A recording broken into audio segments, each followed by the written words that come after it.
into our French adventure and ready for day 3. And 3 new teams today will hit the park. So after today, we'll have seen all 11 sides. Certainly it has been a bit of fire and ice in this series so far, but it's wide open. Let's see what these newcomers bring to the table. I'm Mr. Maximo. This is the European Cricket Series France, and it starts right now.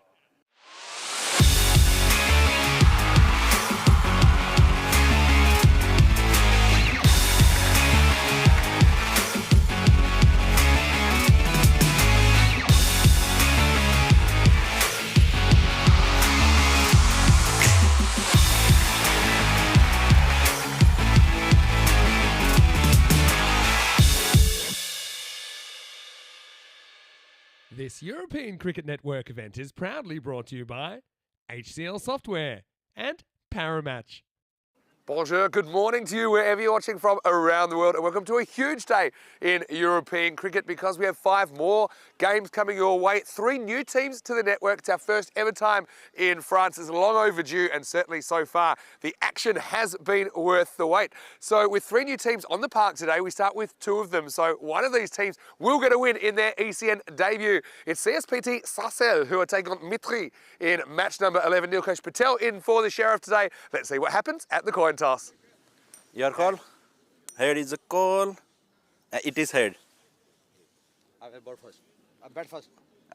Mitri have won the toss and elected to bat first, and obviously maybe in 2 minds about it there, but I like that. It's a good confident move, isn't it, that they can handle themselves with the bat.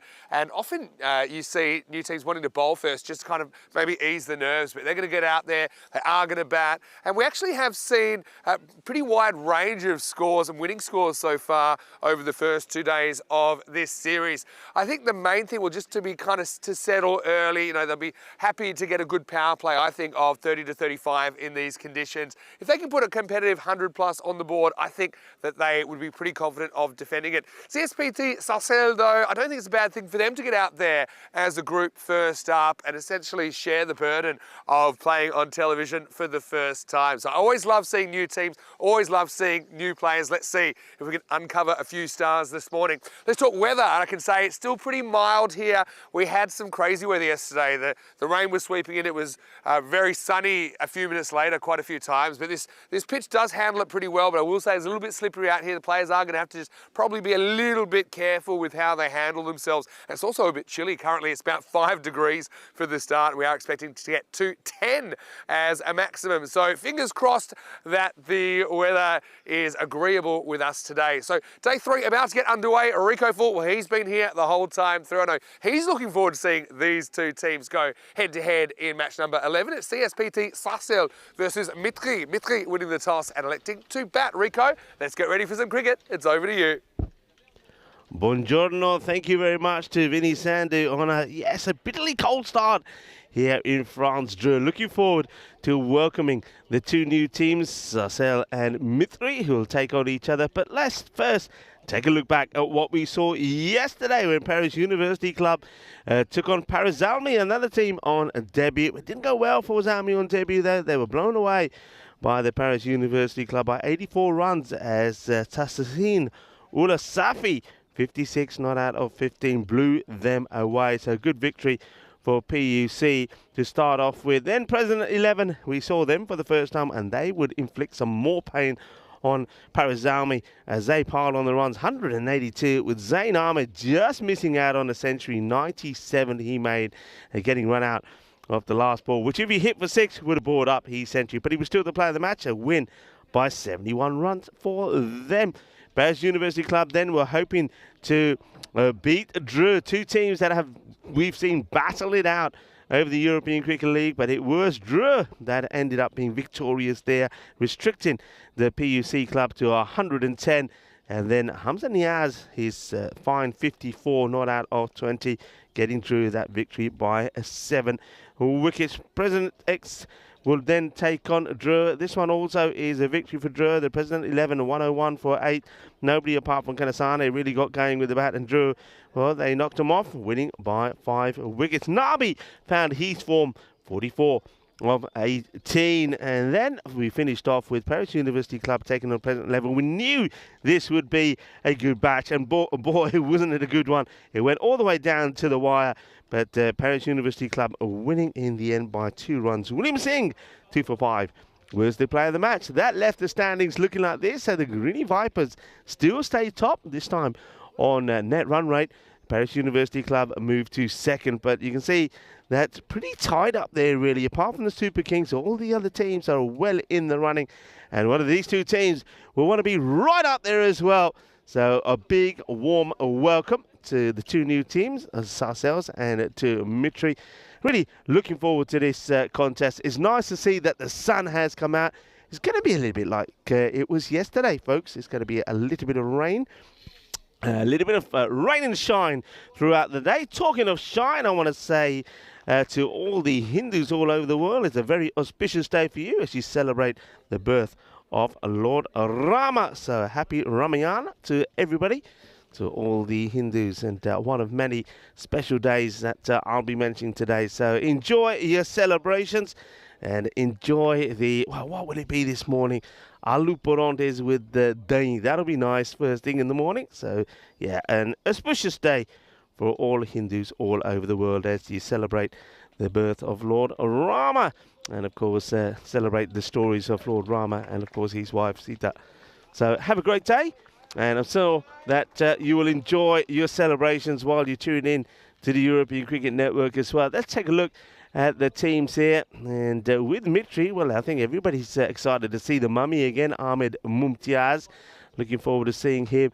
And with Sarcelles now, this is a club that has got a huge history and really are promoting cricket in France as well. I had a nice chat with Amjad Sandhu, who also, by the way, is a man who is responsible for all the kits that all the teams here are wearing. His company, Euroking Sport, providing kits for all the teams here. As Amjad Sandhu said to me, his dream, his goal was to see cricket grow and develop in France, and that's one of the reasons why he wanted to play his part in this first ever European Cricket Series in France by providing all the team kits for all the players. So a very huge thank you to him, and I wish him well. 63% to 37 for Mitri. I'm always curious to see where this information comes from, especially when you see 2 new teams that have never played before, but somebody somewhere knows some inside information. So Mitri will go into this as favourites, but if you ask me, I reckon you got to start with a 50-50 really here. Doesn't it look nice out there in the middle at the moment? The sun is out, all the layers slowly come off, but it was bitterly cold this morning, I can tell you. Getting into the ground early this morning, it was barely 5 degrees. All right, we're off and running. The start of day 3. And one gets punched defensively. And Bashir is the bowler. Shazad Bashir.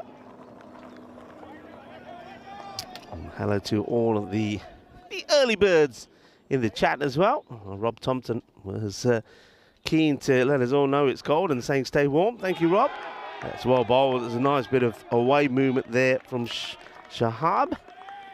Arslan Zafar is the opener. And he's out there with Mustafa Omar.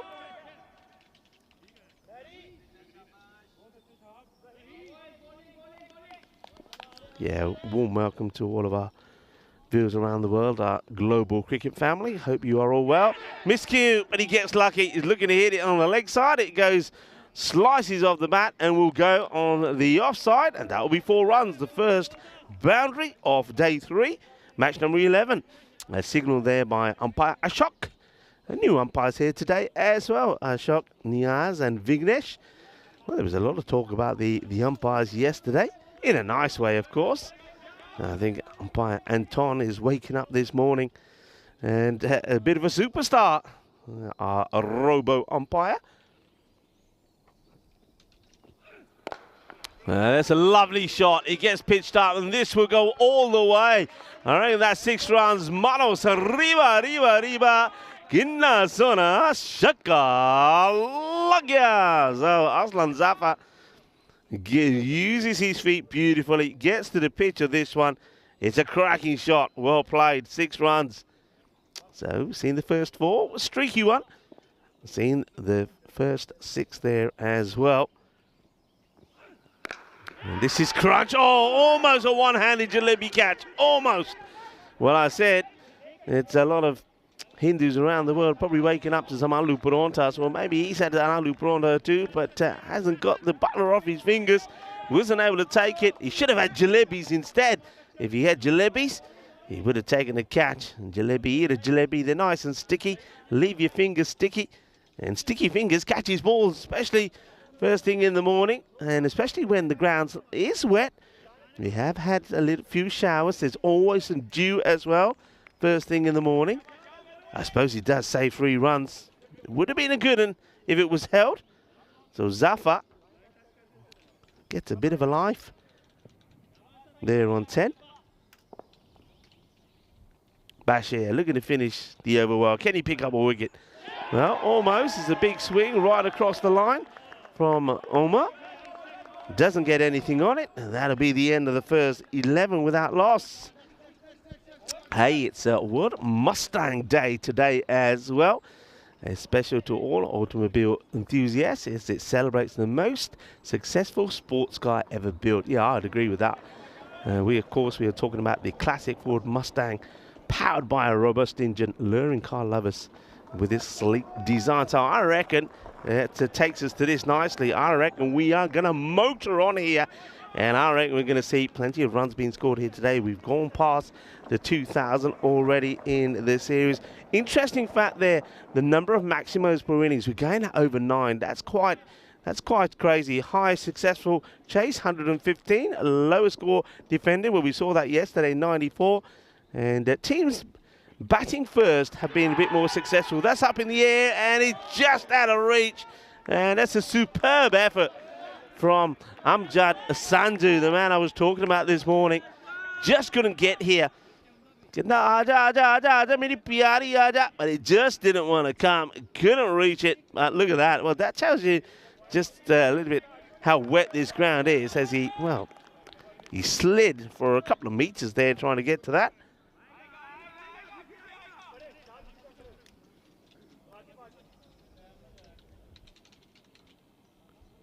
Ali coming in again to Omar, and Omar gets a little inside edge on this. Keeper makes the stop. That's Wakas Bashir.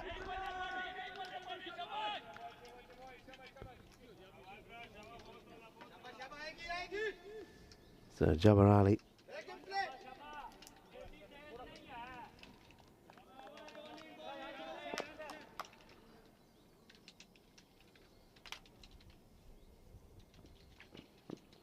Another wild swing. Oh, Omar swinging but not making any contact. Mustafa Omer. Or should we call him on this World Mustang Day? Mustang Omer. Well, he's bat firing at the moment. He hasn't got started. Put a bit of fuel in the tank, Omer. Put a bit of fuel in the tank. Well, he's fired. I told you, a bit of fuel, and now he's going. You see, he was gaining unleaded, and now he's put the proper stuff in. He's crunched this out of the ground. So the fourth ball he does get hold of and hits it big. Yeah, I was saying my mornings, wasn't I? Rob Thompson, he was first on there. Viking Bay, hello to you. Extra jumper today. You bet, Viking. You bet. Hello to Jules as well. And Kroom is in there. Now Vinny Sandhu was lurking as well. Vinny will be joining me shortly as well. I think we're going to have a lovely day here. Always great to see new teams, and that's exactly what we are going to see. So we've got Sasal is here, Mitri. We'll also see the Night Riders, the Paris Night Riders. I'm looking forward to seeing the Night Riders. I know there's going to be plenty of puns when they're on there. The Night Riders. Of course, the Night Rider car wasn't a Mustang, but it was still a sports car. So it's a good day to see the Night Riders on this World Mustang Day. We will also see the Greeny Vipers return. They're the team you saw sitting pretty at the top at the moment on net run rate, but a new team on the top of the standings. Swab ball gets played out. They will take the single. And once again, I've got to say, I know I've complimented the teams on their kits a lot, but Amjad Sandhu, well done, sir. There he is with the ball now, giving it a nice wipe before he gives it back to the bowler. The man responsible for all these kits, and well done, because not only do the kits look absolutely splendid, I think the way he's managed to make them all different and the colour choices has been great. So, Amjad Sandhu, you've done a fantastic job. Okay, goes for it, and he gets a little bit fortunate here that he doesn't time this as well as he likes. They have pushed that long one back. He's got a good arm as well. In fact, it's too strong. First thing in the morning. That completes the second over. 21 without loss. Let's just have a look at the standings. I mentioned Greeny Vipers. There they are at the top. Then, as expected, you know that PUC and Drua would be there as well. Drua have won both their matches, but it's been 3-3. So they haven't been able to pick up all the 4 points. President 11, I liked seeing them yesterday, and Babylonians as well. They're also up there with Drew and the President 11 on 6 runs. Royal 94 and that not too far behind. They've got no Super Kings. They know that they really got to kickstart their campaign. Just got the 1 point so far.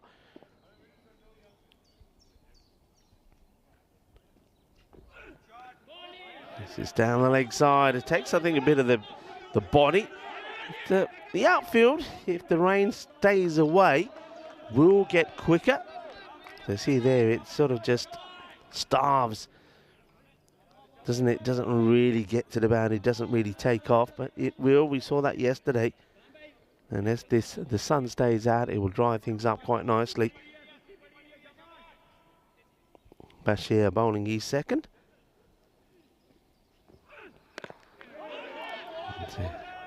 He'll take the single. That's good running.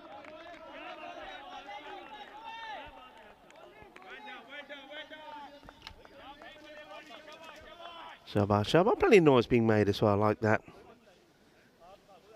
Two teams want to have a good start here, of course.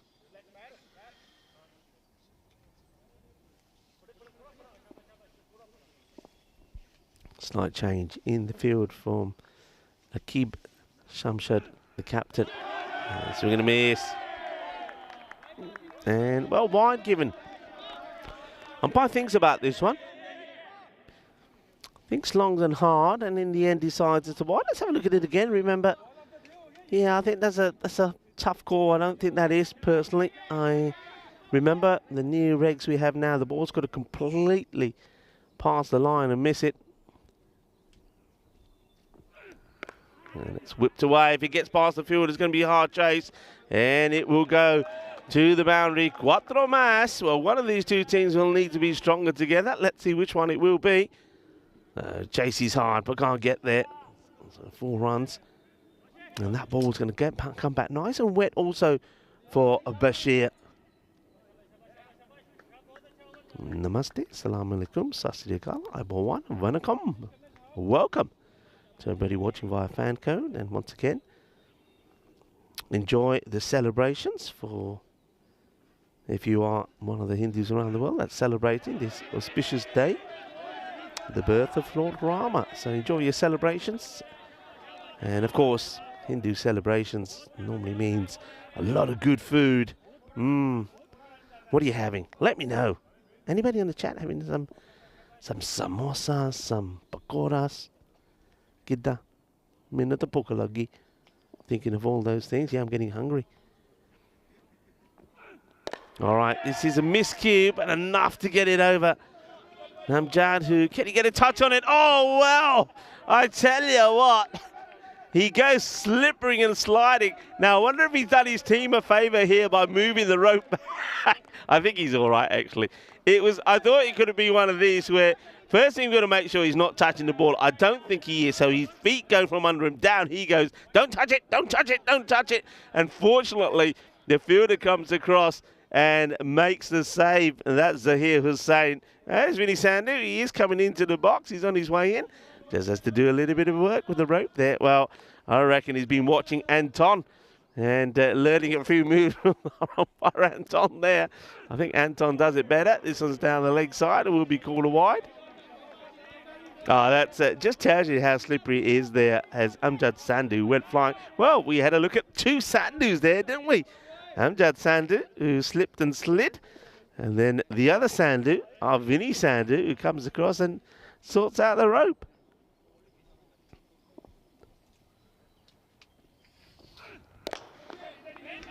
hits it well. But once again, straight to the ball magnet at the moment, Amjad Sandhu. Yeah, I mean, when he slipped, I'm just so glad that Zahir Hussain came across and plucked the ball, because I think Amjad was going to grab it, and if he grabbed it, it would have been 4.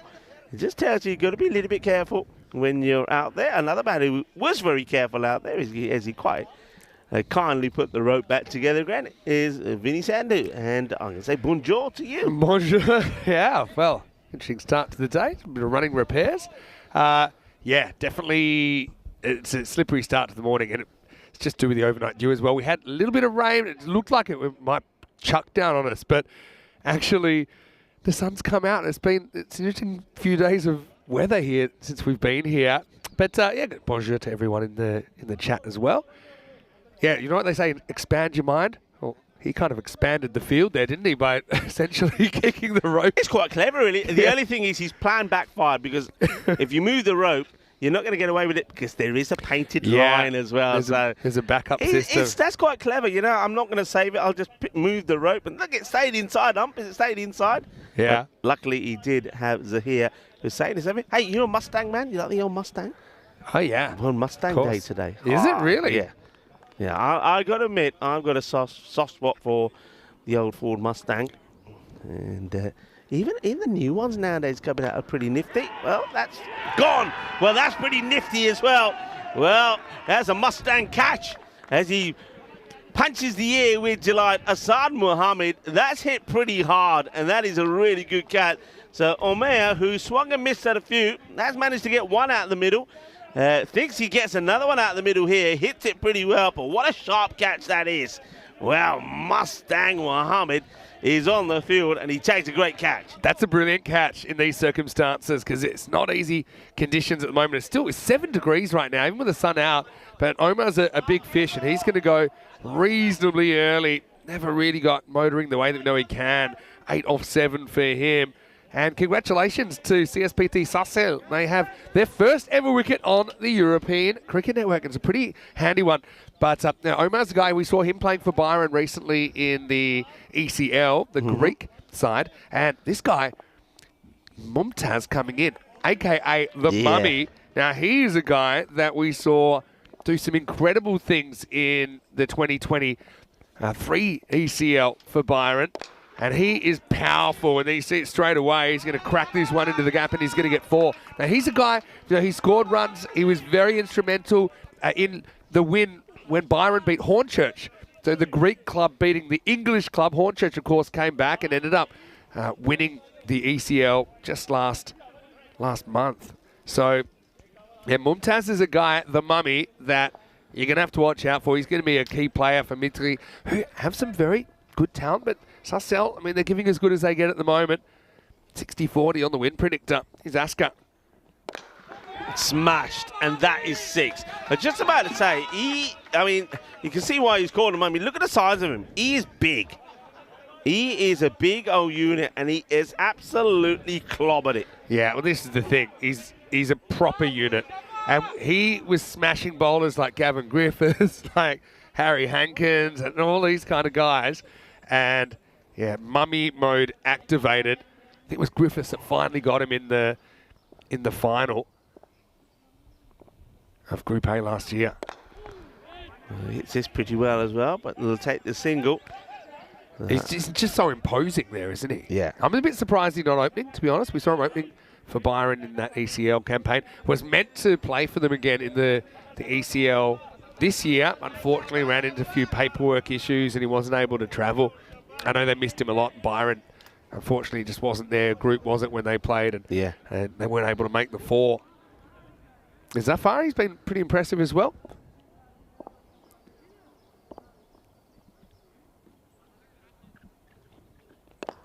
Okay, he works this one away as well, but they've got 3 men now on that leg side boundary, so square leg mid-wicket between them. Stop that one from going through it, and long on his back as well, a long off. And they're staying with third back pretty wide, so the whole of that offside boundary from third all the way around to the man who's that long off is unprotected. So that's the area really that batters should be looking to go, but at the moment They gain the leg side, and, well, with this guy here, the giant, the mummy. Oh, there he goes. Hits it again, and that will be 1 bounce, 4 runs. Cuatro carreras. It's like a straight pull, isn't it? Doesn't get it timed perfectly, doesn't get the middle of the bat, but he's got the power to find the boundary. Yeah, you're right there. And just hit more or less from chest height, maybe shoulder height. Again, he's looked very, very good so far.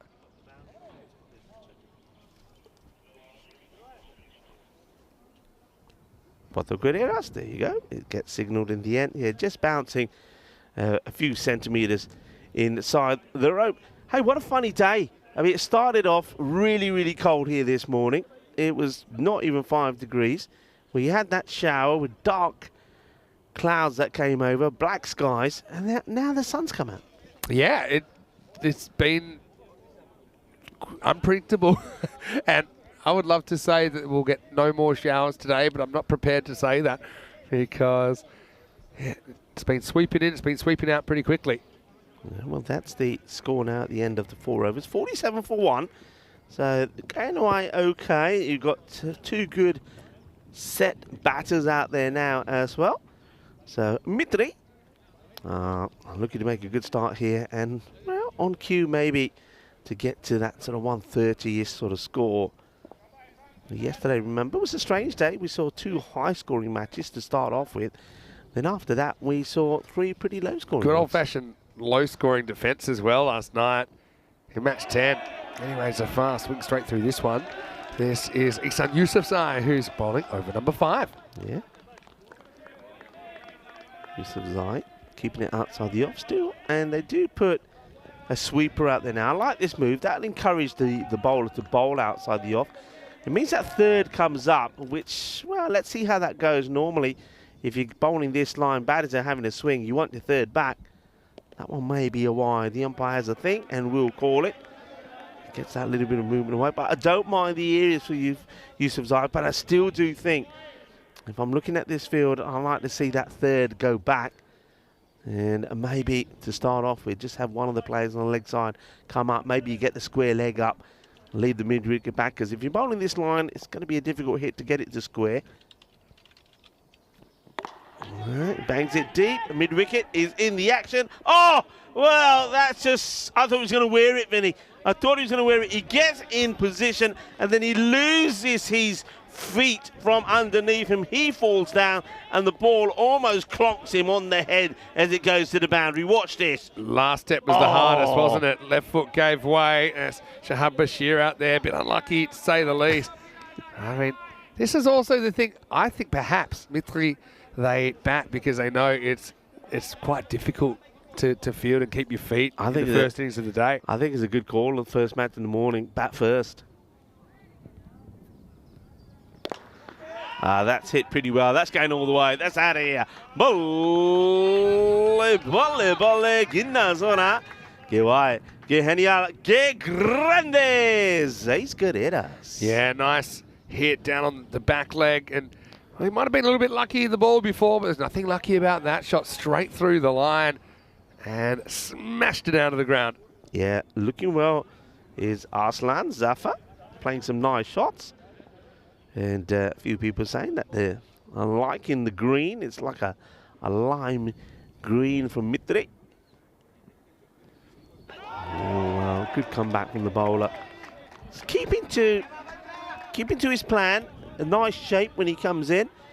And a good delivery just outside that off as a swing and a miss from Zafar. See how that one, he tried to kind of hit across a little bit. That's why he just didn't have the same batting shape. Not quite a percentage option. But Zafar shows he can go both sides of the wicket. Well, let's see if he's kept this inside that line. The umpire's calling a no ball here. So I don't think this catches any part of the pitch. Let's have a look. Yeah, I had this off the pitch. You can just tell by the way it bounced. And look there. Yeah, it's definitely off. Good call. So it's going to be a free hit for Zafar. Let's see what his go-to is here. I have a feeling this could be a wild swing, and no matter where this ball's bowled, he's going to try and hit it into the car park. All right, let's have a look. Well, he has got the license to go the full Monty. He's certainly going to have a go. It's well bowled, and Good comeback. we'll get a single as another fielder slips and slides and ends up sitting on the ball. And there he is. He's taken a good catch already, though, isn't he? As Asad Mohammed. Hello to some of our chatters. I see that Els Boy's in there, is out of Lurksville. Hello to Ivan, hello to Mr. J. Grant and to Jules and everyone else that has joined us. Yeah, loving a bit of sunshine here at the moment. His last ball, the 5th over. Oh, well, I want to see this again. I didn't think this was a wide. Oh, yeah, well, I mean, the umpire's kind of looking at the sun here at the moment. But remember, does this whole ball miss the tram line? Let's have a look. I think, for me, that's good. For me, it gets some of the line. Yeah. And it takes a bit of adjustment, I know. But I think sooner or later, we'll kind of settle on where the wide's caught and when they're not. Anyway, means that Mumtaz gets another go, and he'll get a single well handled down there by Zahir Hussain. And that'll take us to the end of the 5th over. And Mithri, after winning the toss and electing to bat, both teams playing their first ever match on the network. Mithri, 62 for 1. Very sound to hear, Mr. Maximo. Rico full with me. Now you see me, now you don't. But it's because we've got sunshine here, which is great. And it wasn't really that way probably when the toss was done about an hour before the match. No, well, I think if you saw us first thing in the morning here, we were wrapped up pretty good. That is true. Cold. And then we had the rain, black clouds. This is what I brought, and I thought I was going to ditch it for now we're coming into summer, but I'm glad I held on to it because this morning it was about 5 degrees when we got to the ground. But welcome to all of our viewers as well. We might have a bit of company in here because we've got Iftikhar coming in today. He's a bit of a local expert here. He's going to be providing some local flavour to the commentary. So he'll be our special guest today a little bit later on. We'll welcome him as well. Looking forward to welcoming him, and I'm pretty sure Iftikhar will tell us a few more places to go and visit and see. So always like the local coming in and telling us and giving us a few tips. Go back to the action, and this has been hit pretty hard, and the fielder, I think he does okay here. I mean, it's not easy to catch. We've already seen players that have gone down trying to stop, but he does stop the boundary, and then he's pointing at the sun, and fair play to him, the sun is out. He's got a point, because that is straight to the sun, and we could see probably if he took 2 or 3 steps. Now he's getting the sunglasses on, so they would have been handy about 30 seconds ago. Yeah. But he probably could have reached out on the full, but in the end, I think it's brave, isn't it? Kind of puts his body in the road. Munawar, well, forget it. He's got the shades on. All he's going to do is see this one go over the rope. That has been clobbered to Zafar. Now moves into the 40s.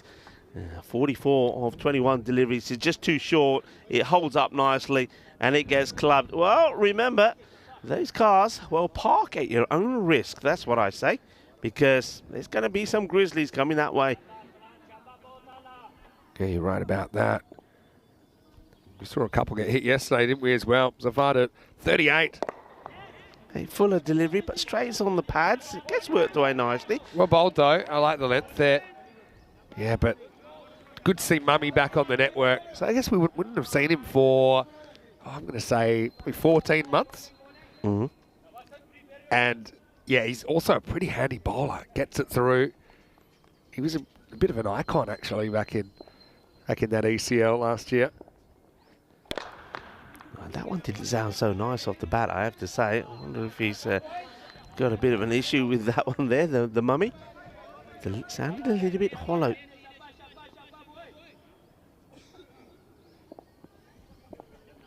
Yeah, we'll have to go to the sunscreen now.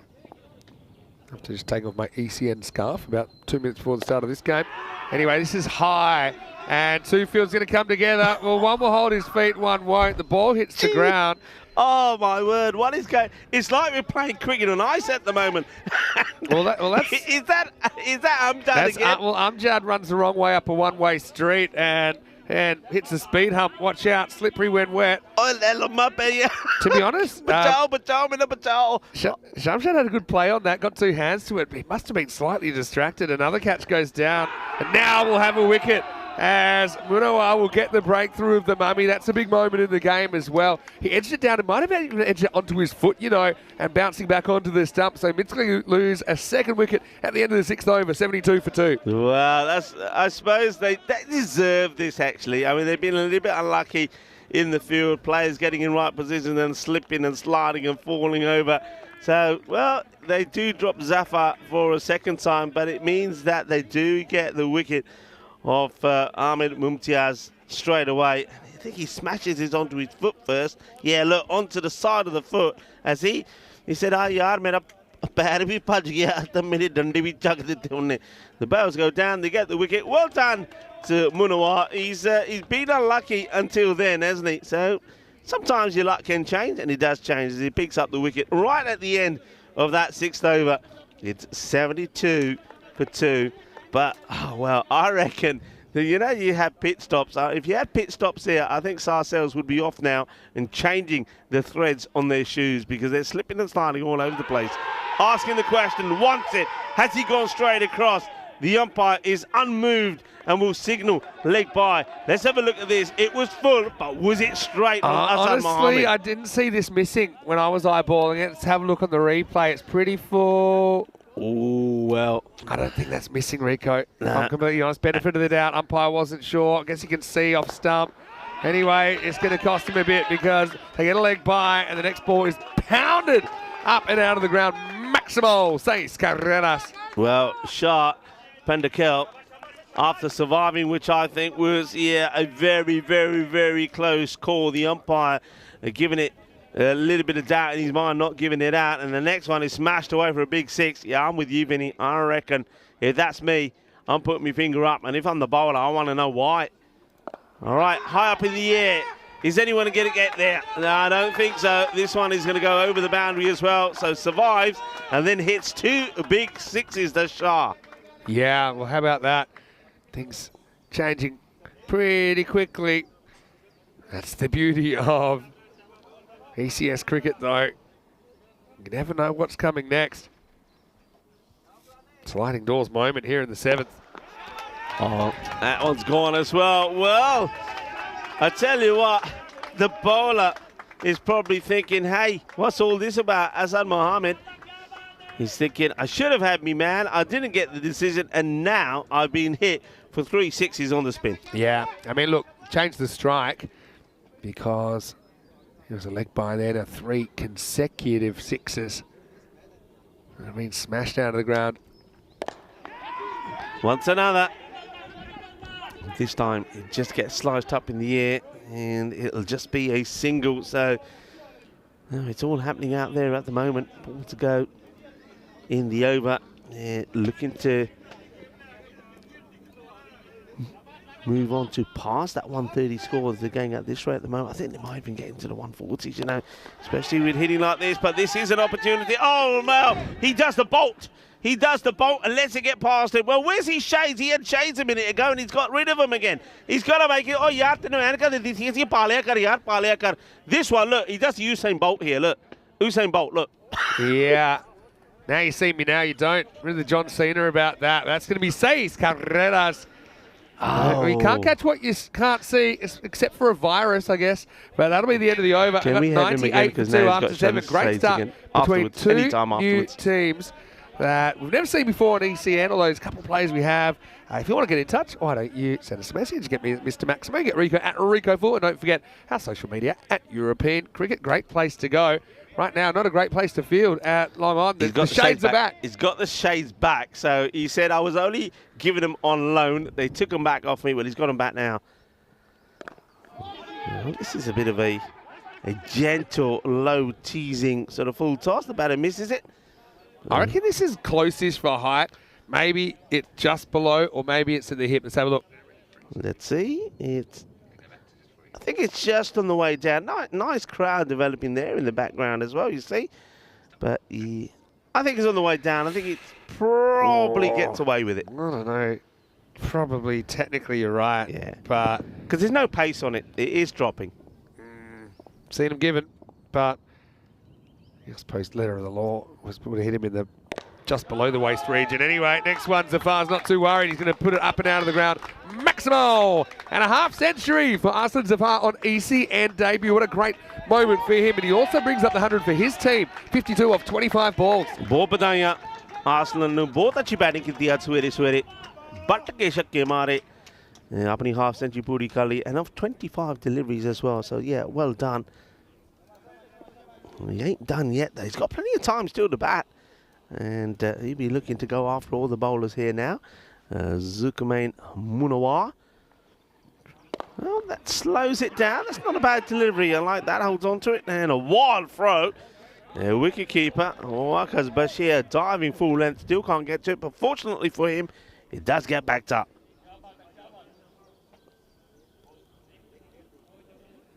So you've got that camera a bit more side on today so you can get a sense of where the line is.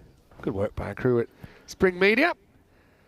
Anyway, Pandikal, what a start for him. 20 off 5 and counting. He won't be able to hit this because it's not bowled, but yeah, they're being given a prediction of 142 at the moment. Pretty decent score. I think Midkey might be their first game on the network, but they've got plenty of guys that are very, very comfortable in the format. And not a good delivery, and this one has got past the keeper as well, and will go all the way. That will be a minimal. It's going to be 5 wides, and yeah, it just loses it. And the keeper does get gloves to it, but it just slithers away. Just have a look at that ball as it goes across that surface. I mean, I wonder if you can see that again. It shows you just how wet the outfield is. You know, that ball is spraying water all over the place. Look, watch it go here. It's hardly surprising that everybody's slipping around all over the place at the moment. It's got like the halo effect there, doesn't it? But next one, pretty well bowled by Munoa. He's fought pretty hard. That last one got away from him, but good comeback. Just worked for a single. But you got 2 batters here that are kind of already feeling pretty confident about hitting a lot of boundaries. That's just where you want to be with a couple of overs remaining. Okay, Munoa. He'll be disappointed about the 5 wides. Other than that, he's tried to get the ball in the right areas, and once again there, this one gets through the batter. So he's trying to get it full, trying to get it straight. I don't mind that. Yeah, I think that's the idea. And like we said, it's not so easy for the bowlers either, you know, running in. If their bowling seam up at the moment. Under attack though, aren't they? Last ball of the 8th over. I think that might be some of the Paris Knight Riders turning up and watching, sitting in the background. That has been clubbed. It's a beautiful shot. He goes down on one knee and he absolutely clubbers it. Balled by the Urshad Maria. Sweet out of the middle, sweeter than a bowl of rasmalai. 6 more. I tell you what, a lot of people will be eating rasmalai today, and an auspicious day, of course, for all Hindus around the world, and it's a good dessert to celebrate with rasmalai. Agreed. But that's classic in the arc, out of the park. Last ball of the 8th. 118 for 2 overs remaining. I think with a good finish there, they could get 150 plus. But equally, I think if Sassel can come back and maybe take a wicket or 2, maybe they can restrict, maybe they can keep at 130. So they've got a huge couple of overs in the context of the match coming up. Yeah, what a wonderful story about Sarcelles, the club that you're seeing out there on debut. And Sarcelles is a huge area in France, one of the biggest zones. And I know that back in 2016, Sarcelles started a cricket academy. Zamjad Sandhu was telling me all about it for the juniors.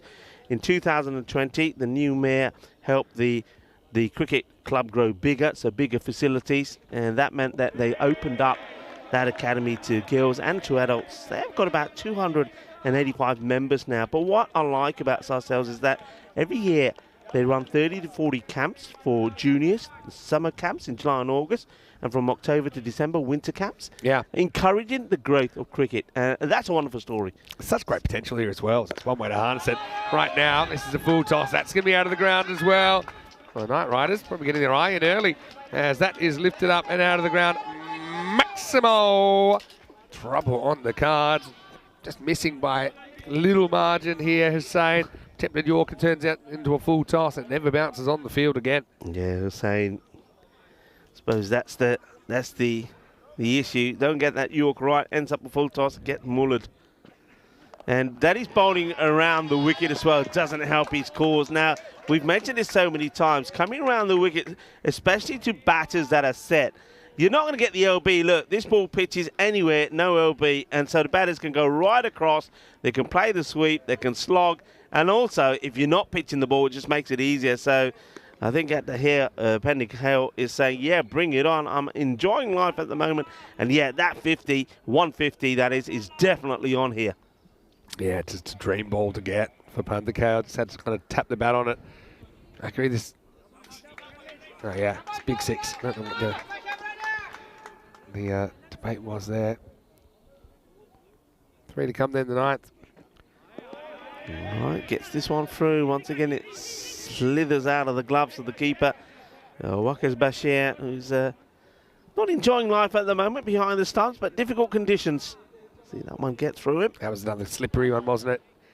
Just kind of came up a little bit too quickly. Yeah, well, okay, this is where now Hussein has to be careful because now he's bowling to Zafar. If he doesn't get it right, Zafar's going to go down on one knee and cream it. All right, he's outside the off. Fielder comes across. We'll take it on the bounce. Batter's keen to look for the second, but well fielded. Kept his eye on the ball, kept his feet on the ground, and gets the throw in. Clock under a minute, so it shouldn't be a problem, but remember you have to kind of deliver the last ball the 9th over by the time it runs out. So unless we get a couple of wides, should be okay. Right, up in the air, catching opportunity, good luck. And held on to it. Well done indeed. And I said good luck because not easy. Ball is wet. Players have been slipping and sliding all over the place. You've had a good look, folks, to know just how wet the ground is at the moment. That is drying up pretty quickly with the sun. Goes a long way up in the air. And he deals with it really well. Look, the key thing here is gets a good, solid base, takes the catch, good technique. And that's the end of what's been a pretty decent innings there. A fast innings from Shah. 33 of just 11 deliveries. Yeah, it's a great partnership as well. They end up putting on 60 in just 3 overs as a partnership. It's exactly what you want from your middle order bats. So 9 overs down, 132 for 3. Maraska with a wicket. Then Zahir Sain will finish with 1 for 13. He'll just bowl the 1 over. They go back to Jabbar Ali. Now he bowled the 2nd over. Went for just 10. Let's see if he can close things out. Last overtime. Up in the air. Can it be 2 in 2 here? Oh, it comes out of his hands. And they will come back for 2. That's hit the hands hard, isn't it? And the fielder that's had all the trouble. Rico, Where's it's gone? hit the pitch and it's taken off. The keeper's actually done really well to actually get a glove on this. He's had 6 written all over it. Oh, dear, oh, dear, oh, dear. What's going on here? First of all, the fielder, that's Zahir Hussain, who's been in the wars with the sun. He's got the shades on this time. He's prepared. He's ready. He gets under it. It pops out of his hands. In comes the throw afterwards. As the bowler shows Just look at this, hit the pitch and take off and skid. Look, bang. Oh, Oh, wow. It's actually saved 3 runs there, believe it or not. So how many are we counting now? I'm going to say 3. 3, isn't it? Have to go to a recount. Anyway. We'll have to come. Love last overs. Did this pretty well, and that's going to be 4 runs. 4 más. Nice and straight. 4 more. Getting close to that 150. And that's what they're wanting here. So yes here. You're saying yes here. The new batter gets his first boundary. Yeah, looking pretty comfortable there. I love the ball striking here in France. We thought we'd see something like this, having seen what the French teams have done at the ECL. Not letting us down. Firmly hit. That's going to be another boundary. 4 más. Powerful hit. The fielder. No chance this time for Zahir Hussain. Yeah, I don't really know what you meant to do about this. It's going to skid off the surface, and poor Zahir Hussain, he's going to be having nightmares about some of the balls that have been hitting him today. It's only the start of a long journey. Remember, both these teams will play 10 matches along the way, and potentially finals day cricket as well. Swan keeps his feet on the ground. Yep, watches the ball well. They'll take the moment. Yep, just a single. Well done. Sidge takes the 1, hands it back to Zafar. 63, who gets a curtain call here. Can Mitri bring up the 150? There's 2 to come, and 144. We'll clip this away, fielder. Nicely done. It ends up being in the right place at the right time. Just a single. Good fielding. I mean, they're still in the game here, Sassel. They'll have some good hitters to open up as well. The captain, Aqib Shamshad's listed to open up with Zahir Hussain. Keeper Wakas Bashir at 3. Right now, though, it's the last ball. Seatbelts on. Here we go. 145 plus this. It's a full toss. I think it might be a no ball this, and I'm going to have to keep an eye on this. Well, the fielder keeps an eye on it, keeps it to 2, but I get the feeling this is going to be too high. Let's have a look at this side on. The umpires are asking, so it's going to be umpire Vignesh, the third umpire, that will have a look. I reckon you call this. Let's see. Yeah, I reckon that one. So, I don't think it's coming down enough. You can see it's not really dipping that much. They might say this is just below the waist, but I don't know. I'd like to get back to kind of the benefit of these going to the batters. It's an interesting call. Yeah, I don't think it's dipping. That wasn't a slow delivery, so I reckon that's going to keep its line. And for me, that's waste. And waste or above, you got to call it, and they do call it. I think that's good the work. Spirit of the law as well, or the spirit of the playing condition. That, you know, imagine that's quite a dangerous delivery. Anyway, so let's go one more time, baby. Hit me, baby, one more time. Got 148 now. Plus this, free hit too. And it slithers, and it will just kiss over the rope. So that will bring up the 150. Let's see what the signal here is from the umpire. It's given as runs, is off the bat. So 150 comes up, 152 for 3. They get to the score that they want.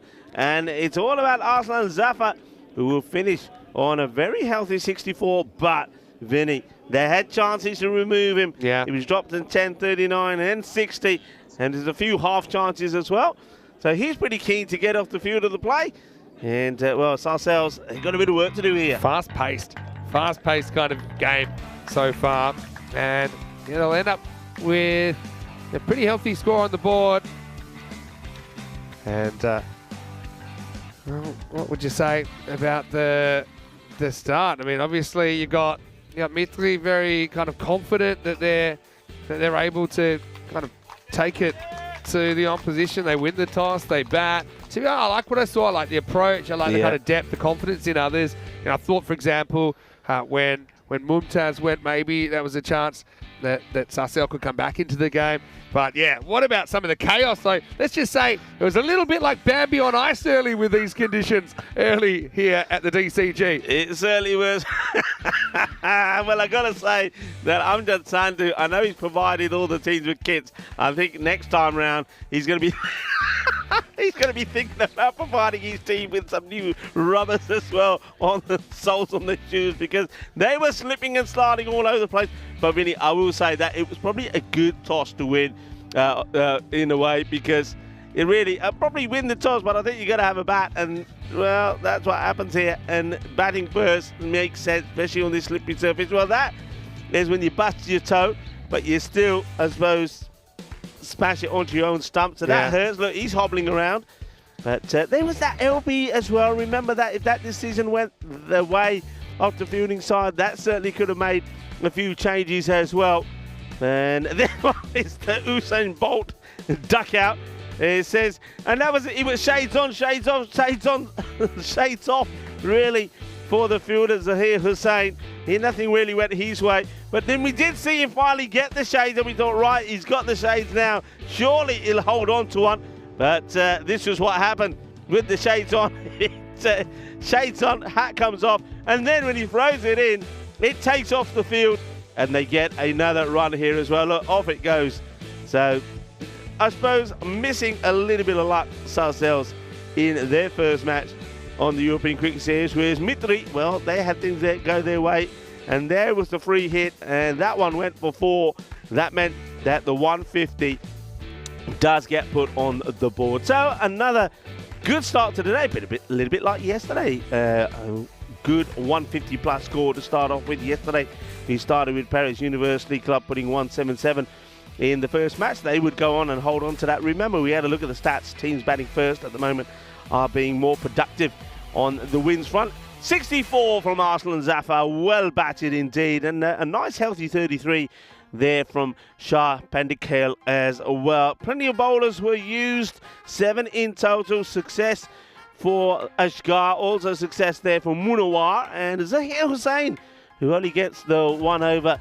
We get 1 for 13. They tried things. Zulkarnain Munawar was the most expensive. I would have to say he's probably the most unlucky as well. So that is your mid-match summary on a nice sunny and warm morning at the moment here at the Dreux Cricket Ground in France. We'll be back in about 10 minutes time to talk you through the end of this first match. Match number 11, the first of match day 3 as the Pronto mi familia.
This European Cricket Network event is proudly brought to you by HCL Software and Paramatch.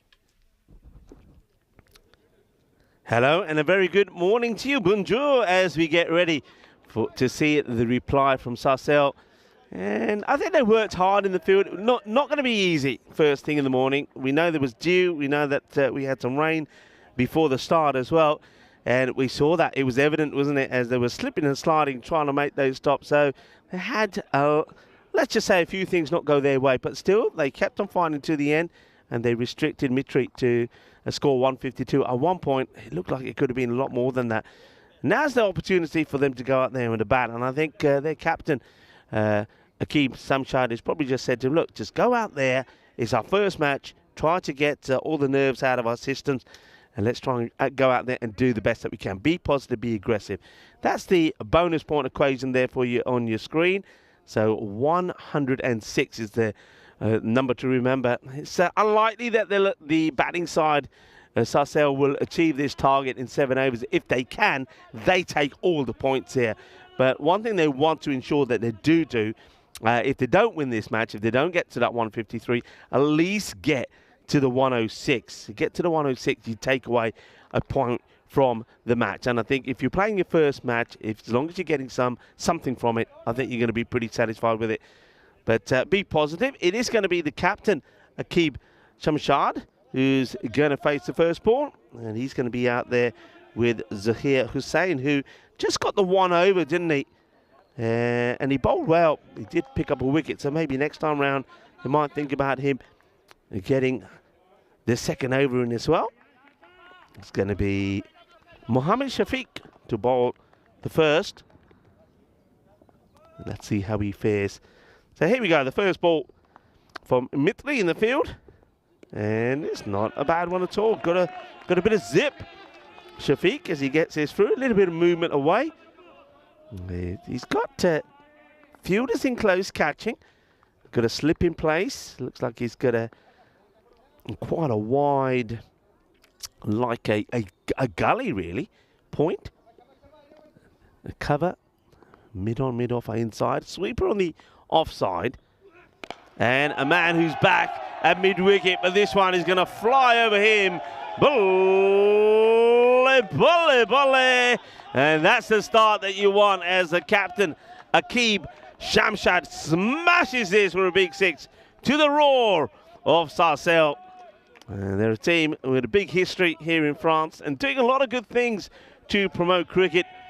I've mentioned about a lot of the camps that they run for the juniors and, well, both boys and girls and also adults alike.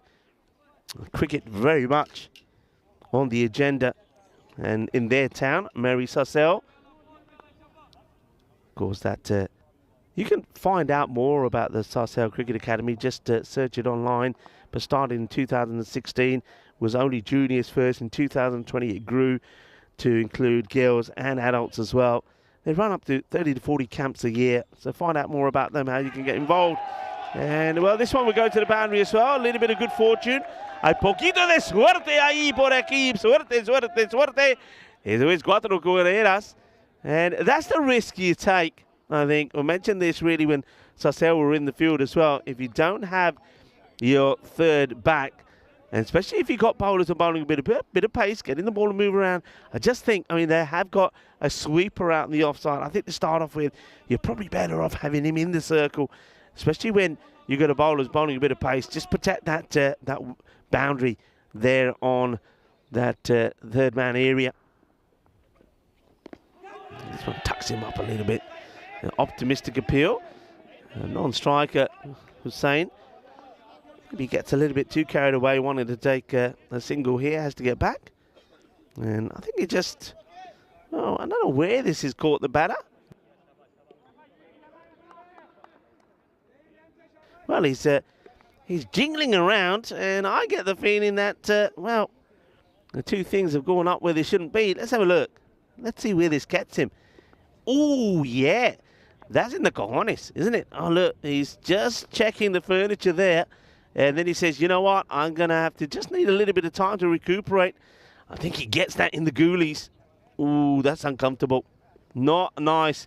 You saw him go down, and he's just, I said, "Thoda ja pani pala de." And I'm not sure if the water helps when you get hit in that area, but I suppose it helps you take your mind off things. So, right in the area that makes all the men cross their legs. Look, all the people watching, they've gone. They can't see. They can't watch. They want to see that. Anyway, it'll be okay. Well, the captain, Akib Shamshad. The sun just disappears behind some of these fluffy clouds that are coming over. Shafiq, he does bowl with a bit of pace, so if you do get hit in that area, it will hurt you. Box or no box. And this one, ooh, that's a tight call. You know, I would like to see. I mean, we got new umpires here today, and I think you got new umpires in. I think the umpires got to know that ball, if it's hitting that line, and if it's that side of that line, you don't call those wides. You've got to get that ball going completely the other side of the line. So that's a tough call for Shafiq. And now he's traced down the leg side. You see, that's why I don't like that call for a number of reasons. One, for me, it's not a wide. Secondly, it means that the bowler now in his mind is saying, right, I've got to get the ball a bit straighter, which he doesn't have to. And because he's trying to do that, he's gone down the leg side, and now this is a genuine wide. So a couple of things there. I think that it will take a bit of time because it's a new regulation. Remember before we used to say if it hits any part of that line, or even if the umpire thinks it's catching it by a smidgen, it's called. And the new regs now is it's got to, it's got to be completely past the line. Then you call it a wide. So it's something that they're going to have to work on. Up in the air, high. Oh, fielder goes down, he recovers, takes the catch. Oh, Shaba. Well, what a delightful catch this is. Oh, I'm loving it. Well, he shows Sarcel that how to do it. Well, maybe Mitri, they got better thread because he comes, he does slip, but he recovers. He keeps his composure, he keeps his head and his eyes on the ball, takes a catch. It does pop out, but he holds on to it. Watch this. Sensational catch. Down he goes. He gets up. The head. All of this, if you look, the head stays perfectly still. He doesn't lose his head. And then he spikes it into the ground. Says, there you go. I've taken the catch. Delightfully done. And it's going to be a wicket. The wicket will go. And unfortunately, Zahir Hussain will go for a golden.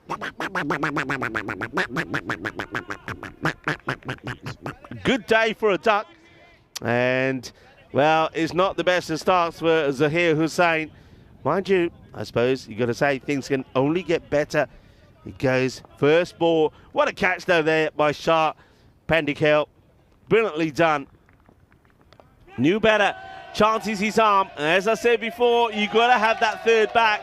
And whether he'll be able to stop this or not, I don't know. It's a Baximo! 6 runs. Throws everything at this. Everything, including the kitchen sink. And he says, well, if I'm going to go down, I'm going to go down fighting. And Waka's Bashir goes waka. And he hits it big. He does get the boundary. So, well, I suppose it's a classic ECN over. It will go for 19 for 1. And I suppose if you're going to lose a wicket, don't waste any deliveries. And that's exactly what Hussain did. 10 matches since the golden ball. And remember, that golden ball happened in the very last match in Portugal of the European Cricket Series. The first time ever we've seen a golden ball in a final. And of course, it was Marlow, once again, were the champions of Portugal, beating gamblers in that golden ball final. Are we going to have some here? You know what? I'm telling you, we are. We got close yesterday, didn't we? We got really close yesterday. New bowler is going to be Farad Azim. Strays onto the pads. That's a good shot. Clips it away. So Arslan to Akib Shamshad. He's made a good start. He's looking to do what Arslan Zafar did and get to a good score and help his team to be victorious here. So captain at the moment leading the way. Really nice shot. Nicely clipped away. Doesn't try and hit it too hard. It's a nice time to welcome back into the cube to Vinny Sander. Vinny, an exciting start. Sure is. I love that catch from Shah Pandikal. Reminding of that song, I get knocked down, but I get up again. But, yeah, he kept his eye on the ball, didn't he? And because it was kind of quite high, he had time to kind of get up and recompose himself. A little bit of a juggle, but all's well that ends well. Shamshad, 14 off 5. He's ticking. Here's Azim. He misses out on it. You can see the disappointment there of Shamshad because it's very similar to the shot that he's already played. But he just gets himself a little bit tied up, and he almost gets another one in the, where? An uncomfortable area. Yeah, well, he's already recovering from one.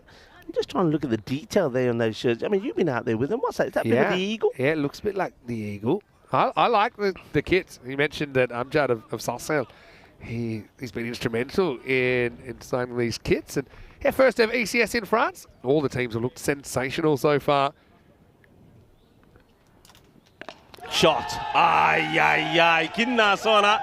Shaka. Shaba. Oh, well, that car just gets saved by one of those boundary fences over there. It's a good shot. It's a lovely pickup. He does like to rock on his back foot, doesn't he? That seems to be his little trigger movement. Go back and then launch into it. Hits it on the up. And that one will go over the marquee over there. And just watch this. It was bound for one of those cars there, but it does get saved. Good hit. Good shot. It was a no-doubter, wasn't it? Picked that up and absolutely slammed it over the leg side. It's 152 on the board. I don't think it's safe looking at some of this early hitting. Short. Oh, well, let's have a look at this side on. What do the umpires feel? They feel it's over the head. I mean, he's got broad shoulders in the Azim. If he bangs it in, he's going to take off. And let's see how high. It really took off, to be honest. So just check out the height. Yeah, that's a good call. It's a very good call. Farhad Azim, though, I mean, obviously, he's getting some good lift down to the pitch, and he's another guy. Remember we saw him for Byron back in the 2023 ECL as well, and has played a little bit for Pakai Care back in 2020. In the slot. If it's in the slot, then he gets the lot, and he will get the lot. And the lot means 6. That's another biggie. Good hit. They're just putting the ball in the slot. I mean, you've got to be trying to go for those areas outside the off. That's the one thing that Shafiq was trying to do early on, but he lost his line. And you can see the same here from Azim. He's putting it in the slot, and I tell you what, Aqib Shamshad, the captain, is putting those away. Well, my idea of having security guards in the car park to try and protect the cars, I think that's never been more relevant than in the first 10 balls of this innings. There's a lot being attempted out there. That was well struck by Shamshad. And Azim in danger of going magical, 20 plus in this second over. And, well, the magical becomes a tremendous result because he may go magical, but he's also delivered a magical delivery because he gets the big wicket of Aqib Shamshad, who maybe just gets a little bit carried away here, Vinny. Wants another big one, but this one, the line is slightly different. It's a little bit fuller. He gets it right, and he knocks the stumps over. Yeah, it goes to the well once too often, doesn't he? I suppose this is the risk. If you're constantly going to go across the line, if you misjudge it once, Azim challenges him, hits the top of leg in the end. So it seems like an important moment. Shamshad is going to have to go for 26. It's 36 for 2. This will bring the Bashirs together. Shahab Bashir will join Waqas Bashir. But this is where, in the first innings, I think Mitri was so good at continuing on when they lost wickets. They didn't seem to lose pace. They seemed to be able to kind of stay on the money and even accelerate through some of those situations. But it'll be the left-handed Shahab to come out at number 4 for the first time in ECS cricket. Yeah, I like that. I like the fact you've got a left-hander here now as well. It just makes things a little bit more complicated for the fielding side and for the bowlers. They've got to keep getting the line right, and when the batters do change over, and they should be looking to do that. And one thing you want to eliminate is dots. So take the singles, put the pressure on the field, put the pressure on the bowler, and try to keep a good partnership going. I mean, they have lost 2 wickets here, but the key thing is they're going at a good rate, and that's the most important thing. That's what I was saying, that Sarcelles, whatever happens, go out there, be positive. It's the first time you're having a knock on the network. Just go out there, be positive, and see where you can get to. So it does have a swing, probably an opportunity there for the non-striker. That's a Waqas Bashir to maybe call that and take it. When the keeper's not got it in his gloves, I think you've got to go. Yeah, I think maybe wasn't quite sure where it had gone. It's the end of the second over then. So Sarcelles going a good rate, but they have lost 2 wickets, 36 for 2. Look at the table, it's pretty congested actually up the top. Obviously Super Kings and Paris Zalmi the only teams to play and not going to win. But if you look at the top 6, they've all played 2 or 3 games. They're pretty congested. Remember, the top 5 teams will get through to finals day, which is next Friday. And that's 5 out of 11. And if you finish top, we haven't really mentioned this, but with this format being used here in France, the top team goes straight through to the final. The other 4, 2, 3, 4, 5, they all have to fight. And they actually have to win 2 games just to get to the final. So it's a huge incentive to finish top. Here's Mohammed Shafiq. It's a nice looking shot. They have got a sweeper out there though. And they'll take the single, but that's what I mean. Rotate the strike. Try to get a little partnership going. Got 2 batters that have just got out there as well. So they need a little bit of time to get going.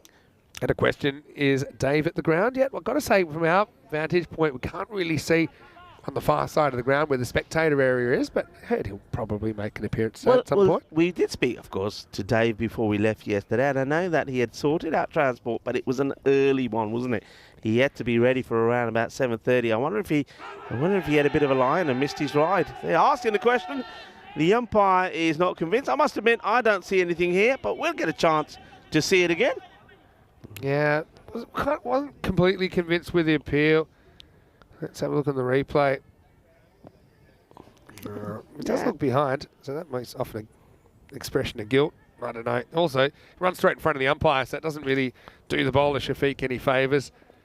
Yeah, Dave might have hit the snooze a few times. Who knows?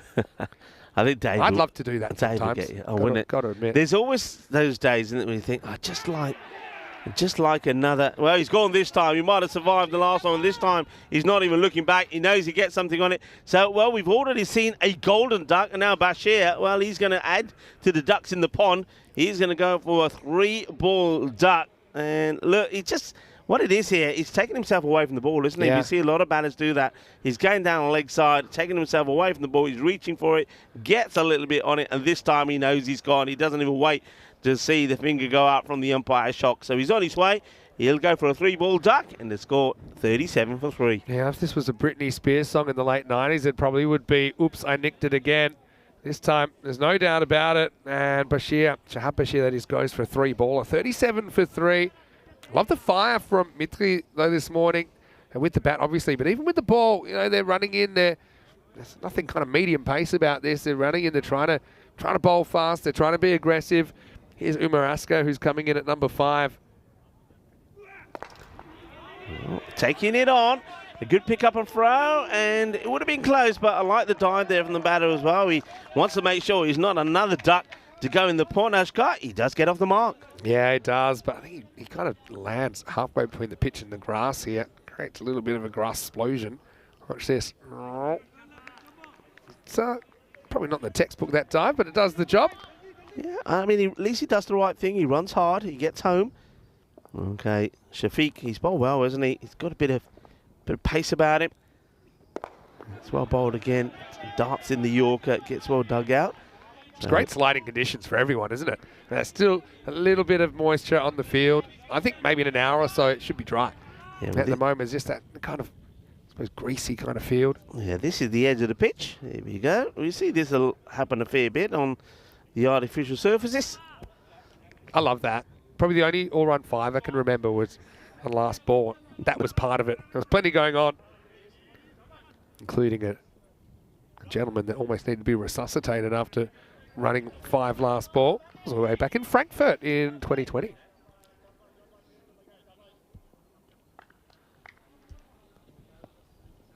Okay, Shafiq would love to finish with another. All the 2s at the moment for him. 2 for 22.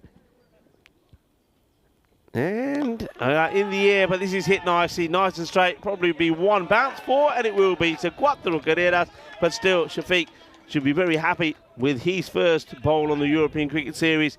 He picks up 2 wickets and 2 for 26 in the end. So well bowled from him, and that means that at the end of 3 overs, the power play comes to an end, and it's going to be 43 for 3. So like I say, in terms of the rate, the game pretty well. Yeah, they'd be slightly concerned with the 3 wickets. Yeah, but I mean, obviously, to go well in these tournaments, you need to have depth in your batting, so it's going to get tested here. They've kept the required rate in the 15s, so yeah, kind of hanging in there. I like that shot, last ball of the over as well, because he kind of goes straight and gives himself the best opportunity, gives himself the full face of the bat to use.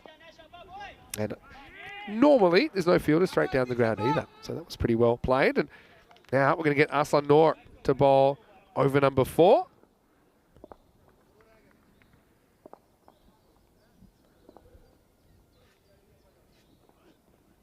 Down the leg side. It's an easy call for the umpire. Wide ball to start. And, Zafar just doesn't get it right.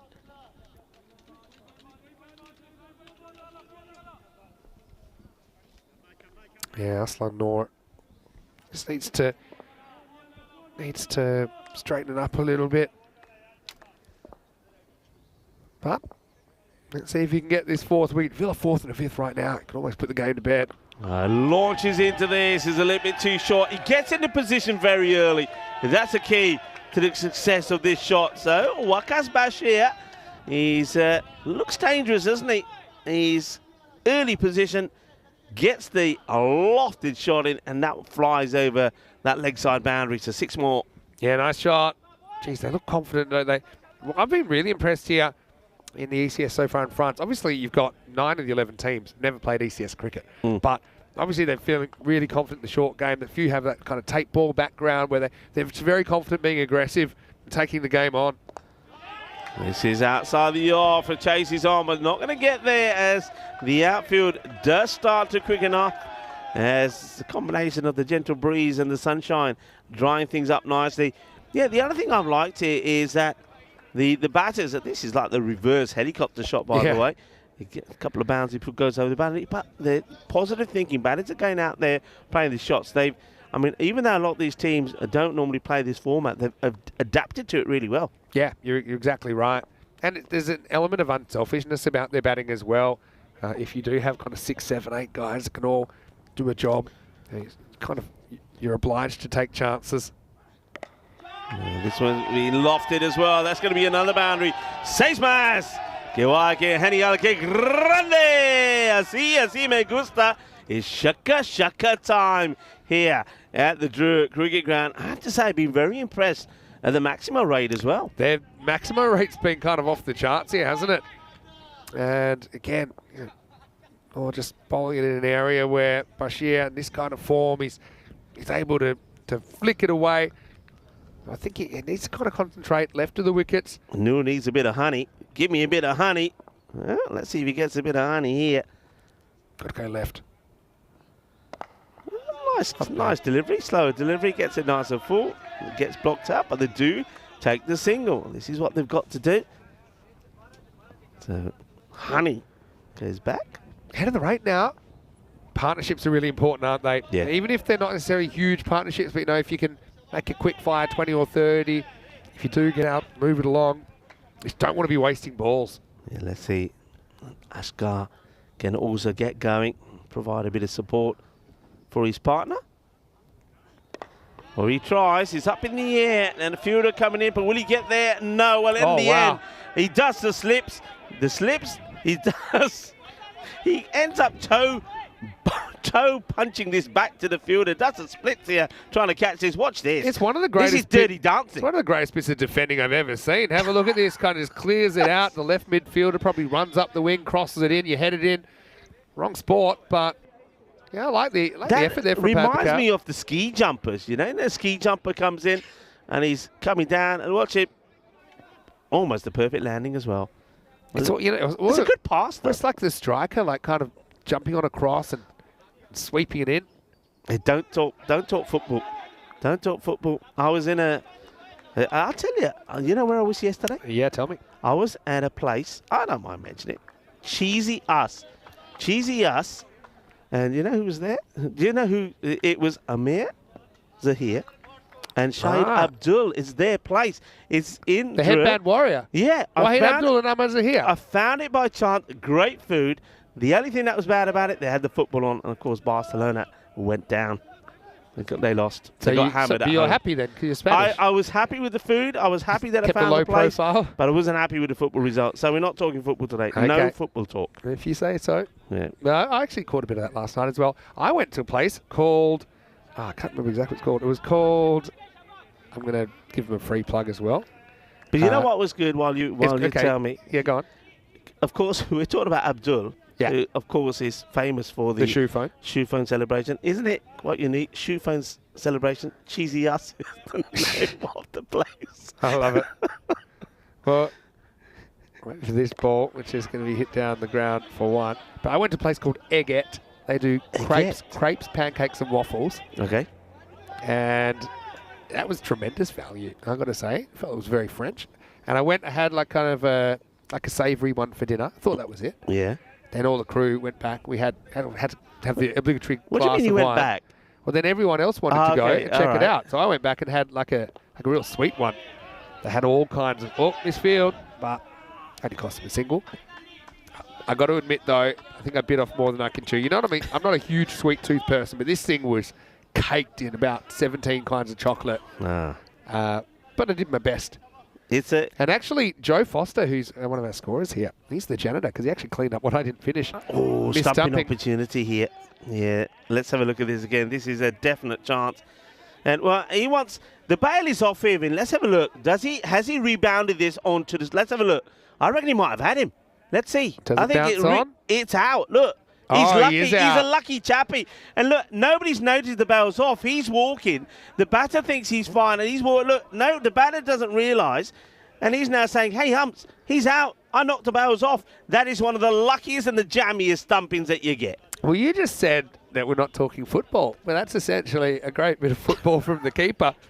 And, yeah, I mean, I suppose he's in the right spot, so he gets a bit of luck. So it just looked like well, he actually does hit the gloves with his hands, but the thing is the ball had already bounced on. See, the ball bounces on, and then he kind of almost goes with his hands anyway. But, yeah, very understated from the keeper. You can understand not necessarily wanting to celebrate because he fumbles the ball, but it's a good fumble. He will say, look in the 64 book. for 4. He'll say, look in the book, I got me man stumped. So, Amir Ashgar, I suppose he sort of gets lucky and then unlucky in a way. He'll go for 7. And in the end, it ends up being good work for Zafar, who, well, let's just say maybe it's his day today. Remember when he was batting, he was dropped on, I counted, and it's probably more than that actually, I counted on 3 occasions on his way to 66. And now he gets a little bit of luck behind the stumps as well. So that's the end of Ashgar. He'll go for 7 or 5 deliveries. And Umar picks up a wicket, courtesy of that, well, whatever you want to call it. Bit of good fortune, I'd say. All right, Munawar. My first ever stumping in grade cricket was not quite just like that. It was down the leg side, but yeah, rebounded from my pads onto the stumps. Trying to claim that's what I was trying to do. But sometimes you get lucky, sometimes you don't. Crepes, though, seems to be a big thing out here. Yeah. Coffee shops and crepes. Everywhere you go, there's crepes. And they do savoury ones as well. So it's not just the sweet ones. A lot of savoury options. Last ball, the 5th coming up. Straight to the fielder, doesn't find the gap. Just needs to have a little bit more intent in the shot there from Wakas Bashir. I think he becomes pretty key now as that over comes to an end. And at the halfway point, it's 65 for 4. What a good over that one was. Only the 3 runs come from it. So well bowled to Shazad Umair. Yeah, it's a good result, isn't it? Have a look at some of the places we will be over the next few weeks and even going further into the season. So you've got Brescia coming up next, which is in the north of Italy. I know we're really looking forward to that. 15 teams there, Rico. It's going to be amazing. Fair few teams we have seen before in the ECS as well. Obviously, Estonia will be there for the first time since 2020, so that's also going to be a kind of milestone moment for us. And then England for the first time ever in a European Cricket Series, our first ever ECS match or ECN match on British soil.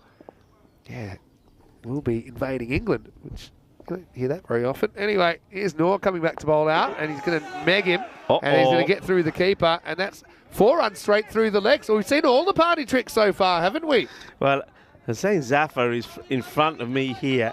He don't like it. He throws his cap down in disgust. It's a proper nutmeg from the batter, and he totally fools the keeper.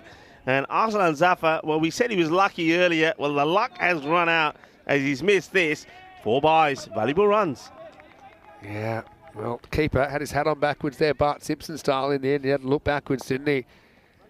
Okay, you don't get a great look at it when it goes through the batter's legs, but you just have to try and judge the path that ball from the bowler's hand. Well, beautiful sunshine back again. Got to be quick here. Direct hit, he's a goner. I think he'd given up the good. Now, where's this going? Under, Iva. Well, he thought he was going to be done and dusted. And then, well, luck can change. Just like the weather here in France. The sun comes out and the luck changes for the batter. As Munawa was definitely running into trouble there. Flying back into the chat, just having a look at Jules. He was asking where the ground was. We played ECS last year. They had the football stadium next door. And yes, already answered in the chat, it was Switzerland. Really interesting series. I know you were there towards the end of it, Rico. St. Gallen's, yeah. Okay, has he got enough of it? Yup, only just. But 6 more. Good hit. And that's what they need. They need somebody else. So Bashir's shown that he can give it a bash.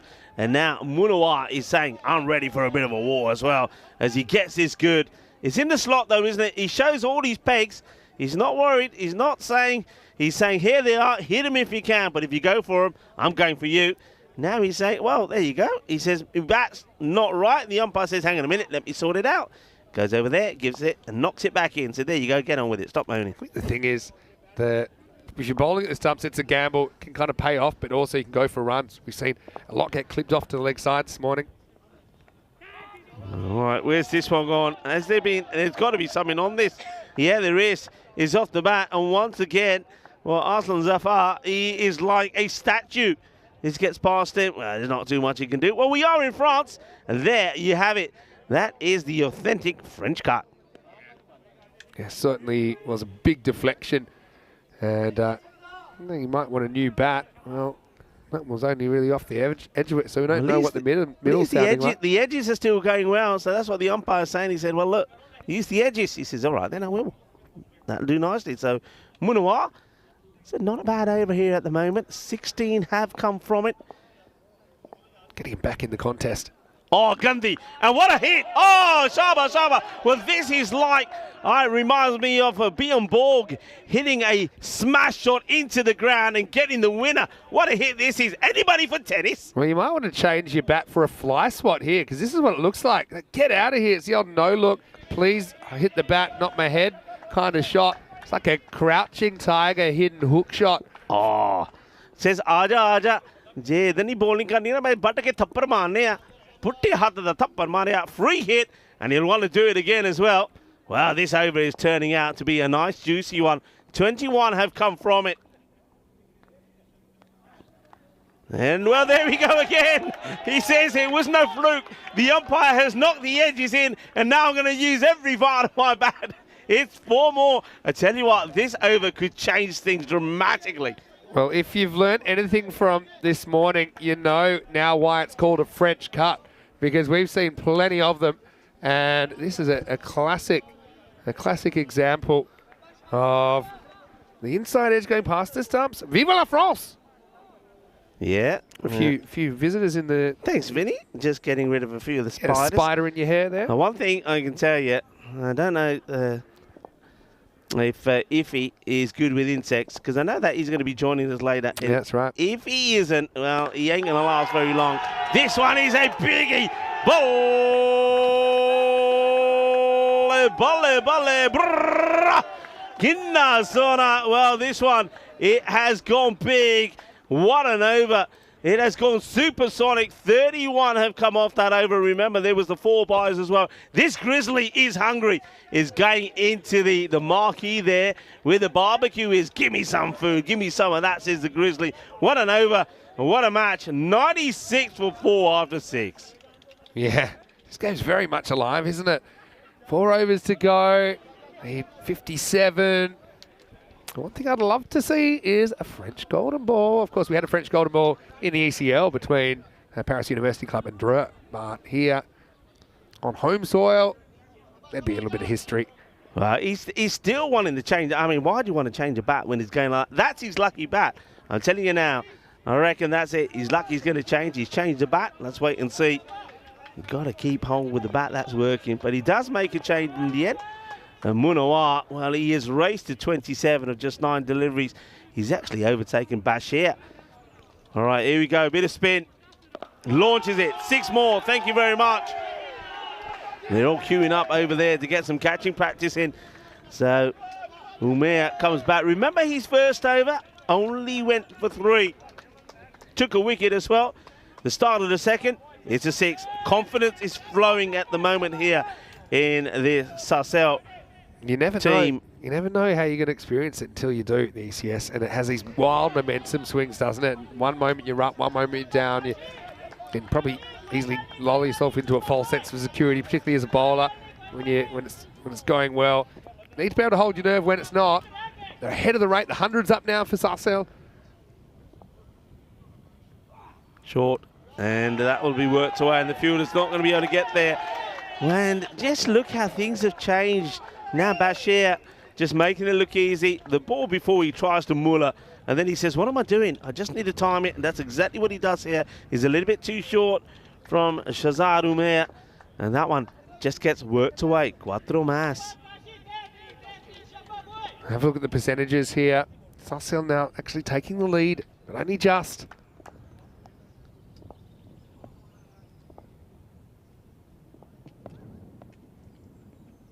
Flights it up.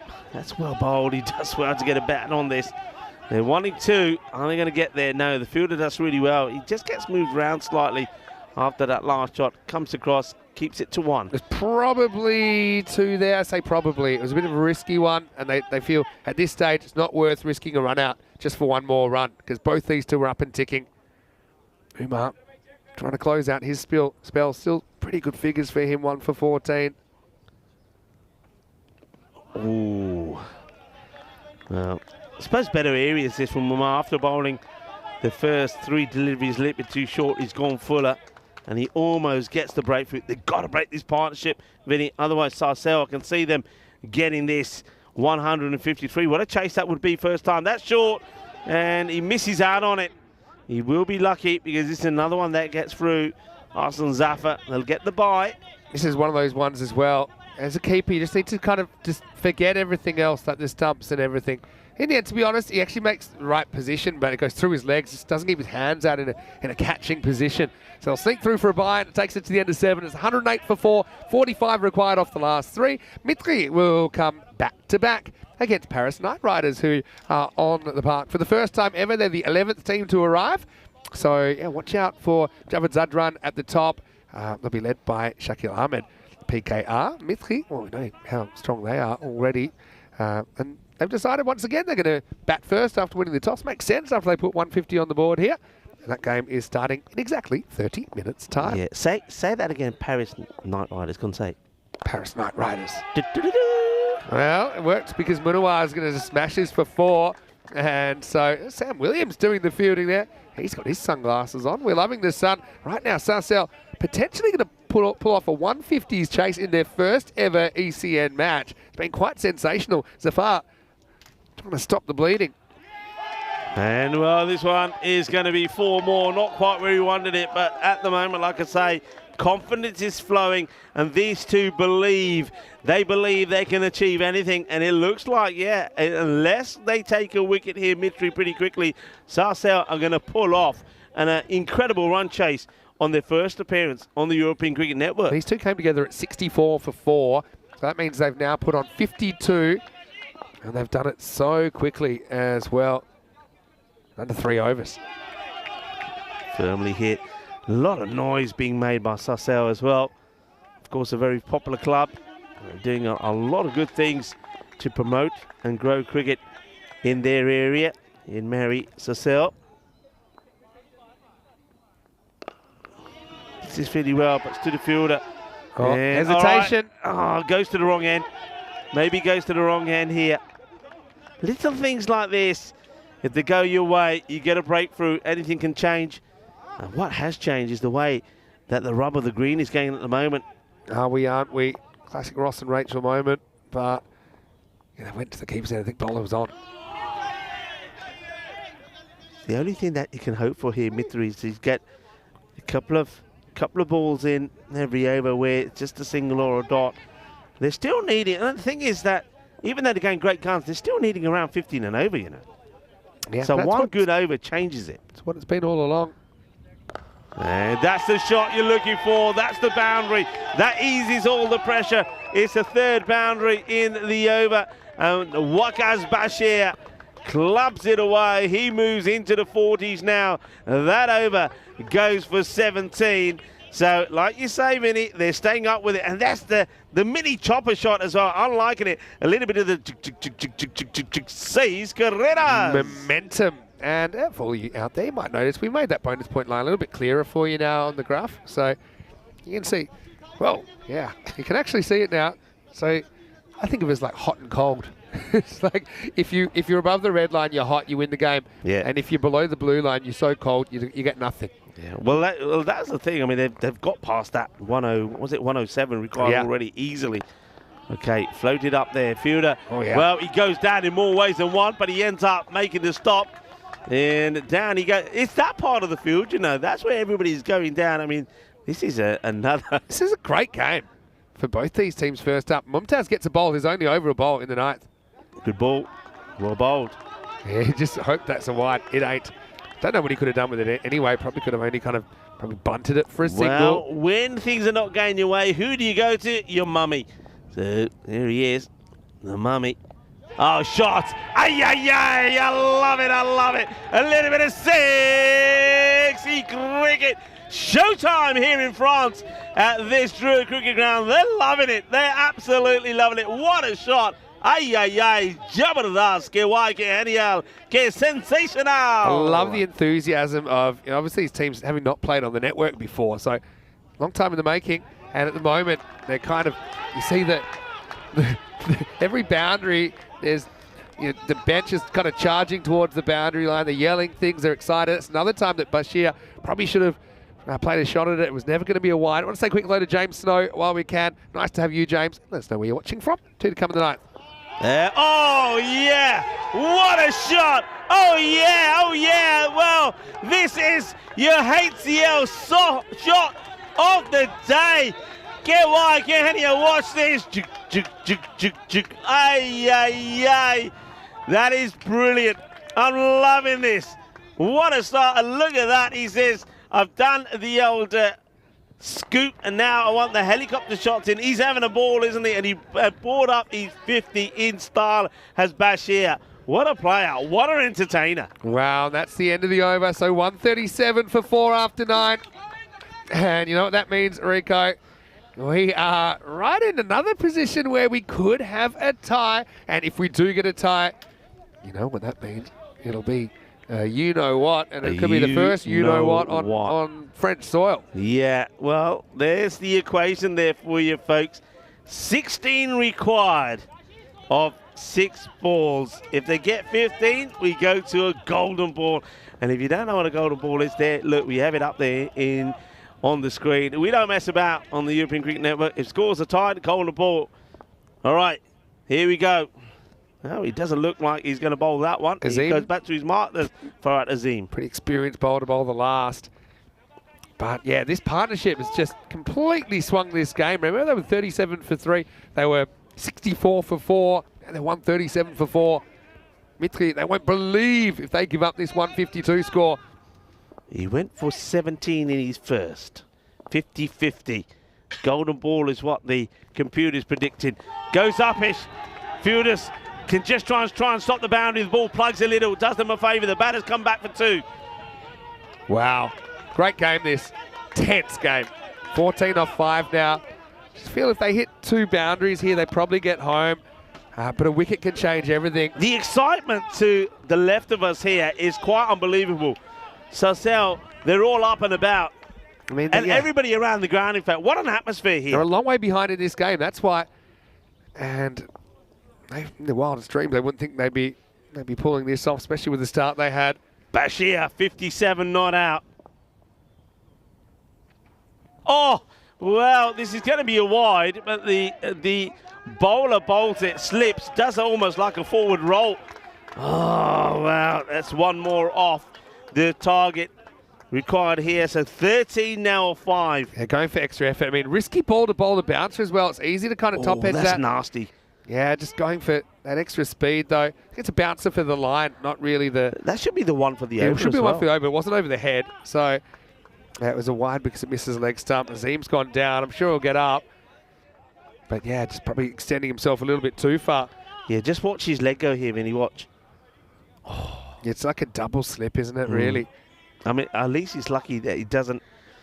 This game's got a real energy about it. It's got a real, and you got, not quite 22 players, but you've probably got, out of the 22 players, you've got around about 17, 18 that have never played an ECN match. Yeah. And so I think when you add up that, I mean, none of the Sarcell guys have ever played on ECN before. So they've been waiting a long time for this opportunity. History about to be made. 5 balls left, 13 required. It's full, it's slipped away. Fielder is there, got to make the stop. Does make the stop under pressure. Keeps it to 1 as well. Oh, well, look, this is pretty high. It's a full toss. I don't think it's going to trouble the umpires. I think it's okay because it's going downwards, but I'm surprised he doesn't give this a whole whack. He tries to clip it. He should have clobbered it. He should have gone for it full-heartedly. It will only be just a single. I think it is on the way down, but the fielder there does extremely well. But going on what we've seen so far, this is probably just okay. There's one very similar in the first innings. All right, here we go. Short again, it's Wiz. He wears it, but they run. They will get there. They'll take the leg by. Oh, it's all happening out here, Vinny. All happening out here. There was a great stop, by the way, at fine leg the ball before. I said they needed 2 boundaries from that point in time. They still need 2 boundaries, but now there's only 3 balls left. So 6 and a 4 will tie it. And, I mean, no matter what happens this ball, they're still in the game. But it's badly need a boundary. Badly need it. Again, tries him out with a length ball. And Manoa not quite able to time it up. Bashir, though, he's pretty hot right now. Azim thinking about his tactics. He's going to go around the wicket, so he's changing his method of approach. Oh, I don't like it. I don't like it. All right, okay. Bashir looking to get this boundary. And it's a very good delivery, actually. I got to say, I didn't like the idea, but he nails it. He gets it right. It's full. It's straight. He darts in. The ball is a dot. So we go to 11 off 2. 11 off 2, everybody. So it needs to be a boundary here. Simple as that. So it's only a boundary or a wide or no ball will keep this game alive. I suppose what he does there, well, it's the length more than the line, but the line is also important. He's going to try and do that again. I think that the batter might jump across here, but need a boundary. Boundary or bust for Sarcell. They've come so far. Can they get across the line? Azim just needs to keep it in the ballpark. Plays his shot, but I don't think he's going to the boundary. Oh, it will go to the boundary. It goes to the boundary. The game stays alive. It's an error in the field from Husnain Zafar. And once again, it's a chopper shot. Well, maybe the chopper shot has got too much spin on it. Look, they're throwing the gear around all over the place. They're up and about. We're going to the last ball here. Going to the last. And you know what that means without going to the 4? If he hits a 6, we get a golden ball here. Yeah, well, this has to be a 6, though, but we saw it on Sunday night in the final. I think that bat was thrown by someone excited. They won't have to bat now because this is the last ball of the game. Of course, we've only gone 10 matches without a golden ball, but needs to be a 6. And look, to be honest, I think Azim's pretty much got the length right the last 2 balls. If you do it again, I don't think you can hit that ball for 6. Oh, wow. Bashir, 62, though. He's the guy on strike. What a finish. Match number 11, the start of day 3 here in France. European Cricket Series, 6 for a golden ball. Maximo or bust. And he's going to kind of fake him out. He's going to ice the clock a little bit. Bashir will get another opportunity. I mean, Azim, he is one of the few in this game that have played on ECN before. But Bashir just needs to be able to get under it and trust himself. You can hear a pin drop. You could hear a pin drop. Here we go. And he's not going to get the boundary. It will be just a dot. It is going to be victory for Mitri here. But what a match we've had here. Absolutely sensational.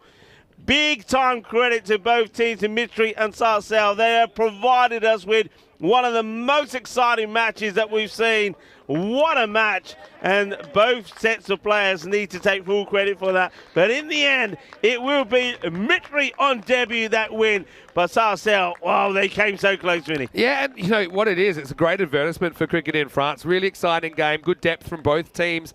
Yeah, no one ever took a step back there. And obviously pretty imposing target of 153. But I've got to say credit to Azim. Yeah. When he went round the wicket, he got the length right. Even, okay, I won't say he fluked it, but that second last ball, you know, had to get in the gap, had to rely on a misfield. field. In the end, he just produced that Yorker delivery time after time, and they couldn't elevate. Mithri, well, they do get the win in their first game. They'll take on PKR in the second game of the day, Paris Knight Riders. Mithri will get a chance to settle down for about 15 minutes before we hit the park, and they're batting first again. That is a great game in the making as well. But let's just go back on the field. I've got to say that these two teams played in great spirit. Obviously, they're super excited to play on the network. Yeah. And well, really, it's a game that they'll remember for a long time, but they both will play later in the day. So that's now consigned to history. And I suppose the other thing is that both teams get points out of the game. Obviously, Sussel, they don't get the win, they do get the 1 point. But it wasn't looking that likely early because although we had the kind of couple of boundaries in the first over, Hussein, he was an early casualty. It was the old, I'm down, I'm up, I'm juggling, I'm catching. And that was the first wicket, Hussein going with the score at 13. And before you knew it, it was 2 down as Shamshed was out. And he was bowled by Azim for 26. Azim would be a bit of a key part in this. Then Shahab Bashir went without scoring. So at that stage, it wasn't looking too great at 37 for 3. The Mummy came out. He was pretty sensational as well. We had all kinds of body parts getting used. We saw that little foot pass. Then we saw the stumping off the pads. He felt that was a big one with Asker going for 7. But yeah, this key partnership really got things back in the mix. It wasn't always hit either. But Wakas Bashir 62 and Munawar with 38. They get Sussel so close, but not quite over the line. Yeah, it was a wonderful game, and that was a tremendous hit as well, wasn't it, from Munawar? And the luck was, I mean, this is the over that changed everything. Remember that over from Noor, over number 6, which went for 31. That got them back in the game. Even though, having said that, they still at that point needed to go at 15s, and they were staying up with it. They were getting the boundaries when it mattered, and that's why 16 off the last, and they got so close. That shot, oh, what a shot. The helicopter shot, and that was after he played that sensational scoop as well in the same over. And you just thought, yeah, you can watch it again and again and again. That's absolute class. Great bit of hitting there from Bashir. Ends up 62 not out, but falls just so painfully short of getting the victory. He needed 6 off the last, and again, you can't really hit that for 6. He tries to kind of maneuver it up, but credit to the bowler. I think he was pretty cool in a tight situation. And so the final score, Mithri 152, CSPT Sussel 146. Just that maximo between the two teams with a sensational game of cricket. It was a great game of cricket, it really was. I mean, I started off by Shamshad. The part he played was so crucial. Remember that with the wicket going earlier there, Hussein going very first ball, he had to make sure they got something out the power play. He got them to 43, and that was a difference there. Even though they were losing wickets, they kept on going, they kept on finding, and sooner or later, you know that the batter is going to click, and that was some good hitting. Great partnership there from the likes of Wakas Bashir, 62 not out. Munawar made 38 of 17. Those two almost took him home. What an exciting start to the day. It really was, and credit to the bowlers as well. Azim was ice cold at the end, 1 for 25. His figures, Shafiq with the 2 wickets, 2 for 26. The other wicket went to Umar, who was the most economical of the bowlers, Shahzad Umar, with 1 for 14. Now we'll take a break and we'll try and catch our breath. I know that a lot of our viewers enjoyed that one, and you don't have to wait too long for another, because we'll be back in about 10 minutes to take you into match 12. Mithri return, and it'll be a debut for the Paris Knight Riders. Vinny Sander here, Mr. Maximo, on a sunny morning here just outside of Paris in France. I'll be back with Rico Full and a special guest commentator when we come back to the scene here in France for more European Cricket Series.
This European Cricket Network event is proudly brought to you by HCL Software and Paramatch.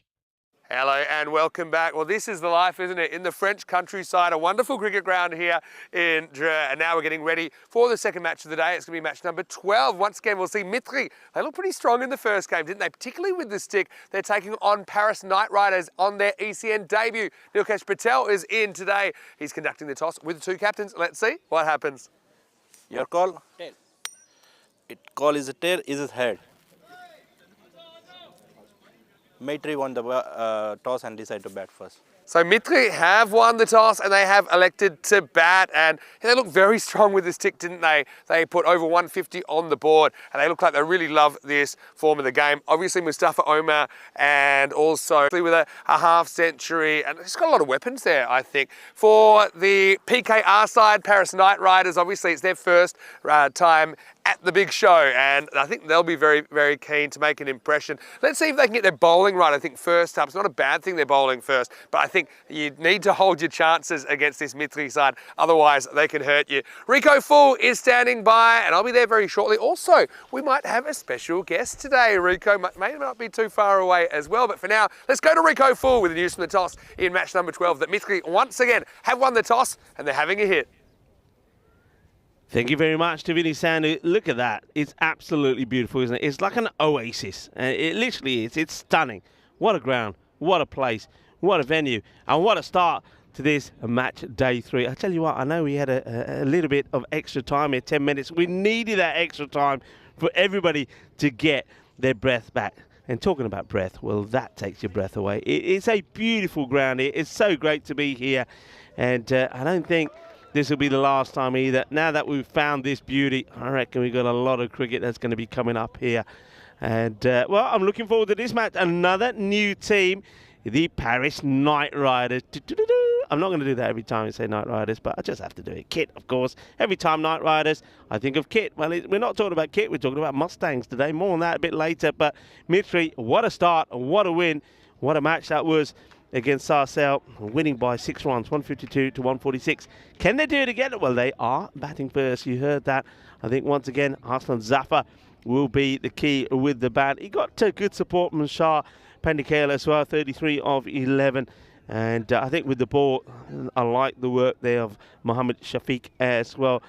Paris Knight Riders, well, let's see how they play. We don't know too much about them. Shakil Ahmed, their captain, will be hoping that they make a good start. And it's a good opportunity for them to show what they can do. So certainly I'm excited about it. And no surprise really, Mitri, they are 69% to 31. The favourites to win this one. Let's join the umpires out there in the middle. Umpire Ashok and Vignesh are the two men in the middle. And Niaz this time around will be the third umpire. I want to give a big shout out to Niaz as well. Not only is he on umpiring duty, but he's doing a fantastic job in making sure that we're well looked after here at this cricket ground. Also a big shout out to Prabhu, to Savana, and also Asif doing a wonderful job, and Pritev as well. Thank you to the Federation here in France. So let's get ready for this one. The openers have made their way out. We're going to start with, no surprise, Arslan Zafar is going to be up there again. He's hoping to make a good start again. Here's the bowler, Ahmed. Starts with a loose delivery. We'll have a look at the height on this. No runs off the bat. It gets fielded.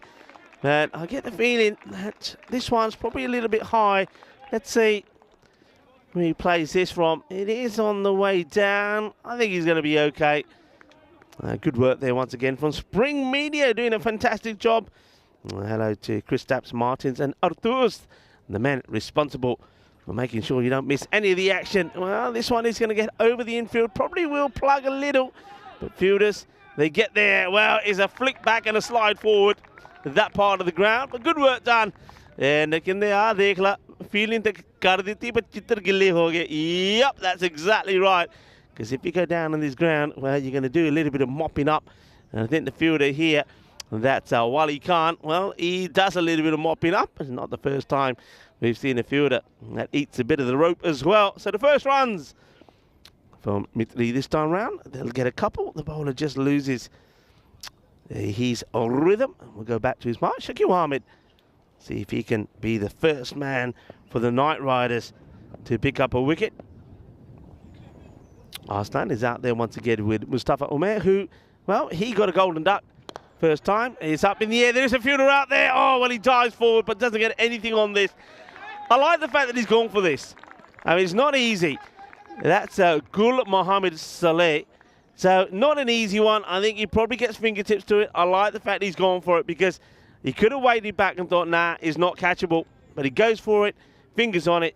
He'll just be disappointed that the ball goes to the boundary. So, Zafar, I think you've got to say that's probably half a chance. And gets a life there on 2. Ahmed almost gets the wicket. Slower delivery. Just look at the bowler here. Looks like he's got a little blue tail, doesn't he? It's, that tail is wagging as he comes running in. Well, there he goes. It's not a tail, it's a little towel that he's using to keep that ball nice and dry. The sun is out once again, so the ground will dry.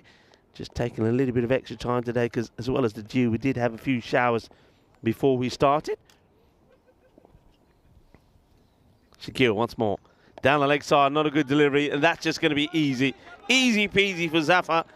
He's in good form this morning. He's seen the ball pretty well, and anything down there, well, you're just feeding him. So that one gets clipped away. 66 he made in the earlier match. But as I said, it didn't have great support from everybody. Mustafa Omer only got a handful of runs, just the 8 for him. So he'll be hoping to do better this time round. Ball to go. 10 off the over so far.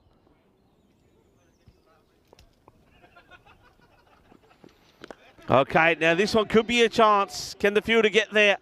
Oh, in the end, he overruns it. Overruns it, then can't get a hand to it. It's another opportunity to maybe remove Zafar, and this time is Naseem. So, well, dropped on half a chance on 2, and that's probably another half a chance. So, some opportunities. It's the end of the first over. 11 without loss.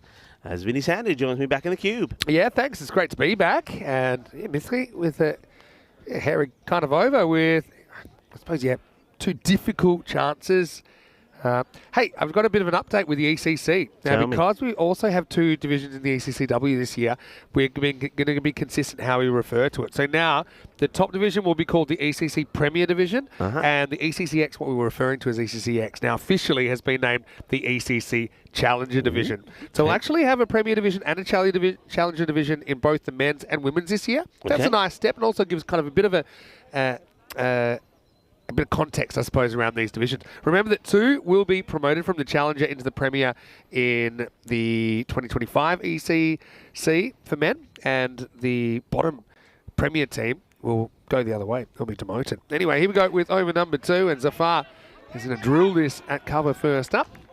So we'll probably get used to that as we go. The ECC and ECCX, kind of working title we've been going with for a while, but here now that we're getting a bit closer. You know, obviously, you're trying to set a structure in place that, you know, ideally, for example, the women's, we'd like to go to 3 divisions, for example, potentially in 2025. This is an edge. It's going to go away for 4. So Zafar, yeah, he's had a little bit of luck this morning, but he's made the most of it so far. 4 carreras. Yeah, 4 más as this one flies over the slipping catching position. No third man back.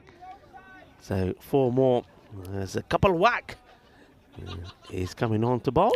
Hey, Dave B apparently has arrived at the ground. He said his Airbnb landlord drove him here. I wonder if that is in the optional extras. You know what the other good news is? What's that? He found a frying pan, so he's able to have his egg in the holes as well. He was telling me the other day, "It's no frying pan, Rico, no frying pan." He admitted to me yesterday there was a frying pan. He was staring at it all the time, but well, for some reason, just didn't see it. Anyway, he sees it now. And the batter doesn't see too much of this because he's sprayed down the leg side. So Dave, that's probably why he's late. I bet he's had a couple of egg in the holes to get here. You know what? You can excuse him for hitting the snooze button a few times this morning. He's had a long journey here. And is there another gentleman that will be joining us in the commentary box soon? He's had a little bit of a long journey here, not too bad. But here we've got a guest commentator coming in to help us out today with a bit of local knowledge. Right now, this could be gone, and he's dropped it. To be honest, that was an absolute bullet straight at Shaquille Ahmed, the Knight Riders skipper. Now, you mentioned the car kind of connection with the Knight Riders, this would have put a dent in the side because this was absolutely smashed. Yeah, and I think he almost loses sight of it I think at the last moment. He does the best he can. He has the right technique. This is a big one down the leg side. But yeah, I think with those ones, you're better off going fingers up because then there's a chance it can just lodge in your hands. When you're trying to catch some fingers down like that, it's not going to end too well. So at least he gave himself the best chance of catching it. I'm not surprised he doesn't know because that was absolutely tattooed off the map. This is Kabawak who's bowling over number 2. And this is a little bit short down the leg side. And we've seen when bowlers miss today, most of the time they get put away. Zafar has moved to 23. Yeah, he hasn't got the line right, has he, Kapalawak? He'll be disappointed he hasn't taken a wicket. It was a hard chance for Shakil to take. Zafar has been dropped on 3 occasions now. All 3 have been difficult chances, but they've been chances. He's not a guy you want to be giving chances to because he can hurt you. Just ask Sarcel about that. So can Kapalawak get it in the right area? Go straight, but could be gone. This time he is gone. Nicely taken there by Pakakan, who moved to his right.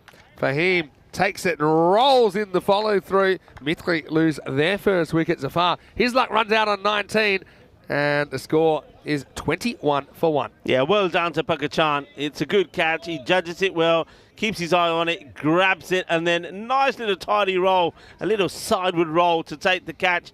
Well done to Fahim. He gets the wicket, takes the catch, and also well done to Kapalawak, who finally gets the ball outside the off, and he's the first man for the Paris Knight Riders to pick up a wicket. But the thing is, he sent one good player back, and then you get the giant that comes out as Mumtaz takes guard. Yeah, Pachkan with a good catch. You need to create and take chances. I know they've created a few. Finally, they hold on to one. But here's the mummy, and we know that he is powerful. He's going to start with a ball, which does actually miss the line, so it will be called a wide rightly. But Knight Riders are having a bit of a chat to them. We had that kind of unanticipated delay. But it gave me a chance to go and say hello. They're super excited to be out here, as pretty much every one of the new teams are, to show what they can do on the big stage. Now this is clipped away, and Mumtaz won't get a run. What a good over by Kapalawak, who'll only go for 11, and Mithri 22 for 1 after 2. Hey, the Knight Riders, as we have a look at the standings as well, I'll go back to it because I think this is important. Have a look at this because Mithri, they've got themselves sort of up there at the right part of the table, but Sarcels, they've done really well to pick up that point as well. And they're a team that I think we can see them moving up the tables here today as well. They've got 3 matches. They will be playing the Greeny Vipers the next time we see them, the Vipers coming back. So that's going to be interesting. But the Knight Riders, if we can get a close-up on these kits, I mean, they would have to be in black. And, of course, remember Kit the car had the little red... They got that as well. So that's a perfect kit for the Knight Riders. I wonder if everybody in the chat knows what I'm talking about. When Some people would, but I don't think everyone, because going back was the 80s. Yeah. Some of our viewers weren't born in the 80s. I know it's shocking. Anyway, time for over number 3. And it looks like Shakil Ahmed is going to come back to bowl out in the 3rd. And he gets it outside the off-stump, first one. Omar swings straight through it. That's actually the first ball Mustafa Omar has faced. Yeah, Omar, he was like this in the last contest. He swung and missed, I think, at the first 3. And then ball number 4 was smashed for a big 6. And then a couple of singles, and then he was gone. So he likes to have a swing, but he doesn't always make contact. Yeah, well, right on cue. Oh, well. Missed the pad. Hopefully, it's also missed another delicate area. Yeah, luckily, it's the inside of the thigh. And we've already seen some batters have trouble with this sort of delivery, but yeah, you can see there he's all right. You can look, guys. I'm liking there in the background. You got some juniors that are playing a bit of cricket as well. A bit of fielding practice happening there. I love it. Firmly hit. They want to take it. Mumtaz gets sent back, and rightly so, because I don't think Omar would have got there. That's well fielded. Yeah, you can feel the energy there from the Knight Riders. Look, this means that we've now seen all 11 sides in the competition, so we can, probably have a bit of a fuller picture about what we're dealing with here in France. Pretty well bowled. Full, straight, They're going to take on a dodgy run. They get away with it. Yeah, let's have a look at this again because, well, he will get off the mark, but it was streaky. And I get the feeling here that if this one hits, it could have been curtains. Let's see. Ooh, it might have just made it. Just makes it actually. Yeah, so I suppose Good that's a running. well-judged run. Goes for it. So, Rico, Yes. We're very excited to be here, but also I've been in contact with one of the locals that is going to help us with some commentary today. Well, slightly slower, kind of shapes away to Mumtaz, who searches for that leg side. Remember what made him so good as well in the ECL? He wasn't just exclusively kind of hitting to one region. He's a very, very powerful player, kind of in a number of aspects. Yeah, but we've got Ifti here today. Ifti Saif, he's gonna come on and give me a hand for the next few overs. I'm looking forward to some of his insights. Last ball of the third, and he's knocked him over. Well, he does kind of get a little bit lazy on that, Mumtaz, and he kind of opens up that front leg, gets a thick inside edge into the ground, and it knocks leg peg out. And that's a big blow for the Knight Riders, who have impressed early. It's 23 for 2. Yeah, well done. Well, the Knight Riders, they get the big man, and the Mumia will go, and more importantly, they'll get him without scoring. That is going to be a duck, a 3-ball duck as well. That's the worst possible side, isn't it, for a batter when you look back and see one of your stumps is out of the ground. A leg stick goes, he plays on. He's going to go for a duck. And I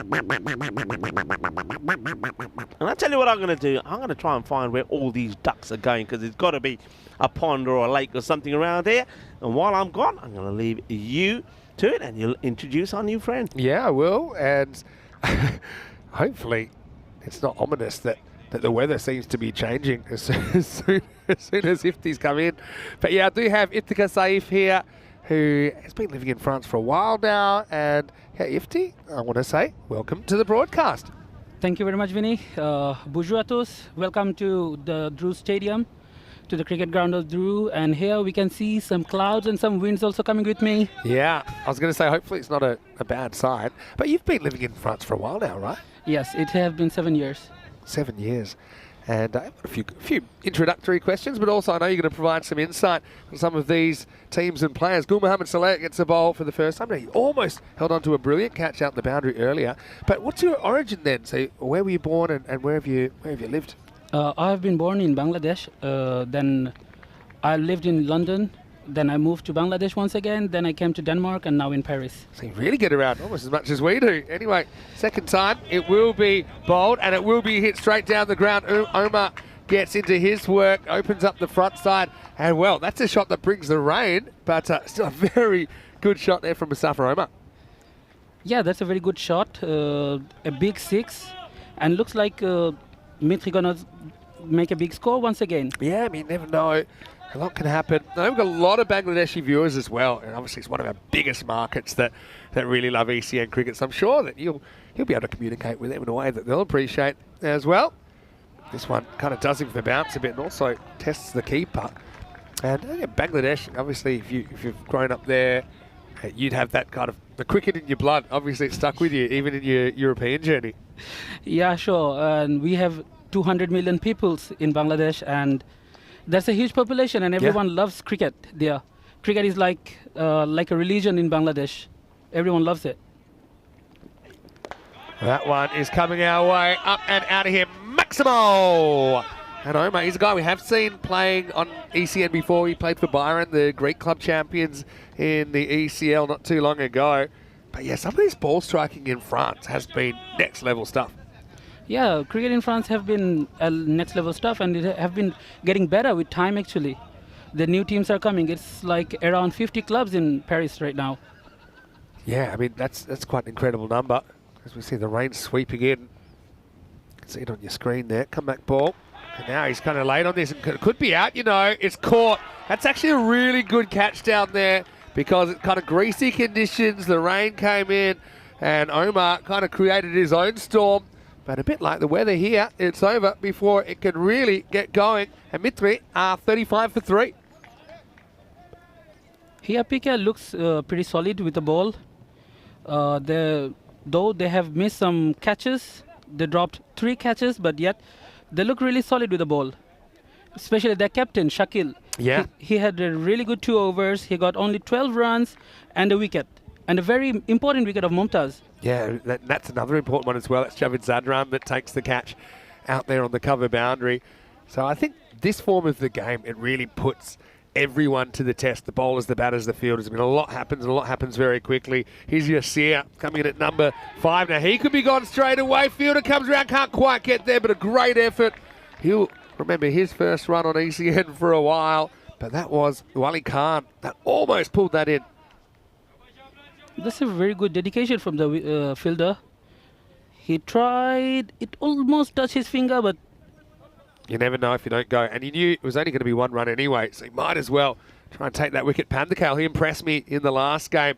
Likes to hit straight away. This time he'll just work it round the corner. No fine leg, so that's going to be 4. Smart batting. And yeah, I've got another question. So here in France, obviously we've seen Paris University Club before. End of the over, by the way, 40 for 3 after 4.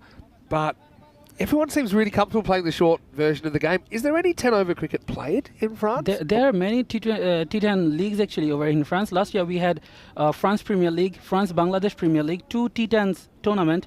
This year we also have France Premier League. So like every year we have T10 tournaments going on, and almost every team participate on them. So yeah, they have been practicing this since long. Yeah, well, it kind of shows. Yeah, they seem very, very comfortable. Sometimes we go to countries where maybe they only play 20 over cricket, maybe kind of longer cricket as well. Here's Akbar Shah bowling. He gets a little bit short. He's smashed down to the ground. Maximo! 6 runs once again. You see Yasir coming in, second ball, puts it out of the ground. So to add on that, France has 40-over league called Coupe de France. Then we have the National League, and then we have 10-over leagues also. So yeah, that's a great development, and this is the home of cricket in France. Yeah, Drew. yeah. I want to ask you a little bit about this ground as well, because yeah, it's pretty special. Is Akbar coming in again? And yeah, pitches up this time. I think it's a better length. Yeah, so obviously you must love actually seeing this ground from the air. I don't know if you've seen some of the shots we've taken in the drone, but yeah, it's a little bit of an enclosed ground. It's got a very special atmosphere, so I think the players, they'd enjoy playing here, right? Yeah, it's 85 kilometers away from France. It's a different region called Hauts de France. Yet, that's a very beautiful ground in the middle of a forest, and like it's always windy, like always a cool breeze coming on. So yeah, everyone loves playing here, and especially the outfield. Today, maybe it rained last night, so it's a little bit sleepier, but it's a good one. You kind of have to get used to it in Europe, don't you? The weather can change quickly. Anyway, this is pretty well bowled. I liked it since he's gone fuller here, Akbar. Yeah, so you mentioned, yeah, like 80, 85 kilometres out of Paris. So it's a little bit of a drive. How about you? What part of France do you live in? I live in Ile-de-France, which is the capital of France, actually, next to Paris. The ville I live in is called Choisy-le-Roi. And yeah, it's just next to Paris. Yeah, it's a beautiful country with so many great places to visit. And we're going to get a look at Ifti in a minute. And I've actually got a bit of a challenge for you in the next over. But I'm not going to give it away yet. But we are really, really happy that you've come in to help with the commentary. And I know you've done a little bit of this kind of thing before. I said before as well, Ifti, I wouldn't be parking my car there because that might not end too well. Last ball on the 5th. And, well, right on cue, this one is hit in that general region. It's going to carry the boundary. It'll be Maximo. 6 runs. And so at the end of the over, end of 5, it is 53 for 3. And this gives us an opportunity to welcome you into the commentary box, and literally welcome you into the commentary box. Thank you very much. We've got Iftikhar Saeed here with me, who's our local expert and helping us out. And yeah, with 11 teams in this competition, it's really a great chance to see the French domestic talent. Yeah, it's 11 team, 5 champions, 5 runners, and president 11. So those 11 teams are playing here, and all those teams are capable of doing anything. Yeah, and how many clubs in total would you estimate in France at the moment? In France, there are 3 divisions right now. So in the first division, there are 10 teams. In the second division, there are 14 teams. In the third division, there are around 30 teams. So it's more than 50. Wow, it's a lot of cricket. It's quite a lot of structure. And Wali Khan's going to come and bowl the 6. He's going to start with the dot. Okay, I said I've got a challenge for you. Now, I know your French is pretty good, right? Pretty much. Pretty good. Okay, well, I'm going to ask you to commentate the rest of this over in French, and I'll just listen. Are you happy with that? I'm not that used to, but yeah, I can try. I tell you what, I'll do this over. You can work your way into it. But it's one of my, or maybe get an overthrow here. It goes straight through the backup fielder, which is Akbar Shah. But I'll throw you in the deep end, because one thing I love is hearing cricket commentary in languages that you wouldn't normally expect to hear cricket commentary in. We've had it in Romanian, we've had it in Greek, we've had it in Spanish, and various others, but we've never had it in French on the network. Oh, that's a great challenge. So you're making a bit of history for us here. Although we do have, we had sometimes we've been on TV in France. Looks a bit high to me, this one. It's going to be a leg by. Yeah, Barney Spender actually has done French language commentary when the French teams have been in Spain for our major tournaments there. But yeah, first time on our ECN channel that we would have had French commentary. This is Ollie Khan, who's bowling the 6th over. And he pitches up. This is going to be hit straight over cover. And if you hit over the infielder's head, there's normally a gap behind. This was no exception. 4 more runs to Mithri.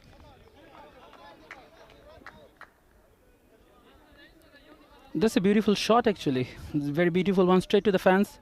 4-run added to the scoreboard. It's 59 for 3 after 5.4 overs.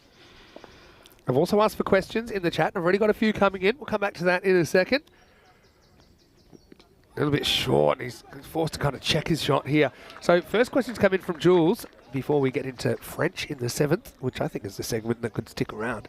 But Jules asking, what's around the ground? Some of the highlights of Dreux. Have you spent much time in Dreux or really just at the ground here? We actually don't have enough time to be here actually for long. But it's a very beautiful city. Okay, very a small city outside Ile-de-France, but it's really nice. All right, this is in the air. Now, can anyone reach? I don't think so. It'll fall, and that will be the end of the over as well. You see, we'll keep the strike at 60 for 3 after 6. Well, I've got to say, we have been staying in Dreux. I know that Dave B has as well. It's like a charming little town. It's in between city and country. I think that's pretty clear. So kind of the outskirts of the city, and really where some of the more leafy and agricultural regions begin. It's like a mixture of a city and a country, and it's a very nice place to be, and especially you will see greenery everywhere. Yeah, so definitely, especially this time of year. It's beautiful. All right, well, welcome to the European Cricket Network commentary box. We got Ifti, and you're going to take us through the 7th over in Francais. I guess I'll try it later. Okay. Why don't we start with? We'll start with like a ball then. Well, we can give us one ball. I've got to say, my French, I did learn for 6 months at school, but I was only 10 years old. Okay. And now I'm regretting that I had to choose between French and Japanese, and I don't work for the Japanese Cricket Network. So Actually, my French limited, as this is going to be a thick inside edge, and that's going to find the boundary. That'll be 4 runs. And so all I can really say is désolé, je ne parle pas français, which is sorry, but I don't speak that's a good French actually, not bad. But you know, creating language is a little bit different than the usually French we use actually. Yeah. Like when we say all-rounder in French, we have to say like joueur polyvalent. Yeah. So that's like there are many words that maybe won't come right now. Yeah, for but sure. We can try it later. Yeah, that's sure. okay. We can work at it. Anyway, this next one is going to be just muscled through cover for 4 runs. Yeah, but I do know that from when we've had commentary in other languages, because, I mean, there are certain terms that are cricket terms that you're not going to translate literally. So like LBW, for example, you know, there's some debate in some other countries if you call it some other combination of letters. But LBW is LBW. Well, if he hits here, he'll be gone. Actually had time to go to the bowler, and now he's almost thrown it for 5 and fumbled once in the outfield. It'll be 1 + 1 makes 2. So give it some basics. So rather than get you to commentate a whole over, which is probably not required at this stage. So like if we had to say 4 runs, how would you say 4 runs? 4 means cat. Cat. So it will be like cat runs. 4 Or- runs. Yeah, sometimes they say it's like a point. They count it Yeah. as a point, so you can say poor. Oh, So that it one is depends. absolutely smashed, and that's going to go miles over the boundary. Oh no, we've had a collision. I'm so glad that the tree is going to is going to hide that impact. But we had 2 spectators going for the catch, and now time to call the medics. I Oh hope they're- well. I hope they're okay. I mean, the hope- ball was caught, to be honest. Look, he catches it and then bang. Oh, well.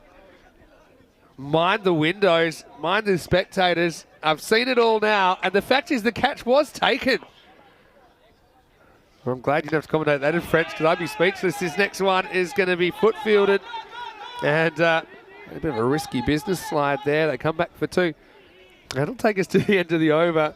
And the score now is 78 for 7. Just quickly, we'll let you know what's happening around the network. And, of course, great to be in France for the first time. We'll be in Italy in just under 2 weeks' time for our tournament in Brescia, which is in the north. It's just outside Milan, in fact. Back here for the Medina Cup, which is the T20 International Series here. France will be taking on Malta and Belgium in a 3-way series over 4 days here.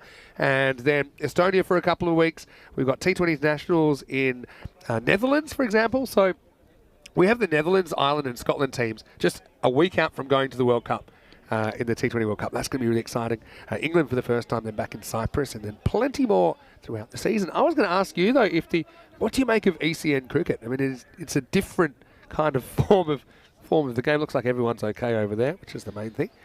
But, yeah, what do you make of it? The format, the pace, the TV, everything? ECN is really different from what we do actually here in France. First, when I came here, I saw all the arrangement, and it's top notch. Actually top notch. I found everything really different. Beside the match and everything is so organized here. ECN, yeah, we might have played 10 over cricket in France, but this is something different actually. Yeah. No, you're right about that, though. The bowler kind of gets a weird possession here. He was kind of in front of the stumps, but batter safely home. Yeah, I mean, we have to be organised, I suppose, to do the volume of cricket we do. We're doing probably over 1,700 matches this year. All right, this is in the air, hanging a long time against another one of the fielders trying to go with the flight. He will be able to pull up just in time, but Hussain Yassir will come through for a fairly simple 2. Yeah, so it's a lot I think people don't realise if you're just watching on TV. I mean, the players' areas are run at the standards an international cricket game would. So with all the protocols in place, obviously you're dealing with a lot of people, a lot of players, a lot of matches in a day. So sometimes you've got, sometimes you'll have 40, 50 players in a day that all have to come through, and there's not too much time between the games as well. So there's a lot going on, but it sounds like you're ready to embrace the chaos over the next week or so. For sure, I'm ready to embrace it. And here we can see today we have 4 teams and 15 players each team. We have 60 players in the ground actually. Yeah. So yeah, that's amazing. And as we can see, 2 heavyweights taking on each other, Mitri and PKR. They both are good teams, especially PKR. They are now taking the match really seriously. They have been very good with the ball. They have been picking up dots, just singles maybe. See, another brilliant wide york, but misfielding from the wicket-keeper. Going to go for 2, but a slightly dodgy one. There's a kind of backup keeper without gloves. In fact, they were queuing for the spot, but it wasn't gathered as it came back to the middle, so they will get back for 2. Panther Cow's not really been able to get going. I think in this form of the game, this is a good kind of a ball because the batter has to reach for it.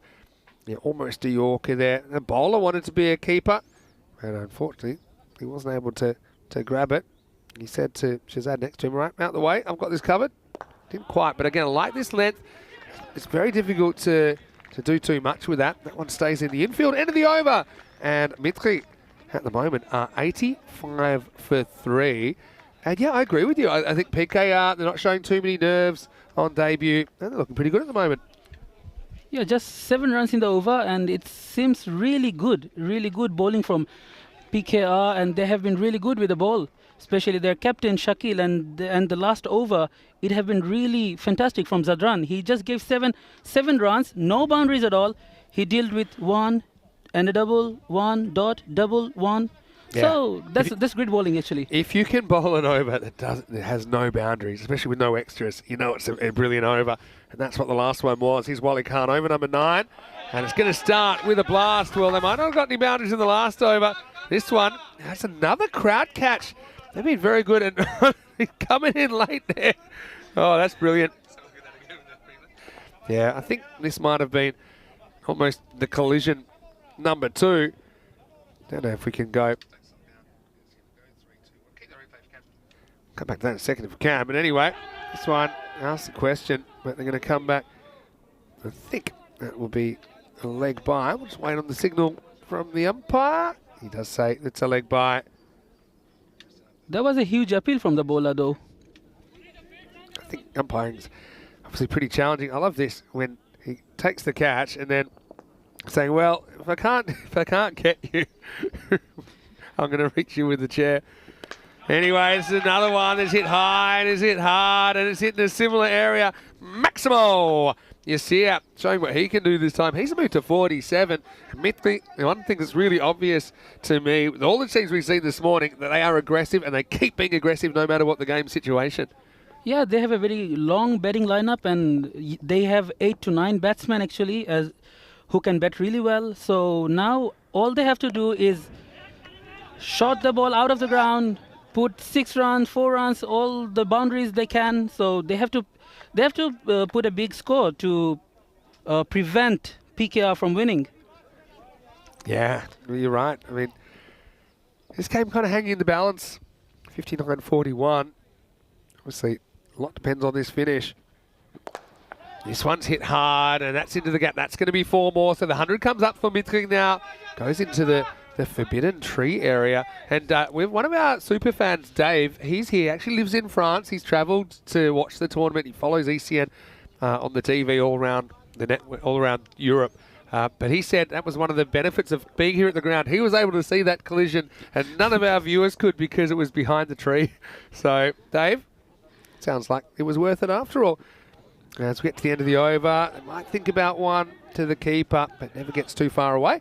I've got to say well done to PKR because they end up winning the battle with the clock by about 7 minutes, which means they're getting through the overs really quickly. 102 for 3 after 9. So here you get 36 minutes to finish 9 overs. You do get a minute added on for every wicket. So that's another way we keep the game moving. Gee, some good bowling performances in there, Ifti. Yeah, as we can see, PKR have used 7 bowlers, and all of them have bowled very brilliantly actually. Not that bad. 9 overs, 102 runs in a T10 match. In French, you can say, ça va. It goes on, okay? No problem. Let's see what happens. Last over of the innings is the bowler Wali Khan, and the first ball is a dot ball. Yeah, not bad. They've kept them to something quite reasonable here. I guess the proof will be in the pudding for Paris Knight Riders to see if they can kind of get their bats going straight away. Almost 50-50 contest now. This is hit in the air, and it's going to be taken. That's a brilliant catch. It's a really, really good catch. And Pachakan took one early, but he had to do really well. This was going for 6, so he's robbed him of a Maximo. And so that's a big swing, isn't it? So I love this highlight. You saw show it as well. So he never touches the line. And he brings that one back from the beyond. Pat the cow couldn't quite replicate the heroics of last time, but still a pretty handy 20 for him. As he goes, it's 102 for 4. It has been a very busy day for Fahim in the ground, right? With the catches. He's been brilliant. I mean, honestly, the standard from PKR coming in, it's always tough to be the last team into the tournament as well, because literally everyone has played now, so they're having to kind of find their feet against the teams that already played this morning. But I've been really impressed with them. With PKR, I have seen some new faces over here in the team. They usually there are some other players also, maybe who are not playing this season, but a very new team. Yet they look like a team actually. They have been very good with it as a team. Yeah, that's what I feel. I feel like a good team spirit about them. A lot of our viewers in India are pretty excited for the Knight Riders versus Super Kings clash. The Villeneuve Super Kings we already saw. He's safely home here. I hope that doesn't happen like happened to KKR, the Knight Riders in India last night. Yeah, well, yeah. Sometimes you're up, sometimes you're down. Yasir on 45. Won't get his half century here. can see Zafar's come to join him now. That's Hasnain Zafar. He was hustling for 2 in case you see he wanted to come back. I think also the more cricket you play in this format, the more you kind of get to understand the tactics. So, for example, here, normally you see would be kind of going for 2 there to try and get the strike back with only a couple remaining. They're not going to get bowled out here. This is well bowled. I really like the skills of Imran Zadran in this game as well. He's actually going less than run a ball, but he just seems to have that control factor there. So Mithri 105 with the ball remaining. Imran Zadran has been really impressive with the ball. He just gave 10 runs after 1 over 5 balls in the last ball of the innings. Oh God, that's a 6. That's a huge 6. And I could say, Boro Chokka. Well, Mamana is what I'd say, because that's also 50 for Yasir, and he brings it up off the last ball of the innings. 52 off 24 balls. Hits 4 out of the ground, hits 4 fours as well. And Mithri a little bit under, I think, what they were shooting for, but they do have a big finish. 111 for 4. And look, it's not necessarily quite a par total, but a very competitive total if they can execute in the second half. Pretty exciting innings there, Ifti. Let's have a look at some of the highlights, and it was Mithri. They won the toss and elected to bat, and a little bit of teamwork. And you mentioned the teamwork and the team spirit being there for PKR. Having said that, that was a real tough one for Shaquille. So a couple of kind of half chances early. Then Omar, he looked like he would be able to get things going, hit 2 big sixes, but then he got out. The Mummy obviously is a big player as well.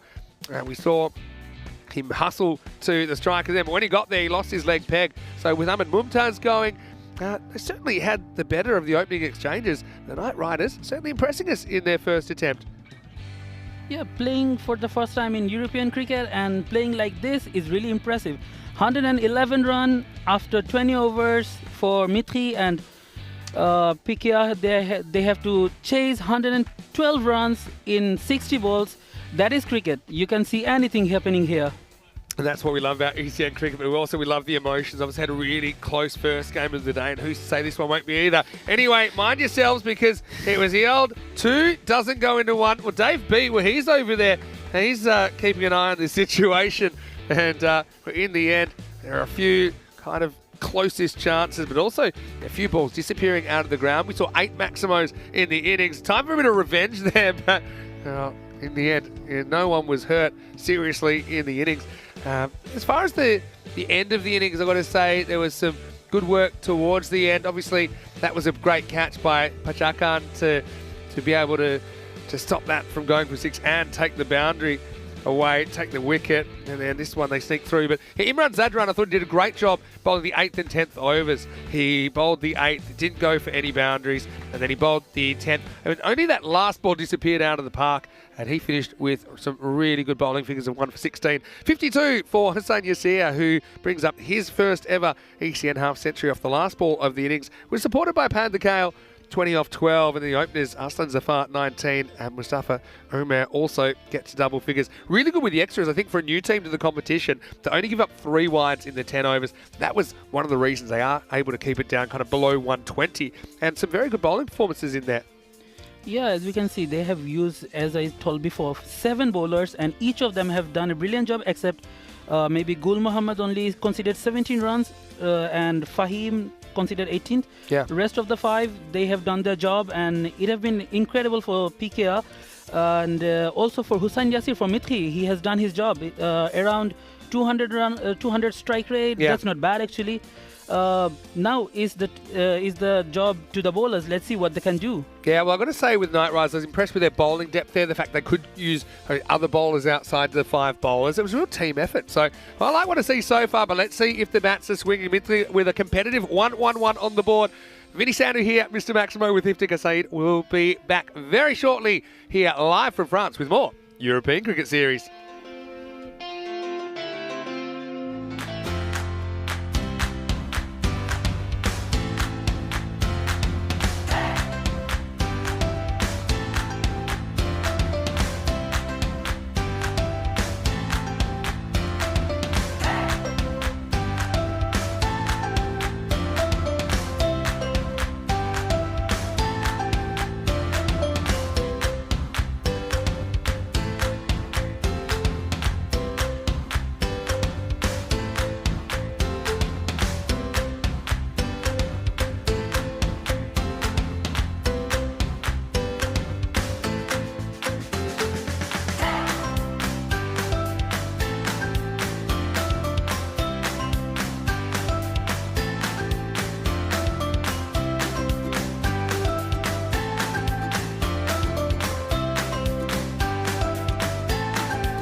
This European Cricket Network event is proudly brought to you by HCL Software and Paramatch. Hello and welcome back. And it's great to have your company wherever you're watching from around the world, whether it's on Fangode in the subcontinent or on our YouTube channel, ECN European Cricket Network. Vinny Sander here, Mr. Maximo, as we carry through to the second half of match 12. And this is Mitri going out to field after putting on 111 on the board. Paris Knight Riders batting for the first time in a European Cricket Network match. They need 112 to win. Of course, you can get a bonus point in these matches, whether you're batting or bowling second. Now, if you're batting second, that means you need to chase the target of 112 in 7 overs. So that would mean you get all the points. If the bowling team can keep Hello and welcome batting back. Great team to have your company as we return. 70% or less of that total, which is 77 in this case, then they would get all the points. So plenty happening, as at the moment we've got pretty mild weather, a bit of cloud around, but it's been nice to have the presence in the commentary box of Iftikhar Saif. And Ifti, welcome back. It's great to have you with us again. And how do you think PKR are going to go in this chase? Thank you, Vinny. Bonjour à tous. Bienvenue European Cricket Network. PKR, that's their first time in European cricket, and I hope they will do great, as they have restricted the mighty Mitri in 111 runs. So there's some new faces, but as I know, Shehzad, he's a very good batsman, and Javed also. They both are really good batsmen, but also the bowling attack of Mitri, that's also good actually. Yeah, that's true. Mitri were able to defend their score last time, but not as many on the board this time.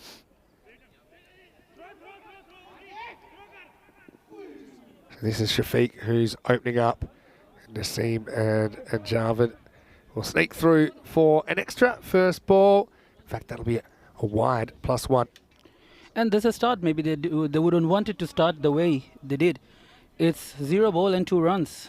Let's see what they can do. They have only 111 runs to defend, and coming with all those extras are not actually necessary for the team. Another ball, the first ball of the innings.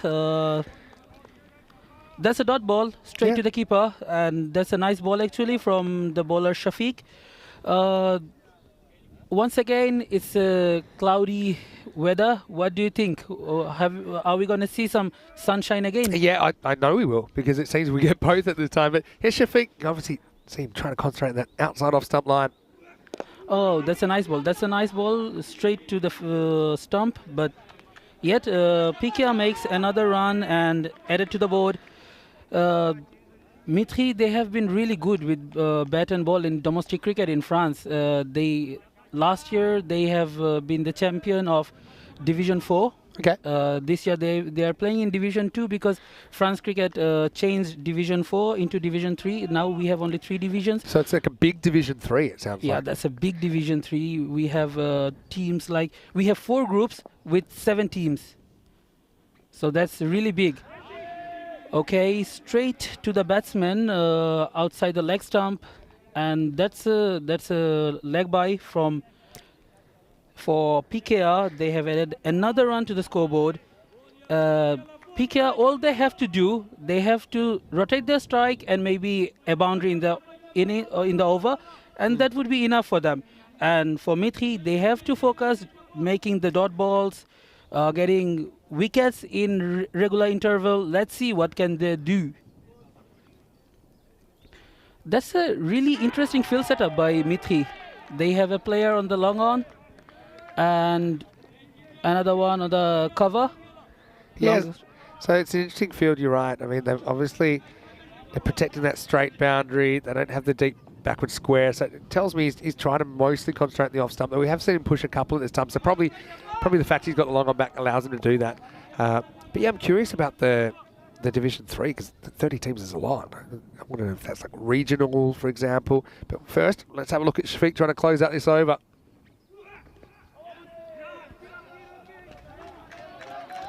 I guess that's a very poor ball, and it's straight to the fans. Another 4 runs by leg by. Another 4 runs added to the scoreboard. As the captain has said at the field, I guess the bowler should be more on the money and trying to bowl on the offside. Yeah, that's the thing.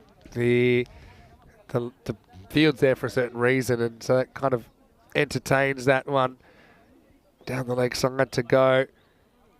But yeah, that one boundary in the over you mentioned already kind of almost gets them where they need to be, wanting to 11 and over through. They've got 8. Last ball of the first over coming up from Shafiq.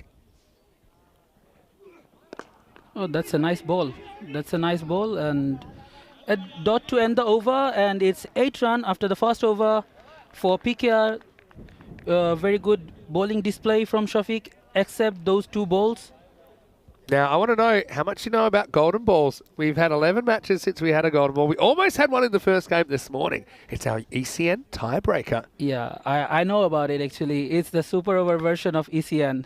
There's a tiebreaker, so you have a golden ball. You have 1 ball to get a result, beyond the result actually.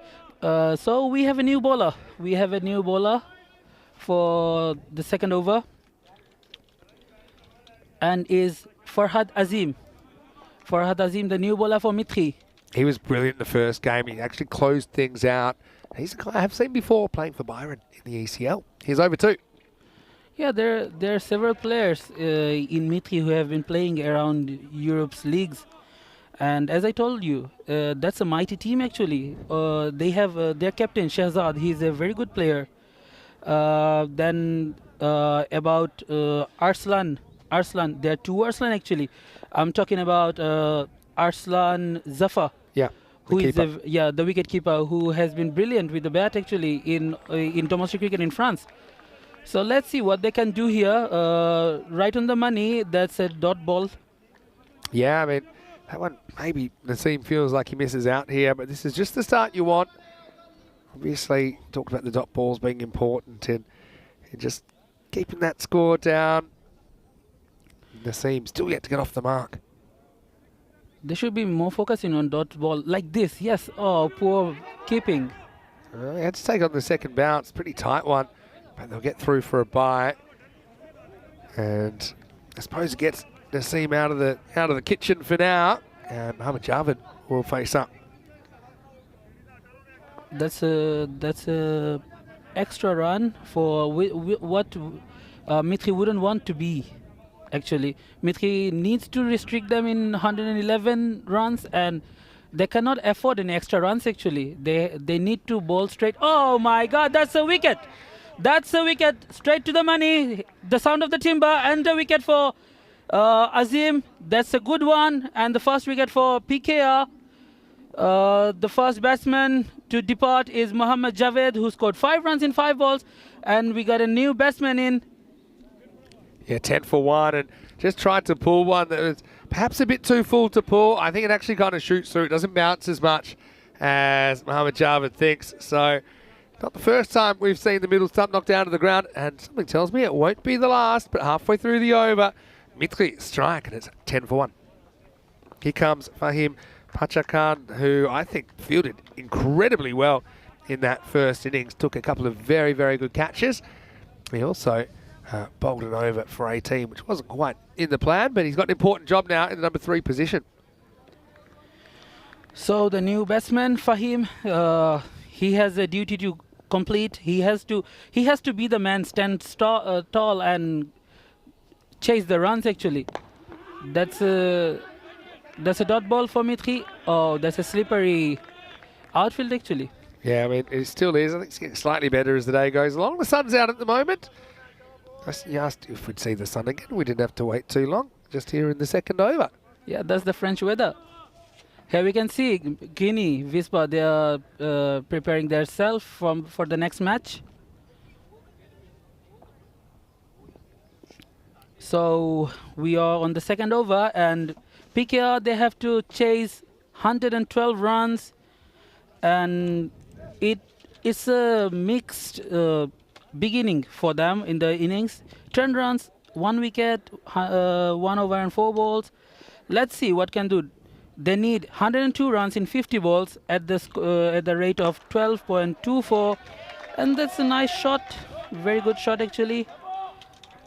Oh, yeah. Great fielding effort. Brilliant fielding. I mean, had this going. I think it will be actually before, but I mean the effort was there. As I think that's Mustafa Omar out there who I've actually seen a bit for the French national team as well in 10 over cricket. Yeah, I think he just touches the rope. You can actually see he's actually touched the rope as he's touched the ball. So that's why it's given 4 runs. that's 4 runs added to the scoreboard. And yeah, PK would be happy with the score now. Let's see what they can do, what they can find out at the last of the match. We have another 8 and 1 ball to go. Let's see what happens. Oh, that's a brilliant ball straight to the fielder, but oh, that's a poor fielding. Yeah, And let's come in. I think got to give points for effort there. Probably had to do a bit of work anyway. He'll pick himself up. Takes us to the end of the over. So Mitri are defending pretty well at the moment. Just 7 runs come off that one. 15 for 1. These are the 11 sides. Maybe you can give us a bit of background information about any side that takes your fancy there. here we can see the team on the third, Drew. They're the European champion, as we all know. Paris University Club, they are the champion of French League last year.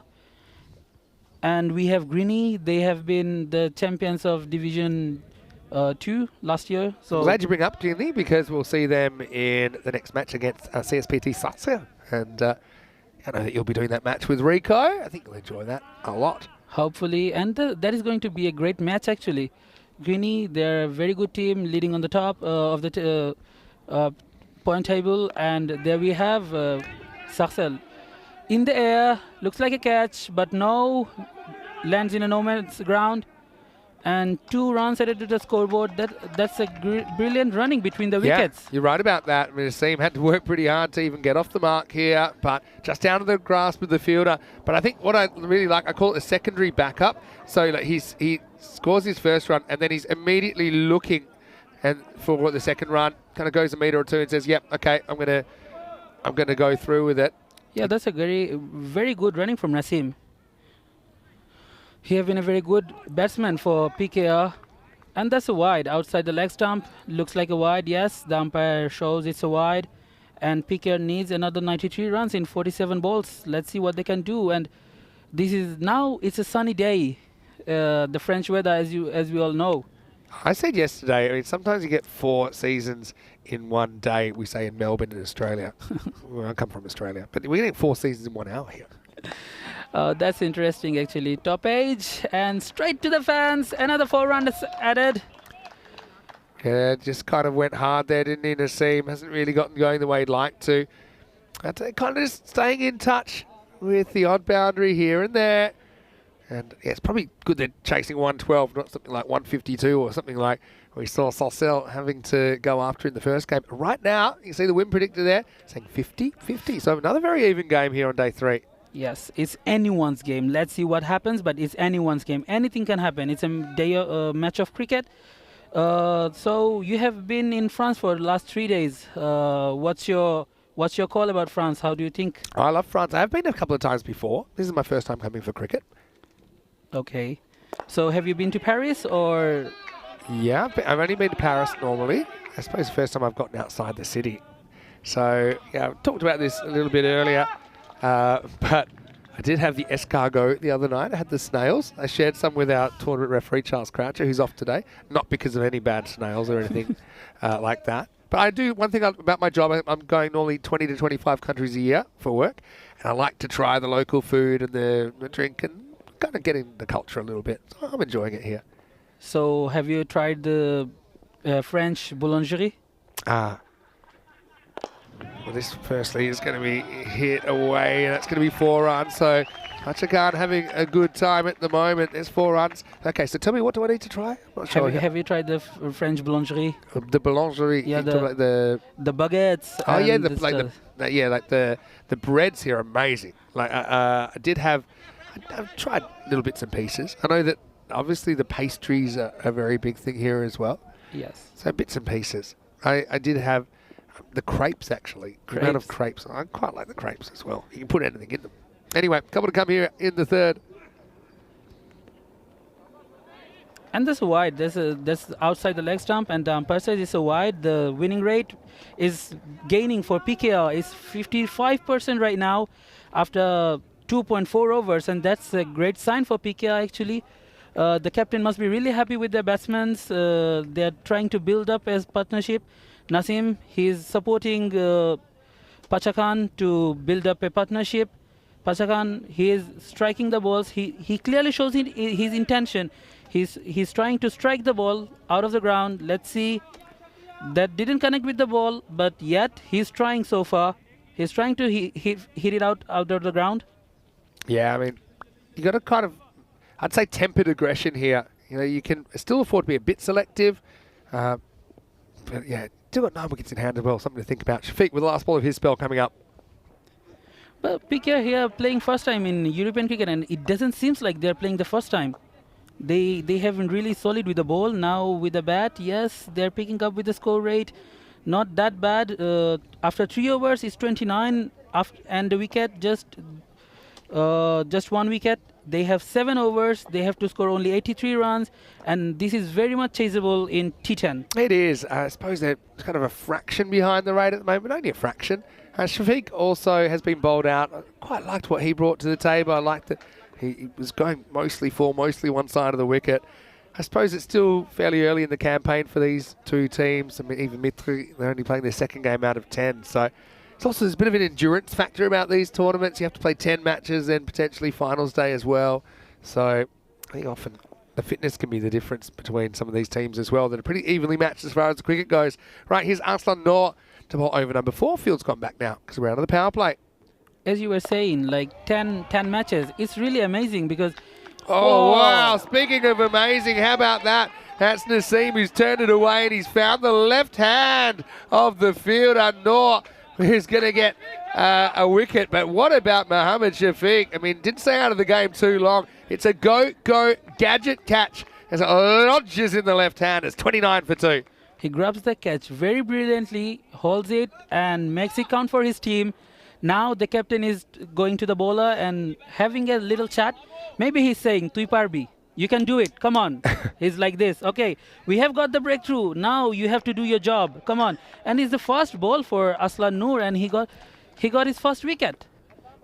Yeah, I just think that sometimes in these games that are kind of fairly evenly matched, a moment of brilliance can just turn the tide. And obviously, Shazad Nasim had taken 6 balls to get to 7. And then this, he probably could have thought that would have been a boundary, but instead, not only is it stopped, it's caught brilliantly in the deep by Shafiq. New batter comes in, and it's Talak to bat for the first time. Yeah, this is Talach, who actually dropped me to this field, who I came with actually. Well, here's the bad news for Talach because he's going to go just as quickly as he came because he's nicked off behind for a golden duck. Again, this is just getting a bit too front on, getting a bit carried away, and he starts walking. As soon as he sees it go into the keeper's gloves, he's frustrated, but welcome to the European Cricket Series. He'll get a free meeting with one of our fan favourites, Golden Derek, because he goes without scoring, and suddenly we've got a hat-trick opportunity. 2 balls, 2 wickets for the new bowler, Arslan Noor, and Paris Knight Riders, 29 for 3. That's a great opportunity for the bowler to grab a hat-trick, and his first 2 balls, he got 2 wickets. Now, a new batsman on the crease, Javed Zadran. Let's see if he can make a hat-trick or not, but this is going to be really interesting. Piquet have lost 3 wickets already, 2 wickets in this over in last 2 balls. That's a nice ball. And that's wide. That's outside the off stump, outside the off line also. That's a huge wide, and yes, he's still on the hat trick. If he can get a wicket on this ball, he's yet on the hat trick. Let's see. Yeah, I mean, to be honest, I'm not sure that's a wide on the new interpretation. For me, the wide kind of kills the hat trick, but anyway, let's see what he can do here.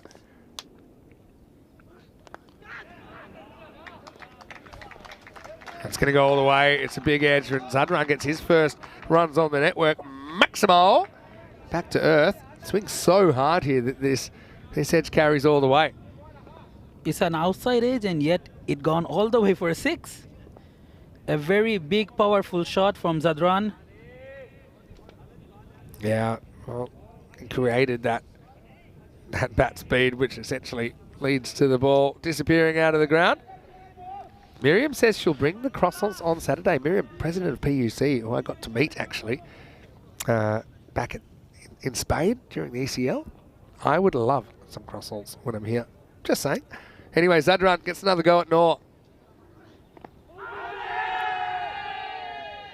That's an appeal, a huge appeal from the bowling team, and the umpire denied. Yet it's a roller coaster over for for Aslan Noor. He got 2 wickets at the first ball, then a wide, then a 6, and now a great appeal. But yet the umpire declined, and it's 7 runs in the over after 4 balls. Yeah, the rate required now, it's just gone up to a ball required.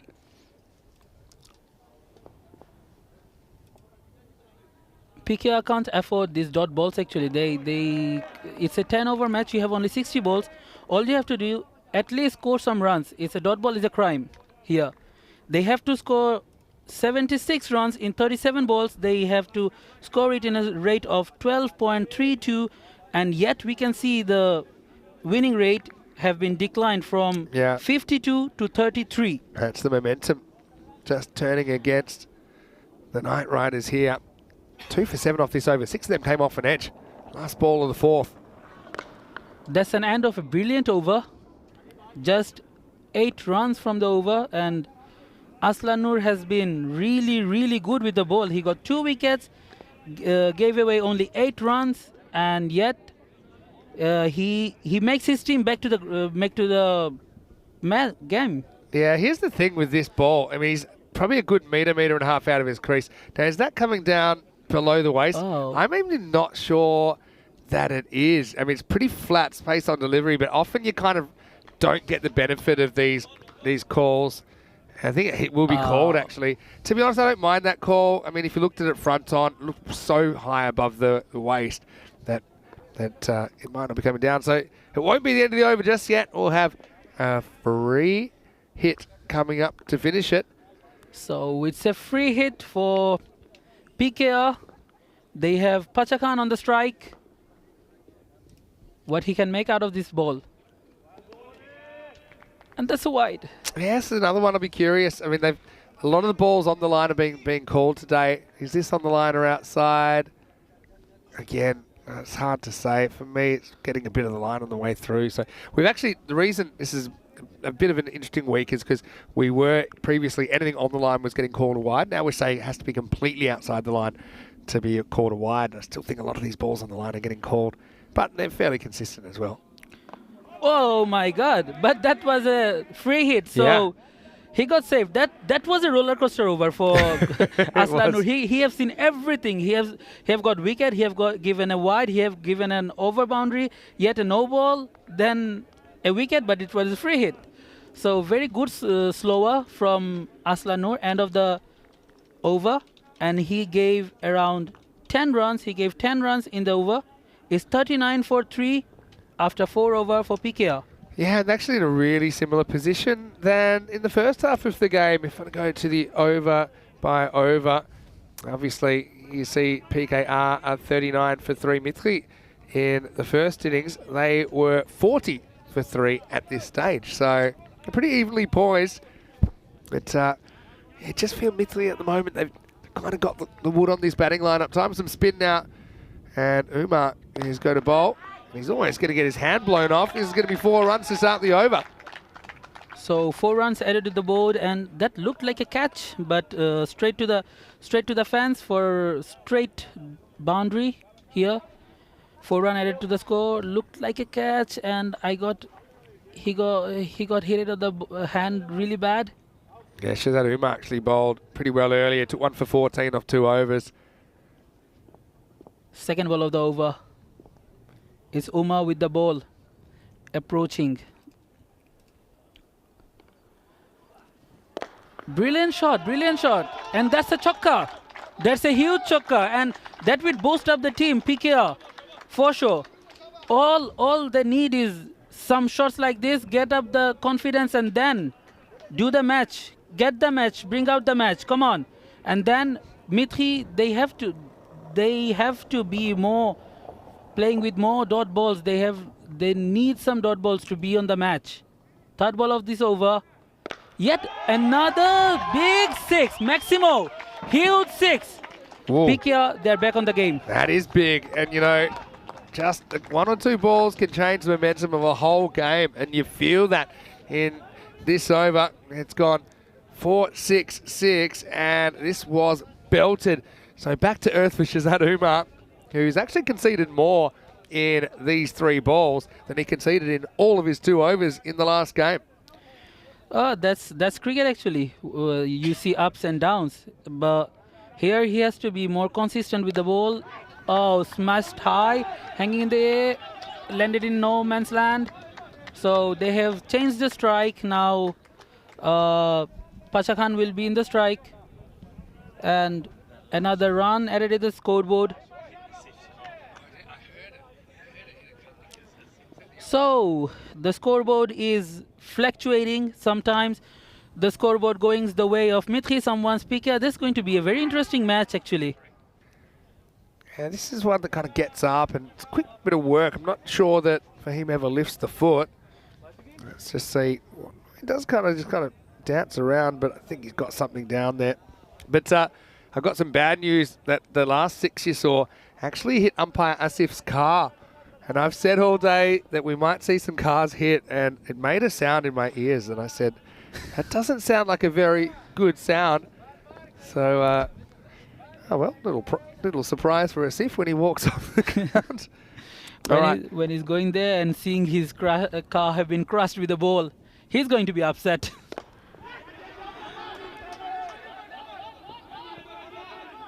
Another ball drops in the no man's land. No one to catch it here. Yeah, it'll take us to the end of the over with a single. It's 57 for 3. Let's welcome you into the commentary box one more time. As well, there's the car situation. I think everyone like trying to leave the car park at the right time because they're not safe over there. But he's sounding here, Mr. Maximo.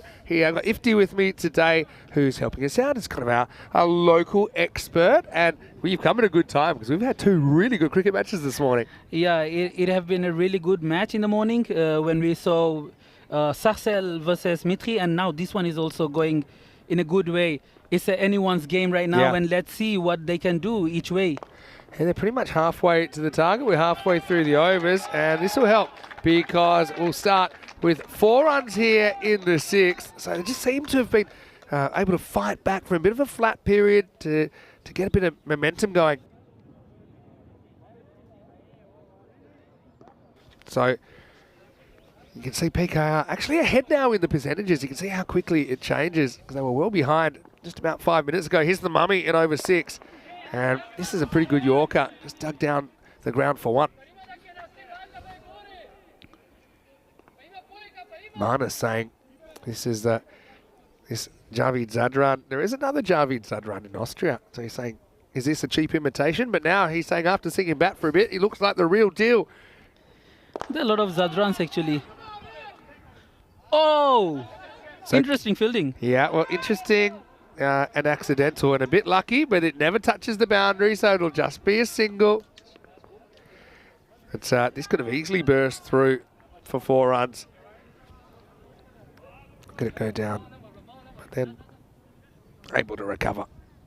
That's Zafar at the field, and he's a very good fielder for Mitri. He's one of the key players for Mitri, and he's really good with the bat actually. It looks like I don't have a broken bat here, so. It looks like that will be fixed up. So Marnus saying hello. I don't know who's commentating with you right now. This is Ifti, and Ifti, are you here today? We might be able to get you back next week as well to help out. Obviously, you know these players and these teams pretty well, having lived here for what you said 7 years. You've lived now. Yeah, France. It has been 7 years. I've got a couple of follow-up questions, but anyway, right now. This is a low full toss. It's hit into the gap. That looks like it's gone all the way as well. Maximo on new bat. And it does the trick for Pacha Khan, who gets 6 more. Gets them closer to the target. But I want to know, when you first moved to France, did you already speak any French or not really? Or was it something you had to pick up from scratch? Wow, that's interesting actually. When I came to France, I didn't know a little bit of French actually. Really? And here in France, people actually don't speak English that much. Mummy almost has his head taken off, and then it's not the greatest effort from Husnain Zafar, who kind of goes with the shin bone. And I think it's fortunate for him it doesn't hit him. But, yeah, Mummy gets some of his own medicine there, doesn't he? He needs some, actually. So tell me, how do you pick up the language? Are you kind of generally good with languages? I know you've been in Denmark as well. So do you speak in Danish, for example? No, Danish is really tough. Yeah. Very tough to learn, and they all speak English, so I didn't need to actually learn Danish. But here in France, you have to learn French because they don't speak English. Yeah, for the most part, it's true. Oh, I tell you what, keeper's end might be on here. Oh, now how many throws does it take to get it there? It took about 3, but they'll come back and get that extra run. It takes us to the end of the 6th over, and the score is 75 for 3. Bit of chaos there. 2 runs in the end. So as I was saying, I had to go to a French school in Aubervilliers named Ophiora. Yeah. Okay, so from there I learned a lot. Yeah. I mean, the thing about French, I mean, I love the language, I love listening to it, but I do find it quite difficult because even to read it, there are certain times you pronounce letters, there's certain times you don't. I like some of the sounds, like mitri. Like I love it's a sound that I wouldn't normally make, and it sounds a bit funny when I'm pronouncing it, but I do like. French is a beautiful language. Yeah, very beautiful actually. Like we say in English, people think it's merci, but it's not merci, it's merci. Merci. Yeah, it's pretty interesting actually. It's a good language to learn. This is chopped away, gets away from the infielder. More hairy moments down there for Zafar, but he does make the stop, keeps it to 1. Geez, we could have another thriller here, although right now with PKR having these 2 batters up, they're both going at a good rate. I think they're confident they can chase this down. Yeah, they're chasing the run in a very good strike rate, and now they have only 9.3 runs per over rate to chase the game. So it's anyone games if they can get some dot balls, and that's a huge 6. Come on, that's a huge 6. A big chokka for PKR, and they have been added to the scoreboard. And here is everything going PKR's way. Everything. They are smashing 6s.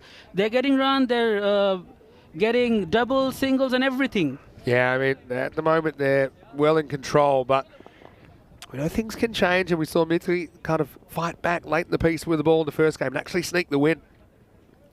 Out, no full toss, and this will just be worked away for a single. Another expression that a lot of our Bangladeshi viewers have taught me about is mar mana mar. Does that mean? Mar, that's mar. Mar, like means basically strike. Yeah, big mar, strike. Yeah, mar means strike. So we just say mar chokka means hit a 6. Yeah, mar chokka. Yeah. So Bangla is a difficult language, but it's really, really sweet. I know more than I knew before, put it that way. Anyway, this is just going to be clipped away. Could run hard here. There might have been 2 there, but they're never really looking for it. Third run will settle for the single. 28 off 20. So, but that 93 and now 92%. Obviously, it's a commanding lead, but I do think that Mitri could fight back with a wicket or 2, particularly if they can get both of these 2 in the next over or so. So the match has changed its fate.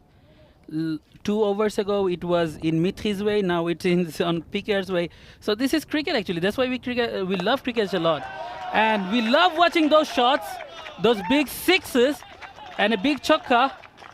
We love it. We love watching those. Yeah, well, I know that the PKR fans, they'll be loving this. I like the way he's in a pretty good position to hit this. Hits it pretty straight, shows the full face of the bat. Says Carreras, and 22 off 19. PKR, it's their game to lose now, really. It does look like at least they'll get a minimum of the point because they will survive to the 8th over, which means you get 1 point essentially just for playing, and the only way you lose it is if you get thrashed in 7 overs, or if you're batting second, if you can't exceed 70% of the total. Anyway, last ball of the 7th, Azim bowling out.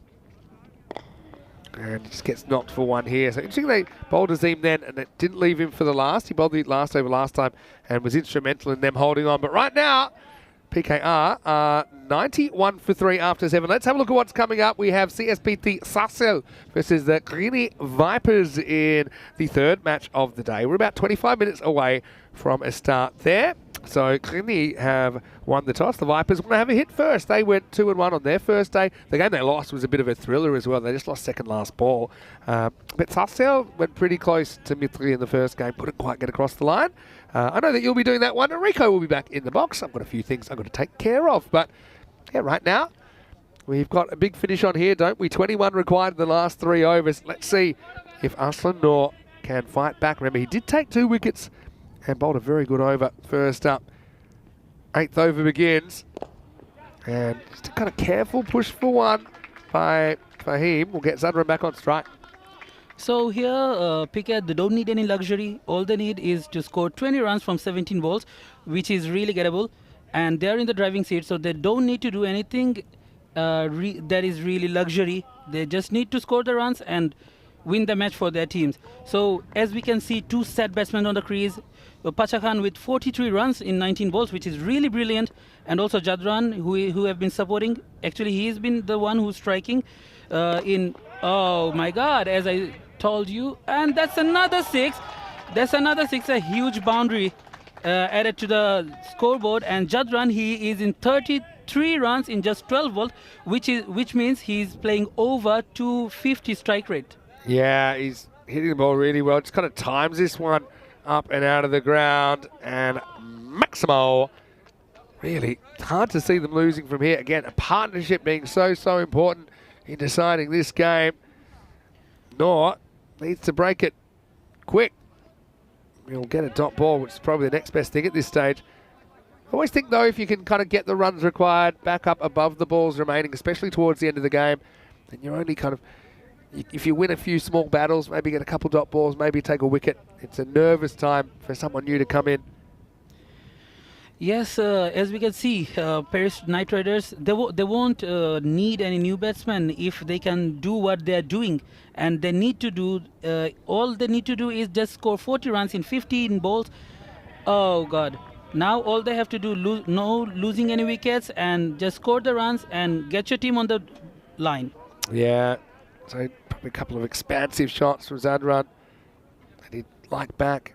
They've been kind of comfortable also. And pushing the odd one if it's not really there to hit.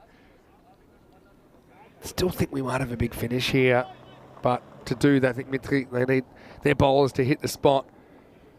2 to come in the 8th. Now it's just hit hard, important stop, and he's going to try and boot it, and he does in remarkable fashion. We saw him try to go the leg fielding earlier. Honestly, I think 9 times out of 10, this just goes straight past him. But this was the 10th, and it just came off the bottom of the shoe, and it's only 1 run. Yeah, that's the wrong sports, actually. And he could be injured for this. He might actually sign for 7 figures with one of the French football clubs here, because that was incredible control. 13 off 13 now. Pacha Khan faces up. A little bit short. He's happy just to score. He looks experienced here for him in this situation. I was really impressed with his composure in the first innings in the field in particular. But right now, they get it down to the last 2 overs. The 100 comes up as well. 100 for 3 after 8. 12 runs required off the last 12 balls. That's a very easy match for PK right now. All they have to do is just score run and get the team on the line. But if Mitre can do something really special, still it can be a game for them. They have bought a spinner in, so let's see what he can bring for his team. And Aslan Noor is back. Yeah, looks like, no, I think they're going back to Shazad Umar, the captain. Yeah, so Shazad. now this is a big moment because it's going to be lifted up, but it's got the legs. Maximo! And Shazad Umar has certainly not quite had it all his own way in this game. It's a little bit short, it's put away, and Pacha Khan actually brings up his 50 with that as well, bringing up the milestone in 21 balls. It's been a wonderful knock from Fahim, and now he can finish it with his 6, and that's exactly what he's going to do. It's game, set, Maximo, as Pacha Khan puts the Knight Riders over the top. Their first game, their first win in ECN cricket. Great moment for their club. Mithri, they're 1-1. They fought hard in the end. They just didn't have enough runs on the board. But yeah, the Paris Knight Riders announcing their arrival in style. Yeah, PK are playing the ECN for the very first time and winning the match for for the team in the first time playing in the league. That's amazing. That's amazing actually. And I have to mention the batsman Pachakan, who has scored 56 runs in only 22 balls. He was the man who brought the team outside of danger, and that was really good.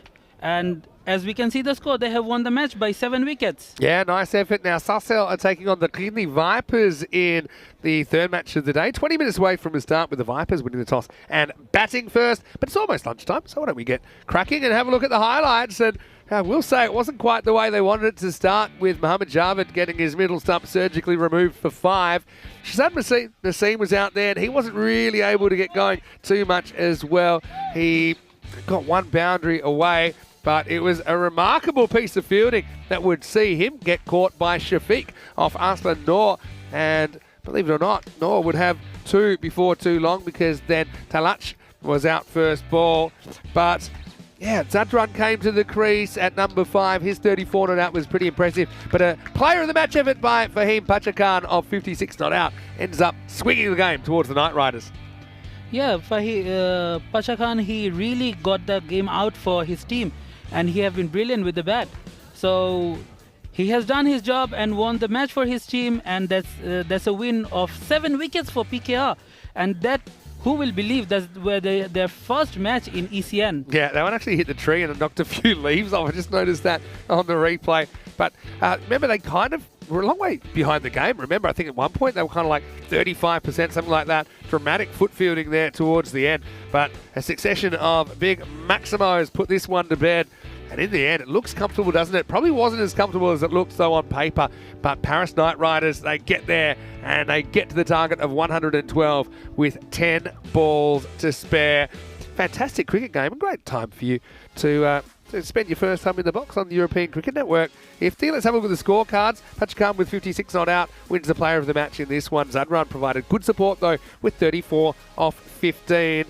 Apart from that, obviously the openers missed out, Talach missed out, but it doesn't really matter if you get out quickly, as long as you're not wasting balls. That's the thing. And so it just allowed Zadran an opportunity to win the game. And although they had a couple of good performers with the ball, Mitri not quite able to hold on this time. Aslan Noor, who have been really good with the ball, he only got conceded only 19 runs, but picked up 2 important wickets.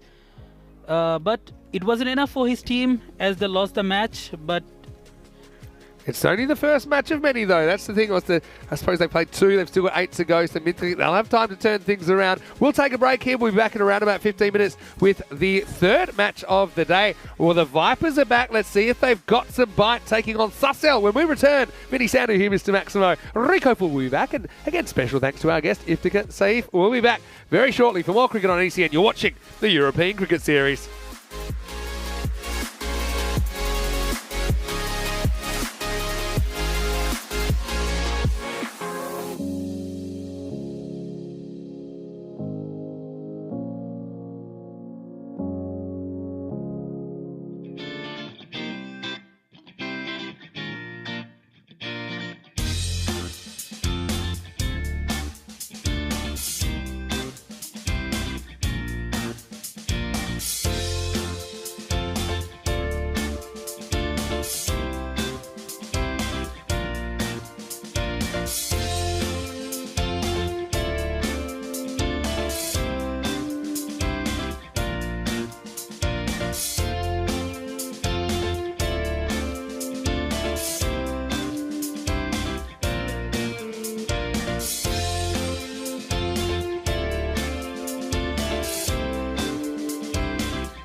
This European Cricket Network event is proudly brought to you by HCL Software and Paramatch.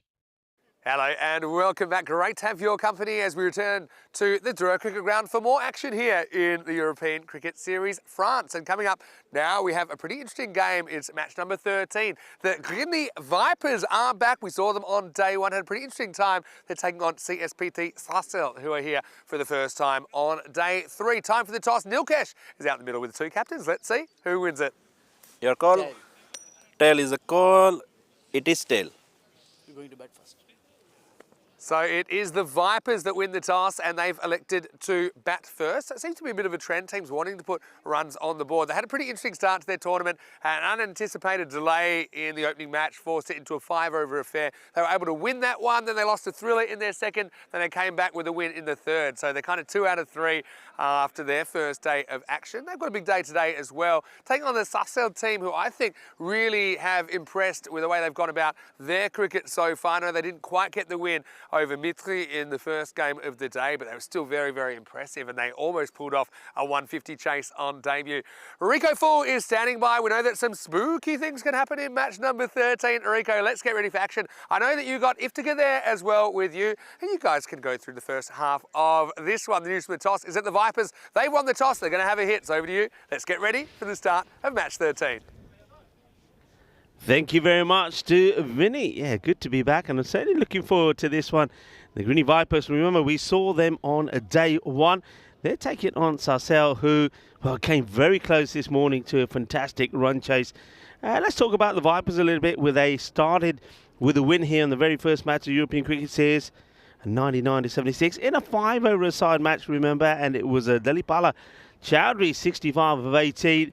That was the player of the match in that win. They also finished the day with a crushing win over Balbinians with a 157-95, a 62-run victory. And that time it was Dulatas Zai that got the runs. But in the middle, they did have a blip. They did lose to Royal 94. But still, they are the team that start at the top of the standings. This one's, well, is billed to be a close one, 56% to 44%. Sarcelles, though, I mean, they're a team who certainly did enjoy what they brought to the occasion. And like I say, in match number 1 here on day 3, almost pulled off that, what would have been an amazing run chase. Arslan Zafar gave Mitri a great start, 66 he scored, and he got some good support from Bandakel as well, made 33 of 11. But then Wakas Bashir almost bringing them home with a really good partnership there with Munawar. But they finished just 6 short. Well, they'll be chasing again here, because the Guinea Vipers have won the toss and they have elected to have a bat first. So let's see how this one pans out. We'll give you the information on the bats in a moment. Hello to everybody on the chat. What a good match. That was the last one. So it's sort of very much following the pattern here in France. A team wins well and then second time round doesn't perform as well. And that's what happened to Mitri.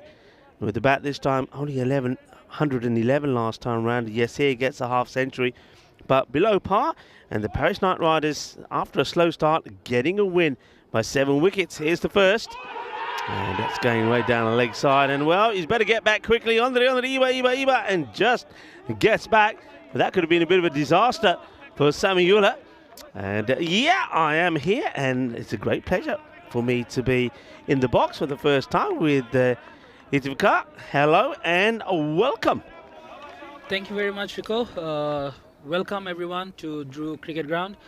Bienvenue. Welcome to France, ECN. Let's see, it's a very good day for cricket.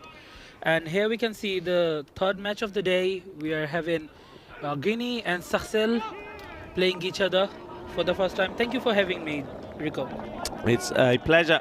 Loving your work with Vinny. Vinny will have now a bit of lunch. Thank you once again to the Federation here. And a lovely lunch today. A little bit of a sagalu, some rice and some salmon as well. I think Vinny will be well happy with that. It was delicious and it keeps us on our toes and ready to go.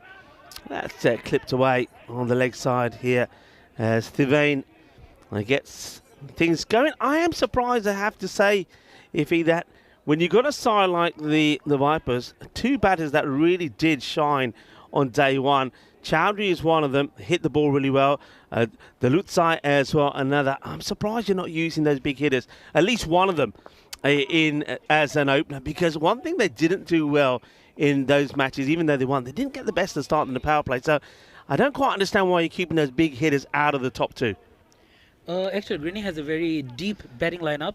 Maybe they are coming with a plan to hit it on later, but yeah, they have around 8 batsmen, and all of them can hit the balls out of the ground. Maybe last time it wasn't that day, but yes, they are very good with the bats. Yeah, I think it's all about trying to make the most of the power play for me, and I think, you know, saving somebody like Dalutzai, who, as I said before, made a very, very good half century in the win at the end of the day for them on day one when they beat Babylons. He batted beautifully well. You also have Chowdhury, who's a very good, strong hitter. Thivain, he does score runs, but for me, he hasn't shown so far the firepower to be up there at the beginning as the opener. Well, that's hit pretty well. Maybe a chance of a cordon ball, but it was hit strong. Maybe Thivain is trying to prove me wrong this time, but he does get his hands on it. You can see he's having a look, said the ball, Gumagi, it gets through him, and he gets to the boundary. 4 runs, first boundary of this innings, and the Vipers are away. Vipers always starting with this pair in the domestic cricket, so this is their natural opening pair. I guess this is why they're just sticking with what they always do, and that's a nice shot actually. Yeah, it will plug in the ground. And they will come back for 2. Yeah, it's a good shot to play in the power play, isn't it, when you've only got just the 2 men outside the 30-yard circle? Yeah, that's a very good shot, and the ball also lands in somewhere where there is no players. So he has plotted the shot in a very good way, and we know these batsmen are capable of anything. This one's down the leg side, will be called wide. It's a tricky one for the keeper. Waqas Bashir. He does well, get something on it, and the batters, maybe it was an opportunity to perhaps try and take a run there as well, turning it into 2 wides, but they decide against it this time. Hello to Manus, who is joining the chat, and Kroom as well. Dave, he is here in the air. Can anyone get there? Yeah, they can. The catch has been taken, so Thivian Minikbal will go. Well, he's happy, and so he should be. Nice catch taken, comes across, and that's a Umair Ashgar. Once again, doesn't quite get it out the middle. Hits the top part of the bat, goes up in the air. That's a really good catch. Had a lot of ground to make up. Holds on to the catch. He knows where the camera's up. We're over here. That's it. You got it, Sunshine. You got it. The first wicket will go as Thivain departs for 7. And here we have the new batsman, as you wished for, Chowdhury. He's here in the crease as the new batsman. Yeah, Chowdhury. Well, let's see if he can be explosive as we saw him in day one. You can have a look at some of the places that we will visit. I'm really excited. First time I'll be going to Estonia, so looking forward to that. And, of course, we're going back to England. Well, I'm not the only one that'll be going back to England. Dave, who hasn't been back to England since 1991, will be joining us there at the Wimbledon ground. I'm happy to be reacquainted with the Wombles as well. The Wombles of Wimbledon. A bit of strawberry cream, and of course a bit of Pims as well. Why not? Not when I'm on duty though, of course, everybody. 10 off the first, 1 wicket down. It was the wicket of Thivain. It was very well held there by Ashgar. So Thivain is the first wicket to go. So the left-hander out of the way. They'll be happy about that. And Sarcel, I love the way they played the first match. If he played really well, and were very unlucky not to get the win, but we know they've got depth in their batting. And that means that I reckon that the Greeny Vipers, they know they've got to try and get to a 130-plus score here. As, Mary decides it's time for him to get going. Samiula, nice-looking shot. Sarcel is one of the 2 teams in France, those who have their own academy to teach cricket, to learn cricket. So they have been in touch with cricket since 2016, and they have been a very good team actually. Last year they have been the champion, the runner-up of Division 3. This year they will be playing in Division 2, and as we can see, they have been really good in terms of performance.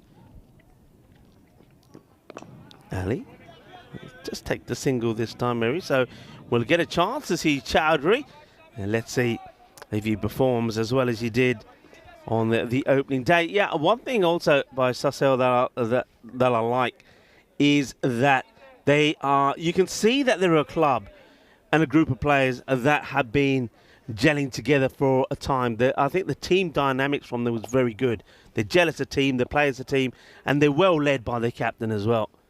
Yeah, they have been led by the captain very well, and for this tournament they have booked a hotel here. All of them have been staying here since last 2 days, and today they are playing here. So in every way they are trying, in the field, off the field, everywhere they are trying to do something great. And we know there's a guy who is doing all those things, is Amjad Sandhu, who is here in front of us playing for the team, and Akib, the captain, he is a very good player. It's going down the leg side, and now the catch has been taken as well. So I think that has come just off the pad. I think maybe the wicketkeeper just asking the question to see if there's a little bit of bat involved here. I don't think so. So Mary doesn't get that one away. Yeah, I mean, you're absolutely right. I mean, Amjad Sandhu, what a lovely guy, great personality, lovely to talk to. And I think all the teams have to be very grateful to him and thankful, because he's provided them all with the team kits as well.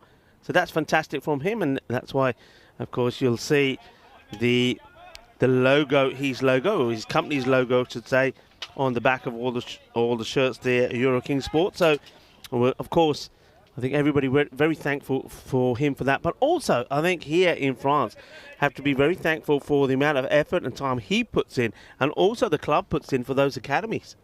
Yes, there are 2 academies in France. One, Académie de Cricket du Stade, and this one, CSPT Sarcelles. They too have a very good structure.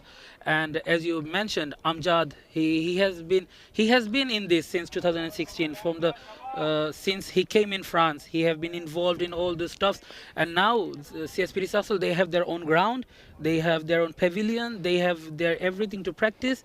So they have a very good structure. They have been involved in developing cricket in France. Ali, once again, to Mary, who does manage to work this around. The fielder gets down, gets dirty, but makes a stop. Nicely done. So keeping it nice and tight. At the moment, with a ball to go in this second over, 19 for 1. So we haven't quite seen the explosive action so far that the Greeny Vipers, they can bring. We saw that in the first match they played and the last, but they did get beaten by a raw 94. So they've 2 wins and a loss. But the one thing they were able to do, as this one gets put away, can he find the gap? No. Well fielded, well watched. The other thing I think that Sarcelles will be very happy about is, remember the first match they played this morning was a lot of dew. We also had some rain. They were sliding about all over the place, but now things have dried up. They look like they're staying on their feet pretty well. End of the over as we have a look at the standings. It is 20 for 1, so they're going at 10s, and there they are. Greeny Viper sitting pretty at the top. Greeny Viper winning 2 out of 3 matches with the bonus point and everything. So they have been cashing in everything coming in their way except that lose. They have been a great team, and they have been in France domestic circuit for a long time. That's a good team actually, very mighty one. And all those players who have been playing, like Chaudhry, he have been in France domestic cricket for a long time. Safsai plays this out to square. Safsai, the bowler, coming on. A little bit short, but Chaudhry not quite hitting his straps at the moment. He gets a single, gets Semiula back on strike. Well, that's been hit pretty well, but there's a fielder out there who takes the catch.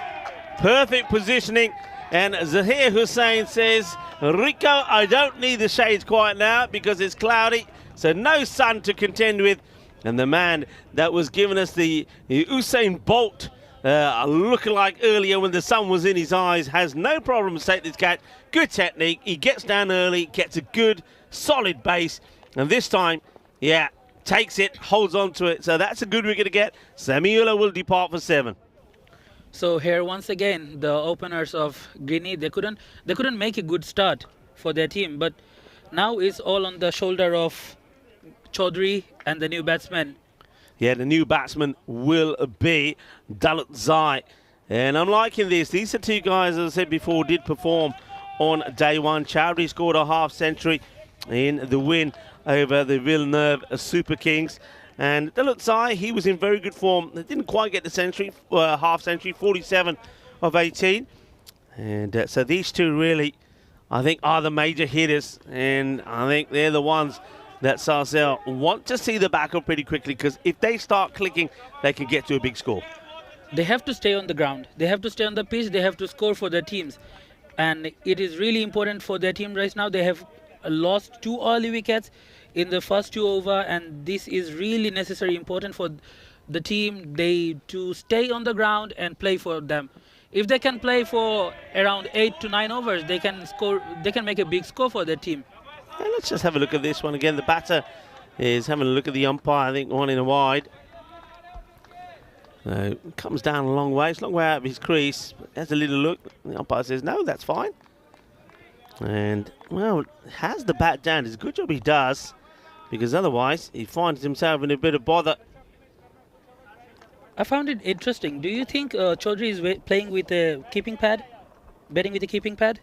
They are little pads, aren't they? I mean, we do know that Chaudhary, we have seen him behind the stumps. He's not listed to be keeping today, but maybe that's the pads he got. They do look little. Good observation from you. Okay, up in the air, but he gets lucky. There's nobody back there. He gets it over the man who's at backward point. But I'm liking this here. Look, Amjad Sandhu, and we mentioned him a lot. I've told you he's a great bloke. So even though that one goes to the boundary, he's the first to applaud the bowler and say, hey, Yusuf Zai, don't worry about that. It was a good delivery. It was a bit of a false shot. Could have gone anywhere. Amjad Sandhu, one day I asked him, like, where do you get all those energy to work and then run a club and academy? And he says, this academy, this club is like my baby, my own baby. Yeah. And that is what he's doing actually. He is leading everyone.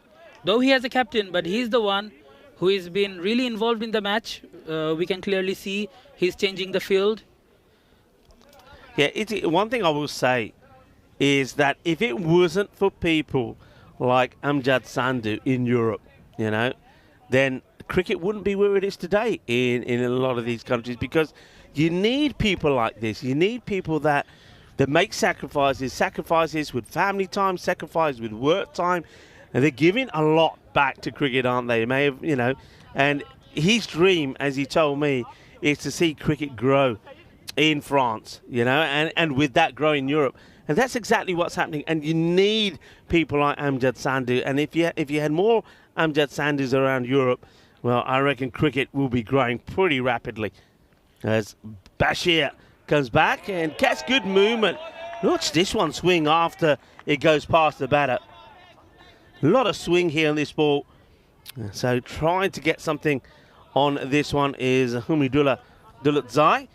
And he can't, just not moving his feet, is he? He's staying planted. He's got to get that front foot to be going a little bit towards the ball. Here's the next one, and this one is a little bit shorter, guides it, taking it on, and ooh, it's a quick throw. Good running though, I think, this one, Chowdhury. He wants it, and he goes early.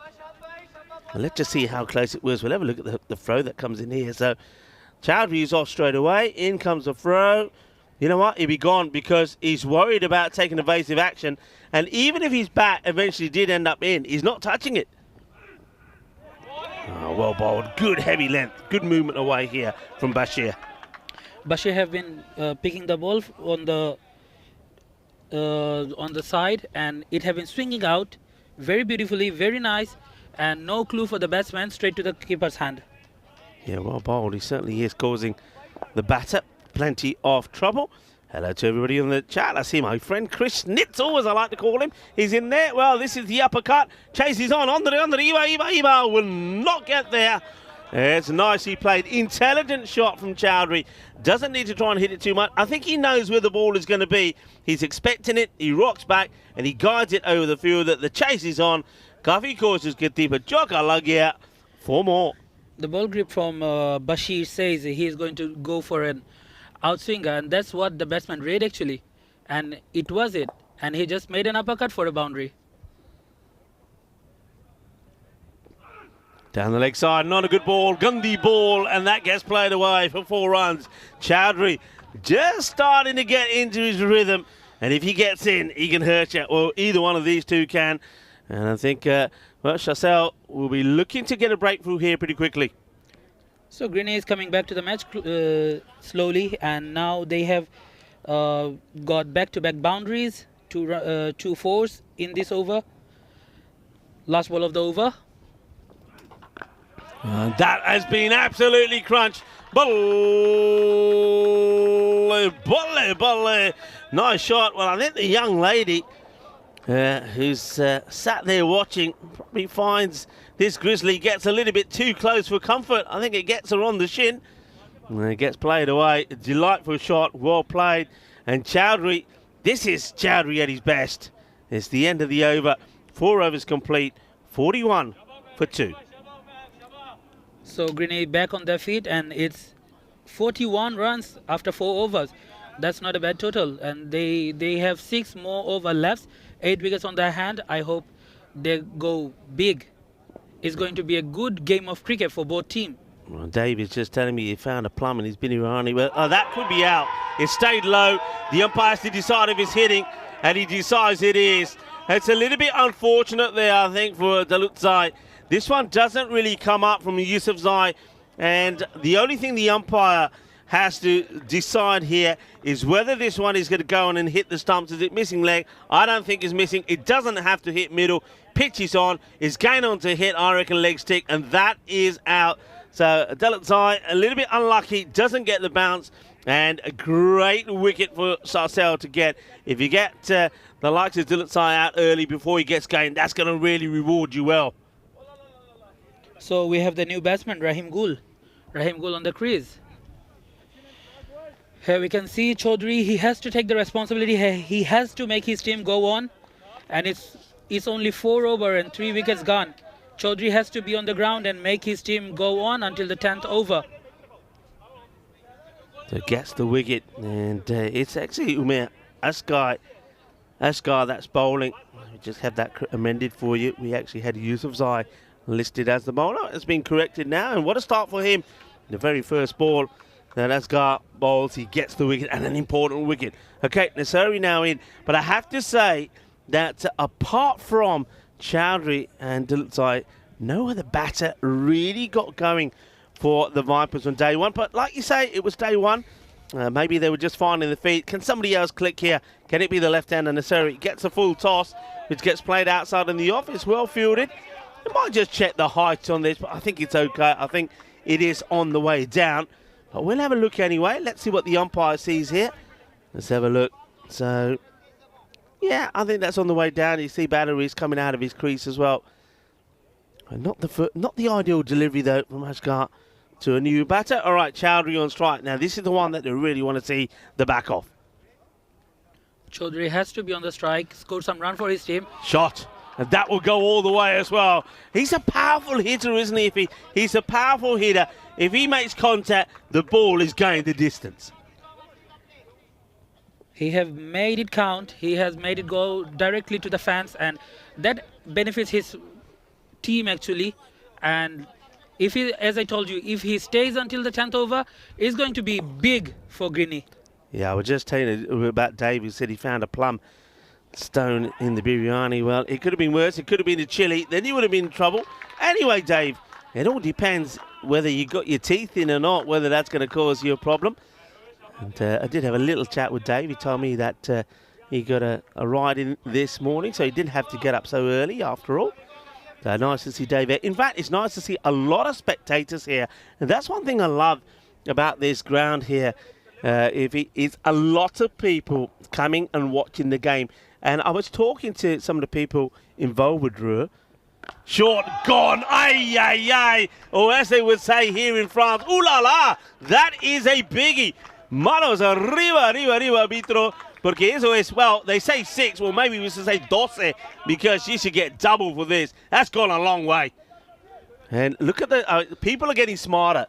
They're parking the cars a little bit further because we know what happened yesterday. But now, what I was going to say is talking to a lot of people about the ground. And one thing I learnt about here, there's very much, as I would suspect, because you can feel it, there's very much of a family feel here. And I know I was talking to somebody like some of the umpires, some of the people that are part of the Drew ground. And they were saying that every Sunday they always have a family event here. They're cooking biryanis. People come down, the kids come down, they play the sport, they watch the sport, they listen to music, they dance, and that's what it's all about. And I love that story. As I'm also loving the hitting here at the moment from Chowdhury. He hits another 6, end of the over, 66 now at the halfway point.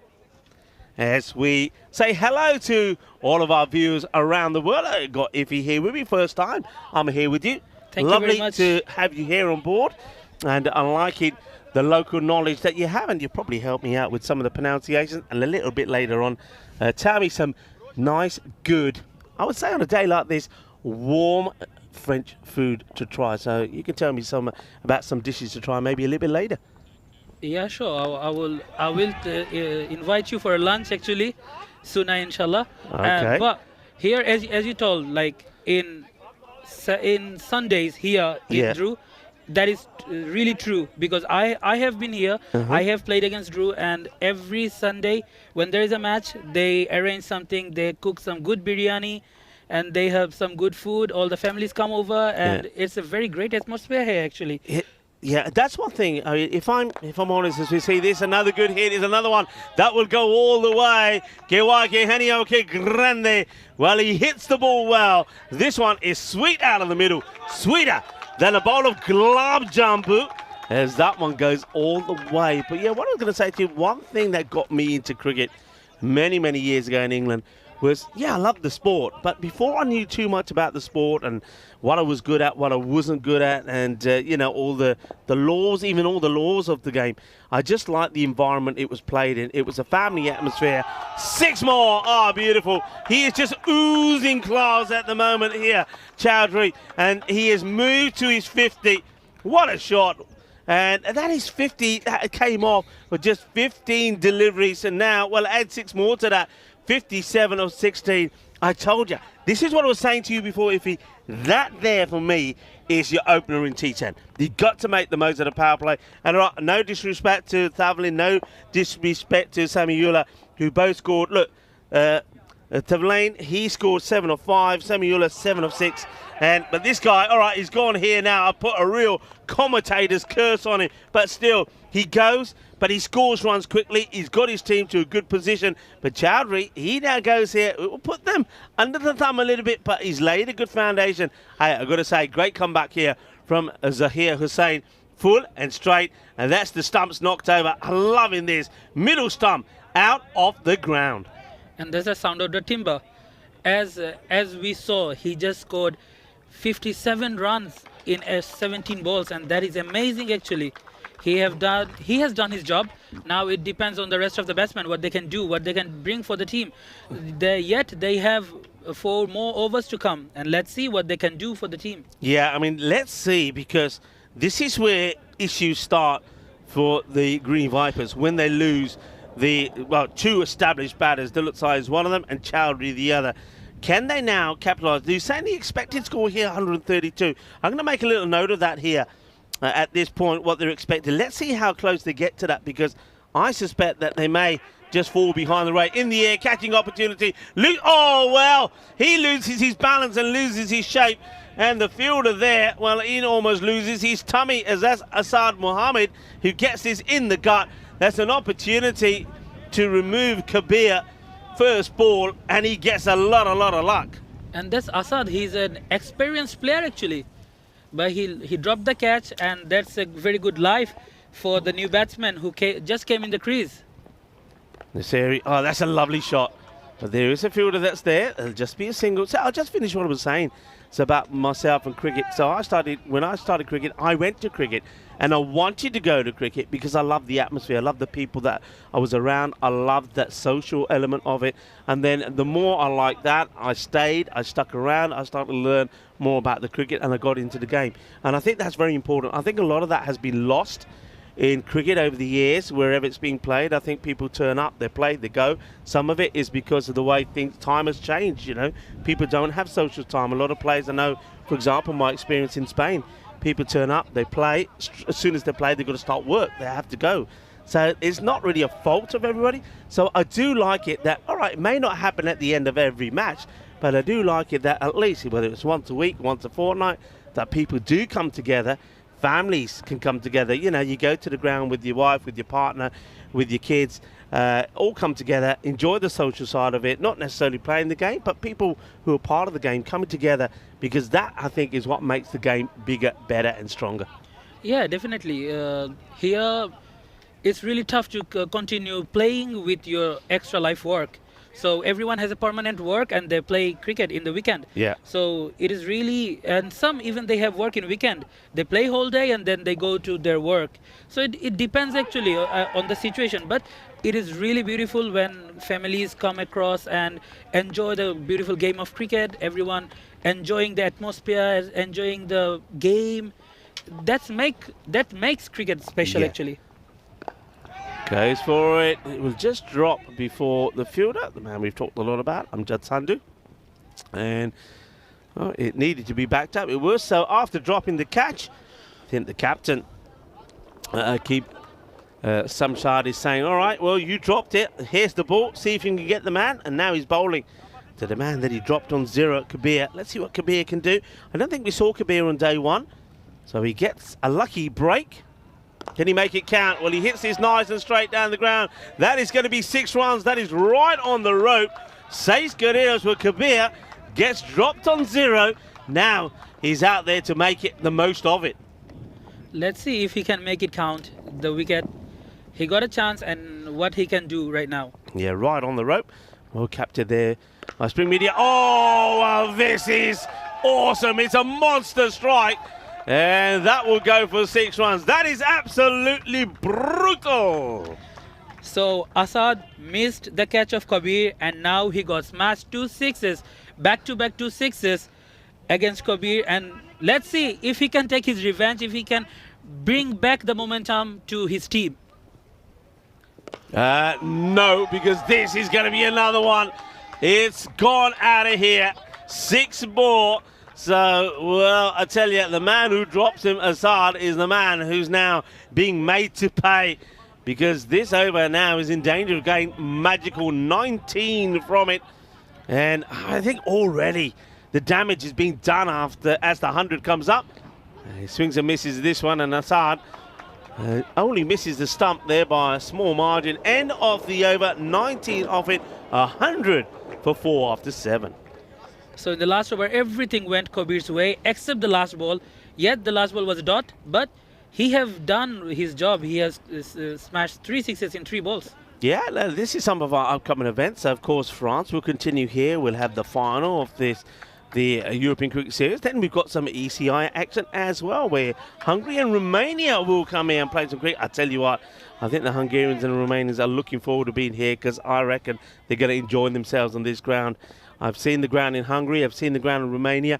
This is very similar to that pitch, so I think they will all be pretty used to it, and I think we're going to see a high-scoring international series, so look out for that. And of course, after France, we go to Brescia in Italy. We also go to Estonia. Looking forward to that. I shall be there. It's my first time in Estonia. And then, of course, Wimbledon. All right, they go to Yusufzai.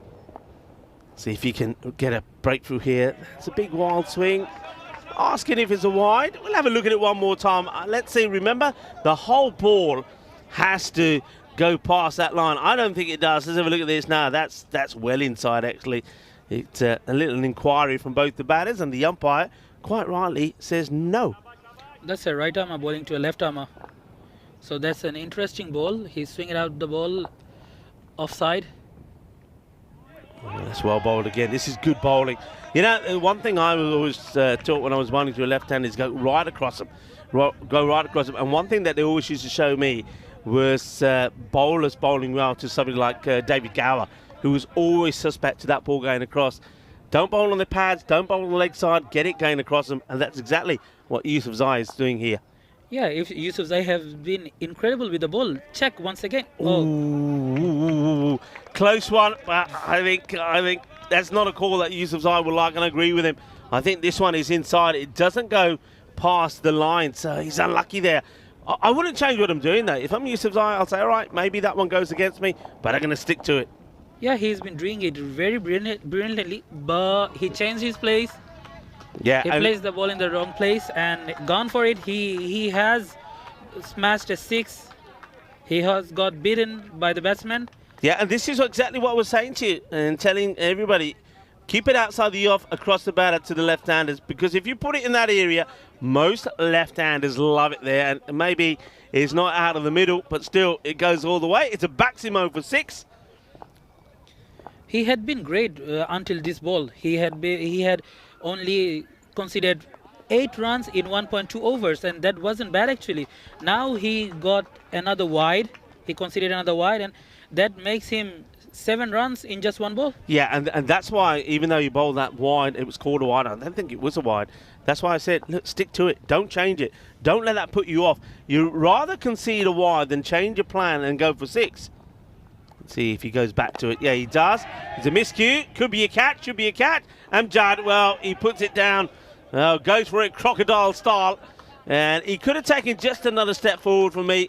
I think he knows it as well. Then he would have been catching it at a better height. And I think he, because of where he ends up, I don't think he's taking this the right way. He needs to be taking this fingers pointing up. The catch goes down. That's a big moment. Yusuf Zai, he'll be disappointed that he doesn't pick up the wicket of Nasiri. And this is really interesting that 2 of those batsmen have got a life once, and both were dropped by 2 cousins, Amjad and Asad both. Well, the cousins need a bit more fielding practice, don't they? As Yusuf Zai, as you said, he goes back to bowling outside the off to the left-hander and should have had the wicket. Nasiri gets a life. Kabir, well, he has also, as you mentioned, been dropped. He was dropped on 0 first ball. But since then, he's hit the ball pretty well. But Yusuf Zai, that's a good over. All right, the one that he strayed down the leg side got smashed for a big 6. Other than that, he's done well. This is only going to be 11 that comes off the over. And the score at the end of 8 moves to the Nelson, 111 for 4. So the loss of Chaudhary didn't actually hurt them much. They are 111 after 8 overs. So yet they have 12 more deliveries, and let's see what they can make out of it. Yeah, I mean, you're right. I mean, I remember when Chaudhary went, the expected score was around a 132. But with the way that Kabir, after being dropped, has gone, he's kept it to that 130 mark. They'd love to touch on to the 140 here if they can. Because one thing they will know, look, they're no fools. They watched Sarcel in their first match. These guys can chase. These guys can hit a ball. So they need to get, I think, to that expected score, maybe a few more, because Sarcel, they only fell short by 6 runs, I believe, when they were chasing that 153. Kabir should keep the strike and keep hitting the ball, as he got 20 runs out of just 8 balls. And 1 for the over, being signalled there on the umpire. The wind's picking up, and normally here, when that wind picks up, some rain follows. I hope that's not going to be the pattern here, but the sun has disappeared. A lot of cloud cover. The wind picked up a bit, got a little bit chillier. Let's hope the rain stays away. Crunched hard, nobody there. 6 runs, that's a good hit. Kabir at the moment holding the key. Isn't he a good addition to the side? As I mentioned to you, that no other batter really, apart from Chaudhary and Dilip Zai, made any impact last time. But Ahmed Kabir comes into the side and he's hitting it pretty well. And just as I mentioned, the threat of rain, it appears. So there is some rain at the moment. Currently not too heavy. There is wind, so hopefully it will be blown away. I can see a lot of people in the fan zone picking up their chairs and moving undercover. So Kabir was dropped in the fast ball and cast in everything now. Oh, the wicket. The main man gone, who was hitting all the 6s. Kabir, he has been bamboozled by Ali. Well, Kabir, shakka lag de, but Kabir, dande bhi chak ho jande, and that's what happens here. What a delivery from Jabir Ali. We always say full and straight, jog de putte. I don't know about you, but I love the stumps flying out of the ground. I think that's the best look for a fast bowler. Here you go. The stumps have been knocked over. The castle goes down. Yeah, who doesn't want to see the stumps flying? We have been used to it since Dale Steyn have been doing it all the time when he was playing. And who doesn't want to see the stumps flying, also the balls? Yeah, but look, 26 of 10. He's done what the Greeny Wipers couldn't do last time around when the key batters were gone. So he's played a good, big part here. There's another name that I don't remember that much from last time round, as is Mignoit. That comes in. Let's see how Dianidi can go here. But Ali, if I'm him, I'm going for that full straight delivery straight away. For me, Guinea has to add little more runs in the scoreboard, as Sahsel has a very good batting lineup. They have players like Akib, then Ihsan and Zahir. They all are good batsmen actually. Yeah, I liking that there from Ali. He's just checking that the batter's okay. He gets done by the shorter delivery. Doesn't really know where it is. It's almost a knockout blow. It gets him on the shoulder, but they do take the leg by. I think it doesn't quite get him on the helmet, but certainly high up on the shoulder. Ali has been brilliant with the ball, 1.4 over, and he has conceded only 17 runs and a wicket, and a very important wicket of Kabir, who has been smashing all around the park. Oh, this is another one of those that doesn't quite come up as much as the batter is expecting, and you can see Nasiri, he's a little bit surprised by that one. Ali kept it low, and it was an interesting ball. I can see it. I can hear a little bit of mechanical machinery happening somewhere. Well, maybe that's Dave having a little bit of root canal after biting into a pip. Oh, that's gone. High, mighty, 6. That's necessary. That's needed. And Nasiri sends one out of here. These are really valuable, crucial runs. 124 for 5. And that's the end of the over. So it means that there's 6 balls to come. It looks like here that that catch that went down, it's a while ago actually, when Amjad Sandhu went for a catch and he didn't put it down. He's been on the field until then, but I think he's been having issues with a finger perhaps when he put it down. So he's coming off just to get maybe a little bit of treatment on that. So 12-man does come on for the moment. It'll only be on for the 1 over. Let's see here if they can get to that 135 plus score here. 124. Now it's up to Green's batsmen. They have to push everything, and the bowlers also. They need to streak them as much as possible. Well, it's a good start though, as Munawar comes on with the ball. We haven't seen Munawar until now, which is a bit of a surprise, because I think he's a stellar player for them, Munawar. He makes things happen, and maybe a good over here to finish. Dot ball first up. Swing and a miss from the batter. Oh, God. Well, you got to run. Got to run. Got to get there. Take it on. And he does get there. Well done. That was so important, Nasiri, to get to the other end, because it didn't look like Dianidi was going to get back onto ball. Yeah, they have to keep Nasiri on the strike. They have 4 more balls remaining, and Nasiri is the one who smashed the last 6. So Nasiri has to be on the strike and try to hit 4 more 6s for his team. Field does change. Well, he pushes the mid-wicket back, but then wants him back up again. So only the 2 on the leg side. Can he get the line right, though, to the lefty? Yeah, he can, but he's in the slot. He's in the air. Catching opportunity. Big moment in the match. And it's well taken. Nasiri will go. So 3 balls to go. 125 now for 6. Nasiri goes for 17 of 12. And they might just keep him to under 130 here, which will be a fantastic fight back from Sahsel. The new batsman Rajni on the crease, and what a bowling from Manwar. He has been really phenomenal. 3 balls, he didn't consider any run, and he got a wicket. Yeah, and the other thing is, well, I think perfect timing maybe for Amjad Sandhu to go off, because I believe that's the 12th man maybe that has taken the catch. Yeah, it is, Sufyan. So that's worked out a treat, isn't it? Amjad Sandhu goes off, the sub Sufyan is on, and the first bit of action he has is takes the catch. So well done to Sufyan. A very important catch. 3 more balls remaining in the innings. Big wild swing, and that's a Kumavelu that comes out. Another left-hander goes for it, misses it. So Munawar, it's a top over from him so far. This is quality. There's no runs, because remember the run that was ran was a bye. So no runs off the bowling Rajni needs to understand that they need to score some runs actually. They need to add runs. He hits this pretty well, put straight to the fielder. This is one that, if you wanted to, he could have just stepped inside, taken the wide and taken the extra ball. So you can see he's going up to the partner now. And I think what he's saying here to Benoit is, look, whatever happens, whether you miss it or not, we're running. I'm coming. That's what they've got to be doing. Okay, Benoit, will he get anything on this? He does. And they've got to run hard. Push. I would push at it. In comes the throw. They are pushing. They are going for it. Yeah, I like that. You got to do it.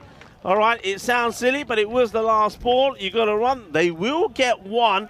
So that takes the score to 127 for 7. And that is, for me, that's a really good finish from Sarcelles, because don't forget, that score, I remind you, when we were looking at it around about the end of the 6th over, when Chowdhury departed, it was the expected score around about the 132, and then we saw some good hitting there, didn't we, from Kabir. That took that expected score to about 138, but they keep it to 126, so an excellent fight back.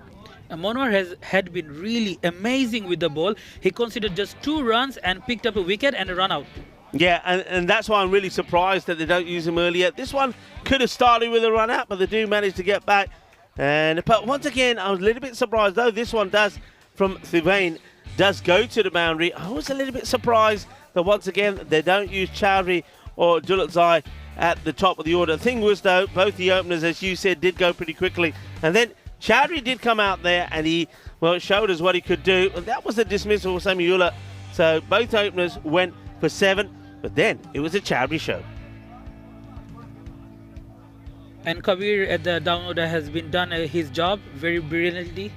Yeah, that was I think the unfortunate one for Dulatzai, and he gets the ball to stay low, LBW. But Chowdhury, he put that behind him and he was hitting it well, wasn't he? Taking the bowlers to the cleaners. But talking about taking the bowlers to the cleaners, it was then his turn to go to the cleaners, and that was an absolute jaffa, wasn't it? As we saw the stumps knocked over. Great bowling from Hussain. There was a crucial wicket for Sarcelles. It was crucial, and then what was crucial also was the drop. I don't know if you see the drop catch, but Kabir was dropped on 0, and he then thought, right, I've had me life, I might as well go for it, and he did pretty well. I think he's 26 of 10 really did help get the acceleration going, but then it was time for him to go as well, as it was Ali's turn to knock the timber over. Chuck the one day, he says. He knows where the camera is, doesn't he? And then after that, Nasiri did get a couple away, didn't he? Just kept the score ticking along nicely. But it was, once again, a good fight back. There you go. That was brilliant. As we saw, Sandhu comes off, Sufyan the sub comes on, takes the catch straight away. And right at the end, I was talking to Vinny about this yesterday, the number of wickets that fall in the 10th over, particularly the last ball, has to be the highest when you look at the stats, because everybody's trying to do something on that last ball. 127 iffy, what do you reckon? You reckon it's going to be enough? For me, no. It isn't enough until the bowlers, they do their job very, very exceptionally. Yeah, and one thing I would say is, Sarcelles, what we saw from them, they've got some good batters. I think Munawar is going to be key. Wakas Bashir. If you pick up 3 wickets early in the power play, I think anything is possible. I know this Sarcelles team and their opener and their captain, Akib, he's a very good batsman. Yeah. Then they have Monwar and they have Asad. Those are really good batsmen, actually. Yeah, so, Shamshad, you're right, did bat very well. He didn't score a big score, but in that high-scoring game when they were chasing 153, he gave them the perfect start. He kept them in it by getting 44 the power play. But don't forget, though, you can't really go with that match too much, because they did lose 2 batters without scoring. The other opener, he went very early. He couldn't get anything on the board, and that was Zahir Hussain. Also, Shahib Bashir made no runs either. So that can happen. So if they click as well, who knows? I'm with you. I don't think that 127 is going to be enough, because I do believe that with the batting quality that Sarcelles have got, that one of those batters could click and make the difference here. So we're going to leave you with the mid-match summary. It was also interesting to see that all of the bowlers bar one, picked up wickets in that. So it's a good bowling performance, but I have to ask the question, why Zulkarnain Munawar only gets that 1 over? I mean, that's crazy, but it could work out. It's a good fight back from them. Only Asad Mohammed, who probably didn't have the best of days after dropping the cat and also go for 19 of 1 over. He's the only one that doesn't fire. So we'll be back for this match number 13. Well, it is number 13. Funny things can happen. As the Gritty Vipers make 127. That means that Sarcelle, they need 128 if they can register their first win on the European Cricket Network. Join us back in about 10 minutes' time.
European Cricket Network event is proudly brought to you by HCL Software and Paramatch.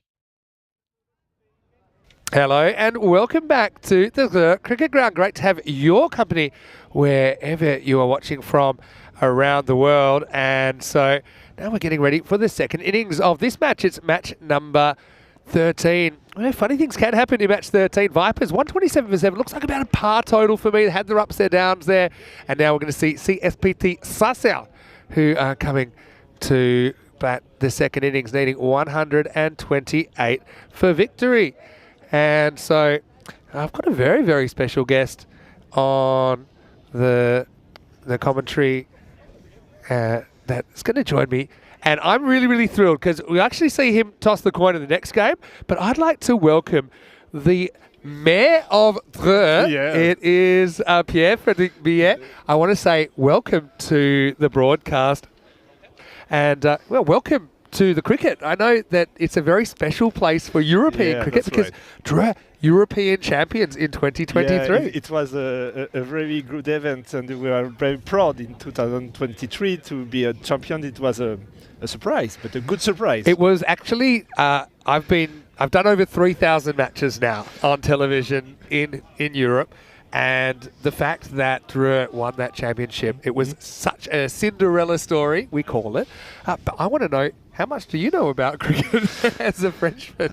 I'm the mayor of Dreux since 2020. I know the sport, but I don't know every rules. And we have a great team here, and I learn a lot, and I know how it works now. I like this sport. It's a great sport, and it's the second sport in the world about television and spectators. Yeah. Well, do you know, we have millions of people watching right now. I see. From all around the world. Anyway, that one might go halfway around the world because the first one is out of the ground.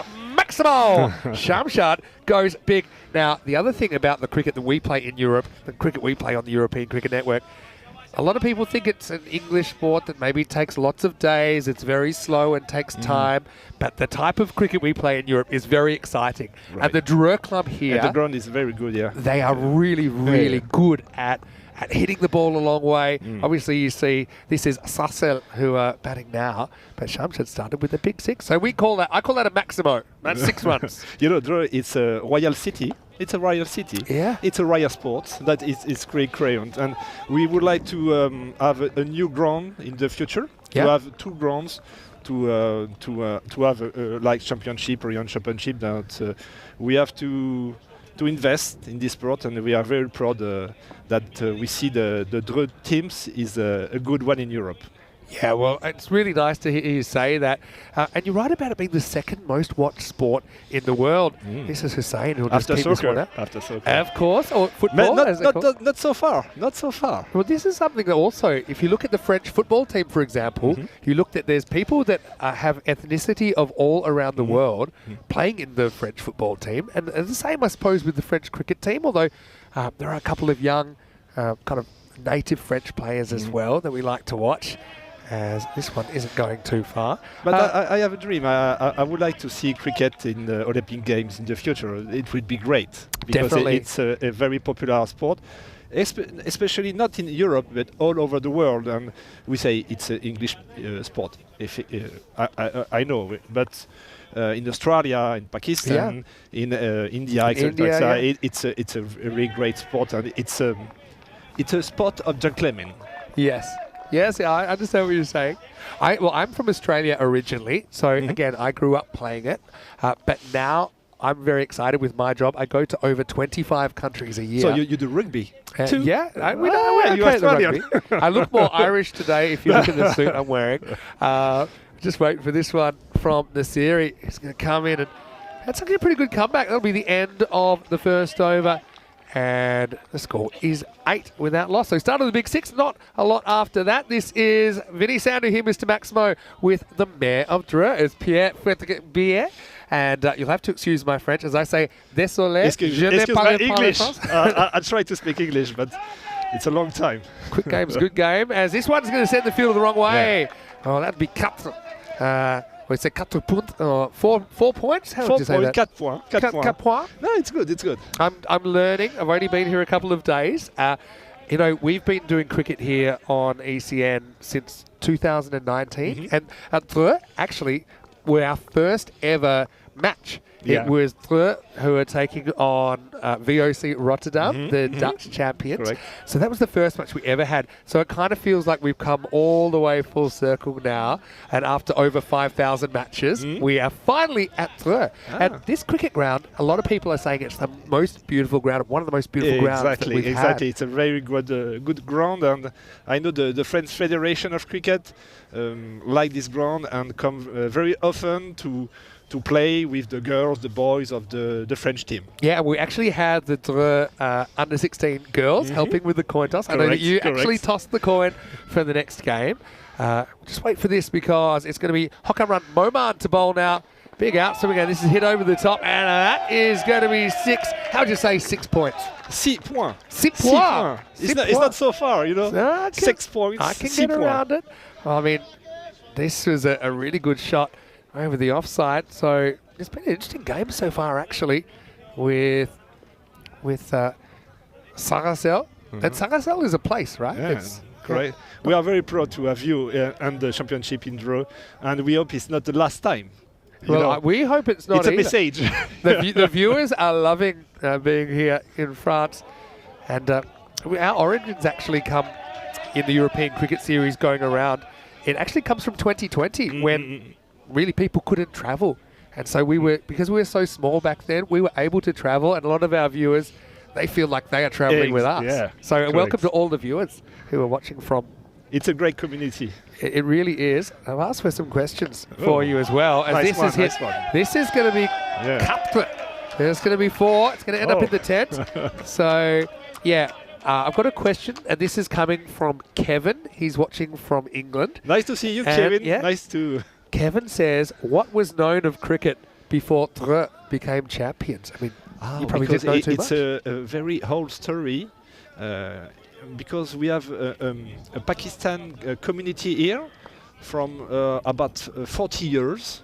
It's person who work here, and they do like an association, and they practice cricket for 30 years, and they progress, they involve, and we have a very good team, boys, girls, and the French Federation of Cricket is very proud of this ground, and there is a good collaboration between Dreux, the cricket of Dreux, and the Federation. It really relies so much on the community, and we're so happy to be partnering with so many. Anyway, this one is a blast up, and that's going to make some noise. Maximo Shamshad.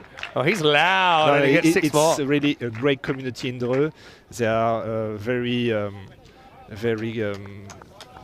good at these sports, and you know, you have a lot of how do you say, chefs d'entreprise. There are the societies. They work in the bâtiments. It's a very great community.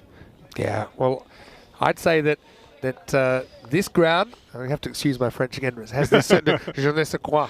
C'est pas mal. It's a good one. There's a certain feeling about it right now. Moman, after getting whacked out of the ground, he's going to get hit again.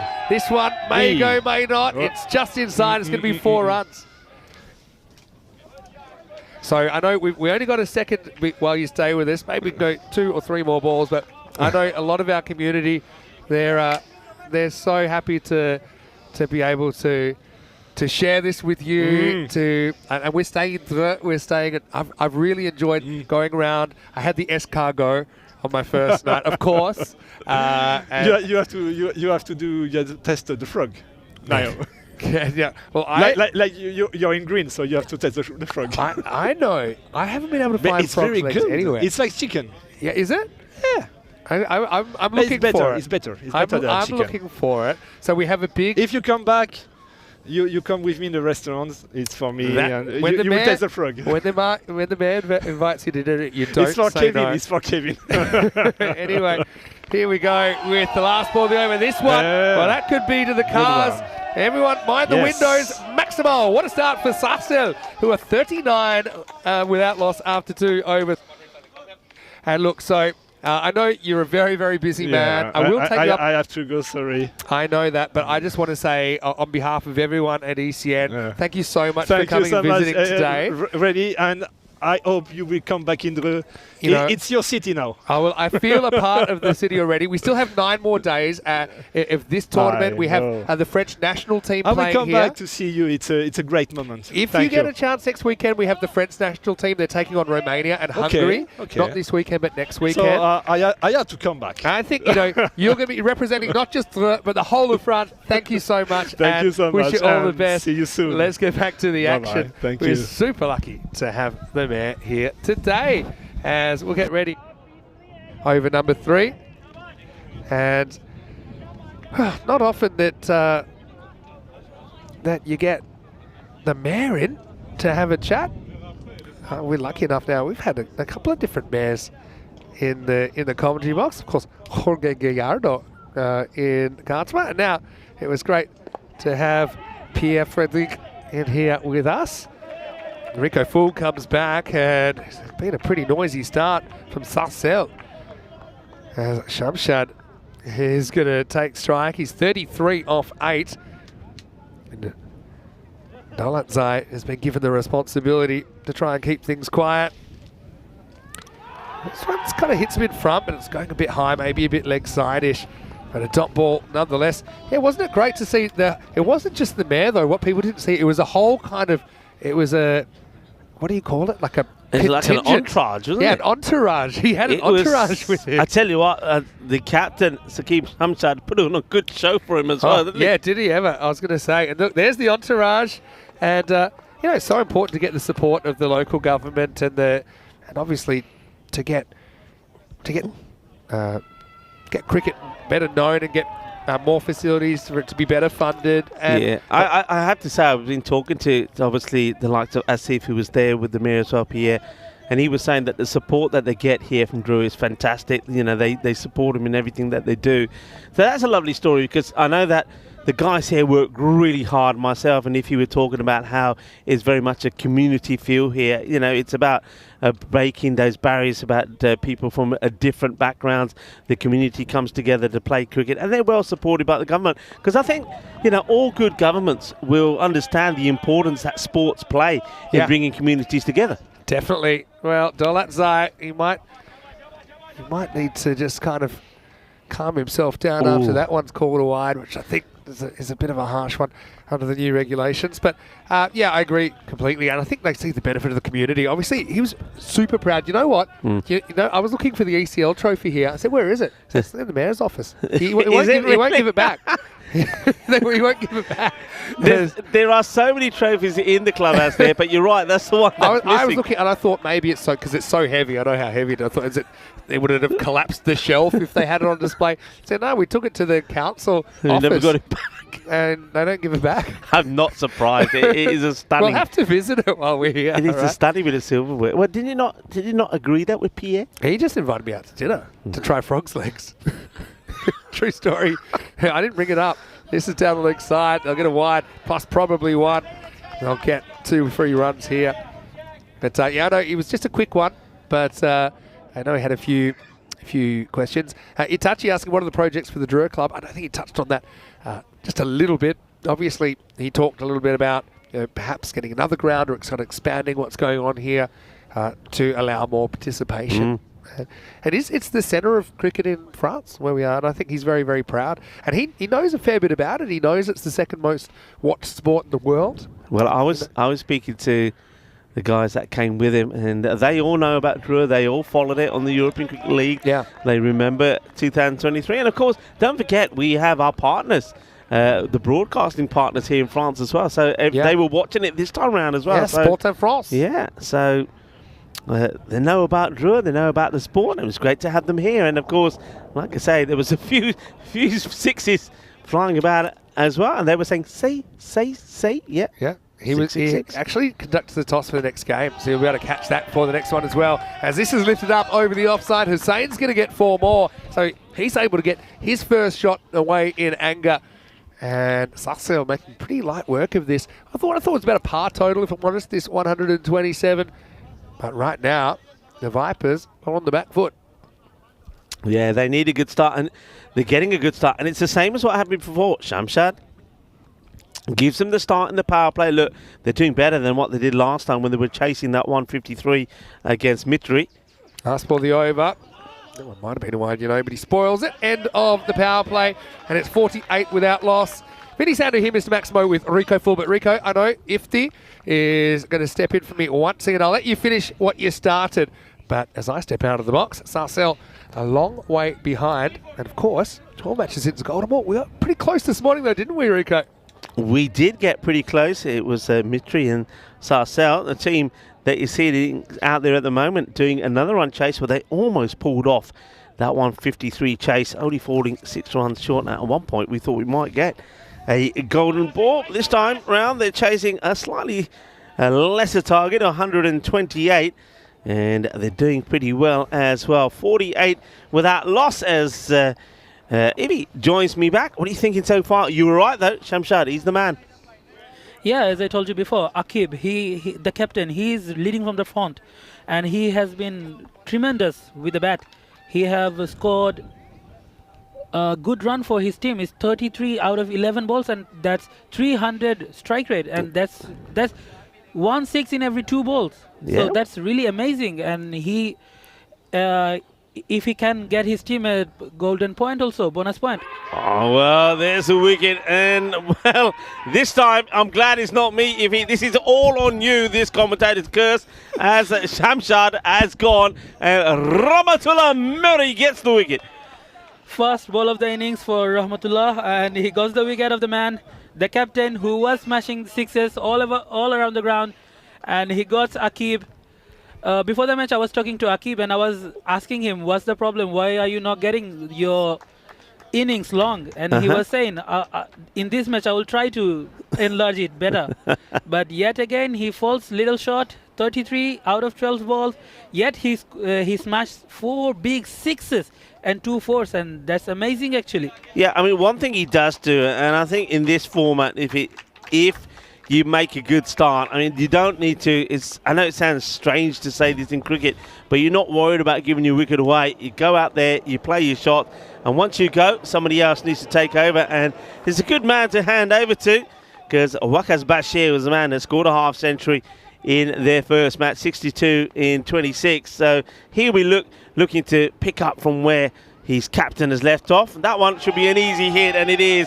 It's a gundy ball down the leg side, and Waqas Bashir does what he does best as he whackers it all the way down to the boundary for 6. On his back foot and smash it over the boundary. Another 6 run added to the board, and with this 6, they cross the 50, and it's 54 for Sarcelle. That's a good score, actually. They need 74 runs in 39 balls. Yeah, they're going well. And see this one right. Goes for it. Doesn't get this right. Fielder coming in. Huge moment.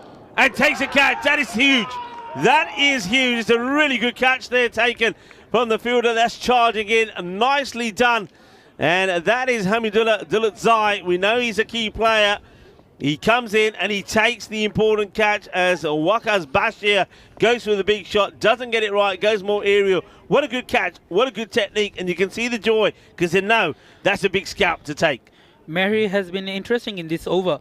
He got 2 wickets and have been smashed as 6.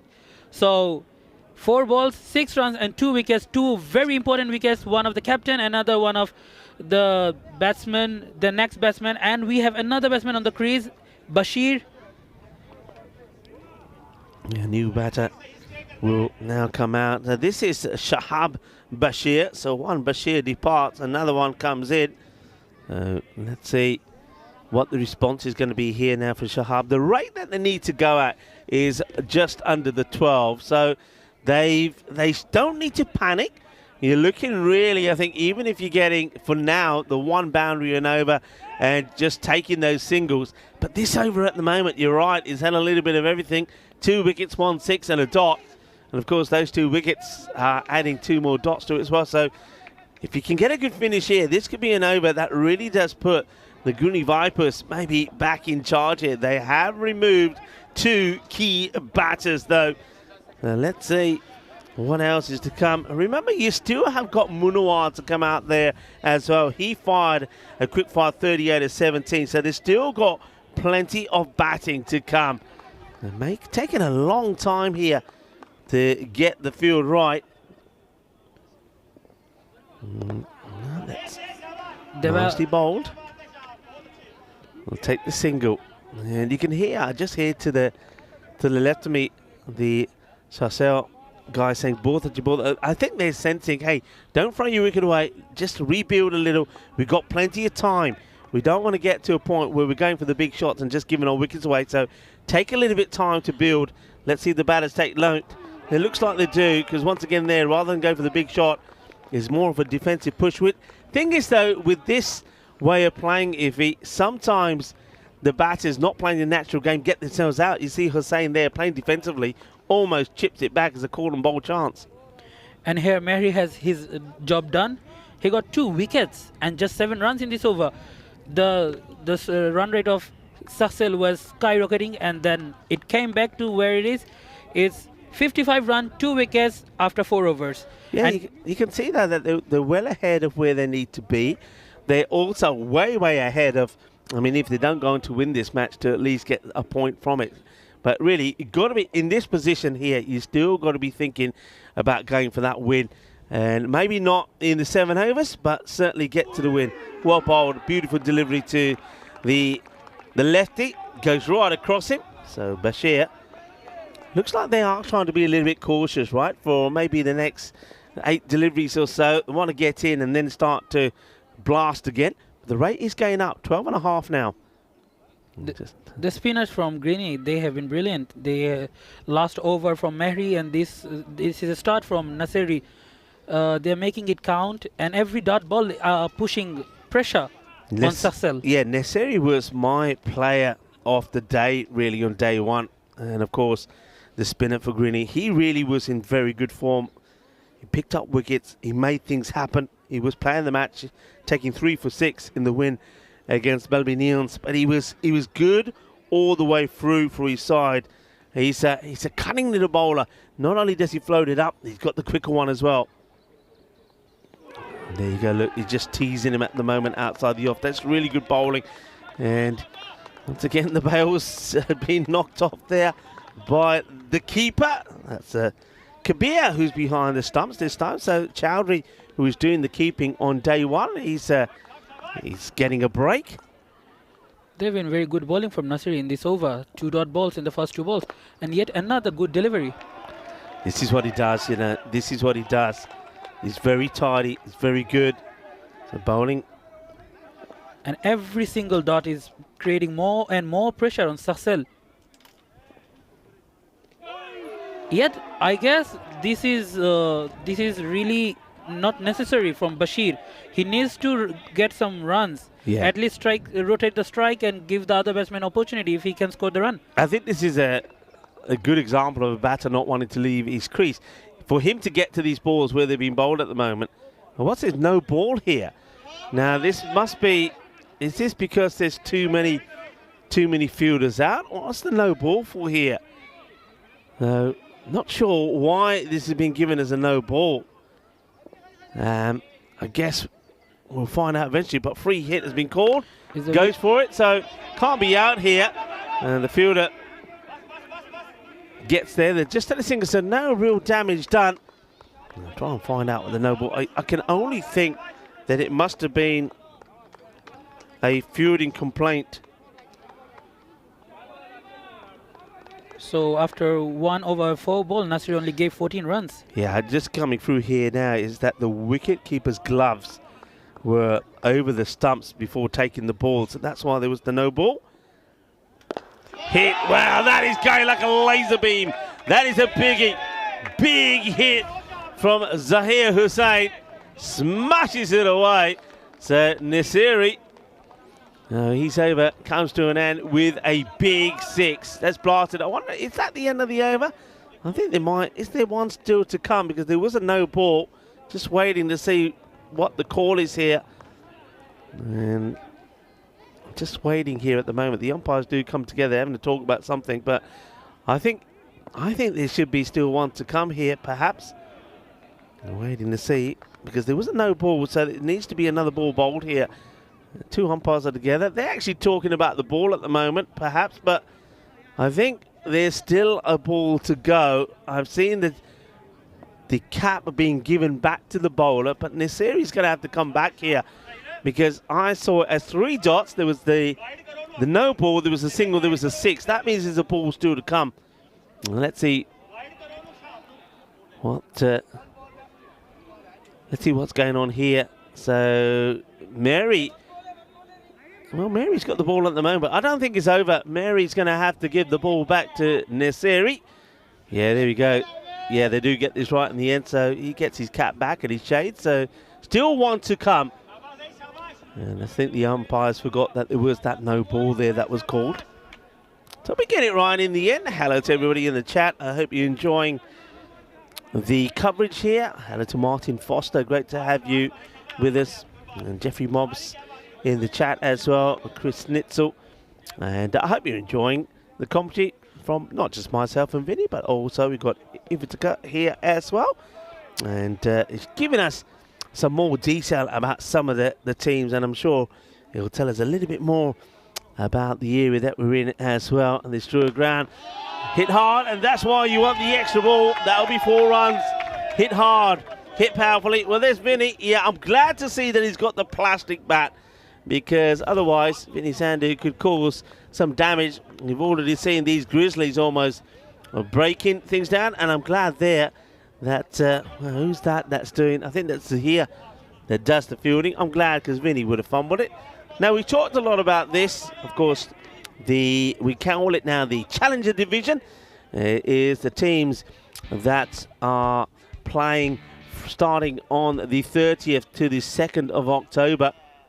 And 2 of those teams who will go through, so the 2 teams that make it to the final will be in the next year, so 2025's Premier Division.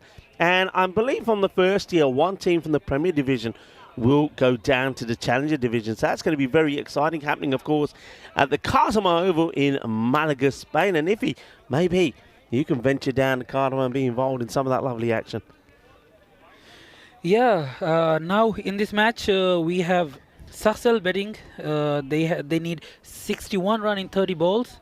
And they need to score at 12 run and 2 per over.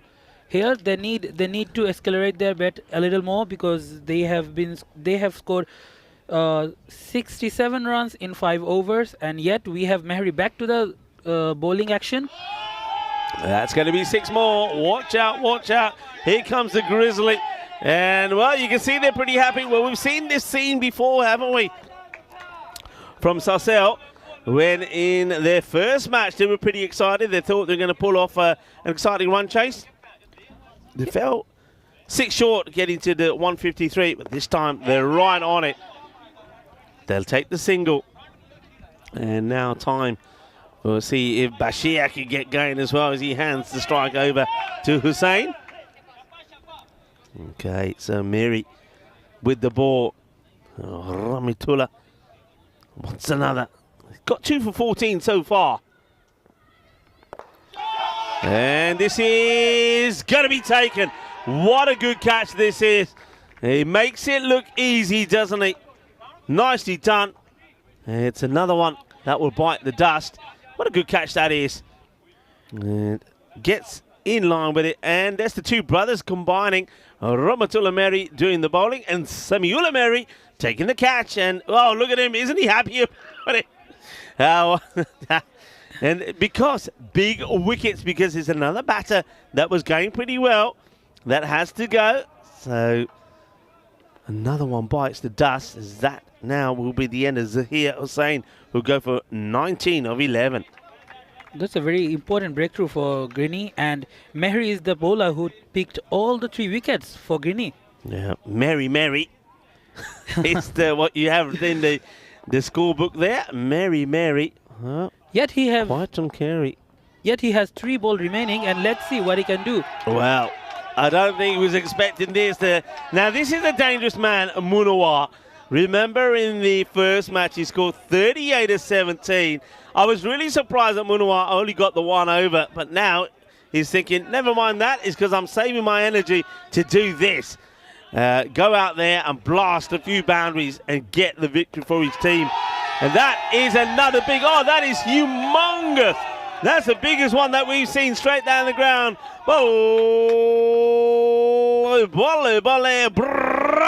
Munawar says, move over, because it's now time for him to put on a show. Munawar came in and he shows his intention. All he wants to do is score runs. He smashed a 4 at the first ball, and the second ball he smashed for a 6. Mehri, who was looking like a very good over, but now he has conceded 10 runs already in last 2 balls, but he has picked 3 wickets already. Yeah, and this is the one he'd love to add to his collection. It's well bowled. He drifted a little bit more. No run this time. So he will complete his spell. 3 for 24. You'll take that. And Sarcelle, they'll take where they are at the moment as well. 84 for 3. And that's after just the 6 overs. So again, they've taken that rate back down to 11 required per over. For me, Mehri, he has done his work. He has done his part. He has taken 3 wickets, 3 important wickets, especially Aqib, who has been phenomenon with the bat. And now it's up to all other bowlers what they can do. Yeah, no, that's the thing. So Naseri's bowled out. We know that. Ramatullah Mehri, he's bowled out as well. So those two have been successful. Now, who do they go to here? I mean, it looks like they're going to stick with some more of the slow stuff. This one gets dragged away. The chase is on. It should just be a single. I don't mind that. I think the slow bowlers, though, they have taken a bit of tap. They are picking up wickets as well. And they'll go to Rajani. Rajani, that's the Tala of Guinea. He has been a regular player of Guinea since the beginning. He's a very excellent spinner. Now he needs to step up for his team and bring up some wickets or make some dot balls. Like this. And he gets a wicket. Well, that's the best kind of dot ball that you can get, isn't it? As the man who's wearing the pink sleeves takes the catch. Nicely held, Pinky, as Rajani gets the wicket. So, yeah, look, it's an important one. Munawar, remember, he started with 2 huge boundaries. He now goes, and I'm just noticing here now to my left, the Sarcelle, they're just starting to get a little bit quieter now. It's probably not the shot you wanted to play. It's the slightly quicker delivery and a really nice catch that gets held. So another one bites the dust, and he's a happy chappy, is Dulipala Chowdhury. So Rajani, the experienced one from Guinea, he came up, stepped up and bought the wicket, bought the breakthrough for his team. Now it's up to CSPT Sarcelle. Let's see how they respond to this. Okay, Munawar 10 or 4, but they needed to stick around just a little bit longer. So the experienced Rajani takes the wicket. Flights is up there. That's hit pretty well. Fielder's got to get... Oh, no. Straight through the fielder. That's going to be disappointed. Has to get down. Has to really stop this game through. And he will be disappointed. It's firmly hit, but I think the standards that we have seen in the field, Benoit needs to stop that. And straight away, no mercy. He'll get moved. You need to stop those when you are defending a really small total. 128 runs, and you need to stop those boundaries. This one will be called a wide. So a wide ball. So called there by the umpire. Umpires have been fantastic all the way through here at Vignesh Ashok. Rajani is not happy with this decision. Whoa! Edge chases on, but not going to get there. Chaudhry gives up the chase. Oh, there's the famous cockerel of the France, France emblem, and the Cricket Federation badge there of France. It's loving that banner there as well. Let's play cricket. The banner which combines the European Cricket Network and the Federation of Cricket. There he is again there. All right. Getting these runs one way or another, aren't they? 34 of 20. The rate goes down to around about 10 and over. Goes for it. We've just dropped short of the fielder. And they're saying, come on, go for it, and they do go for it. They get the 2. And look at the bowler. Well, He's furious. Doesn't know what's going on there. Saying, come on, get the throw in, get the throw in. And I'm not sure what happens here. Let's have a look at this. So there's the field, the start when he falls over. And as a result of that, he can't get it through. Well, there's Deva. He is the captain. Deva was saying to me, hey, go easy on me. Because Justine, his wife, is watching as well. Well, Justine, at the moment, I know you're cheering your man on and your team on, but looks like Deva and his team might be going down here. And the Greeny Vipers looks like they might be wiped out. Well, I'll tell you who else is wiped out here. Well, they're the Vipers, but it's the umpire who's in danger of being wiped out. Well, good hitting. This is the next match coming up, so the Greeny Vipers will stay on the field of play as they take on a team they don't want to hire at the moment, the Paris Knight Riders. And the Vipers, well, look like they're going to be going into that match and going down here. So they'll have a 2-2 record. Remember, currently sitting at the top of the standings. So this is, well, they're going to take a hit here, aren't they? The Paris Knight Riders will be looking to make it 2-2. 100 on the board now then. So they're needing exactly 28 runs in 18 balls. 100 for 4 after 7. And it looks like they're going to throw the ball here to Thivane. Let's see if Thivane and Minikbo can get a breakthrough. Oh, he can! Right on the money. So another wicket goes. Oh, this one is like a seesaw ride, isn't it? It's a bit of a roller coaster. Just when you think one team is taking the match away from the other, something happens. There's another twist. And here we go, full straight gone. This is another one, bites the dust. And once again, this match comes to life. And here Tivan, he is highly rated in Guinea. They think he's going to be the future superstar of this team. And he's already playing well. He has been good with the bat and the ball. Well, that's the end of Shahid Bashir. He was just playing a bit of a supporting role. A run of ball 10 from him. So Assad still there. He's hitting the ball well. 14 or 4. And now you've got Asghar that joins him out there. No, that's not a good delivery. It's down the leg side. It'll be a wide. Every run so valuable at the moment. The young bowler, Tivian, and he's a very good bowler actually. He has been a consistent performer for Guinea since the beginning. Okay, this could be another, if anybody can get to it. They're all coming from everywhere. And, oh, it gets dropped down. It gets dropped. And it's the captain. Oh, Amir Dalamgay Deva puts it down. Oh, no. And Justine, his wife, is probably now just, well, choked on the cup of coffee she was drinking, saying, oh, my man, my hubby, what are you doing? This is a big moment. Now, let's see. Oh, wow. And they're coming in from everywhere. The catch gets put down. They have an inquiry on it now. But let's have a look at this. I think he's blaming other people coming in his way. But I reckon that if he's going to take it, he's got to take it. He drops it. So big moment. We see this again. Look, coming there. And down it goes. Deva puts it down as Justine, his wife, chokes on a coffee. They're having a miscommunication between the fielders. That's going to be probably a big chase. Doesn't quite go as quick as the batter would like. I think we've seen a few batters do this. A bit of false economy here. It's going to be a wide. Let it be a wide. Leave it alone. Unless you're putting it to the boundary, leave those alone. You would have got one anyway. So, and also it takes him Assad off the strike. Okay, Asghar. What can he do? Well, he gets bat onto ball. He's running hard, running to the danger end, and he gets there. With Deva, he's throwing him. Oh, he's not a happy man. Not a happy man, Deva, the captain. I don't know what's going through his head at the moment. He's trying to keep his side in this. Misses out on it. And just see here, he spikes it back. Says, ale. Tivan has been very incredible with the ball. Oh, that is launched. That is big. He's in the air, though, but it's also been taken. Would you believe it? I thought that was going many a mile. It goes up. It comes down on the wrong side of the rope for the batting side. So well, they were cheering. They were screaming. They thought it was going all the way. I thought it was going all the way, but not to be.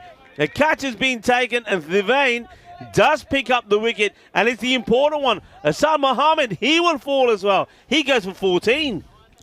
And we have a new batsman in the crease. It's Amjad Samdu, none other than.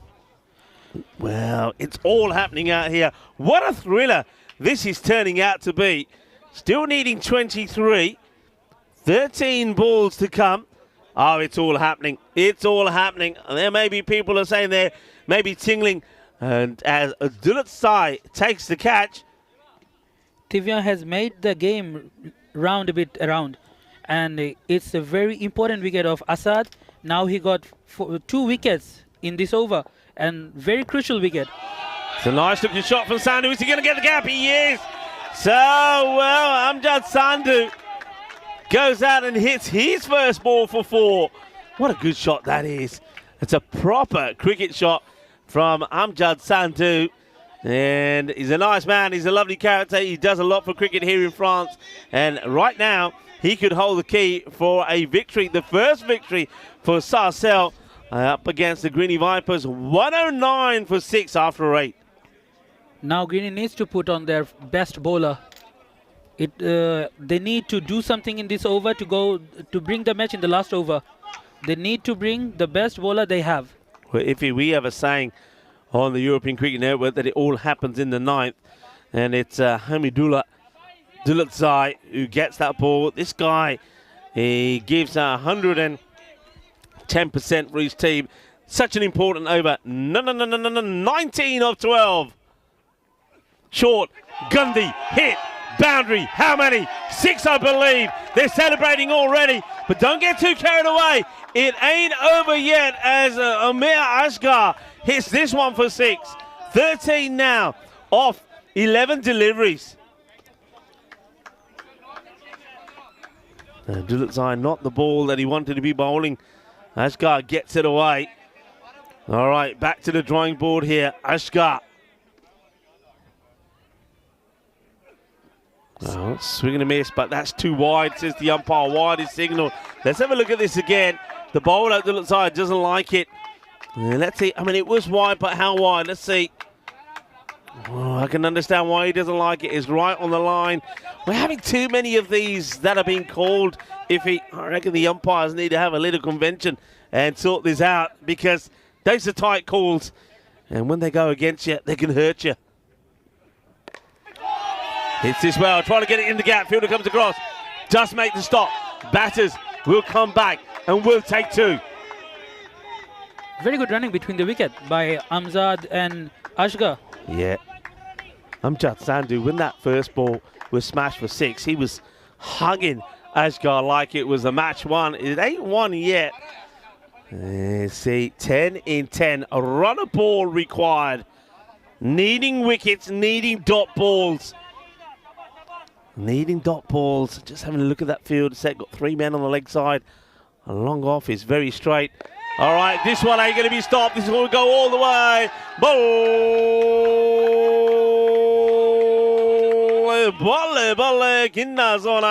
Well, I'm loving the shot here from Asghar, and I'm loving the shot from Spring Media, capturing some of the kids, boys and girls playing cricket there. Watch out, because there's another grizzly about. All right, they are almost there. Any boundary will do it now. 4 of 9 deliveries. It all happens in the 9th. It's all happening in the 9th here as Sarcelles are eyeing up their first victory. And that will be it. It is done with a maximo. Umir Asghar gets the win for his side. And you can see what it means to Sarcelles. They came so close in the first match of the day against Mitri, 152 to 146. They fell 6 runs short, but they're a team that love to chase, and they chased this one. And as I suspected at the time, the Greeny Vipers definitely could have done with another 15 or 20 runs on the board. A great win for Sarcelles, their first win on the European Cricket Network. Sarcelles has been incredible with the bat, and the finishing they have made is really impactful, especially from Amjad and Asghar. They have played a very important role while it was looking the game was going on Greeny's way. So the next game between Greeny and Paris Knight Riders at 3:30, as we can see, we have the 11 in front of us. Yeah, I mean, looking forward to this one as well. I liked what I saw from the Paris Knight Riders. It maybe took them a little bit of a while to get their batting to click, but Bahim Pakar Khan, he was fantastic, 56 not out of 22. But I like the way they were in the field. Remember, they were up against Mitri, a team that just scored 152 early against Sarcelle, but they're restricting them to 111 for just 4 wickets, even though there was that 50 there from the ECS. So that's going to be an exciting match. But this was exciting. It's been an exciting day. And what an exciting run chase this is as well from Sarcelles, who will bring up their first victory on the European Cricket Network. And we saw a number of good batters making good performances. What I liked about them, though, Iffy, is they played the format right. They didn't go shy. They didn't stumble. Even though wickets did go early, they kept on trying. Whichever batter went out there, they went for it. And, well, they knew that as long as they didn't chew up too many deliveries, if they stayed positive, if they kept on attacking, that they would get there. So it was the last over of Greeny with the bat where they suffered actually. They needed at least 15 to 20 runs extra in the board. Yeah, and how many did they get? That was the over that was bowled by Munawar. I think it only went for 3. Only 3. And there was 1 wicket there as well. You're absolutely right. And that's where you're looking to get on average 15 and over, aren't you? Especially in the last over. They had wickets in hand as well. And they only got the 3. So, yeah, you're right. So Munawar, he plays a big part. But Munawar, well, we're talking about him. That was when he went. But again, Munawar went out there. He hit the first 2 balls for the boundary. He didn't chew up deliveries. And those 10 runs off I think he faced the 4 balls, 10 or 4. You take that. That helps you get to a position where you can win this match. And you know what good teams do, Iffy? When you're chasing, you get the chase done with an over to go. And Sarcelle, they do it with 8 balls to go. It's a really good chase. I think they're going to be very happy with the way that's finished. And they've got one more match, though, later today. They will finish off today playing the very last match when they take on the Paris Knight Riders. So they've got time to relax a little bit. And they'll be looking to see how the Knight Riders perform against a team that they've just beaten, the Greeny Vipers. And the noise decibels from Sarcelle as well was great. This is that over, the over number 9 for Dulat Zai. As I said, it all happens in the night. And look at that. Well, there's a genuine bat throw there. Also, I never spotted that at the time from Amjad Sandhu. Well, we know he's a passionate man. We know he gives so much, not just to his team, but to cricket in France in general. But this time, it's the joy of winning their first match on the European Cricket Network that we see there. That's that scorecard there. But see what I mean there? It's only the one batter, and that's Shabab Bashir, that was scoring at a slow rate. Everybody else, whether they made runs or not, were not chewing up deliveries. That means you get the opportunity to get the win there. Well batted, I have to say, to the captain who gave them the great start, from Shamjad, 33 of 12. I think this time around, Zahir Hussain, he gets some runs as well. But right there at the end when it mattered, the batters like Munawar, Assad and Ashgar getting important runs when it mattered. On the bowling front, I mean, there weren't that many heavy overs. Dulat Zai there going for plenty in his second. But don't forget the 3 wickets that Rahmatullah Mary took. And also the great bowling from Nasiri. Didn't pick up any wickets, but only going for 24. It was a great match. It was a classic European Cricket Network match. And it was also a first-time win for Sarcelles. So the Greeny Vipers, who are on top still, well, they get a chance to get some more points on the board after losing out at Sarcelles. But they know they're going to have a tough one as they take on the Paris Knight Riders. I'm Rico Fallen. I'm here with Iffy. How did you enjoy that match? Yeah, there was a very good match actually, and there was a very good team game from Sarcelle. I enjoyed their batting. Yeah, it was a good match. I enjoyed it. I think from both teams, I like the passion. It was dynamic. I like the way that they threw themselves around. They wanted to win, both teams. They gave it everything. But in the end, it can only be one winner, and that was Sarcelle. So we're going to take a break now. The next match coming up in 17 minutes' time. Greeny Vipers are looking to forget about that one and go out there being positive and see if they can get a win against the Knight Riders, the team that we saw earlier beat Mitri. Join me, and Vinny Sandhu will be back in the cube as well for that match coming up in 17 minutes.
This European Cricket Network event is proudly brought to you by HCL Software and Paramatch. Bonjour, welcome back. Here we are, and what a day we've had in Dreux so far at this beautiful Dreux cricket ground. We've got the mayor here, Pierre-Frédéric Billet, and actually you're going to do some magic in a minute because I know you're going to do the toss. Are we having a good time here? We're having a good time! We are all having a good time now. It is time for match number 14. The Grigny Vipers take on the Paris Knight Riders. Will PKR be able to go with them here in match 14? Now, we're going to transport ourselves over there for the coin toss. Let's go. 3, 2, 1. So here we are at the toss. We've got the Grigny Vipers and we've got Paris Knight Riders here in match number 14. Very, very honoured to have them there as well. So Knight Riders, it'll be your call. Let's toss the coin. All right. Let's go. Heads. Heads is the call. And it is heads. What would you like to do? We will bet first. They're going to have a bat. Thank you very much. Now let's get back to the action. So the news from the toss is the Knight Riders, they've won the toss. They want to have a hit. I'm really excited to have the mayor here. Obviously, we've got the Dreux junior girls as well, the under-16s here. And don't forget Dreux, they are the European champions of 2023. Great to have the stars of the future. Going over to the commentary box now, where Rico Fool will take you to the next ball. But we have a message as well. Here we go. 1, 2, 3. Viva la France! Viva la cricket! Let's get ready for the game.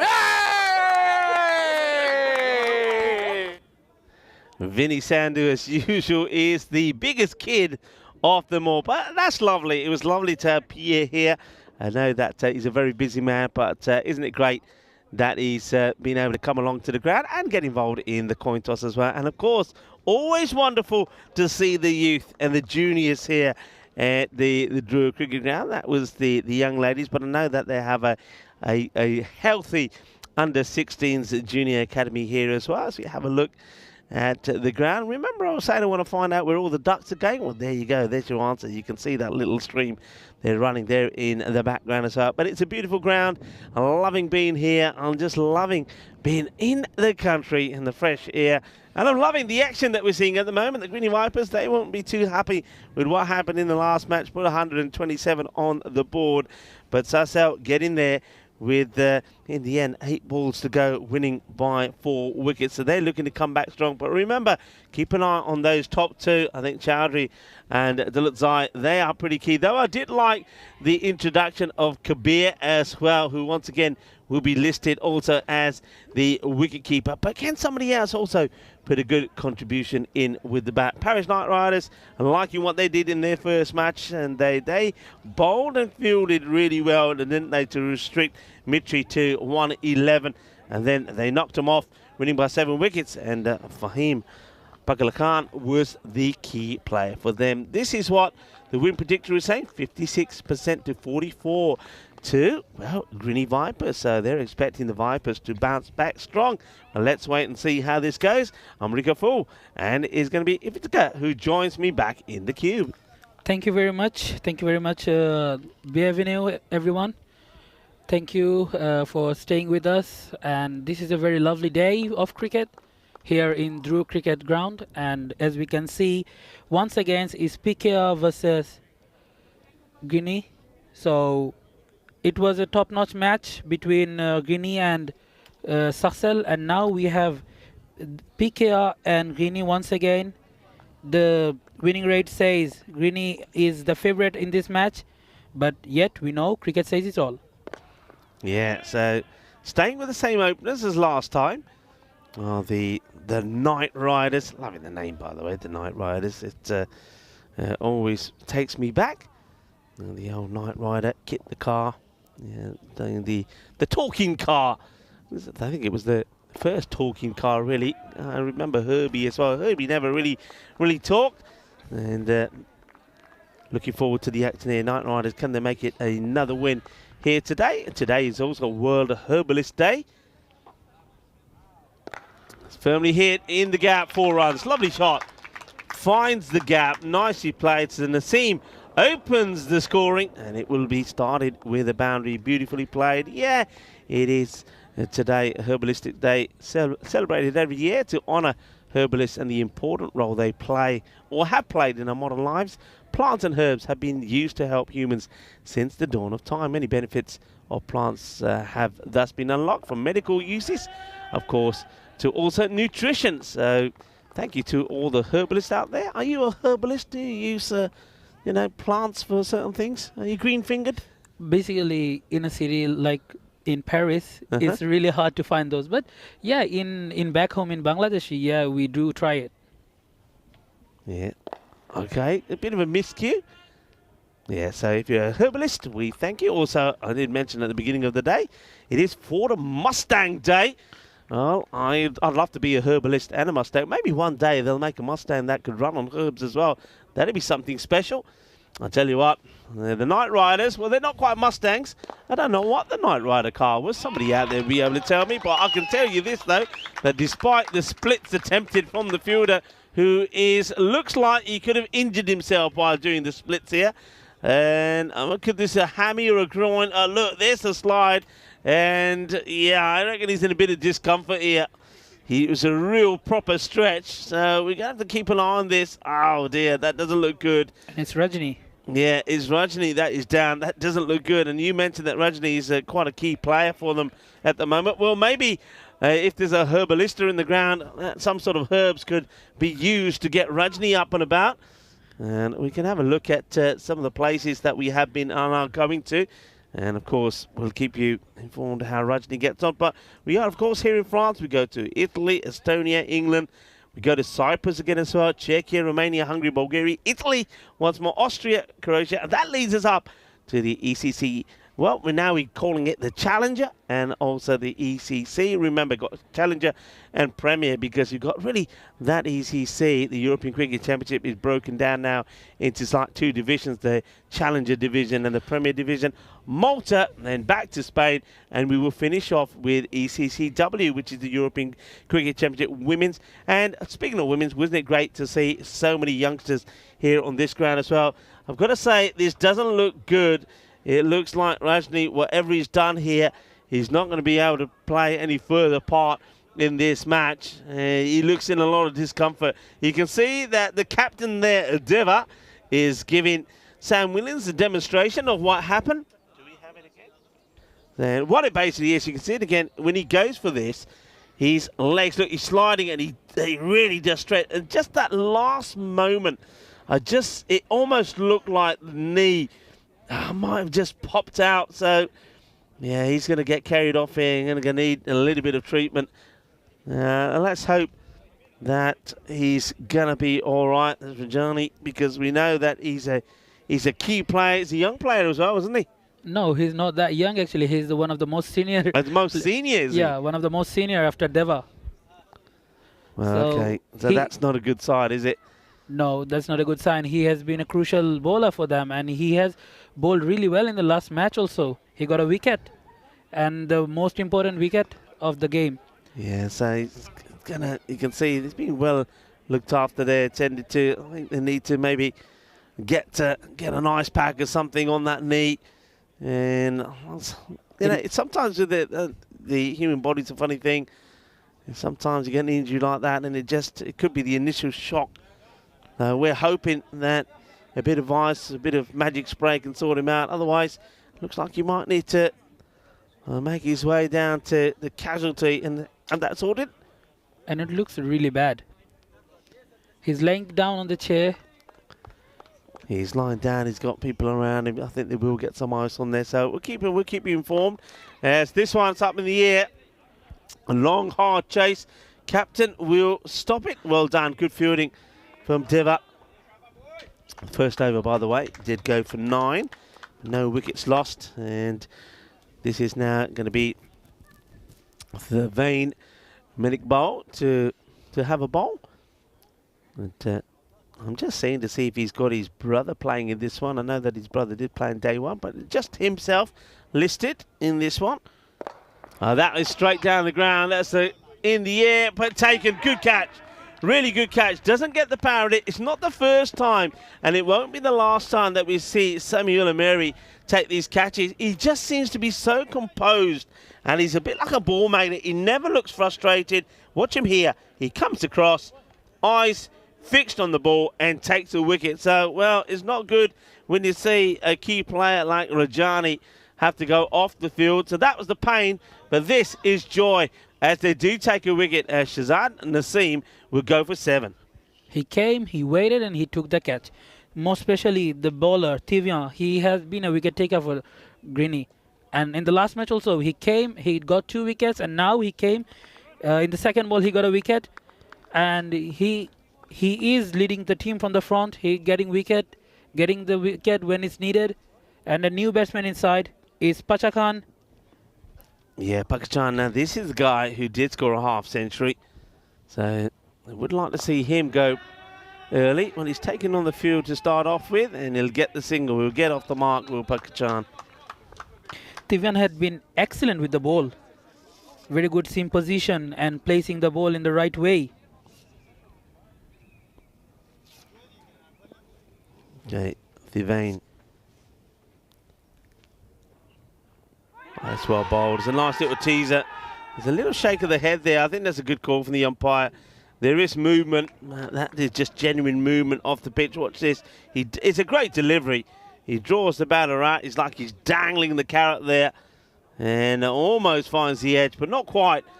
And a little shake on the head there of the umpire. A little bit of movement from the ball also. Yeah, it's good movement. Good seam movement there. Goes for it again, and this time, well, non-striker's pretty keen. But the batter on strike, Javid, says, no, I don't want to take it. I don't want to risk it. Pika looks a little steady this time. And it's 5 ball of the over, and Tivian, he just conceded 3 runs and got a wicket. Last ball of the over, and let's see what he does. Wow, that's another nice ball, and he puts the seam on the right position, and it swings out of the pitch, and that's a nice one, very nice one. Dot ball to end the over, and it's 12 run, 1 wicket after the second over. Yeah, well, look, the Vipers, though they got that loss, they did pick up a point, which means that they're 1 ahead of the Paris University Club. But of course, they have played more matches, and that's why it's important for them to see if they can get a win here from Paris Knight Riders. But the Knight Riders, remember, they've only played 1. They got the 3 points, and if they get a win here, they can see them climb to the top half of the table as well. And remember, you got to try and finish in the top 5 if you want to play any part on finals day. And it looks like they're going to go straight back here to Naseris. They're not holding him back this time. And that's a nice hit, straight down the ground. That's going to be 4 runs. It's a good shot to play in the power play. They've only got 1 man back straight, and that's at long on. He's not going to get any play on this. I like the way he waits for this. So he doesn't go at it straight away, does Fahim. And that's where the key is to his batting. When I was watching him, when you and Vinny were commentating their match, what I liked about his approach was that he waited, he's patient, and his timing to assault the ball was perfect. Yeah, he has done a great job in the last match, and this time it looks like Deva is going with a very new strategy, 2 different bowlers to start the match, to start the innings with the ball. And now Naseri, he considered 30 run, though there was a misfielding also, but yet he is putting on a good show. Well, I'll tell you who else is putting a good show here today. That's Fahim, as he blasts this one for a big one. And that is big. And these are the sort of shots that he was playing in that win against Mitri. Remember, Mitri looked like they were containing them. Then all of a sudden, this guy came out and he blasted it all over the place. It's nice to see him higher up the order as well. I think in that last match, he came in around number 5. So they've gone with the informed batter at the top of the order. Pachakhan looks really solid in this match also. Just the way he smashed 53 runs in the last match. And oh, great piece of fielding. Great piece of fielding. Good but stop. He can't find the ball. Makes a stop, and then he said, "Kidhar gayi, oh tere piche ya," and he picks it up, and he gets the high fives from everybody. Yeah, look, he does well. A good stretch. I don't think he would have gone to the boundary, but certainly saves a run. He says, "Where is it? Where is it?" It's just there, right behind you. Well, I reckon, hey, I want to have a look at this. I want to have a look at this because if I see the foot or the toe on the line, I don't see it pass the line. Javid here playing with the line. He could be gone, you know. Let's have a look at this side on. So he on the line here. Does he get it back? I don't think he does. Gone. That is out. The line belongs to the fielding side. Doesn't get the foot to slide back, Javid. And as a result of that, he's going to go. He does look back at the umpire and he says, I think I was in. I think I was in. I don't see it, buddy. You're going to be gone. You are going to be gone. And there he is. He's a goner. And that's great work from the keeper as well. Nice work. So Ahmed Kabir, who has come into the side today. Well, I like what he's done with the bat, and I'm liking what he's doing behind the stump. So Javid, he's going to be disappointed to get out this way. So that's a very good comeback from Naseri. He got smashed with the 6 and now came back with a wicket. And very good work from the wicket keeper.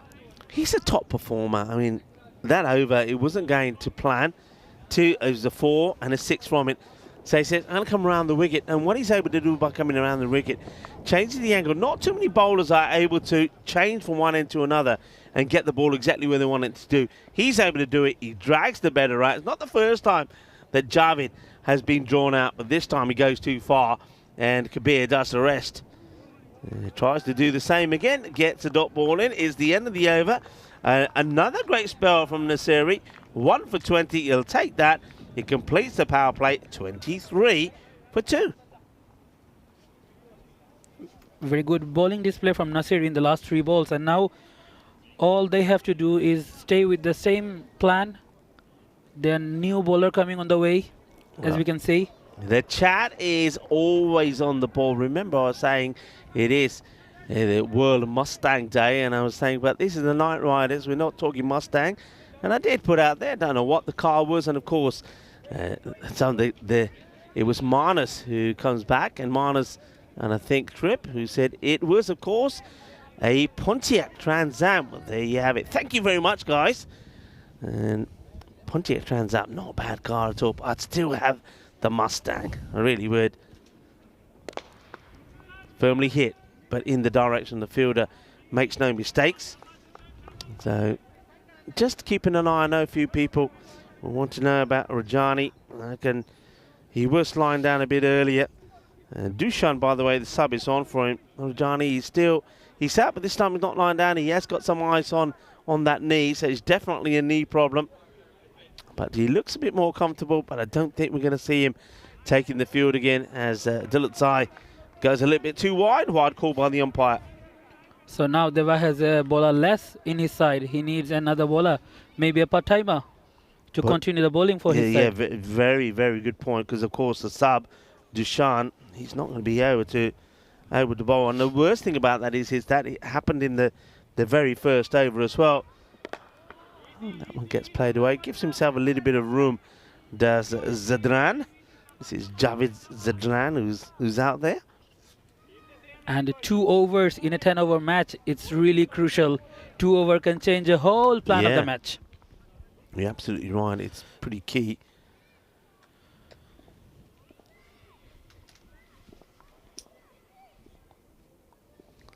To look Zion once again. Oh, plays it onto his own foot. Well, we've seen a few players have busted their feet going for these big shots.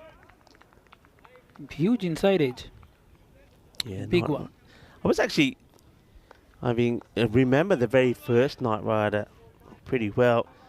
When, of course, Kit spoke for the very first time. And, yeah, used to always love the series. And yesterday I was saying to Vinny that as soon as I saw the name Night Rider, just the theme of the program always came into my head. That's been hit pretty well, but again, to the fielder. So, Gwynny Vipers, they're starving the Parish Night Riders with a lot of runs here at the moment. They're fielding very well.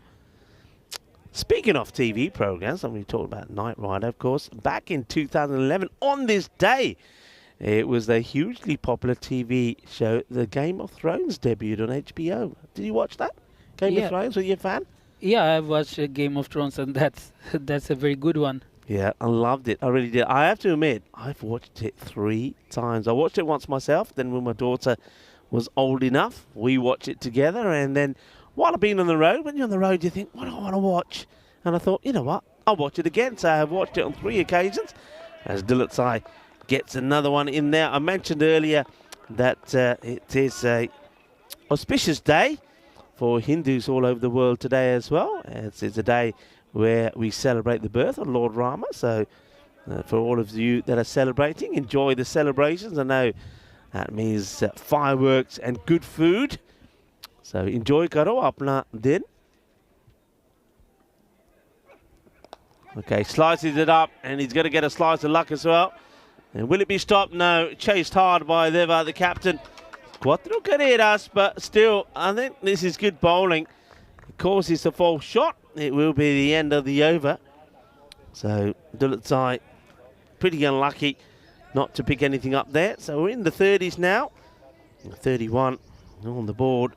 2 wickets down. So, they're sort of containing the Paris Knight Riders well. But the Knight Riders, we know that they can just explode, especially while Fahim Pakistan is still out there. So keep an eye on him.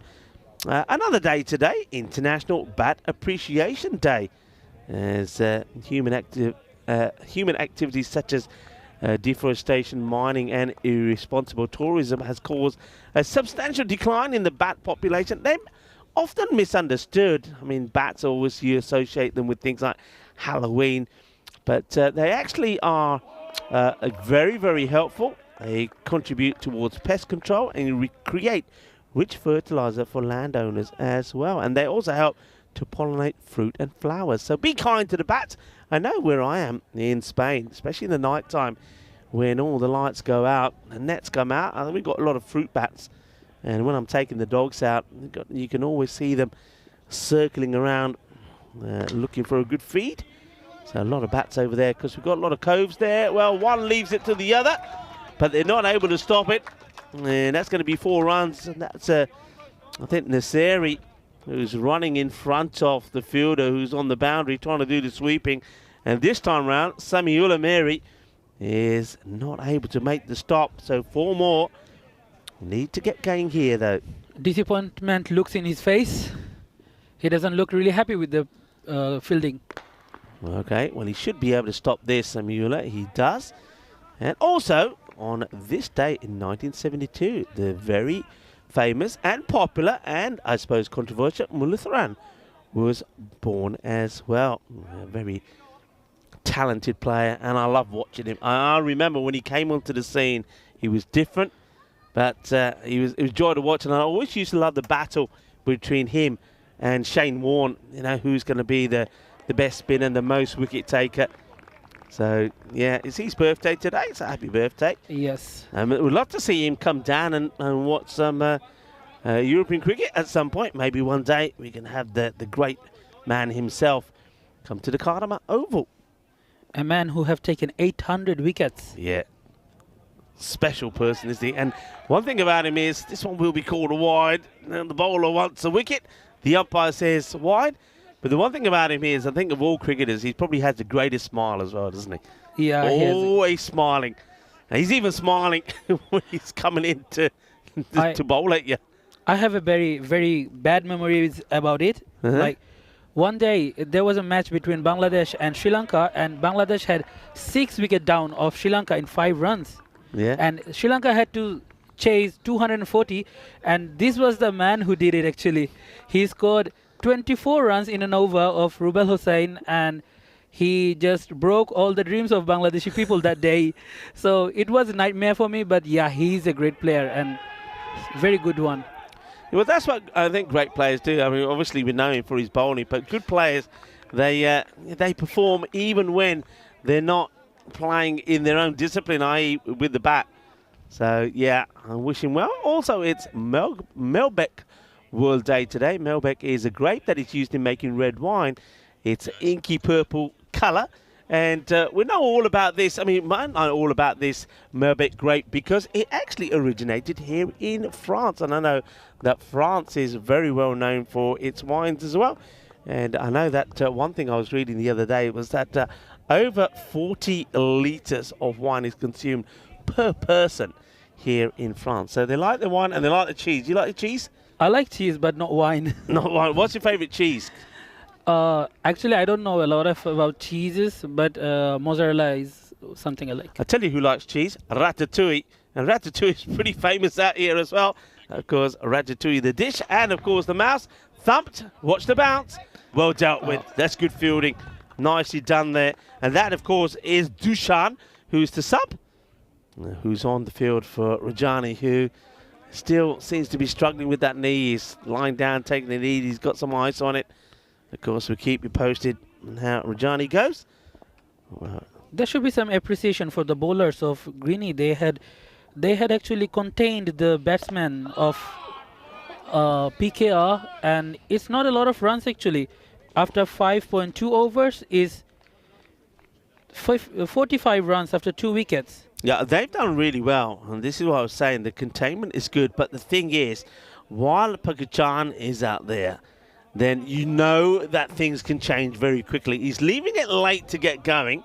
Hasn't had a lot of the strike, it has to be said. But until they see the back of him, I don't think the Green Vipers are going to be too content. They need to see the back of this guy. This one is going to get past everybody, and it will go to the boundary. But what's this going to be? Buys, yep. It just doesn't come up that much, and I think it's made difficult for the keeper because it goes in an area where he doesn't see it till late. When he does see it, Kabir not able to make the stop. So, well, okay, couple of boundaries there on the spin.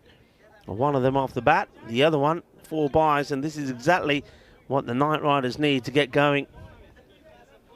Now, Dolodzai needs to be more consistent with the ball. He should bowl on the stump or of the off side of the stump, because he has set it the field like this. He has all the protection on the off, so he should go this way, and it's a wide. Yeah, Trip was asking me, or Vinny, do you have any information on how to get to the Wimbledon series? Do you mean where the ground is? All I know is I've never been there myself, but I know that from a few people on the chat, they were saying that on the tube, it's Rains Park is the nearest station. It's opposite, more or less opposite the Wimbledon ground. Been hit hard, need a dive, gets the dive, but still gets beaten. Well, a little bit of Bizaway action here, as this one has been hit, and Bizaway, because I think the fielder who's trying to stop it, Samiula, that's like an aircraft that is landing, and it's a smooth landing, but he still can't stop the ball. Cuatro carreras. That's a great commitment from Mehri. Putting all on the ball, but yet he couldn't stop it. Is Dolodzai for the 5th ball of this over coming on? Well, this is a wild swing. Well, he's in danger of popping his shoulder out here. Is Pachakan. And it gets called a wide. Let's have a look at this again. And yeah, I can understand the call there. I think there's more ball outside of that wide line than in, and the umpire feeling it doesn't catch any of it. So Dolodzai gives another extra away. It's been an interesting over. A couple of wides in there, a couple of boundaries. The 4 buys as well. Another part is Greedy, they have only 16 minutes left, and yet they have only 6 over done. Is a 6th over running. Yeah, I mean, that's another reason, as well as trying to see the back of Pakistan. Getting a wicket means they get another minute added onto their time. So yeah, they've got to be careful. They should do it, but you don't want to be bowling too many extras. Dolodzai, no wicket yet for him. He's gone for 22. Can he get one on the last ball of his spell? And he's pretty close to it, but he doesn't. It will be a dot. And despite that over going for 18, they'll still be pretty happy here. The Vipers, where they have the opposition, it's 56 for 2. It's Pakistan who had done all the work for PKR, Paris Knight Riders, and Pakistan who scored 30 runs out of these 56 runs. And not to mention, there had been extra 8 runs, so half of the runs had come from Pakistan and the rest an extra. Yeah, good point. And when you think that Faheen Pakistan was the man who scored 56 or 22 as well, there was Javed Zadran who's out there with him as well. He scored 34 or 15. But Zadran at the moment, he's had 9 balls for 7, so it looks very different. Nice shot of the field. You can see there, got 3 men out there on the offside. And, oh, that one's going to be unlucky. And he maybe gets a bit of glove on this. Coming back for the 2. Oh, that's a very interesting throw from the fielder. Is an underarm skyscraper throw. Is Deva again. Now, you were with me with Deva was saying, be nice to me. Because the other day, because I dropped a couple of catches, you weren't nice to me. Lovely slide, great work. But the throw back to the keeper, probably not the best. Could have gone anywhere. But And the interesting fact is, wherever the ball is going, Deva is there. look, tell me a little bit about Deva, because not only is he the captain here, as this one gets blasted for 4. So Pakachan still doing the business. You can see he's getting hotter by the moment. Looking to, 108. They want more than that, though. Expected to score to 110 there, but still looking for 120. Look, he's a great leader. He's been playing cricket for a long time. He's done a lot for cricket in France. Tell us a little bit more about the captain here, Deva. Deva, first of all, he's a very good human being, and he is the board member of France Cricket. He have been in the selection panel of France Cricket, so that means how involved he is in the development of cricket. So also he's been a part of cricket development of his department, of his region. So in every way he has been involved in cricket in every way possible. Yeah, Benoit not happy with that. Can understand it. He gets the line. It shouldn't really be called. Yeah, and you were telling me, and I was talking to him about it as well. The thing is, with the cricket, he certainly got the scars to show for it. Blasted, big, humongous. Pakachan, you gotta love what he does as he blasts this one for a biggie as well. Great timing, good hit, 6 runs. Oh yeah, you gotta love him, haven't you? But the question here has to be, we'll go back to Deva in a minute. The question here has to be, if he is not there, Pakachan, who else can score runs for them and score runs quickly? Because at the moment, I'm only seeing Pakachan doing it.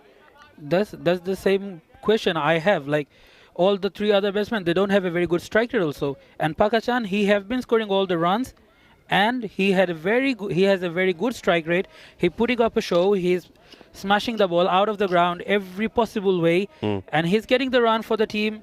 I guess Jadran also should do the same. It's a 10-over match, and you have to do it for your team. You have only around 3 overs remaining. You have only 20 balls on your hand, and you have to do everything possible from your side. Yeah, Tribute was saying he meant if there's a charge to get it. No, as far as I'm aware, it's not. And we're encouraging as many people to come down to the Wimbledon ground, because it will be a bank holiday as well. And this one won't carry to the fielder. So, but if there's any information that we get near the time, Trippy and anyone else that wants to know, we will let you know, of course. And yeah, Ifitka is with me. A few people asking who's in the queue with me. Ifitka came along today, did a bit of commentating with Vinny and myself. Lovely to have Iffy here with us as this one's played away, but to the fielder. There's the beautiful sunshine comes here again. So going back to Deva, I was saying he certainly has got the scars to show for the amount of cricket he's played. He was showing me earlier about all the fingers that he's had broken during the time. I think he was telling us about a match that he played here, playing for France. Was it playing for France when he took a great catch and he broke his thumb, but at the same time held onto the ball? But he's a great guy, and that's one thing I'm learning being here at this Drury Cricket Ground, that all the teams seem to have players that have done a lot for the sport here. As we look at this again, and remember, Vinny was telling us that we now have the Challenger Division. So these are teams that maybe don't make the Premier Division, but they have a tournament of their own starting before the main European Cricket Championship. So those 11 teams will do battle with each other. The top 2 will play in a final. The winner will get the winners will get a trophy to show for it. But of course, I suppose the main thing is the 2 teams that get into the final of the Challenger Division will the next year will go up into the main Premier League, or Premier Division I should call it. And one team, first time round from the Premier League, will also be relegated. So the team that finished lowest in the standings of all the groups will also lose out. Well, that is out. There's somebody else who loses out. That is a huge wicket, as Pachakan will go. Now this is going to be interesting. He goes inside this 8th over with the score on 72, expected score 105. Let's see who else is able to take over where he leaves, and he places into the ground onto his stumps. It's one of the most unluckiest ways to go, but I have to say we've seen a lot of batters here in France play onto their own stumps. Pakistan will have to go.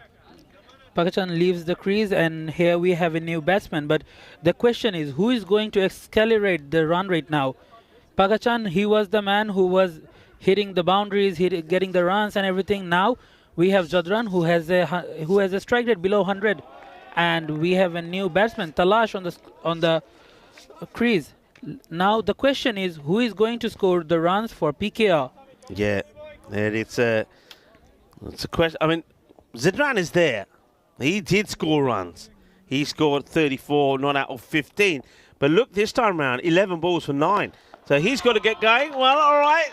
There. Well, I'm going to do it, says Talach. He said, don't worry about it. I'm going to do it. Irfan Talach goes, boom, shaka, look out. That's a big hit. Well, there's your answer.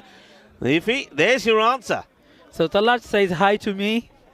Okay, now this is going to be interesting because Mahri, he has been excellent with the ball, and Talash showing his intention. He's going to be big. He's going to go out, put the ball out of the ground, and Mahri, he has been incredible with the ball. Let's see. Well, he comes back with the dots. A good reply from Samuel Ameri. There has been some good work from the spinners of Guinea. They have done a very good job. They have taken wickets. They have conceded less runs than the Pacers. Up in the air, skies it, chance, and well, they leave it to each other. Well, Deva was going for it, and I think he does the right thing because he's running backwards, so he has to put the brakes on. I think he does the right thing. You leave it to the fielder that's running in to take the catch, and unfortunately, the fielder running in doesn't get a good base on it. He's still on the move as he tries to take the catch. It gets spilled, and it's a life. Talach gets dropped. Gets dropped on 6. He'll go back on strike. It's the end of the 8th over. 79 for 3. Now Talach has more 12 balls to prove himself, to cash all the luck in. He's the one who started the intention. He showed his intention to move on with big sixes. Now let's see if he can make this bigger. He has 12 ball in his hand, and now he's on the strike. Yeah, expected 103. I still believe they need to get closer to that 120. Remember, the Guinea Vipers in the loss to Sarcelles, they got to 127. So they're a team that can score big, and that is right on cue. I'm just having a look at this again. I reckon the fielder makes a great effort. Probably off the line a little bit here. I know he's moving to the ball, but watch how this is dipping and watch where the fielder is. He's way out away from the line. I think if he's on the line, he's getting a chance to catch it or at least save the boundary. Talach making the most of his time. Remember, he was dropped. And it was Dolodzai on the field. And the bowler, Tavia, he's young and very talented bowler. Guinea rate him very highly as one of their best player. Will they try take 2? No, they're happy with 1. All right, time for Jadran also to show what he can do. He's faced 11 deliveries. He's got to show some of the firepower that he showed in the win against Mitri. PKR has 10 balls in their hands, and 7 wickets. They should run everything that comes on their way. They should run for it. They should get whatever they can. And here, he's taking the catch. That's a good catch. And he gets the roll in just to make sure he protects the ball. Really good catch. Now, that's been thumped pretty hard by Javid Jadran. I suppose he does the right thing, Javid. He can't hang around. 11 balls for 9 before that one. That means he's going to go for 9 of 12. A very good catch. That's hit hard. It's traveling pretty quickly, but he picks it. That's the other thing, on this ground. Some parts of this ground with the background, especially with all those trees, etc., sometimes it's not so easy to pick that ball straight away. So that's a pretty good catch. Naseri has done his job. Now, Tavia, he had been the wicket taker always for Greeny. He has taken wicket in the last match in the first over of this innings, and now once again he's been taking wickets for Greeny. That's not a good ball, and that one could go all the way. Well, you've done it again. That's the second commentator's curse that you've done, by the way. You've got a batter out. Now, we just said he's doing a good job, and he bowls a Gundy delivery. Excellent effort there from Kabir to stop it. Gets gloves on it. That's Gundy. That's 5. That's a minimal. That gets them into the 90s now. Oh, that really hurts it. That's not a good delivery. That's even not a ball, and 5 runs added to the scoreboard, and it's 91 after 8.3 overs, and now their run rate has gone above 10. Okay, that's better. Sort of kind of makes amends with the dot ball at T10. All right, you're looking to try and get a couple of boundaries here, get the score to the 100, and then have 6 balls really to try and get that score to about, I know it says 107, 115. Good ball, Yorker length delivery. If that hits the pads, is a goner. Gets bad onto it, takes a single. So they're not going to get the boundaries that they want. Can they get a boundary of this last ball? You've got to really throw your bat at this. And Wali Khan, seeing if he can support Talach on strike. Talach swings hard, but he takes himself away from the ball. It will be the end of the over. Interesting signal there for the umpire. I thought it was given a no ball for a moment. Divya have been really incredible with the ball. He has given 16 runs and taken 2 wickets after his spell. He was the bowler to start at the second over, and now he ended up only giving 16 runs and take 2 wickets. Yeah, it looks like is that an ambulance? That's a different colour ambulance. It is that red an ambulance. I wonder if that's coming here for Rajani. It could be. It could be more serious than we think. I'm just guessing, but I guess if it does come this way, we will know for sure. Changing the subject slightly, I know that Vinny will be doing the second innings with you, and so I won't be on air with you after this one. Well, not today anyway. So come on, I want you to give me some food tips for later tonight. What's your go-to? What should be my go-to French cuisine? Okay, French cuisine is really rich. So for me, I love mussels. Oh, so all right. I guess you should try some French mussels. Those are really good. Well, I've got a few mussels on my own, I would like to say. But all right, yeah, I'm with you. That ambulance is coming this way, by the way. So that's going to be there for Rajani. So looks like he is going to go to hospital, get that checked. Now, what's the height on this? Like running, and they'll get... Oh. They'll get there as the little bit of rain starts to come here again. Now, let's see what happens here. Now, what's the signal? Signal is buys. This is obstructions on the field. He has been running in the crease. This has been a... yeah. I suppose it's more accidental as the rain really from nowhere starts to come heavy again. Well, the ambulance has turned up to see to Rajani. Of course, our thoughts, of course, are with him. Also, I think that they've given us buys, but I think that one he gets away with it, the bowler. Could have been too high. All right, so Muscles is one. Goes for it. Well, I tell you what, talking of Muscles, this one has been muscled to the boundary from Irfan Taluch, who gets another boundary. So, all right, here we go. Here we go, 99. So I wonder if the computer is going to be right and we are going to see 107 on the board. All right, give me something else, Muscles. I've got to say, probably not a big fan of Muscles. Okay. Oh, now, this is interesting because the one I thought maybe could be a wide, they are running, they will get this. But what about the height on this one?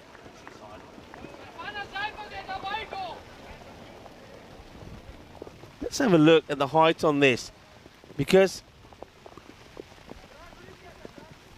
I mean it's pretty high. Now, I reckon if the one before that wasn't given a wide was the one for the over, this could be another one. I mean, I don't think there's any doubt about the run out. The run out is there, but I'm just wondering whether this one will actually get called a no ball because of the height. Just waiting to see what they decide here. And of course we're all sad because Rajani is going to get some treatment from the ambulance, and that's why it's raining. The gods are crying as well for Rajani, but hopefully it's not going to be too serious. But he is really struggling at the moment, it has to be said. So, all right, here we go. There have been some serious rain right now. Yeah, serious rain here at the moment. I think we're still, yeah, there you go. It will be a no ball. So, yeah, free hit coming up. So, the last one would be a no ball. So, they'll get one for the no ball, one for the one. They were trying to get two. So, free hit coming up. So, Talach, who gets back on strike, I think that was, you know, I think Wali Khan did great. Sacrifices his wicket to get Talach on strike. License to go the full Monty. 101 on the board, still 3 balls to go. They'd love to get to past that 110 mark here. All happening here at the moment. 3 balls remaining of the innings and a free hit of it. And what about snails? You eat snails? No, I don't need snails. Frog's legs? No. Okay. But yeah, mussels, those are great. You can try gambas. Yeah, gambas, yeah. It's particular, how are they sort of grilled, garlic buttery? Yeah, garlic buttery. Okay, yeah, gambas, I'll give that a go. Hits this well, and this is going to beat the fielder. 4 runs, 4 carreras. All right, they're getting closer to that 110. Are the Parish Knight Riders. And this one, good effort from the fielder. Can't stop it. That Dulutzai out in the boundary. It's the rain starting to get a little bit heavier here. I think we'll get these 2 balls in, but once again, it's probably going to be hopefully one of those showers that comes and goes. Short. Now this one could be another one. Now how high is this? Yeah, it's called straight away. And well, this is disaster. I mean, why is he banging this ball in? No ball is called because it's the 3rd one that's over the shoulder. So another free hit coming up. Got to say, he's not sensible bowling this from Semiula Mary. Well, you see the rain. You also see that is clearly over the shoulder. And the fielding there. Last 2 balls have been a gift for PKR. Big time, haven't they? Big time. So 108, free hit. And it's Talach on the strike. Oh, okay. That's the wicket. Me run out. We'll see it again from side on. And that is a brave effort. I don't think he's going to get there. So let's see again here. So has a swing. Misses it. Then decides to run. I don't know if I'd be running there. Yeah, he's a long way gone. The reason I don't want to be running there because now while they're coming off here, I thought there's a ball to go. There's definitely a ball to go because it was a no ball. There should be 1 ball to go. Should be a ball to go. Get back, where you going? Get back, 1 ball to go, get it in. New batter out there, under Iba, put the stumps back in. Nobody's going nowhere. Let's play cricket, everybody, let's play cricket. That's what we want to do. Yeah, there was a no ball, remember, so there's still a ball to go. 108 for 5. You know what? That's why they run. They think it's the last ball, they run. Because I'm thinking, why would you sacrifice Talach, who is smashing the ball? He's hitting it well. Why would you sacrifice him? Oh, the rain's pretty heavy here now. I think they want to get this ball in pretty quickly. And who was out there? Was that not Talach who was out? I don't know. I don't know now. Well, who's the batter who's on strike here now? That is Ahmed. So Ahmed is on strike. The captain. The captain, oh, Shakil. yeah, Talach runs to the other end, doesn't he? Yeah. Talach had to stay on strike. But I think he thinks it's the last ball. He runs. It's not the last ball. It's an error. Error from the batters. And now off stump gone, clean out of the ground. So it probably wouldn't have mattered anyway. What does matter is just like that, the rain also stops. So well done to Semiula. He picks up his 2nd wicket, 2 for 23. And the Parish Knight Riders, well, hey, look, 108 for 6. So the computer wasn't that far out with his prediction of 107. That over, that last one, it had a little bit of everything. It goes for 16, but really, I think if the Knight Riders had played that right, they could have made more of it. I think an error there made by Talach to run to the non-strikers then, thinking it was the last ball. Well, everybody thought it was the last ball. They started to come off, even the umpires, but then they were reminded there was no ball in there. Now, this is how it started badly. I don't like to look at that again, but that was unfortunately Rajani who injured himself. It looks like he's going to go and get that knee of his x-rayed. Hopefully there's not too much long-term damage, that it's just a little bit of swelling that will get sorted. I tell you what needs to be sorted is the batter there, making sure he stays in his crease. That was Mohamed Javed who gave his wicket away and not sliding the foot back. Good work though by Kabir. And one man though, one man just kept them in this, one man who's responsible for getting to this 100 score. And that was Fahim, who he was done all the job for his team. Yeah, Fahim Pakachan, who played some good shots. That was some good ones there towards the end. Dilip side couldn't get to it. That is a really good catch. That was an excellent catch taken there by Nasiri. He said it at the times. And Nasiri isn't the top player. This one was the run out, but it was something I was having a look at. Had to be a no ball because it's the second one over the shoulder. It does get called. Samuela says, all right, I understand. But then he does it again as well, does he? And that was the ball being hit for 4. And this was when he does it again. So that was called no ball straight away by the square umpire. And then right at the end, well, they thought it was the end. They thought they're running off the last ball, but it wasn't to be. They would get nothing there, but the issue here was that you do take Talach to the non-striker's end, and the new batter that comes out tries to get funky, tries to whip this away, loses his off stump in the process. So the Knight Riders, I reckon, a below par 108. What's your thoughts? Yeah, it's only 108 runs and 109 runs to chase. It won't be that big problem for Greeny. Only two batters. Only two batters that got going there. Pakachan, we know, is good. 41 of 21 before he had his stump smashed by himself, really. And then you saw Talach scoring 27. Yeah, they are the only two having a strike rate over 100. And those are the two who made the game count. And here we can see they all have done a great job. Especially Tavian, who took 2 wickets. And here we can see Mahiri, he also got 2 wickets. Yeah, the only thing with me there is I'm looking at the extras, 19 extras. I think that's one thing you can improve on. With a score 108, you take away 19 out of that, then you really are controlling the match.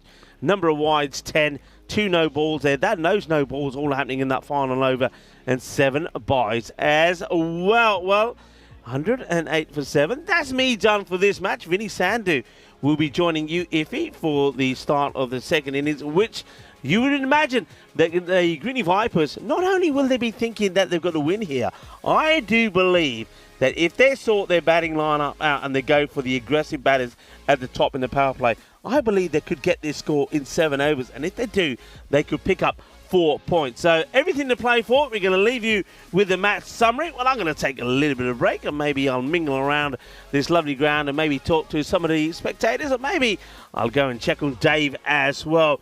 And I'll be back for match number 15, the last match where we'll see Sarcelles take on the Paris Knight Riders. But you will hear from Iffy and Vinny Sandhu in about 10 minutes' time when the conclusion of match number 14 starts. Volvemos en más o menos 10 minutos.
This European Cricket Network event is proudly brought to you by HCL Software and Paramatch. Hello and welcome back. Great to have your company. Vinny Sandy here, Mr. Maximo back in the box, and we're watching the Greeny Vipers taking on Paris Knight Riders. Story so far, Knight Riders winning the toss batting, putting 108 on the board. So that means, of course, that anytime the second team bats in a 10-over game, if they can chase in 7 overs or less, they will get all the points, including the bonus point.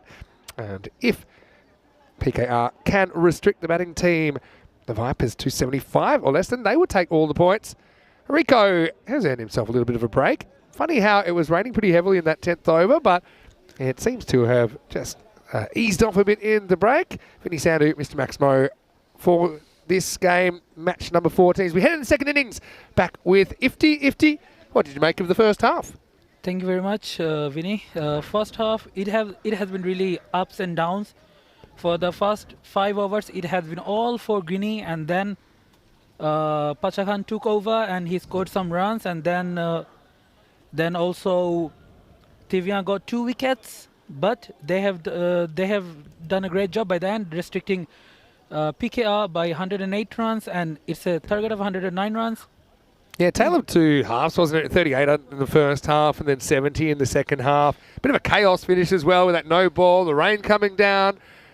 We've seen it a few times, haven't we? But it seems to have eased off. It's almost a sprinkle. It's almost stopped.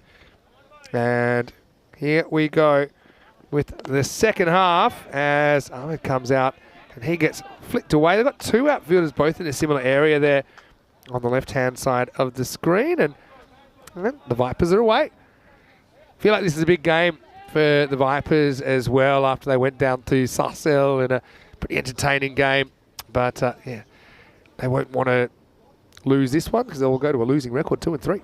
Green should try to get those runs in 7 overs. They need the extra points. They need it to qualify and keep their position on the top. Yeah, I mean, that'd be such a bonus if they could. They'd have to go at a roundabout, got almost 16 and over to do that. Just a nice little outswinger from Shaquille Ahmed. And you can see Mary swing straight through it.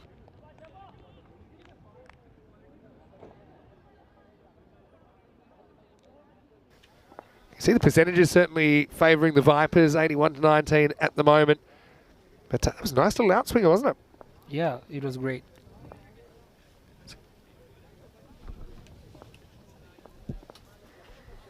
Mary has another go. Another good outswinger, trying to go slightly across the line. Handy dot balls, a decent start for the Knight Riders. Yeah, I like the way Shakil is putting the swings on and getting the ball out of the way.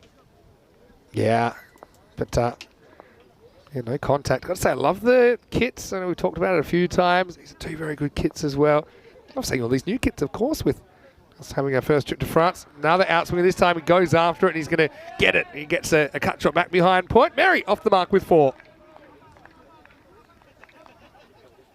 That's a good outswinger, but the length was bad. I suppose the difference here is when you swing it like this, he's kind of swinging it from the hand. So as a batter, you can kind of predict what it's going to do.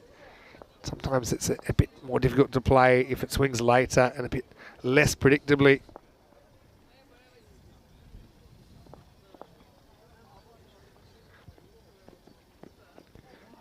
Back to the plan though. This one was a bit closer, and yeah, I'm at it.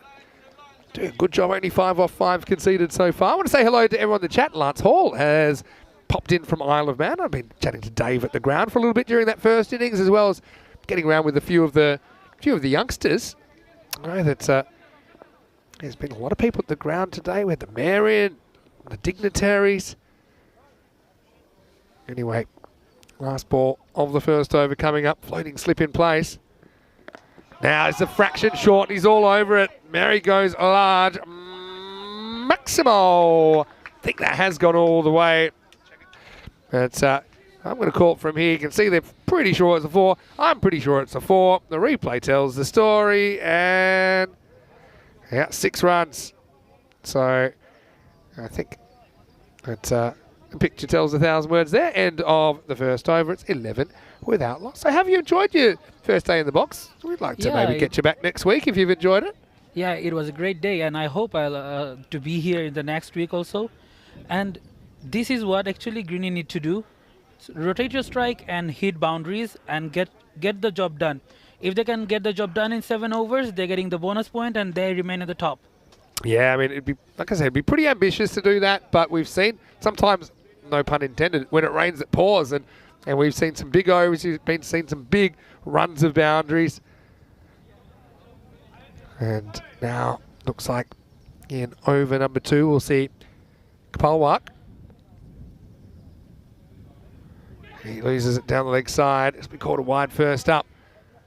Bowler saying, did it hit the leg? The umpire said, no, I'm confident that it didn't. So how about the teams today? Who's impressed you the most on the park? For Guinea, it was T10, I guess, who's just on the strike right now. Yeah. He's been incredible with the bowling, and now with the bat, I hope he scores some run. For PKR, it have been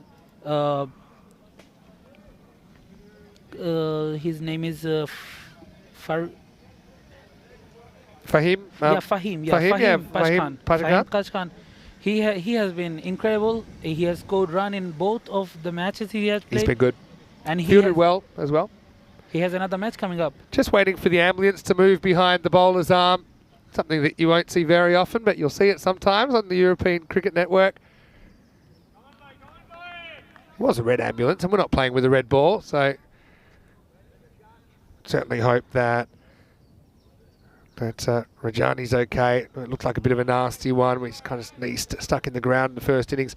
Again, big swing here from the bowler, but I'm a big fan of the left-hand, right-hand combination opening up. I think it just forces the batters to, force the bowlers to keep changing their line. There's the red ambulance once again. Yeah, reminds me back in Croatia in 2021, we had quite a nasty one. Shoaib Siddiqui had to go off an ambulance. Will happen, unavoidable in sports. This is heading down the leg side, but again beats the bat. And Kapalwak gets that a bit more right. So just the 2 wides and the dots start the over.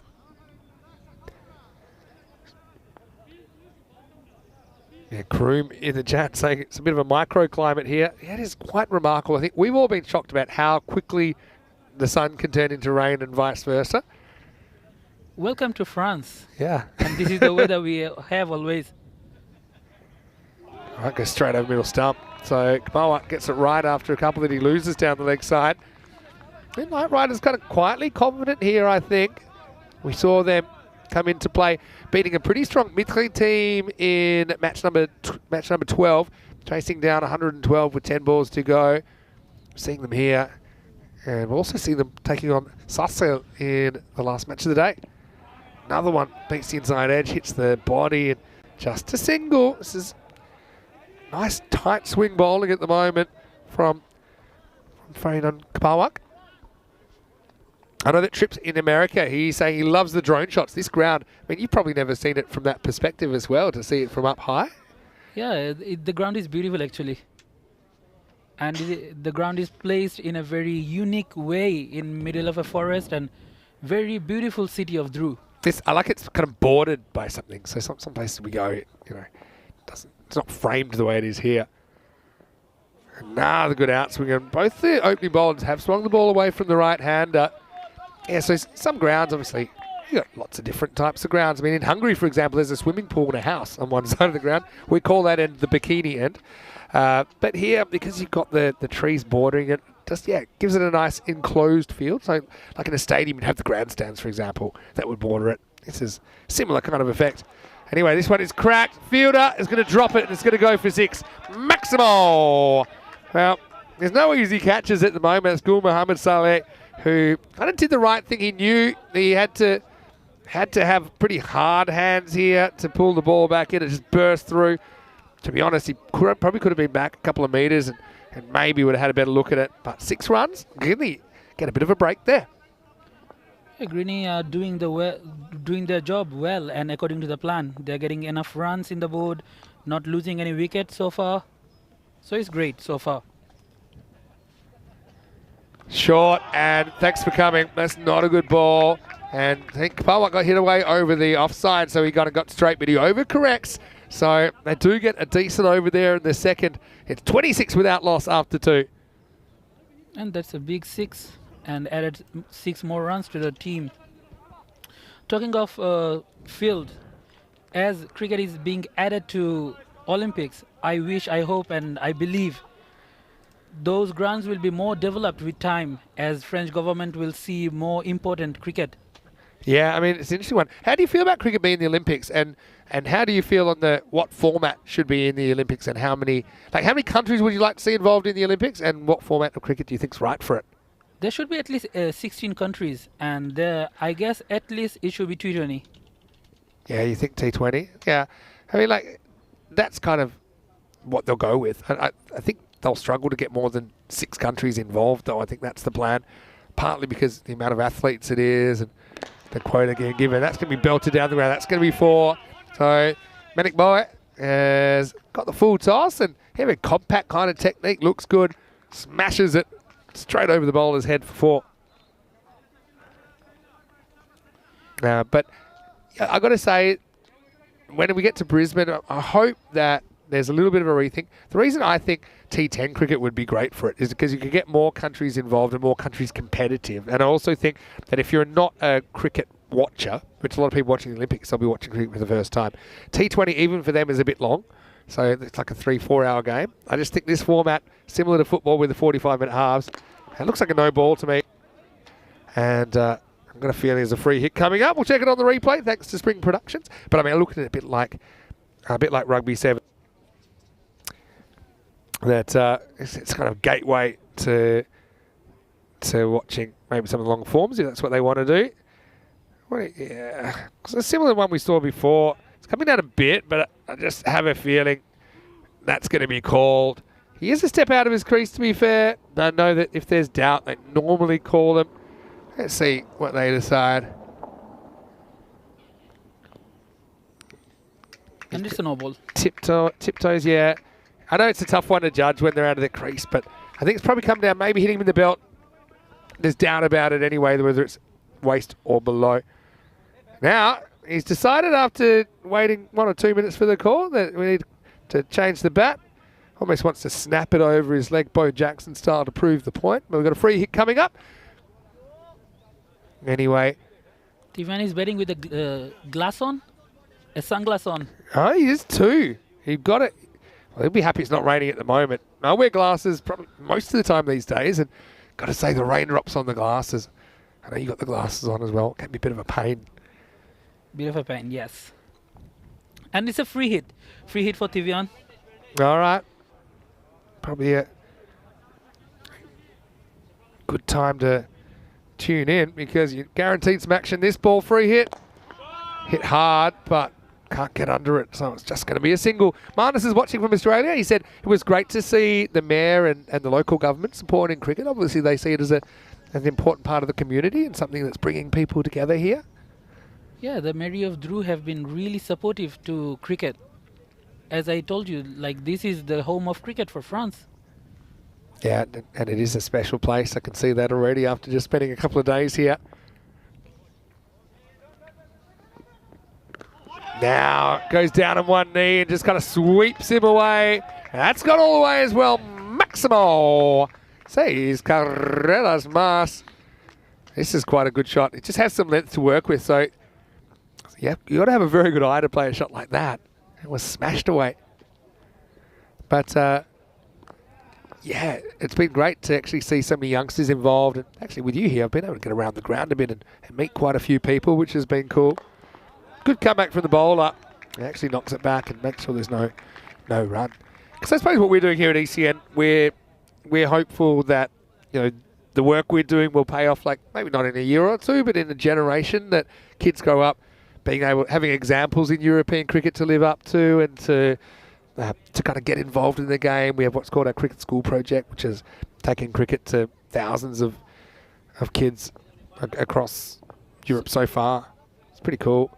Anyway, this is going to be more. It's not so cool for the bowler because he strays on a leg again. Mary going bananas here as Greeny move up into the 40s. I was going to ask you, though, what got you interested in cricket in the first place? Growing up in Bangladesh, was this your friends were playing, your family was playing, you saw it on TV? What got you interested in cricket?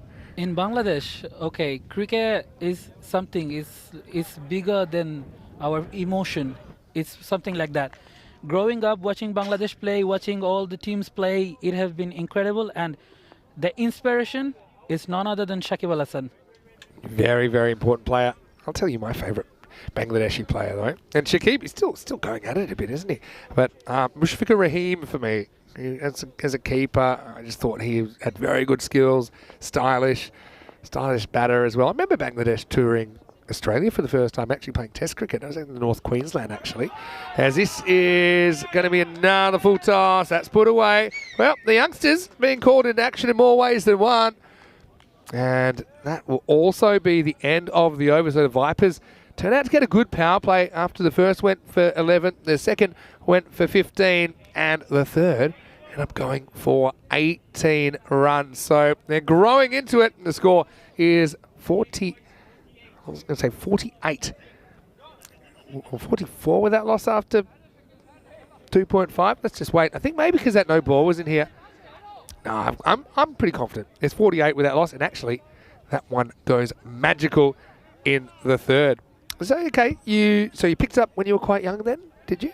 Yeah, it was early age when I started playing cricket, and it was my brother who had always helped me in cricket. And then when I moved in France, there are a couple of people who have been supporting me all the time, and I was lucky to play with some great players also. As I told you earlier, Academy Cricket the start, they had Mohammad Ashraful and Shabir Rahman over here in France.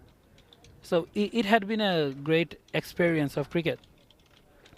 But France is really improving in cricket, and that's something we feel joy to watch. Yeah, I mean, you can feel the enthusiasm. I know that we've got a lot of viewers from Bangladesh, and they are actually able to watch it normally on YouTube, so they like to get involved in the chat as well. And you can just feel that buzz, that enthusiasm for cricket. And so probably one thing we didn't plan when we started ECN was that we'd have so many viewers outside Europe, and it's actually become a really important part of it. Even they comment in Bangla. Yeah, I was going to say you'd be pretty handy because you'd be able to translate some of these comments. You see them now and then. I have seen some comments in Bangla, like someone, Mohammad Roman, he said, how much is the run? He's asking. Yeah, it's a pretty common question we get in the chat. Normally, we say on the screen what the predicted runs are, by the way. 50's up and 50 partners as well between these two. As Pachakan comes on, and it's kind of into the hole, but well fielded down there by Gul Muhammad Saleh. Yeah. We get a lot of it in the chat. People obviously interested in how many runs do you think is going to score, who do you think is going to win. So actually we've now tried to have things on the screen that help with that because they're such common questions. So in the first innings you'll see there's an expected score. That's what the expected score is based on where you're at in the game. And quite a lot of the time we'll have the win predictor on with the percentages. The man bowling now is the best player of PKR so far for today. He's had a good day. I was impressed with him from the very start as well. Just the way he threw himself around in the field, the way he's prepared to put his body on the line, and his general enthusiasm. I think he's a very important player. Will be through the series. He has been doing everything possible to make it count. With the ball, with the bat and everything. Yeah, two important innings. They've still got a game to go tonight as well. All right, in the air, doesn't really get it. Can anyone reach it though? Fielder comes in and he goes 1-2 bites to the cherry. I thought the third time he might have knocked it towards his teammate. Now we got overthrows. Well, there's 3. And I think that's all they'll get. It might have been out instead. The rare triple. Very ECN cricket. Nice effort in these conditions. And he couldn't quite hold on. And then an extra run given away.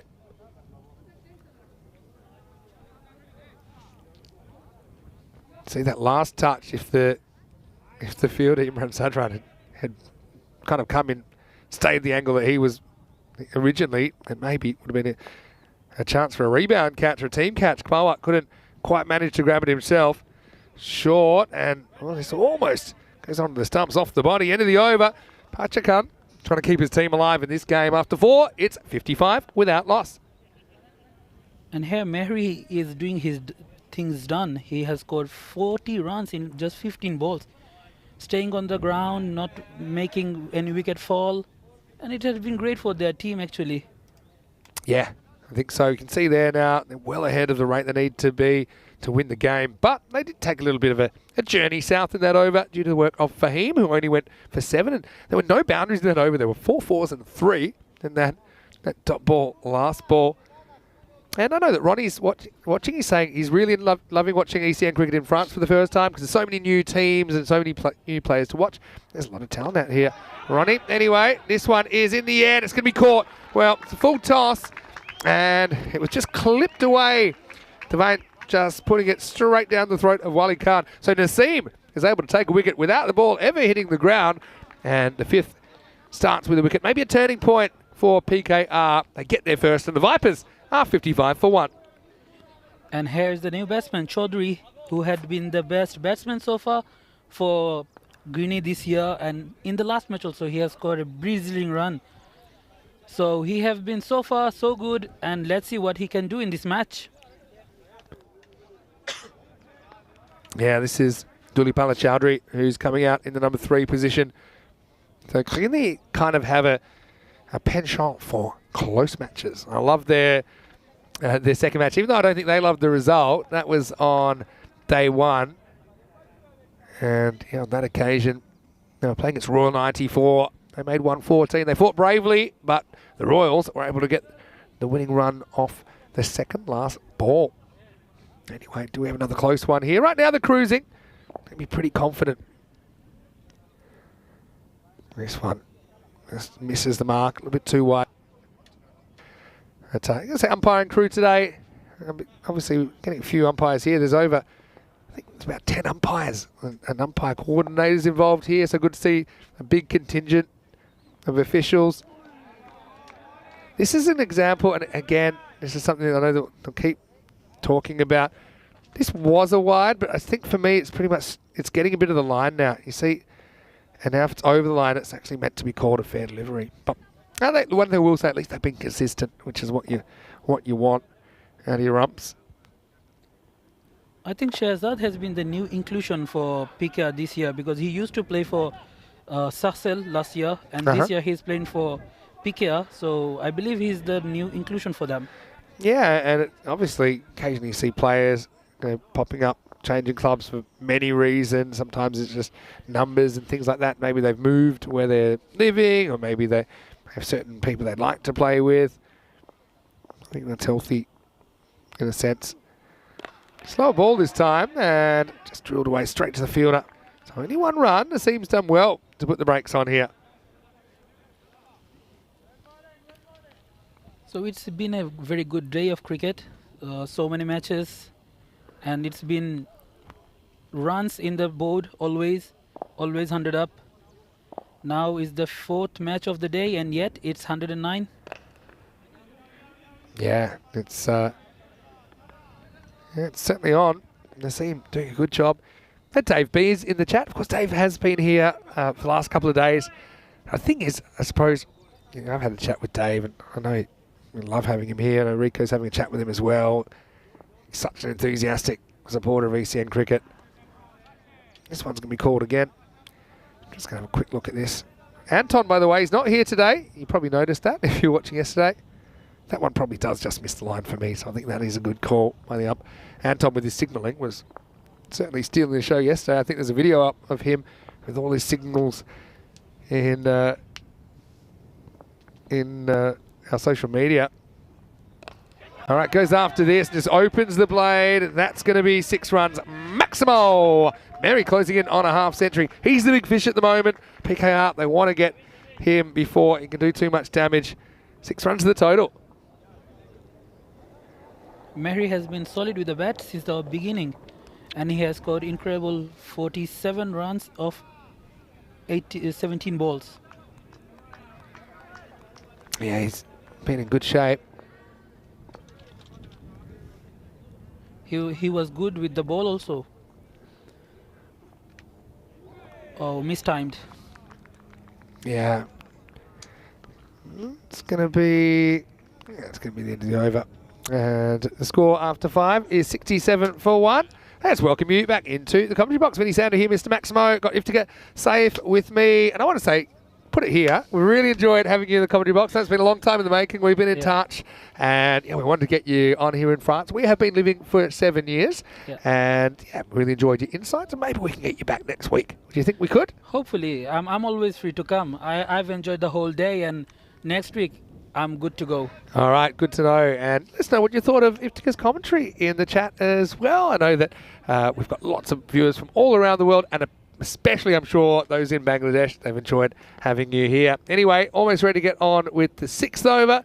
And really, right now, the Vipers, they're in a very, very commanding position.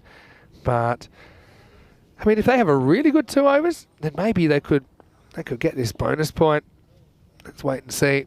Chaudhry is going to get a wide down the leg side. So they need to score another 41 runs in 2 overs to get the bonus point.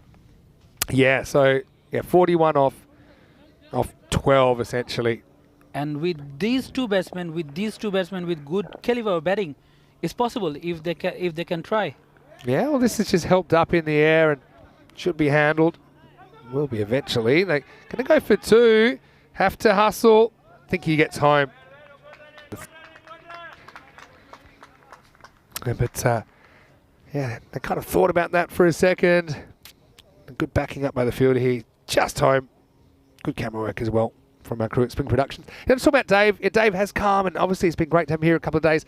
But I suppose in the ECS, it's not really set up for spectators the way some of our marquee tournaments are. So I know that it's can be a bit inaccessible to the ground. And we had a chat today. I was thinking, what do you want to do? How do you feel? He said, he's feeling a little bit disconnected from his chat mates as well, because obviously here at the ground, it's not as easy to engage as easily, unless you're here in the commentary box, of course. So, Dave's probably going to watch the rest of the series from home. But I do think it's great that he's been here and he's met some of the players, and now when he goes back, he's going to kind of have a greater appreciation for what they're doing on the ground. But Dave, always great to see you, and obviously I think we'll see him at the England tournament as well. All right, just down the leg side. That's going to be another wide. I want to say hello to Charlie Hunt as well. Charlie will be here before too long because he will be doing the Medina Cup here, which features France as well as Belgium as well as Malta. Anyway, back to the action. Big swing and a miss. Yeah, it's going to be called a wide. Again, I think this is straight over the line, but you be the judge at home. Bit of a harsh one there. Do you think there's any road back here for the Knight Riders? The Vipers look well on top. They need only 37 runs in 28 balls. And one thing I've been noticing from the beginning of the day, Chaudhry, he has been batting with the keeping pad. Ah, really? Yeah. That's an interesting one. It'll be light. Swing and a miss. Looks fairly certain that they'll at least get a point out of this, the Knight Riders now, because it'd be 37 off 9 to get the point. It's going to be a very easy match for Guinea, I hope. I think. Because they have lost only 1 wicket, and yet they have 9 wickets on their hand to score 37 runs in 27 balls. Oh, wow. Well, gets his body behind it. And he stops a good stop, I guess. But, yeah, obviously this surface day is a bit slippery underfoot with some of the rain that we had, especially towards the end of the first innings. Guess that hurts.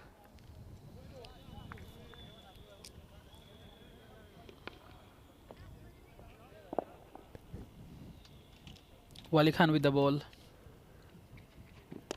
Well, hit hard down the ground. That'll take some stopping. Fielder won't get there. So Chaudhry is able to get his first boundary. He's kind of played run a ball so far. The Vipers still well on top in this game, and it looks like they'll give up 1 point to the Knight Riders. They're cruising towards a win at this stage. It's like Chaudhry just saying, Asi Reba Yasi, I'm here. Come on. Yeah, I like that. I like it when you kind of give us an insight into some of those language skills you've got. Surely. Got him. And he swings all across it. Riley Khan takes all the air out of the ball, and Chowdhury gets greedy, doesn't he, after hitting 4 down the ground. So he's going to have to go for 10. And the Vipers, they're 78 for 2 after 6. That's a good breakthrough for PKR. They have been trying to get a wicket, and now they have. But yet, the score is too low to defend. They need 2 or 3 more like this in next 2 overs. Then they may get back into the match. Yeah, maybe. I mean, it's the start of something, isn't it? At least get a new batter out there. I suppose the next over will have Mary, the set batter, back on strike. But, yeah, Charlie's in the chat. Said he'll be here for the T20 Internationals, Medina Cup. Look at the scorecard there. You can see Mary has been pretty crucial in this chase. Without him, I don't think they would be in such a good position. Maybe they wouldn't even be ahead in the game. Okay, so Hamidullah Dalatzai has come in, but he's not facing. Naseem to continue. And this is hit down the ground. Fielder fumbles. That's 50 to Mary. He'll get his half century off 19 balls. Naseem's not impressed, but they're slippery little suckers, to quote a Julia Roberts movie. And that gets away from Balwak. And a well-deserved half century, though, for Samuel Mary. He has been incredible from the beginning. He has been playing all around the ground, on the leg, on the straight, on the off, everywhere possible. And Naseem is back with the ball, and as I told you, like, he's the new inclusion for PKR, and he looks good actually. He's been in the France domestic cricket for a long time. Yeah, it's good to see him get the audience he deserves. He's got a lot of skills. Yeah, Donut gets a bit careful, fair enough, at the moment. Gives the strike back to Mary. He's probably pretty smart because he's 52 and counting. They need only 25 runs. No need to rush, no need to hurry. Just chase the run as comfortably as possible. And Charlie is actually doing these T20s, like I said. He's asking you a question. As this is down the ground, and fielder can't quite get there. Just dipped at the last moment. It's a great effort by Fahim Pachakan, but he won't be able to reel it in. Yeah, maybe during those T20s, if you're around, you'd like to come and join Charlie in the commentary box. Sure, I can if he wants. Be a nice opportunity to... You have my contact, so call me anytime you want. Well, Charlie's the boss of that one, so if he'd like it, I think it's probably a good idea. Anyway, Dollar gets an edge on this, and that's going to be 4. Takes it down to more or less a run of ball at the moment, and a little bit of luck for the new batter. That's an outside edge, but the batsman will be happy with the score. Whatever it is, it's 4 runs added to the scoreboard. Hello to Wayne as well. Great to have you with us. Thank you very much. He's a big supporter of ECN. Yeah, so as far as Dave was saying, yeah, probably ECS cricket, they're long days. It can get quite cold in the morning. And if I could choose, I probably would watch ECN from the comfort of my lounge room in whatever temperature I wanted it to be, because with less spiders crawling on me. But hey, I do what I do to bring everyone the action. We do like what we do here at ECN. 7 overs down, it's 90 for 2. Let's have a little bit of a peek about the last game of the day. And this should be a really good one with Sarcelles taking on Paris Knight Riders. Sarcelles won the toss. They're going to bat first. They've been brilliant today. I mean, Shamshad obviously has been in some pretty good form. Marcus Bashir likewise. They had a very, very good win last time out. Knight Riders, well, they'll want to finish the day with a win. And yeah, we've seen a lot of talent there as well. I mean, Pachakan having a really good day. He's important, but he's been helped out by his teammates. Still to see if they can hold on in this one. But that game is starting in 30 minutes' time. Rico Knight will be back for that one. Okay, Dolatzai gets the strike. Imran Zadran, kind of last roll of the dice here. I thought they might have hit something. Thought maybe hit the glove. Wait and see if the umpire agrees. Yeah, he's going to say that's runs. So, yeah, Zadran was really good before, I thought. I like the way he bowls at the end. This one, yeah, ironically, probably gets away from him a little bit. But, I've got to say, I think that's a drop catch. Yeah, that's a drop catch. Looks like a drop catch. Mary has been incredible with the bat. Yeah, he has. That's a cracking shot as well. He's just going to let that come to him. He's going to slice it away behind point. And the Vipers, only 14 runs. Now they do get it below a run a ball. He has done his job with the ball and now taking the team to the winning rope with the bat. Playing all over the ground. That's a nice shot to get 4 Really runs. nice shot. I love if you can open up the offside, then suddenly you become a nightmare to bowl to because that's the area bowlers are trying to hit. And now this is going to be 4 more. This time he gets across. And I think he's 1 step ahead of Zadran here. He knows Zadran probably is going to go a bit straighter this time because he hit him behind point last time. So watching him get across, he's in a great position just to help it around the corner for 4 more. That's a good one. That's a good shot actually. Smart. I think often I say someone's in charge. Either the batter or the bowler's in charge. And right now you feel that Mary, he's in charge of the situation. Zadran's a very good bowler. We've seen that already. Scoring 61 runs in just 23 balls, and that's with a very good strike rate. Taking his team to the rope, just need 10 runs to have the next victory. He might want to finish this over. It's a slower ball though. Will be called wide. Zadran. Again, to me, in our old regulations it was a wide. I think probably people are still a bit used to that, but that's the way it's rolling. 9 to win then, 100's up. This is hit and just out of the grasp of Shaquille Ahmed. At least he knocks it down there. They think it 2. Eventually they go for 2 and they'll get 2. So now they can tie the game with a Maximo. So good to see some of the feedback coming in the chat. Viewers from Bangladesh have enjoyed having you in, and yeah, it's been really nice. Look forward to having you as a guest next week as well. Now tries to get funky. Get too far outside off stump, I think, to be considered for LBW. Yeah, but what a good knock. I think also it's great when you get some runs early in a series as well, because it just kind of relaxes you as a batter. Zadran hoping for what looks to be maybe just a consolation wicket here. Nice ball of the 8th. And they're going to play a back-to-back match again.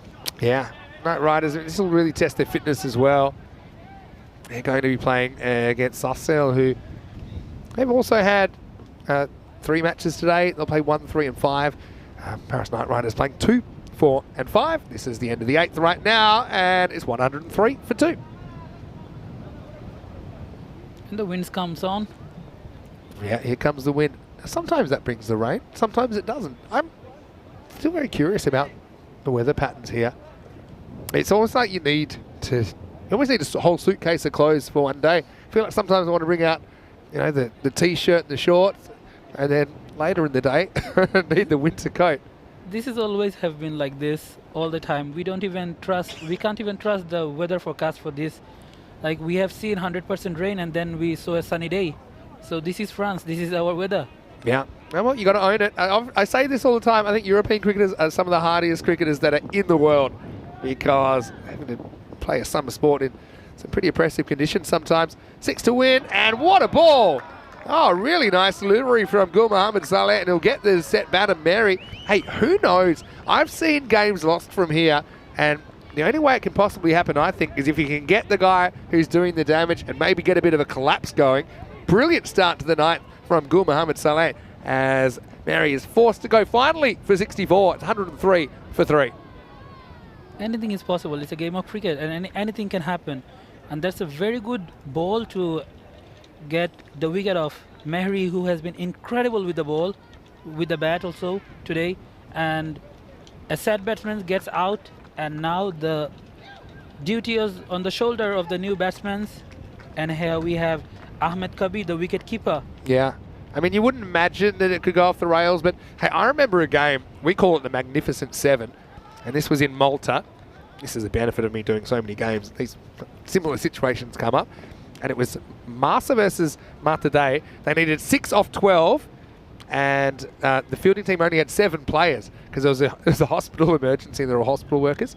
And in the end, I think it was like a maiden in the 9th, and in the end, the magnificent 7 won from that situation where it's 6 off 12. So if you can, this is also 6 off 12. But they have 11 players, which is good. Uh-oh. Well, here's the bad news. Oh, okay. This is what's happened. He's taken too long to get to the crease there. So I think this is 5 penalty runs. That means now they need 11 off 11. Okay, well, hold on a second. And, wow. All right.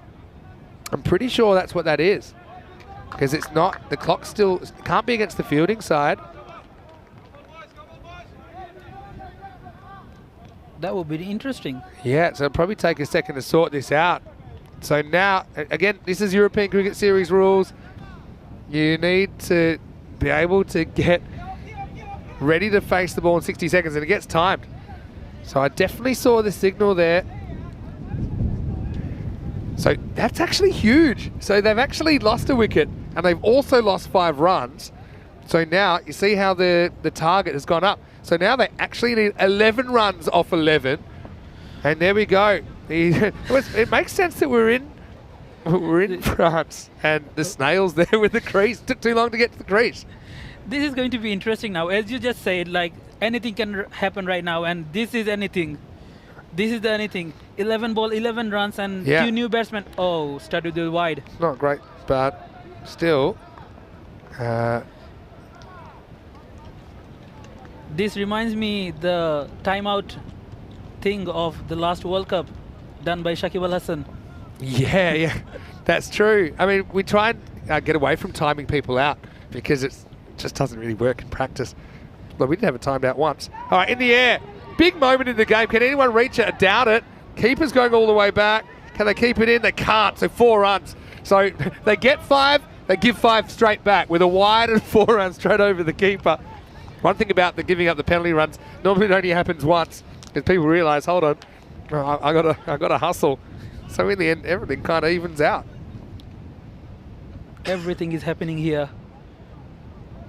Gigni got 5 runs penalty, then PKR, they decided to give a wide and a... Yeah, we're right back where we started.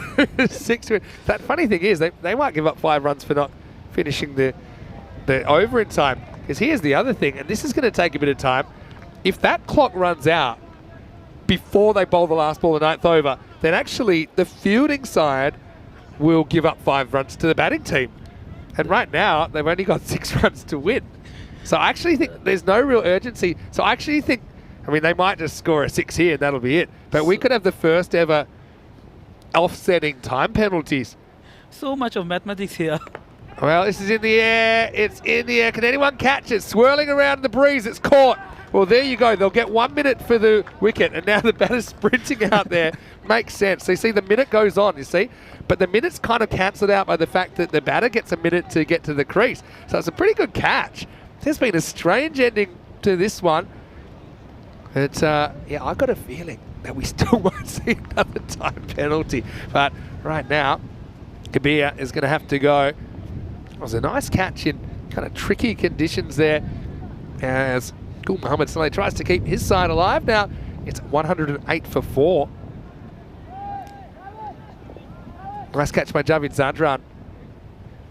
Okay, left-hander comes in.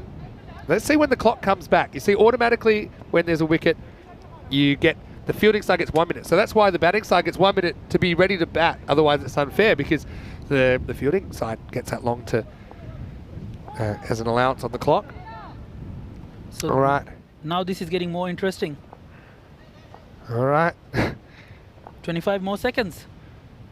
Well, now this is, oh, now that won't help either. That'll burn a few seconds. Bowler, again, is inexperienced, the bowler. He needs to be running back, and all he needs to do, he needs to have released this ball before that clock runs out. But again, you see he's not really hustling. He's thinking, I understand that, but he's got 7 seconds, maybe. Oh no, it's going to be, I'm sure that if he hasn't started his run up, the clock's out. Now he runs in. This will be interesting. Hit straight. Well, it might be all academic anyway because that'll finish the game. So they probably won't give up the runs in that way, but they do give up the win anyway. What a strange last over. Welcome to the ECN kind of adventure. But it's all over Red Rover. 115 for 4. They get to the, I suppose, revised target. And they end up doing it with 6 balls to spare. All's well that ends well. Vipers probably learn a lesson. They won't want to give up those runs again for being late to the crease in further matches.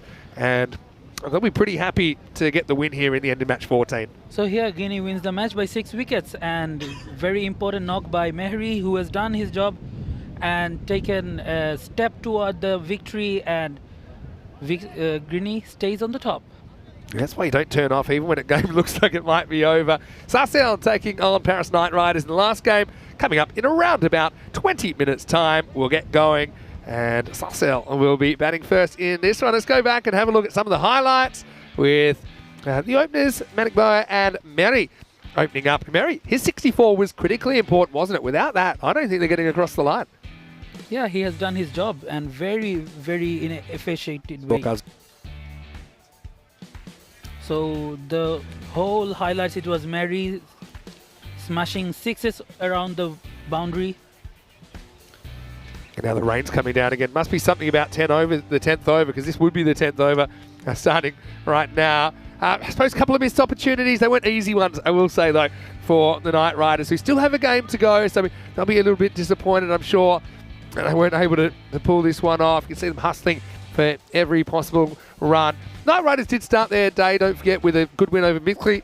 Well, sometimes you're up, sometimes you're down. The main thing was that ball stayed in the field to play. It was just one of those games, especially towards the end, you feel that if a couple of things had gone the other way, it might have changed the result. So I suppose credit to Knight Riders as well. They hang in there a long time, and that's one that gets away. I mean, I bet they would have loved those runs back at the end when it started to get tight.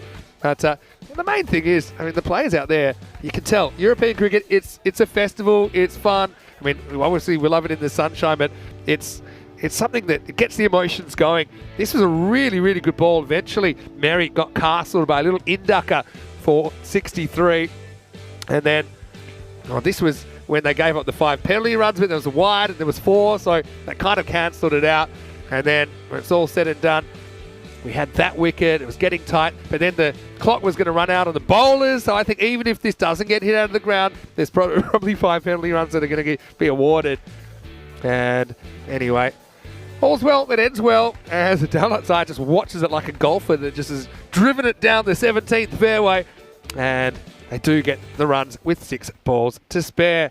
Looking at the scorecards, it was 64 for Meri in the end, actually, and he scored off 27, did a really good job. Just double-figure scores for Manikboa opening up, as well as Chowdhury and Dolatzai, who finished things off with an important blow. And, yeah, the 115 was brought up in 9 overs. It was strange because in the beginning they were chasing 5 less than that, of course. They were chasing a target of 109. It became 114 after we saw Nasiri slow to the crease in that 9th over. And we have a new expression on ECN. It all happens in the 9th. Look, a good fighting effort there from the Knight Riders bowlers, but not quite able to defend that target of the 100 plus. Pashagan has done a great job with the bat and the ball, and with the ball he just bowled 1 over and given only 7 runs, 7 crucial runs. Yeah, and Muhammad Saleh, I liked what he did at the end as well, kind of kept it alive as we look at the summary of that one. So it ends up being 115 off 9 for the Vipers, defeating the Knight Riders 113. I just want to say big thank you to you, Ifti. I know that we've really enjoyed the opportunity to kind of get to know you today, and I'd love to have you again as a guest next week if you like to. I want to say, please try and stay dry. You might have to stay in the cube for a little while, but hopefully enjoy the day. Thank you very much for giving me the opportunity, and it has been a great day being here. I have enjoyed the commentary box very much, and yes, European cricket is something else. It's like a festival and too much to go on. I think you'll sleep well tonight after doing, I think, 3 games in there, didn't you? So look, get your rest. We'll get you back next week for sure. For all of you guys there, you can have a quick break back in about 10 minutes because it'll be Sarcelle and the Knight Riders take us into the night here, match 15, around the corner, right here on ECN. You're watching the European Cricket Series.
This European Cricket Network event is proudly brought to you by HCL Software and Paramatch.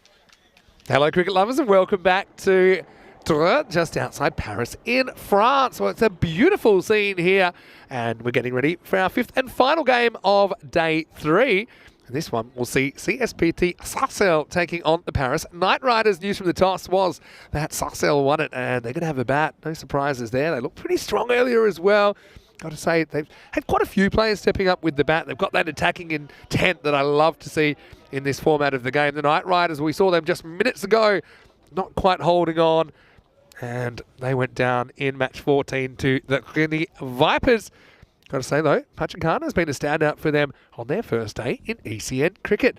Vinny Sander here, Mr. Maximo, back in the commentary box for this one. And joining me back on the other side is my regular partner in crime, Rico Fall. Sarcelles given a 63% chance in this one, Rico. Yeah, well, look, we're going to see two teams that have had mixed fortunes here today. Of course, Sarcelles, we did see them go down in a very tight game against Mitri, but we saw them come back and get a win against the Guinea Vipers. And their opponents, Paris Knight Riders, they started with a win on debut when they beat Mitri. So which one of these two teams will go back home with 2 wins here today? It's a big match coming up. Sarcelles, I've liked the way they've played. They look like a team who have played this format for years, because they don't waste any time with the bat. They play good shots. I think their captain has been in really good form, and I think he's going to be key again. I think Amjad Sandhu will also be a key component in this one as well. Maybe he'll get more of a chance at the bat. But I think Akib Shamshad is really being good. And then I liked, of course, Wakas Bashir in there as well. They play the shots. They play it well. They're hard hitters. And keep an eye out for somebody like Munawar with bat and with ball. Yeah, I think, I was just speaking to Ifti, and it was great to get his insights during the day as well. But they do play a fair bit of T10 cricket in France, and I think it shows. I think you can see that the batters are pretty comfortable going out there, playing their shots straight away. Even some of the tactics, some of the running between the wickets we've seen. Okay, still a bit of an experience in ECN cricket, which is a kind of different kind of beast, even to regular T10 cricket, if you like. But yeah, this will be a great way to finish the day. All right, shake, rattle and roll, and here's Shakil Ahmed to get us going. And this one is up in the air, and it's probably going to beat everybody. It will end up being 6. And it goes over the rope. 6 runs. 6 carreras. Shaba, shaba. And, well, that'll warm up a few people around the ground. It has got a little bit chilly. And there was a bit of heavy rain at the end of that last one. I suppose that wind was timed to perfection, really, wasn't it, by the Vipers? But, good start. First ball hit for 6 by Shamshad. He's a hard-hitting machine, isn't he? Doesn't waste any time. Well, this one, he ends up wearing onto his pads. Yeah, he gives his team the perfect start. We saw him do that in that run chase earlier against Mitri. We saw him score 33 of 12 in the player match performance in the win against the Guinea Vipers when they got to the 128th they needed for victory there. So he gives them a good start. And then, of course, there's other good batters that can come in and take over. And he's going to get lucky here. Slices this away. It will go to the boundary. So 4 more. Yeah, teams choosing not to have third back. And even though the outfield is much slower than it would normally be because of the sort of on and off showers that we've been getting here today, still, I think there is definitely a need to plug that gap. And they do make a change here now. They do put third back as I think mid-wicket comes in. So 2 men out on the offside. One is at one end of the ground, one at the other. Third is back, and so is a long off. And this one will go over the cover area. It's another big hit. So the captain, Shamshad, doing what he does best, and that is hit powerfully. And you know what? I really love the way he opens up the offside, and it just makes him such a threat, because the bowlers, that's exactly where they're trying to bowl at this stage. Hoping maybe for a little nick, hoping you keep trying to whack across it and miss. But Shamshad is very, very well balanced, and he drives well over the off. He does indeed. And, well, Shakil not having things going his own way here at the moment. Tries a slow delivery and almost gets some success. Slow, wide, full. And a bit of the inside edge. Doesn't clatter into the stumps of Shamsad. So he's lucky. That's how he's been out that way already here today. So you want to be careful of that. Yeah, Hussein gets an opportunity now. It's first over. Getting a bit out of control. Having to field kind of back-to-back innings as well. Probably not too easy on a day like today either. And there you go. The third is back and has to deal with this and makes no mistakes. It'll just be a single. That means we get to the end of the first over. 18 without loss. And let's some of the statistics here. Yeah. So we did start with the day with wins batting first being more prominent, but teams have chased well here today. Have been chasing. Yeah, so we've had 3 successful chases out of 4 today. The only one that wasn't chased was the 153 target that Sassel actually got pretty close. They were actually ahead at one point. They ended up on 146 back in match 11. That lowest score defended, that was last night. Maybe coincidence, maybe not. But 94 stood up back in match 10. It was PUC that held off the President in 11. Anyway, here's Kwalwak to bowl over number 2. And that has been launched into, that's going to be 6 more. And this over starts with a Maximo as well. This time it is Zahir Hussain that smashes this one straight down the ground. Yeah, really good shot. Again, just a step here. Watch the footwork here. Just steps it straight at the ball, gets a good stride in and launches it. Good batting. Well, Kalpawak is the one who gets whacked. Let's see what his reply is going to be here. No change in the field, still keeping third and a long off back. You don't want to be bowling there. That's a gundy ball. It's a wide. So just wondering whether they're better off having the long off, who's pretty wide coming into the circle. Maybe giving some protection on the leg side. Maybe a wide long on, or even they cover that mid-wicket boundary.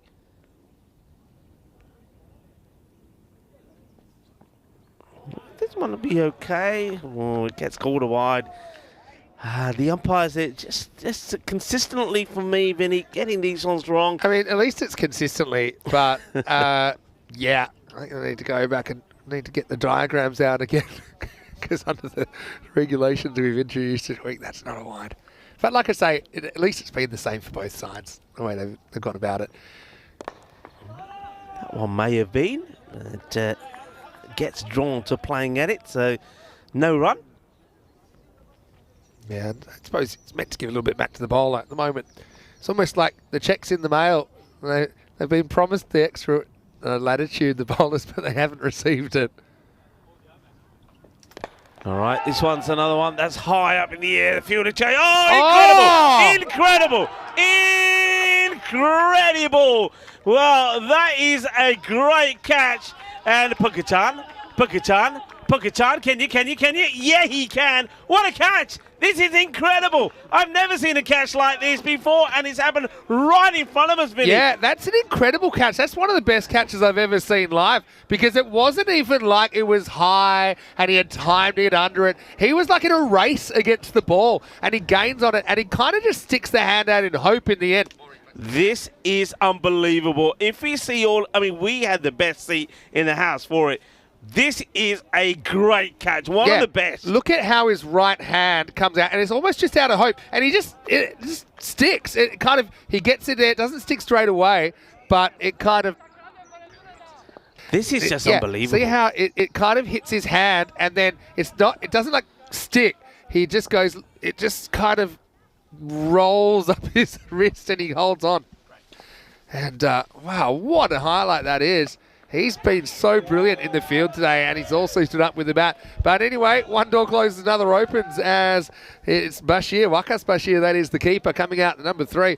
He has no sense of timing because he's just going to whack the first ball away from 4. No sense of theatre. Unbelievable. Well, that's 2 incredible catches we've seen today. We also saw a one-handed jalebi catch. I know that you were in the queue with Iffy at the time. That was amazing. That was their sensei. I never thought he had any hope of catching that. All right, you always need a little bit of luck to go your way if you're going to hold on to it. But for him, Pakachan, what a catch. Yeah, that's your HCL Software Player of the Day. HCL Software Player of the Day, put it in the book. Swing and a miss. Yes, well, Another dot ball. Let's play cricket. Well, we have played cricket here. The weather's tried to spoil the party. It hasn't. It's got pretty cold again, hasn't it? Pretty nippy. It has. So the jacket's handy the first and last game for sure. This one's down the ground. It's another opportunity, and it's another very good cat. And there's no getting past Pakachan today. This time, it's probably a little bit more straightforward, and still not an easy catch. He's got a lot of ground to cover.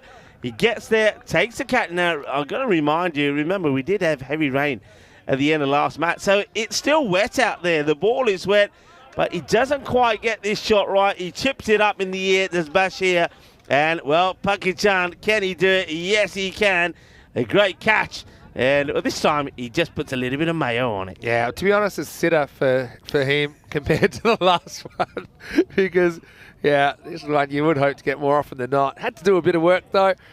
But, yeah, at the end of the over, what over that was, had some incredible cricket in it. It's 30 for 2 after 2.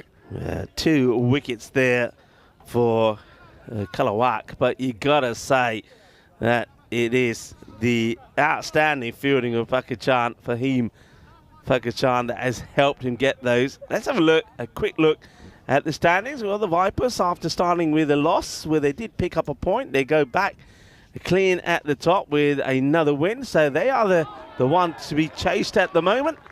But one of these two teams will get 2 wins out of this match day 3 as well. The question is, who will it be? Crowded in the table. That's how I describe it. It's crowded. You know, teams mostly have played around about the same amount of games now, kind of 2 or 3. Vipers have played a couple more. But, here's Gul Mohammed Saleh. Now, this has been hit high. Well, guess what? There's no way he's dropping this. That's basically a fielder's hat trick. He's got leather poisoning at the moment. And the scary thing is they're just getting easier. Now, Shamshed, the set batter who has to go for 17, and Satsel have hit the skids. It's almost like it's Pachakan who's running through them with 3 brilliant catches. 30 for 3 now in the third. Yeah, well, Pachakan. Well, it sounds like the song, doesn't it? We all love the song, and I think we all love this guy as well. Remember, he can hit the ball pretty well as well. Well, what a start.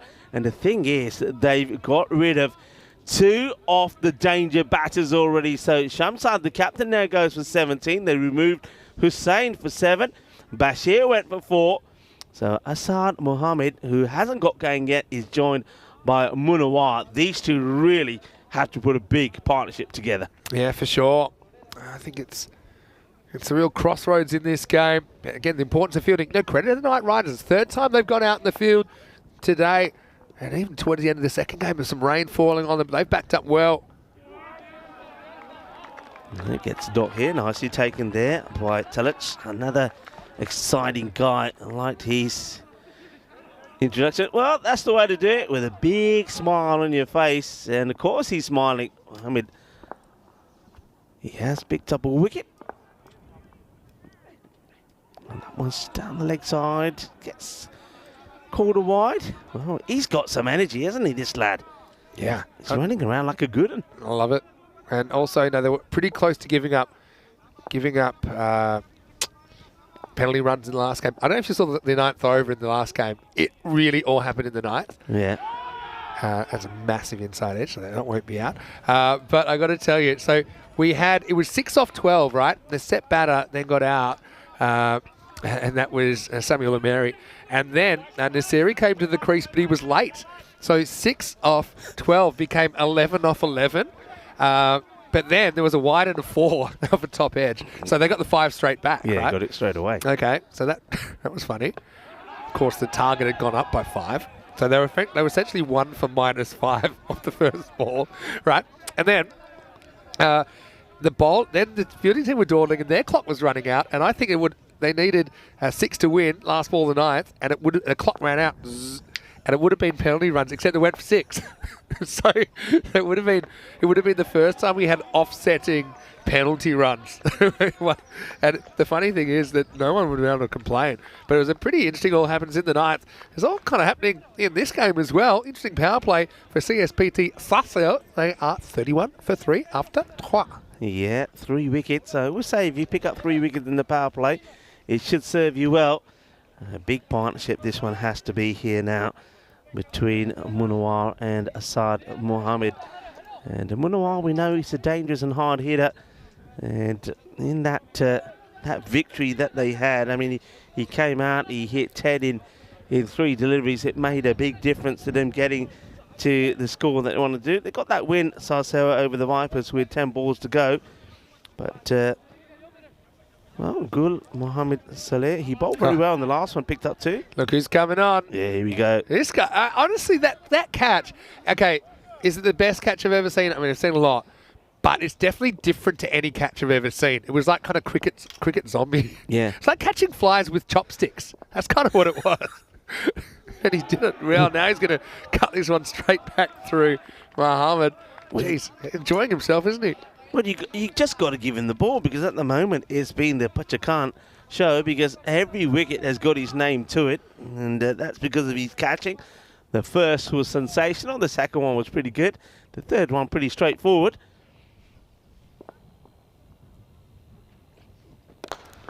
It's firmly hit down the ground. It shall be stopped, and will be, by Wali Khan. Early call, and it is early. But one of I had a list called The Final Frontier that I've been starting putting together. I've talked about this for a while, so I tried to put a few things down. And, for example, a 7-wicket haul, we've never seen one. 2 batters scoring hundreds in the same innings. We've almost seen it, we haven't. It's been a wide down leg side. One of the things I had on there was 6 catches for someone in an innings. We've had 5 a couple of times. We've had keepers do 5 dismissals. We've even had outfielders, I think 2 times we've seen 5. Yeah. I think Simranjit from Italy dropped to 6 as well. Did he? Yeah, in Barcelona. And he's got the 3 in 3 overs. And he's bowling, maybe a little cheeky caught and bowled or something. It's early in the innings, just saying. Munawar gets a score. Now he will score, but only get a single.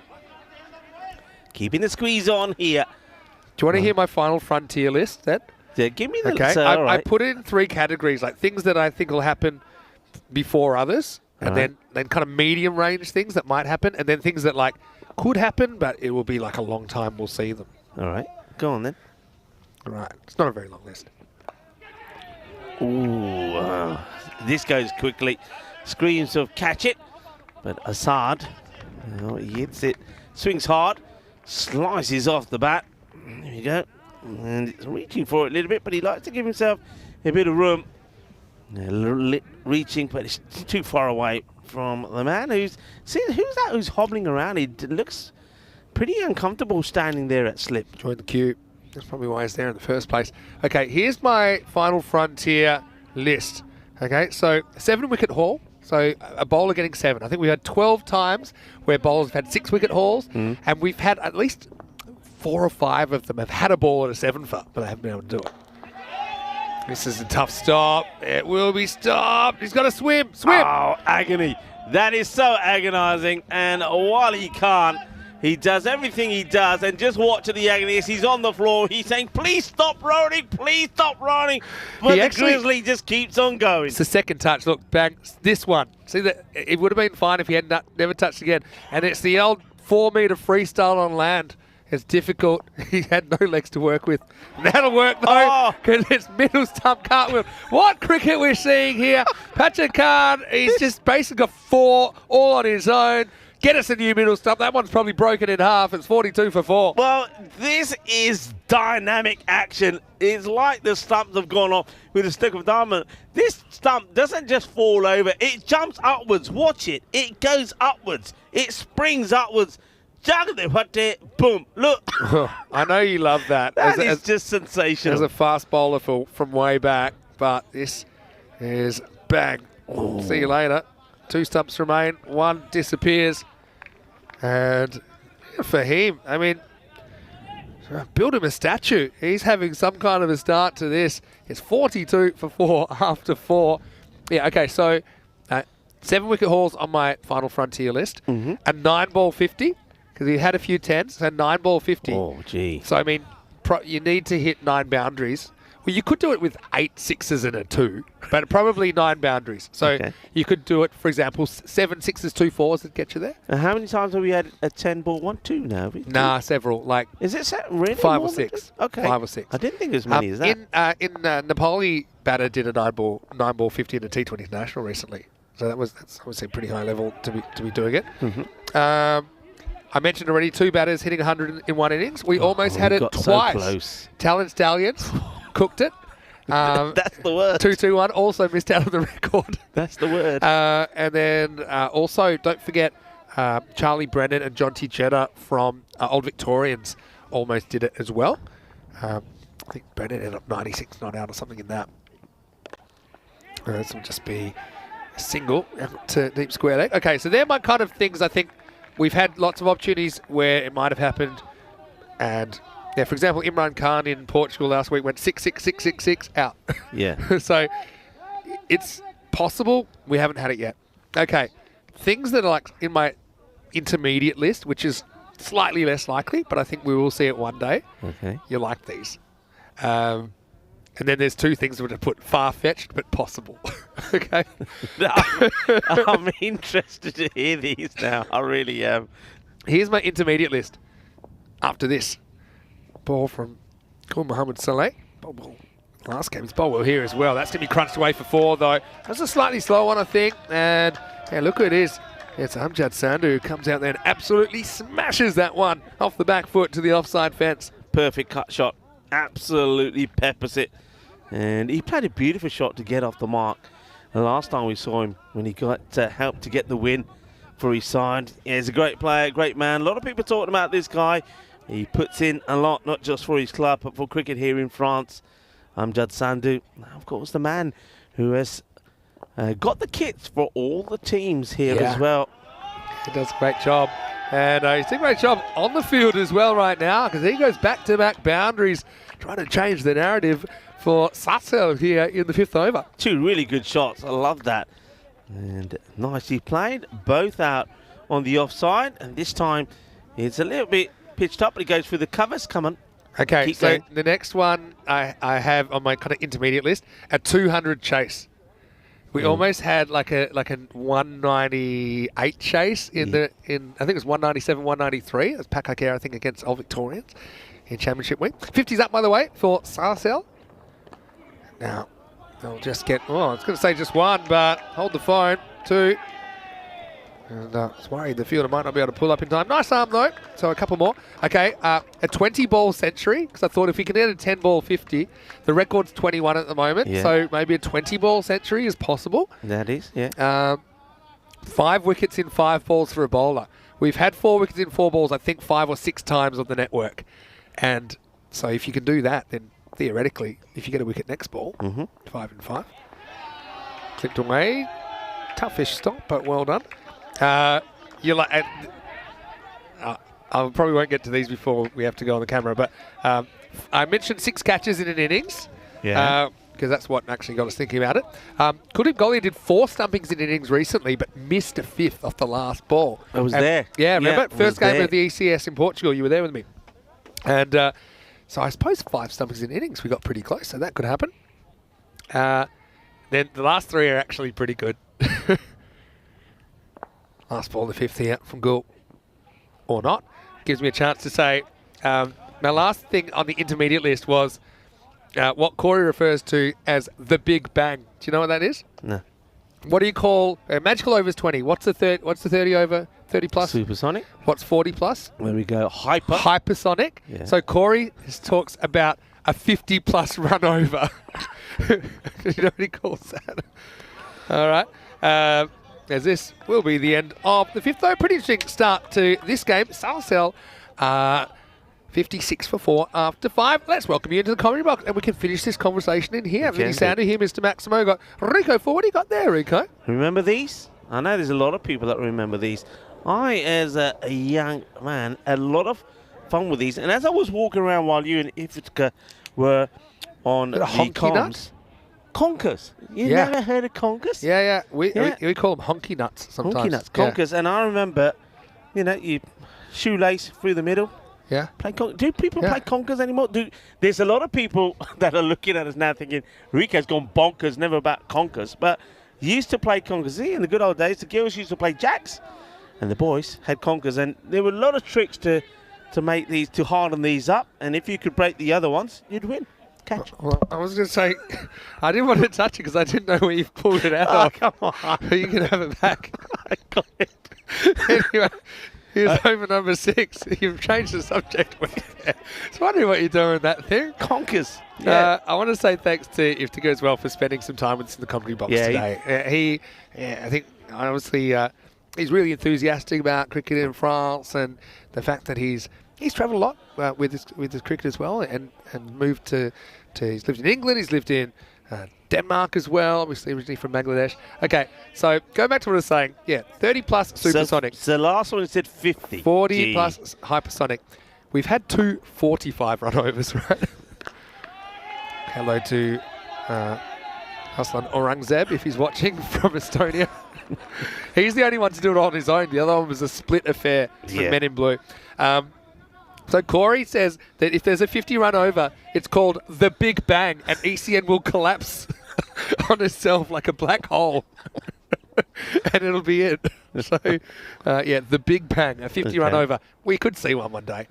To be honest, all it takes is one more no ball free hit, 7 up, than we've already had, right?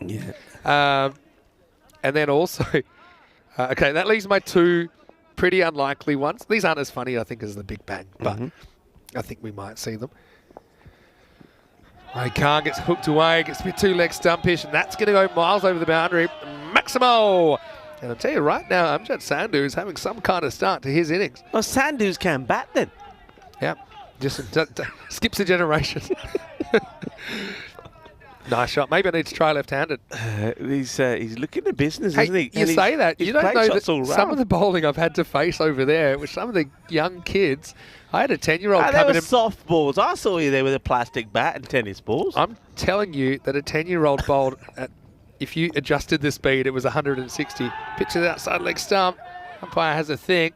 Oh, that would have been out if he'd hit. Gone. That's the old it's the nervous trot when you've been hit on the pad, and there was never a run there. I'm telling you that he pitched outside the leg stump, but if this hits the stumps, he's gone. He's out of here. You're right. I faced a 10-year-old on a pitch that was 6 metres long, and he ran in and he bowled quick at me. He didn't look like, I thought, all right, he's just going to come and lob it in. Anyway, this is up. It's in the air, longest part of the ground. That's over the top. Maximo. Amjad Sandhu is in the house. And at the end of 6 overs, it is 70 for 4. Yeah. So anyway, I don't know if you saw me out there with the kids in the break. Today I've taken about none for 200. I've been smashed all over the place. Some of the youngsters reminding me why I gave up bowling. Anyway, here's my 2 things which are on the very unlikely but possible list. One of them is an 8. So we've had 2 times where we've had a 7. We haven't even got a 7 I'm not talking about a 7 up. I'm talking about like a 7. And we've had it twice, believe it or not. We had it once in Barcelona night series. We had once, can't remember where it was. It might have been Malta. But when they're going for a third and there's 4 overthrows. So like an actual 7.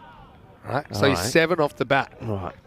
And we almost had an 8 in Austria once where the ball, I think it was like a little French cut, went right down.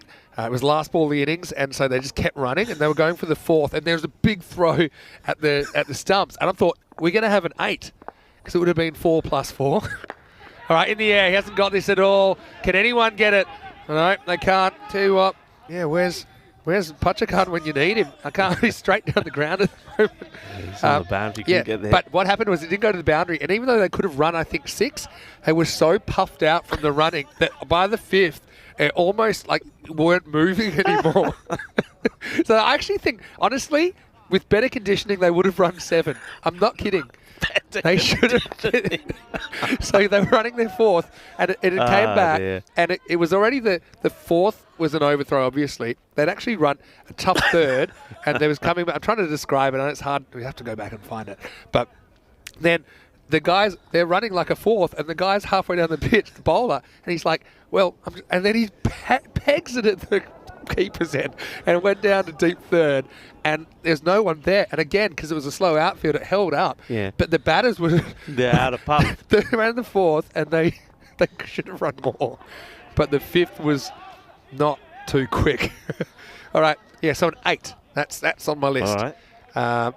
And then the other one, I put it in inverted commas because this isn't actually how it would be scored. But I've put 6 buys or leg buys, meaning, right? Do you know what I mean by that? 6 buys or leg buys? I mean, like someone ducking, getting hit on the helmet, and it going for 6. Now, technically, that's 4. That's 4. Yeah, but that's why I put it in inverted commas. I gotcha. Like I want to, like a 6 buys, like if you bowled It it. still would be quite amazing to see. Yeah, like a 6 buys isn't really 6 either. But bouncing on the pitch and just going all the way up and over the boundary with how fields that could happen. Cameron almost did it, actually, at the Carnival Oval. So, yeah. And by the way, on the 7 chat, we would have, and you know this one pretty well, I was with Danny Hudacek in Czechia, where a team needed 3 to win, and the keeper booted the ball, and then there was overthrows, and it would have been 7 buys, except the third one won the match. You probably know that one from social media. It went a bit viral. That will take us to the end of the over. The traditional French sign of solidarity as you get to the end of 7 and the score 75-4. Coming up tomorrow, I know that I'll actually be off for a couple of days. I'll be back from the studio on the weekend, but we'll get VSK back out there. Villeneuve Super Kings take on Paris University Club in the first game of the day. Royal 94 will be back. President 11 will be back as well. Rico, haven't talked about this much, but I've got a little bit of a mini break. I'll be back on the weekend. We'll kind of tag team from here over the next week or so. But yeah, 5 more great matches to come tomorrow on day 4. Yeah, looking forward to this. Super Kings, of course, will be hoping that they can register a win big. Well, it's a super day for the Super Kings. They got 3 matches there. Also, you see that Royal 94. I've got 3 matches as well. Royals, of course, 1-1. And they were part of the only match that got abandoned. And to be honest, I think that served them well because Babylons were looking to get a big win over them high up in the air. And, well, this... Oh, no! Gee! Well, Wally Khan, what did you do here? We love this cricket. It's a chaos format. What's this? It's a known goal, and then he's basically taken out his teammate as well. Look, it's actually not even, it's never going for 4. It's bouncing back. And then, and then look, there's just like one bystander. He's just shaking his head. He's not going, impressed, is he? Who's that who's just not impressed? He's just shaking his head, not impressed. Well, kicks it over at the boundary, and then, for good measure, knocks out one of his own players who seems to be limping around. The thing with that, when it bounced, it actually bounced straight up. It wasn't going to go any further. But he just couldn't avoid it. Oh, well, we give you action, entertainment, drama, and also some cricketainment. All right, keep on your feet. And the batters run hard. They'll get there. Yeah, good running. It's a good recovery, isn't it? Remember, they lost 3 wickets in the power play, 31 for 3. And then in the 4th over, there's another one that goes as Pajakan, who else cleaned up Assad. But since then, these two have started to get going quite nicely. Into the pad, he'd be disappointed he missed out on that, Will Sandhu. But he's 32 of now 14 deliveries. Maybe I'll ask in the chat, is there anything that I've left off my list that I should consider? Put it to you. ECN European Cricket Network. Oh, this is going to be another wide. Well, I think, have we ever, I mean, you know this, or maybe you do, you know, have we ever had like a team that's all out but all bowled or all caught or anything like that? I think the most amount of bowls in innings is 8. All right, so we haven't, see, that's something that also, because so like a team all bowled, all out, but either all bowled or every batter's been caught or caught maybe, but all bowled, that would be pretty spectacular. Yeah, I think, I think we've had all caught before. I think that's happened. Mashed. It's a full toss on the leg side. I think it's all right for height. It's worth having a look, though, but it's certainly gone the distance. Gets absolutely clobbered. A knee high up for me. And look at Amjad. Goes, bang, thank you. Yeah. Jeez, he's timed the ball really well so far in this knock. Looking the part, looking the business. Smashes that one away. And just falls short of the boundary fence, which stops the balls that going into the woods. On my list, I tried to put things that have like nearly happened, but not. So not just kind of too far-fetched. This one stays a little bit lower, and You can see Sandu is sort of wrestling the Grizzly to stop it coming back onto the stumps. It's the end of the over. 91 for 4. That's yeah. What do you make of the end of over signal here in France? The old yeah. Yeah, it's almost like he says, "Come on, give me a fist bump there to the third umpire." He's fist bumping the invisible man there, isn't he? 91 for 4. Tell you what, this has been a great knock from Sandu right when they've needed it, because batters 2, 3, 4, 5, none of them were able to reach double figures. Okay, 5 still there. Munawar's with him, but he's 6 off 13, and he's been really tied down. And as it is, they're still on for 116. Could be an interesting kind of a total against PKR. Well, this one gets worked away, so when they want something to happen, well, who do you go to? You go to Pachakan.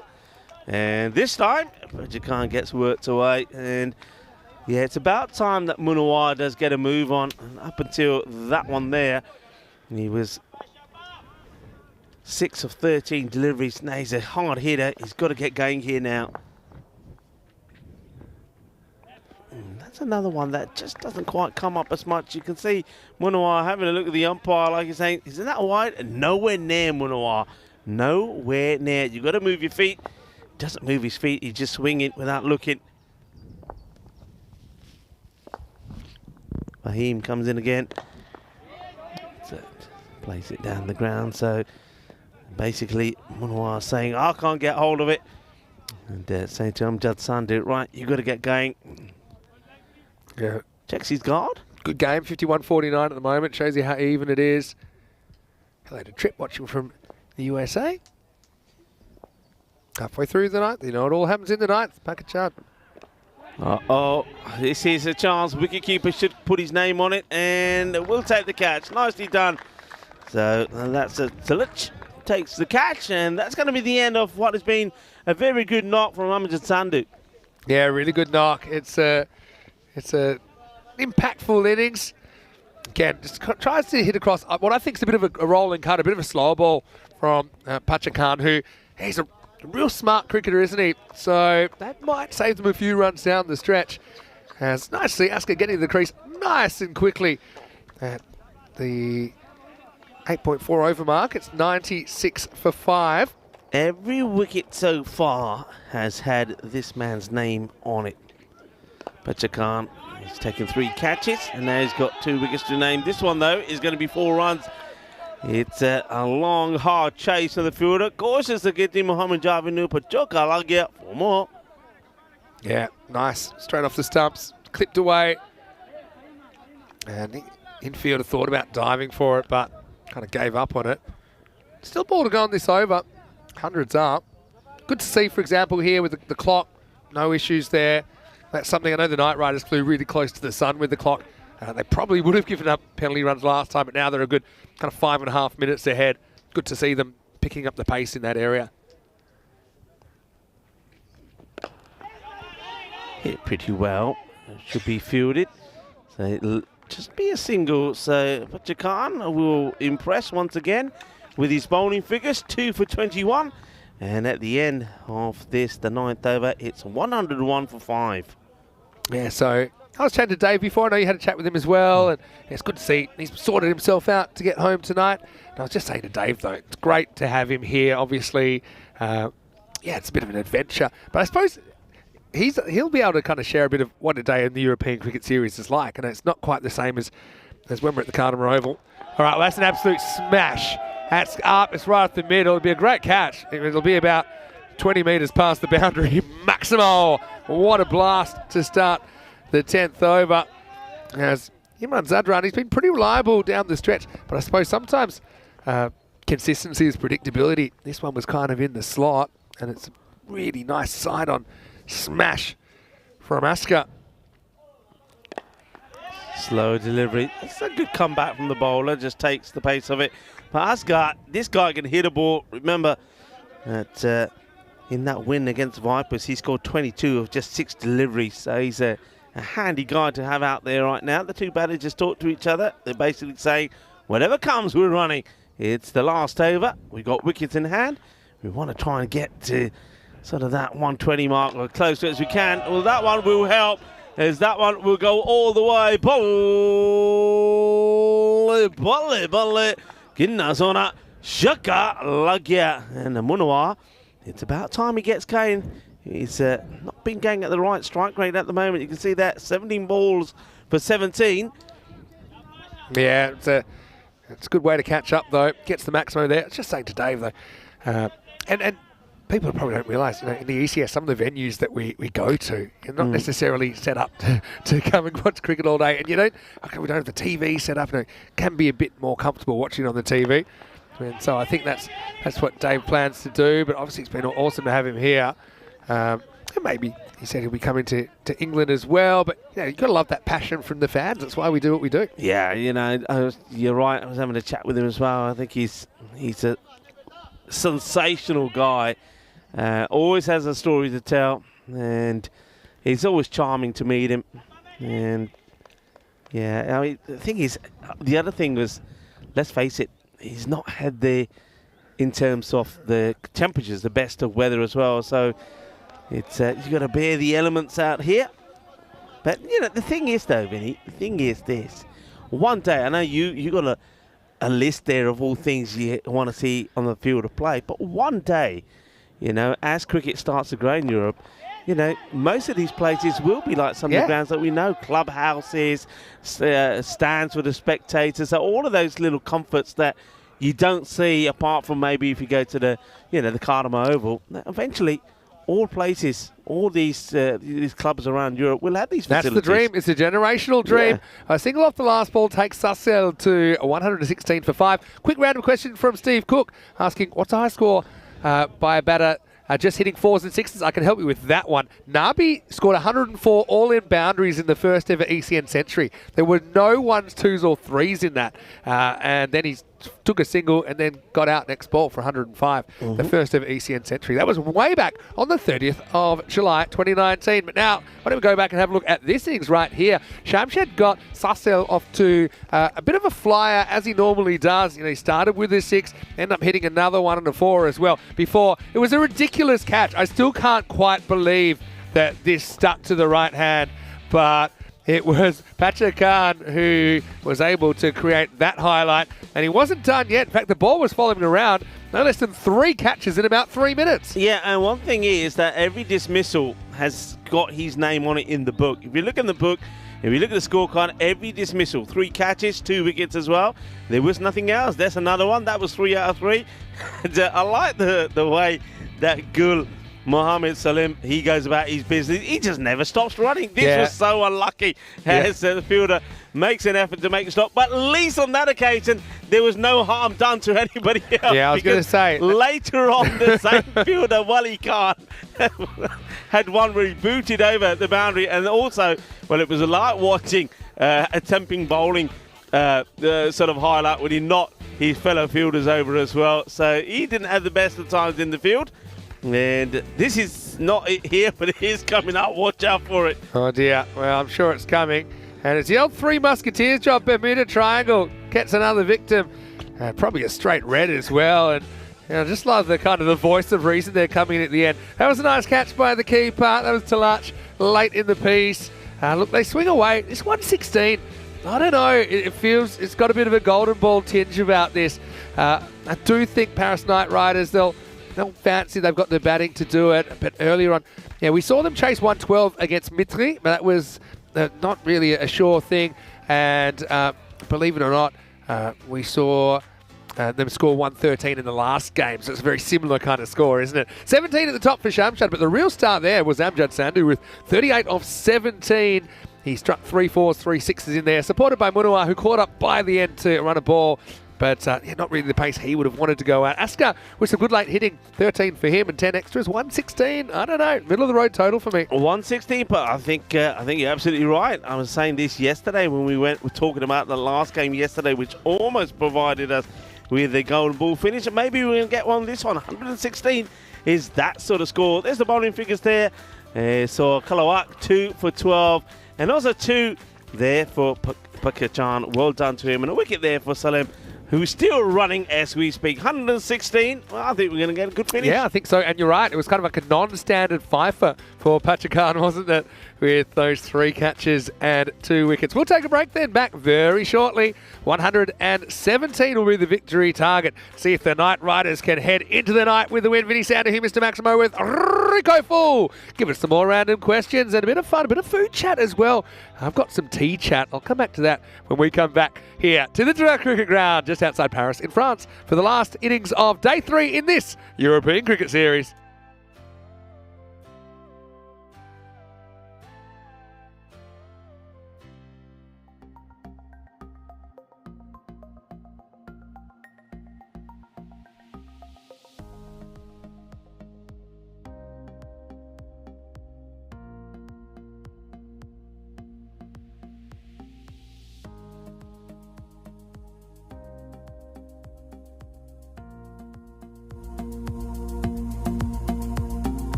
This European Cricket Network event is proudly brought to you by HCL Software and Paramatch.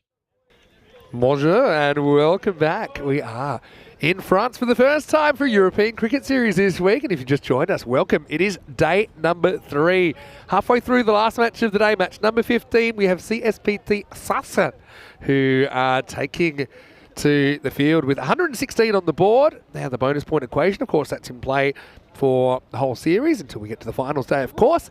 Now, if they could chase this in 7 overs or less, and that's pretty tough, it's about 16 and a half an over, then they would take all the points. The batting side, Paris Knight Riders, if Sassel can restrict the Knight Riders to 81 or less, which is 70% or less of the first innings total, then they would get all the points. Otherwise, it'll be a 3-1 split. I want to say a big hello to everyone who's in the chat, of course. ECN European Cricket Network on YouTube. I want to say hello to Ishfaq, who is just saying this reminds him of many grounds in England, just with a look of it. And I think that's a really good point. We're in Dreux, which is just around about 85 kilometres, about an hour's drive out of Paris. And yeah, it's been a really great experience, I think, to see so many new domestic European cricketers to ECN. And I know the feedback has been great on this series so far. Paris Knight Riders 53%, says the computer. So that tells you it could be a tight game. I think the first 3 overs are really, really important. It looks like Shahab Bashir is going to open up for Sassel. And Naseem is out there with Mohammad Javed. Let's go. 117 to win. Starts with a little chop. And the keeper. It's going to be a dot ball. I tell you, one thing you need to be careful about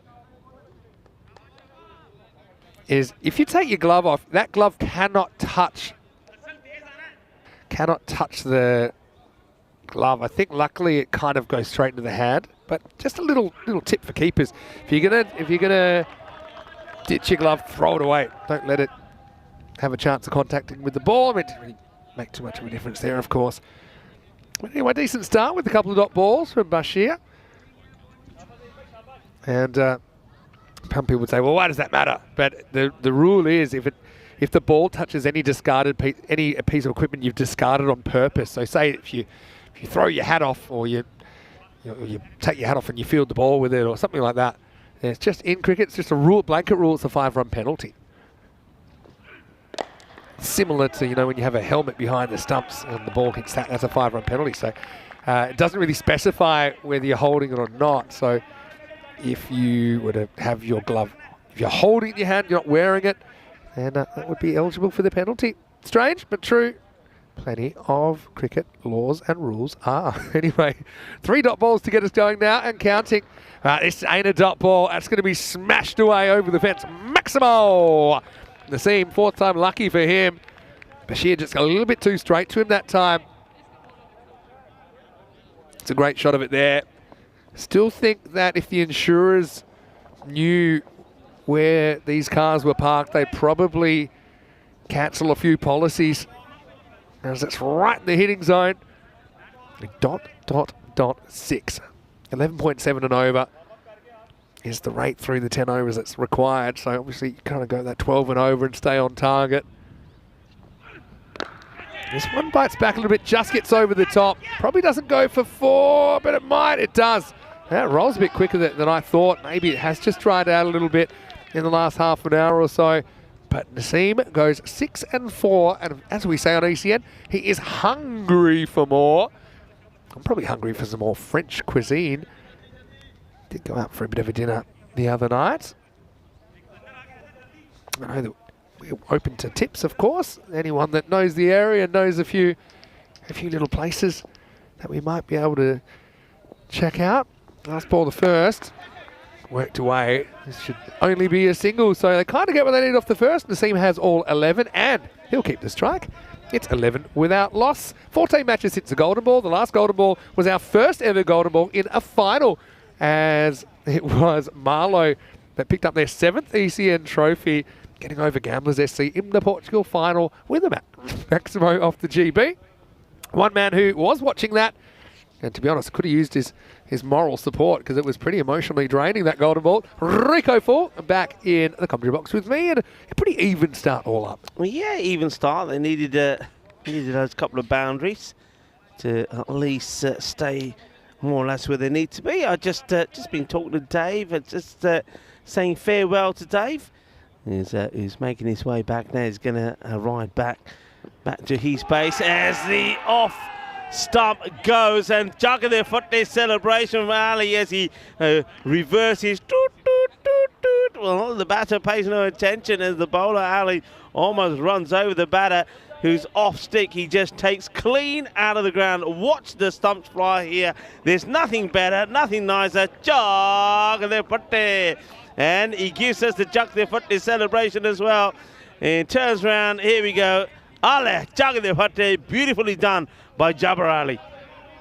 Well, the only thing that hit the middle of the bat was actually the bowler's shoulder in the end, but yeah, just kind of missed out on the ball. It's pretty well located. Batter says, hey, what are you doing there? I don't think there's anything intentional in that, but it'll be a picket fence. 11 for 1 off 1.1. But here's the man of the moment. It's Parchakan, who is going to come out in the second over. Yeah, we were told that the pronunciation is Parchakan. Parchakan. If you say Parchakan, it means something completely different, which I'm not allowed to say. Right Okay. here. So Parchakan. Good to know. Yeah. All right. 49.51. Here's Fahim. Oh, it's pretty close, you know. There's no bat there. I reckon that's gone. Nah, going down leg. They're giving him out. Yeah, that's good. Well, me and you disagree. We don't often, and Parchakan is going to have to depart. So I tell you what does it for me. He gets a long way across Rico, so even though he's working it, but look how far across he is. For me, I know I can see what you're saying. I'm just thinking it's a classic umpire's call. You could look at it one way or the other. I don't think it's conclusively going down the leg side. For me, I really liked it live, to be honest. He's blocking the whole stumps. Well, Parchakan is going to have to go, and he will go for a golden duck. Yeah, look. You see what I'm saying? I saw it. Remember, I liked it. Yeah, you got to go with. You basically did what an umpire has to do. You've given it as you've seen it. So he's going to get cracked off. There's the Goldie. So he's got his name in the book 5 times for the right reasons, but this time for the wrong reason.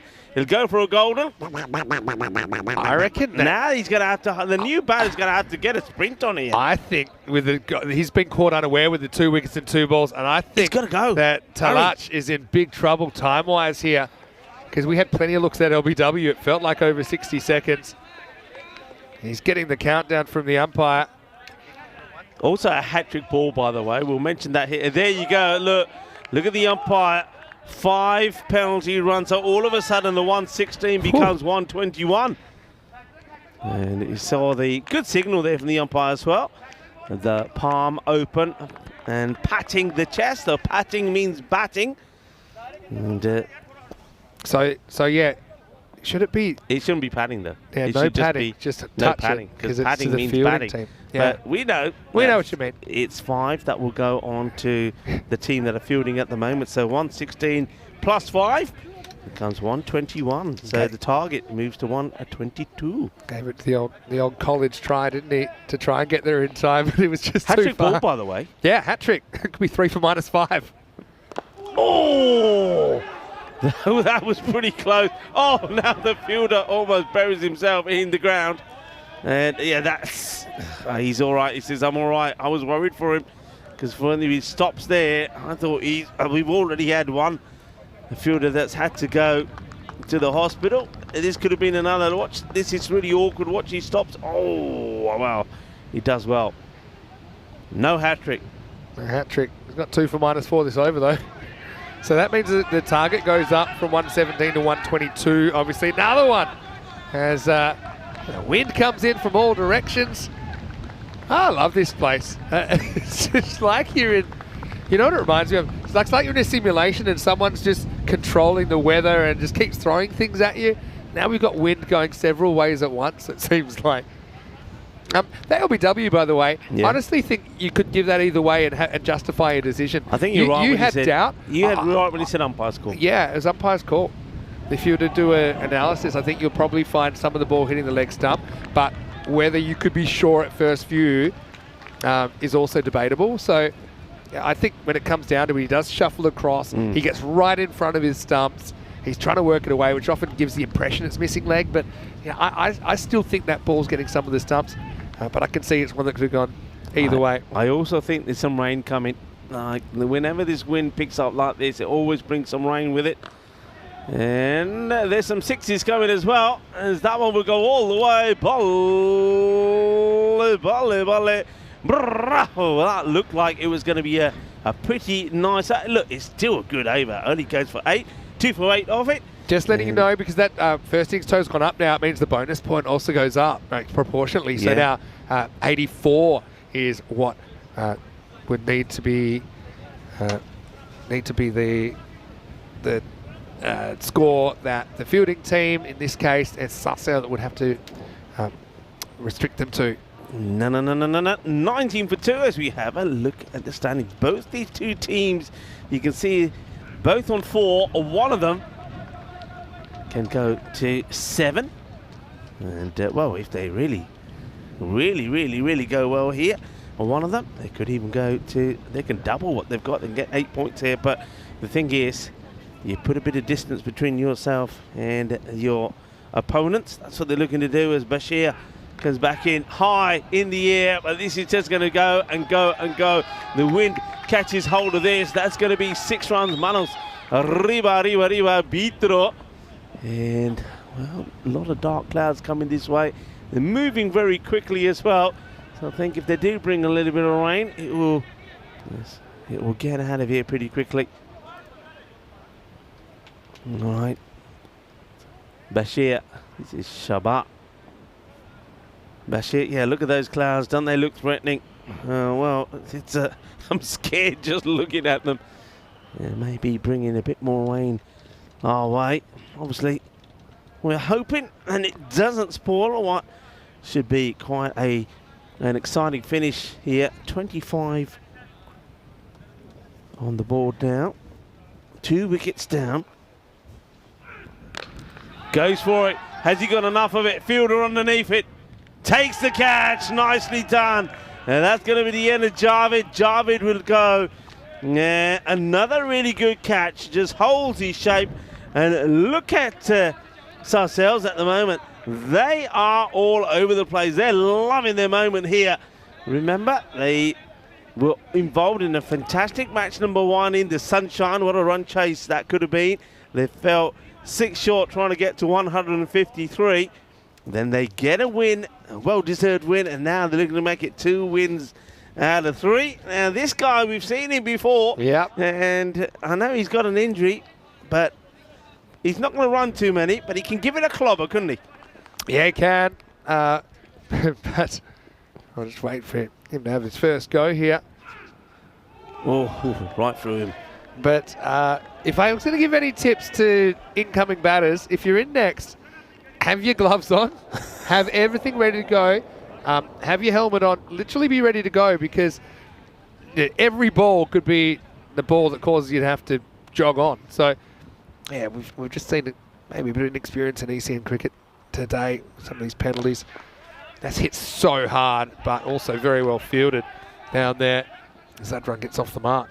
Yeah, good technique. Gets down, gets something behind it. Good long barrier. Yeah, so that's why the target went up from 117 to 122. 5 penalty runs against the batting side. So it kind of evens it up. The time penalties can go 2 ways. Anyway, this is up in the air, hanging. Should reach it, and he takes a very good catch. So Talacha's the next to go.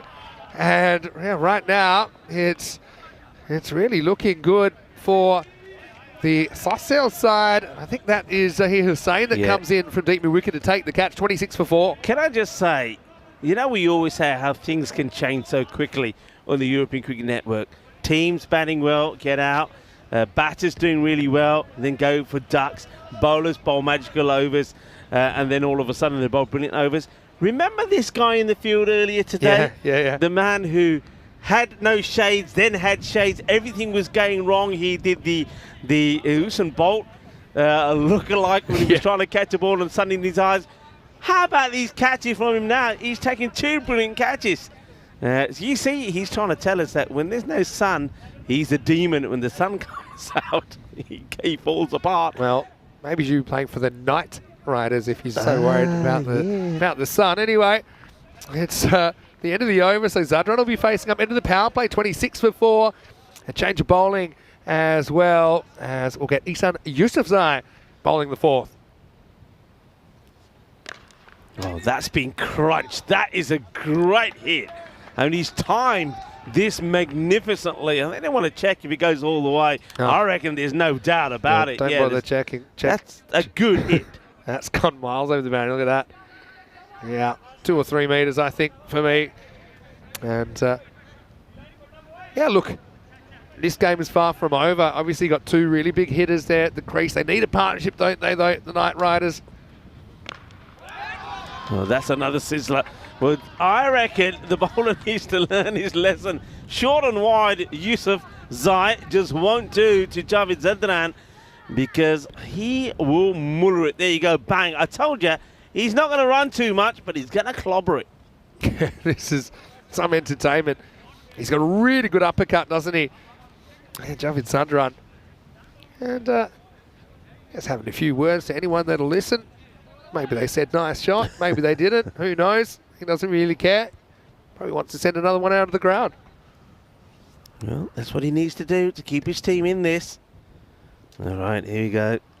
In comes another. He's got to change his approach, Yusuf Zai. And he doesn't. And this is going to be another one that goes in that direction. So this over's gone at 6, 6 and 4. Well, let's go and say it all together now. 6 and 4, hungry for more. And he is hungry for more, Javed Zadran. Funny thing is that they actually, there was a fielder right there first ball, the over. And then when he hit the other cut, the cut was behind point. The fielder went around, since then the next 2 have been smashed straight on that line. But yeah, Zadran, after missing out this first ball, hasn't missed out in too many since. All right, here we go. Yusuf Zai, 16 of 3, 42 for 4. And maybe a little bit too wide, or maybe not. The umpire says it's okay. We'll have a chance to look at it again. Yeah, it seemed pretty good. I mean, he kind of moved a bit. Yeah, fine. And actually, the umpire mentioned it kind of moved in a little bit, so that's why we're actually inside the line. Again, the way we're meant to be umpiring this week is if it's on the line, it's also fine for the bowler. This time, bangs it down into the ground. It's that wind really picking up now as these dark clouds go over this Drua cricket ground. I hope you're enjoying the action wherever you're tuning in from. What a day that we've had. We've had excitement, entertainment, cricketainment, a little bit of fun, a little bit of laughter, a bit of drama as well. And this one could be a dramatic finish to the day as well. Just takes the single there. So after being smashed for a couple of big 6s, a 4, there's a couple of dots and a single at the end of the over. So that will go for 17, 43 for 4 at the end of 4. Tell you what, hope there's enough wood to keep the bats coming, because we seem to have gone through a bit in front so far. This reminds me of probably the second time that we were in Barcelona where bats were being busted all the time. And our team almost forfeit for being out of bats. You know what it is. These guys, they're not used to having, not used to being out there and having the license to smash every ball. The problem is that sometimes you're smashing your bats at the same time. I would imagine though that quite a few of these bats they've got a bit of dampness in them as well. That's hardly surprising with the way the weather's been at the moment. All right, it will be Zahir Hussain to bowl over number 5. Well, that's a good sharp delivery. I will have a word with him though for running right across him, I'm sure. Yeah, still in the balance. Obviously, the way Zadran's looking at the moment, they're hanging in there, but they're basically a 30-70 shot at the moment. Those wickets taking toll, but I mean, you got Wally Khan there as support. Hasn't had to face just yet. Here's Zadran on strike. Definitely is struggling, isn't he, with whatever he's done to his foot. There's Javed Zadran. Was it the batter who smashed one onto his own foot earlier? That was the mummy, Ahmed Mumtaz. Okay, so I'm not sure what And then back onto the stumps. Zadran's done. He'll be fine. He's going to try and smash this for 6 and he'll feel a lot better. Step away though, not helping himself out. Yeah. You can see there, not only just his steps away, but he's completely off balance. All right, good start for Hussain. Joining the dots up at the moment. 3 dots. Gold dust. Another gold dust.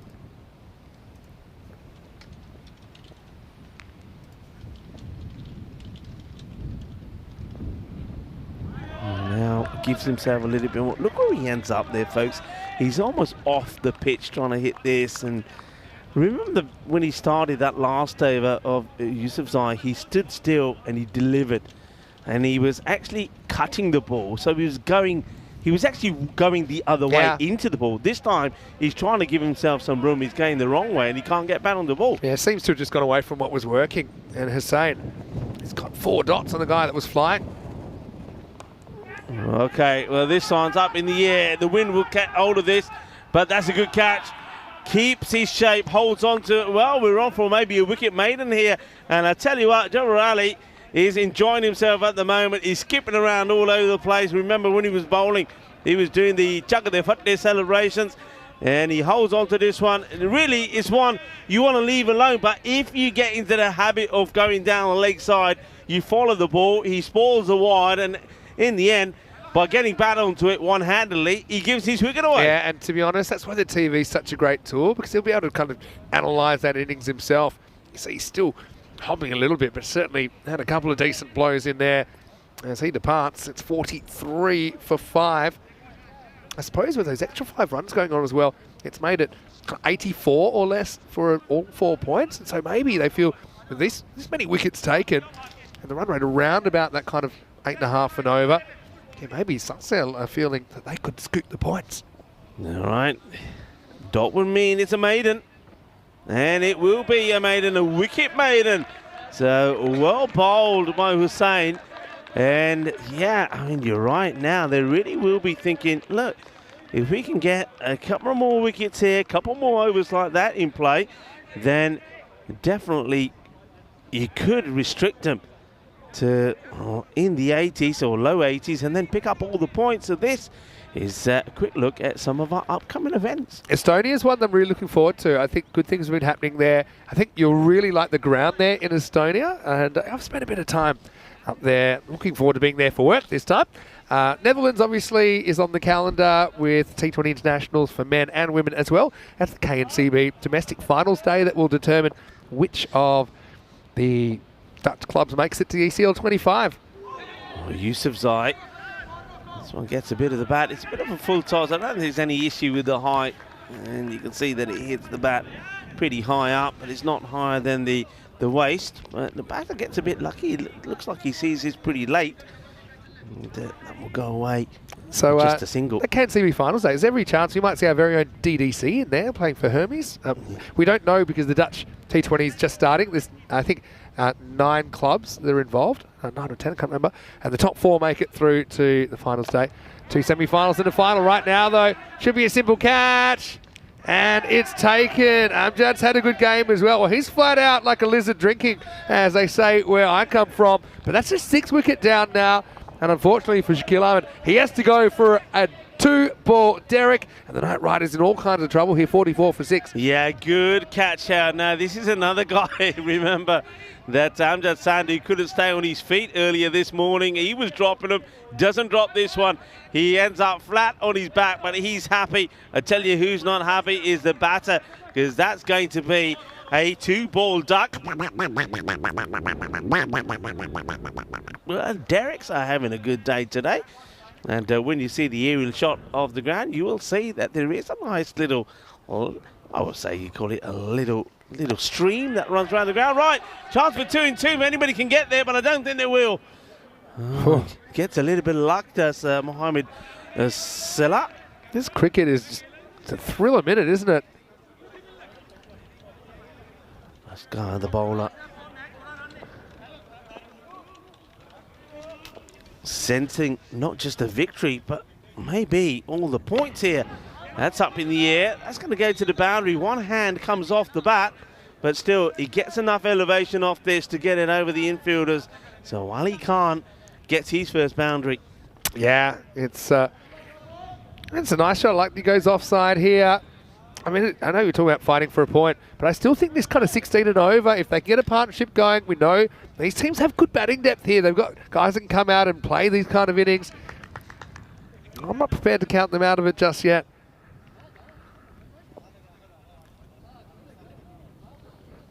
Oh, well, this one might be wide. I think his bounce is over the head of the batter. It really does. I mean, he must hit this right on the seam. This one takes off. Oh, yeah, look at this is going to be a biggie, but you're right. It just kind of takes off way more than he anticipated. Umpire perfectly positioned to extend the arms, just to indicate to his colleague. Yep, that one was wide. You'll have to bowl that one again. Also, the one bouncer for the over. Oh, wow. Now, look, he works his way. The fielder can't stop it, almost loses his kneecaps. But I tell you what, this guy is playing with fire here, because if that one was going to go over, you can see the batter is asking the question. The batter is saying, hey, what about this one now? He's got a good point. Yeah. I reckon this one, if it continues, it would go over the shoulder. You know? For me, standing at the crease, I think it probably hits him around the shoulder. I don't think it's quite above. Yeah. But you're right about playing with fire. I mean, if that gets slightly wrong, then it's a no ball free hit. But still very good hook shot by Wali Khan. Gets 4 runs. Wali Khan trying to keep them interested in this. The Night Riders. He plays that quite nicely. He gets in good position. He's quite happy to take the single and they give the strike to Gul Mohammed Silla. And this guy just loves to run, doesn't he? Well, he's going to have to run down to the other end at the moment. He's not going to be on strike. That's the end of the over. 55 for 6 at the end of 6. Yeah, going to need a big 4 overs, but it's possible. Just the one wide, one extra so far. Actually saw it in that over, didn't you, with the big bouncer going wrong. But yeah, Gul Mohammed Saleh looks like a good cricketer to me. He's still got Akbar Shah, Imran Zadran and Farid Palwak to bat. You're running on fumes here, but you've still got a chance. And I think probably your best chance of getting to that 85 as well is to attack. You don't let that get out of hand as well. You need 30 and 4 overs to do that, so 7.5 and over will get you there. 17 and over will get you the win. All right, time for the 7th, and it's number 7. It's going to start. That's really good keeping. It's a great stop, isn't it? Because this hardly bounces, and he does exceptionally well to stop this, getting past him, does Bashir. You can see this is Zahir Hussain coming on to bowl for the first time. Not first time this over, but don't forget he's coming off that wicket maiden. Yeah. So he's ruined that with a wide.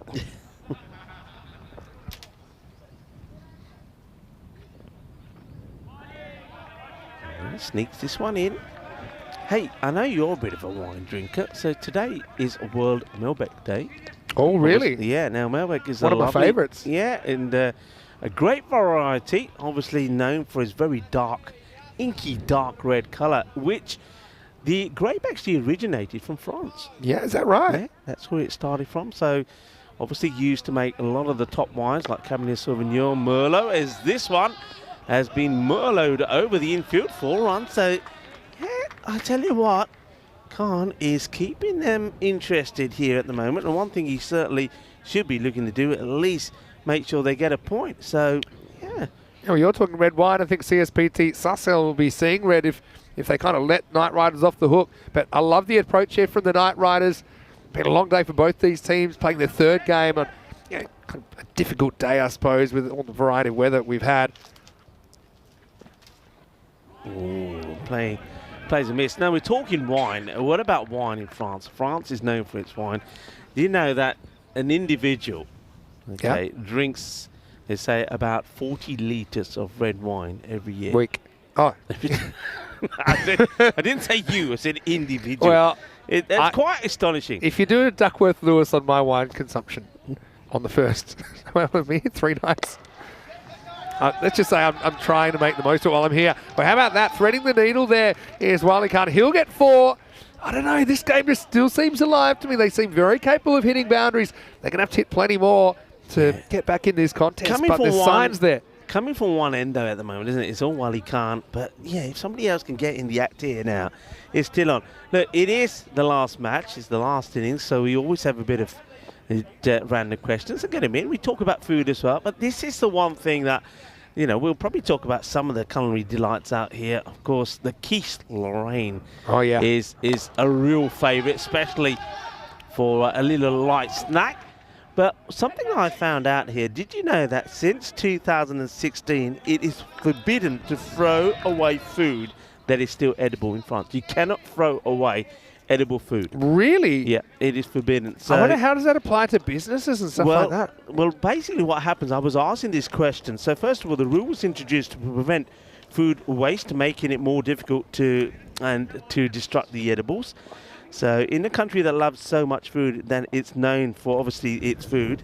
It's a law that came in 2016. Can't throw food away. So should you choose to throw food away or burn food that's perfectly edible, you could find yourself in trouble with the law. So what a lot of the restaurants and that do is there's actually like a van or wagon that goes around and you give them the food and they'll then distribute it to people like the homeless. Really? It's great idea in theory. I'd be amazed how it works in practice. Coming up tomorrow, we got day number 4. Hello, Rico. You'll be taking everyone through days 4 and 5. I'll be doing day 6 and 7. And we'll just kind of piggyback it over the next few days and heading into this middle phase of this tournament. Very competitive kind of 11 teams. I think that's what we're seeing here. If you don't have Super Kings, well, they didn't have the start that they wanted. They've got the chance to make up for it, but they've got to play some pretty good teams tomorrow. PUC, as well as President 11 and Royal 94. They've got a big day to kind of sink or swim in the series. Yeah, join Rico Full, 7:30 a.m. GMT, 9:30 in Central Europe, or 1 p.m. in India. So now we're talking 19 and over. This is the over, I think, has to go magical. Otherwise, I think they're drifting out of the picture. Yeah, Saleh gets a single. I suppose that's key. And because he wants to try and keep Wally Khan going. He's strike rate of around 200 at the moment. But certainly has shown that he's capable of getting the big shot in. I tell you one thing, though, talking food. You know what will be nice right now, this weather? Onion soup. Oh, yeah. Which French onion soup is known for. It's famous. But you got to say, yeah, it's known around the world, French food, isn't it? You talk about, got a French restaurant where you might take someone special to impress them. And, yeah, I got to say, though, I've had to brush up on my French because the menus, typically you're looking at the French and that's what you get to see. Hits it well and gets another boundary. So Wally Khan keeps on going and gives himself a little bit of room here this time. He sees the ball is nice and short. Needs to go fuller here, does Munawar. Munawar, remember, with the bat, he's 18 off 18 balls, which meant that they weren't able to really get a huge score. But at the moment, each team's in front, and he can get them a little bit closer. If he can get this wicket, it's going to be probably a wide. Yeah, I think that's a fair call. It does go past the batter on the leg side. Interesting on the height on this as well. Is it one for the over? Probably. It's hard to tell, I suppose, from front on. Square leg umpire's in the best position. It definitely is a wide just for being down leg side. Yeah, let's have a look at this. Yeah. Yeah, it definitely should be the one for the over as well. All right, well, that's in the hit zone. He bowls it right in. He's hitting arc, and Wally Khan says, thank you very much. I'll have some more on that. He moves on to 28 of 12 deliveries. And you can see that they're pretty quickly getting to the 85. That will ensure they do get a point here. And, well, I suppose they need to go at magicals. And while Wally Khan's there striking the ball the way he is, they could do it. Yeah, he's going to have to do the heavy lifting, that's for sure. Munawar is bowling this one. Gone for 11 off 4 balls. Got to pitch it up here, I think. Shot. Oh, that is beautiful. Gets absolutely walloped. That is sweet out of the middle of that bat. Well, this is sweeter than a bowl of Rasmalai. That was pure. I mean, He just came down, but he was so well balanced and crunches that overlong off. Goes into his team 10. 40 off 13. Giddy up. Got to run hard, but it'll take just a single, but he'll take that. As well he can't. Goes back on strike. Well, look, they don't get 19 that they need on Nova, but they do get 18. So it kind of keeps them in it.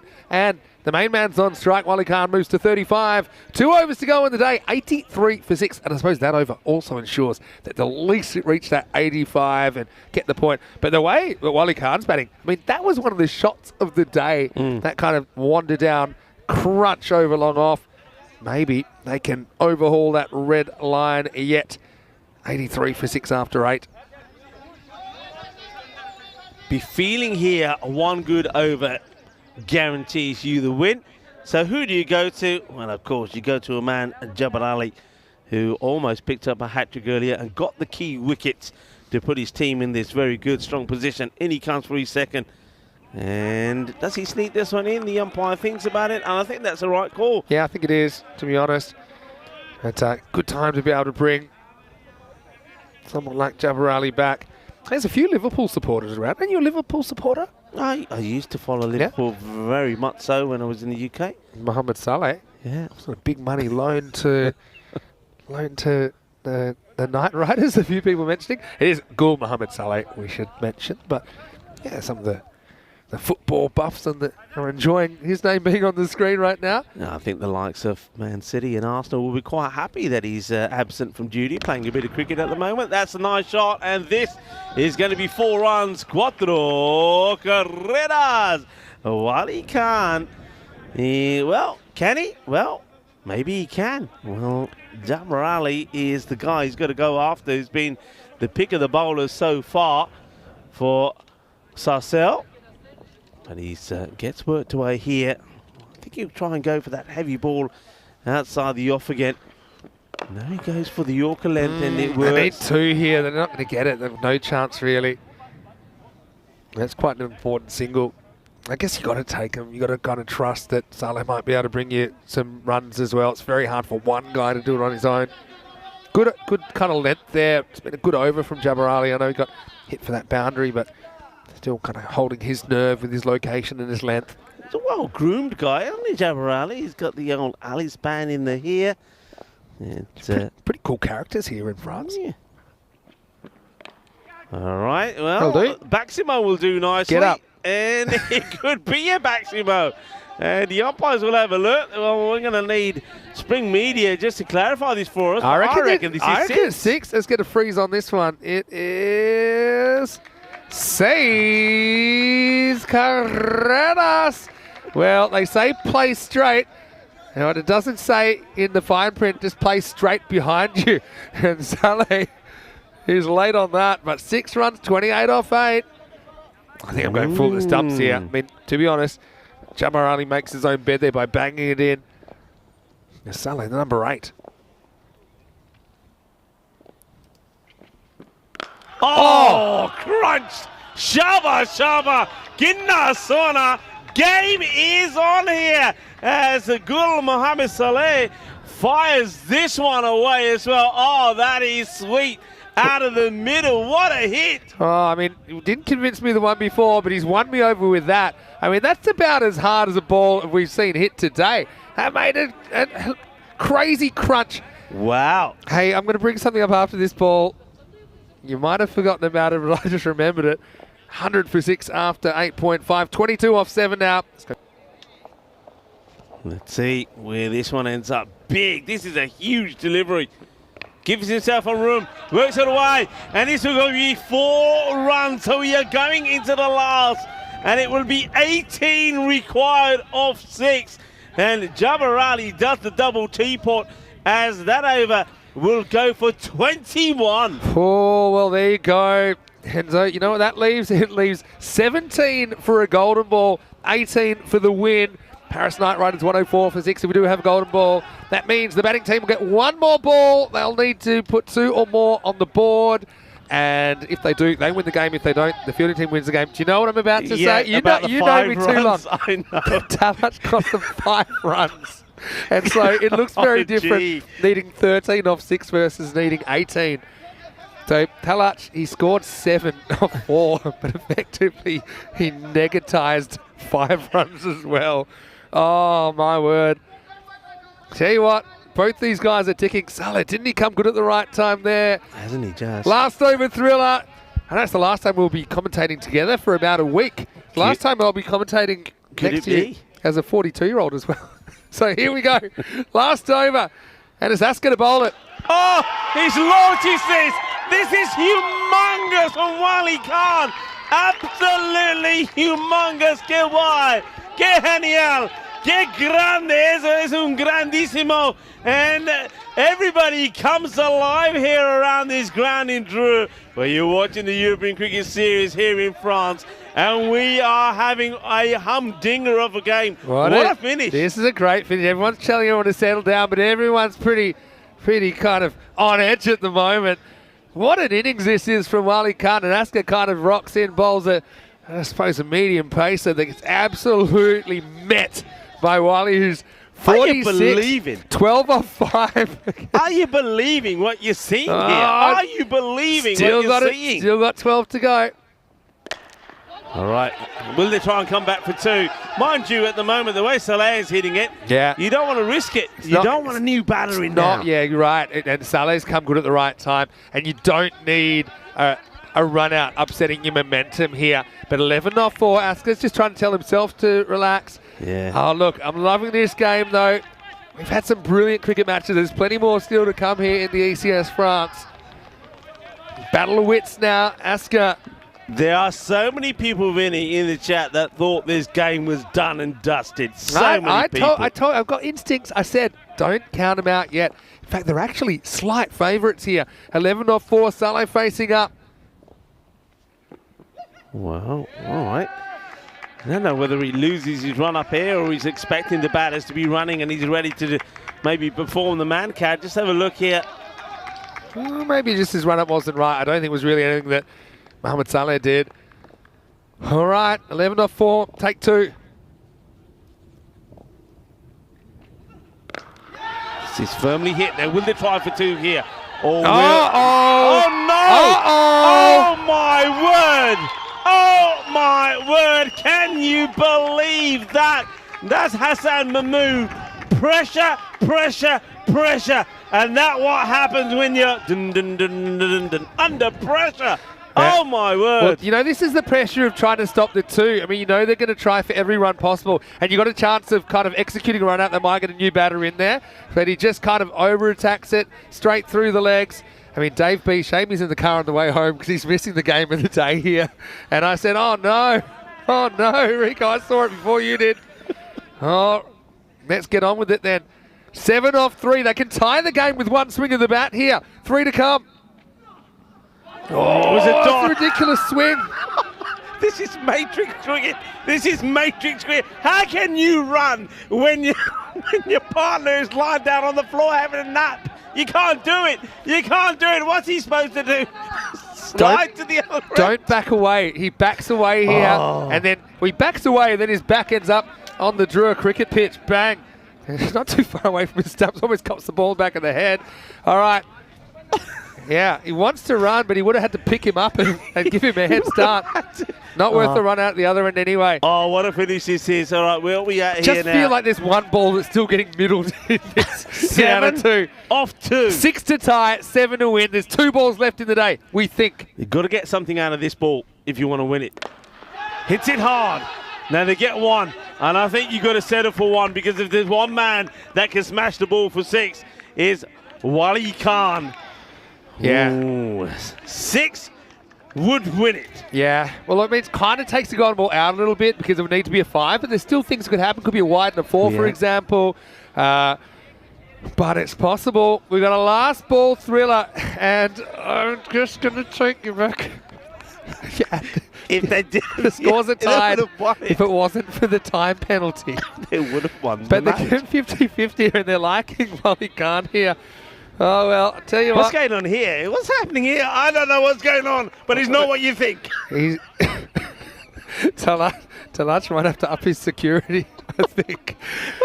Oh, well. Look, it's every cricketer's dream. It's every cricketer's dream to hit a 6 off the last ball to win the game. Is it one to remember for Wally on 47? It's Maximo or taking the loss. Here we go.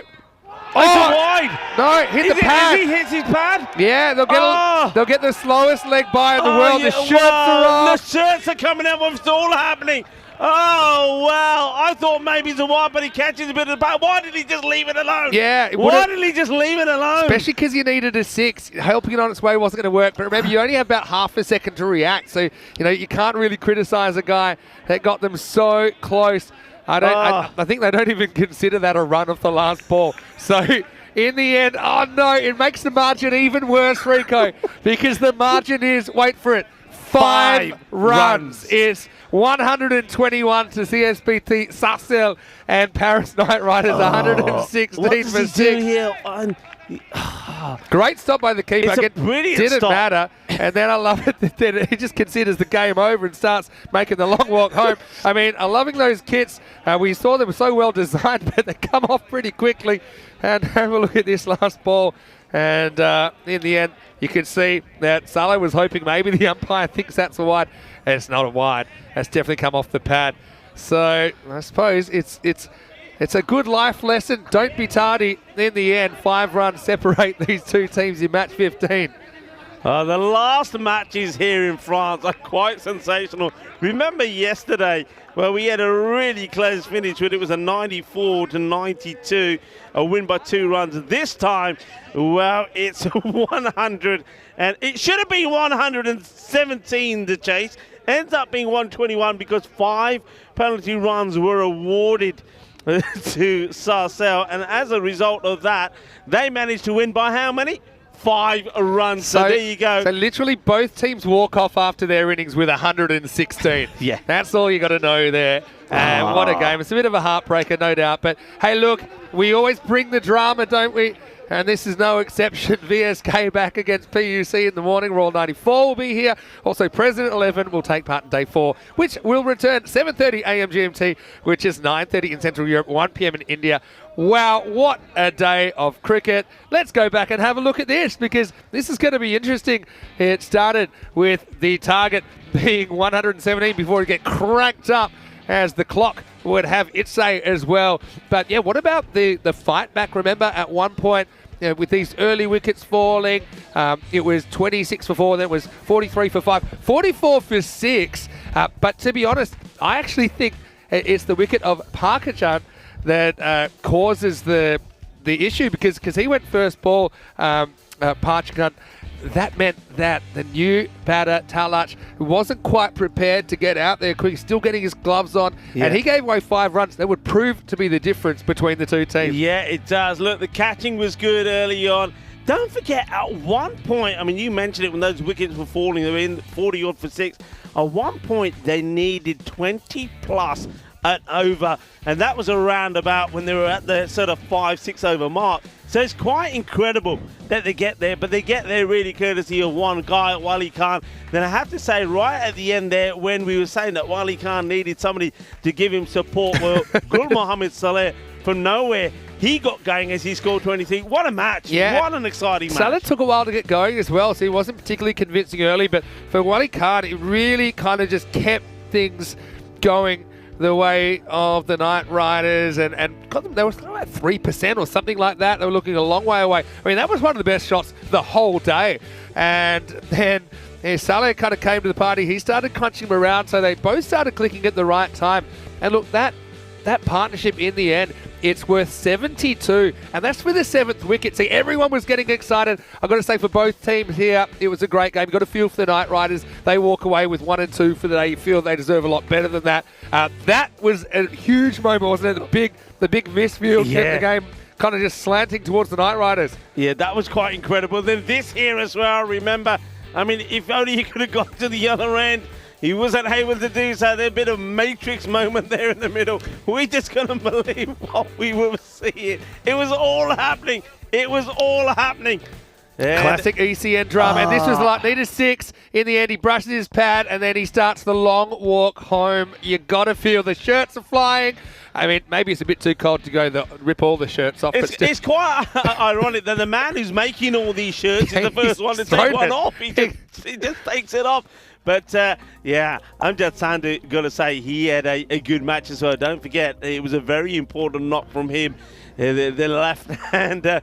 What a match. I mean, what a match. He made 38-17 and played a good part in the field as well. Quite an extraordinary match. I mean, that could have been one of the best comebacks and best chases from the position that they were in to win a match that we'd ever seen. But great effort there from Wali Khan. He ends up 47, not out on 20. And Gul Mohamed Saleh, when he needed to come good, came good at the right time as well. It's a remarkable scorecard. But yeah, like I said, I just had a feeling that game wasn't over. I mean, if you looked at, okay, they should have been rock and rolled. I mean, in the end, we were talking about at one point, will they even get 1 point out of the game? They get so close to getting the win. Hussein actually ends up with the player of the match for 1 for 10, including that wicket made, and 2 wickets for Shabham Bashir up front. Jabbar Ali with 2 I thought was important as well. And Maraska with 1 for 24. But the tables were turned, and again, it's a really great advertisement for the game and just how quickly things can turn around. Well, yeah, I got to say, you got to feel for the Knight Riders, who only get 1 win out of 3. But I will say this, they showed a lot of potential. They still have 7 matches to work their way up. We know it's a congested table. I think, obviously, they pick up points even in games they didn't win today.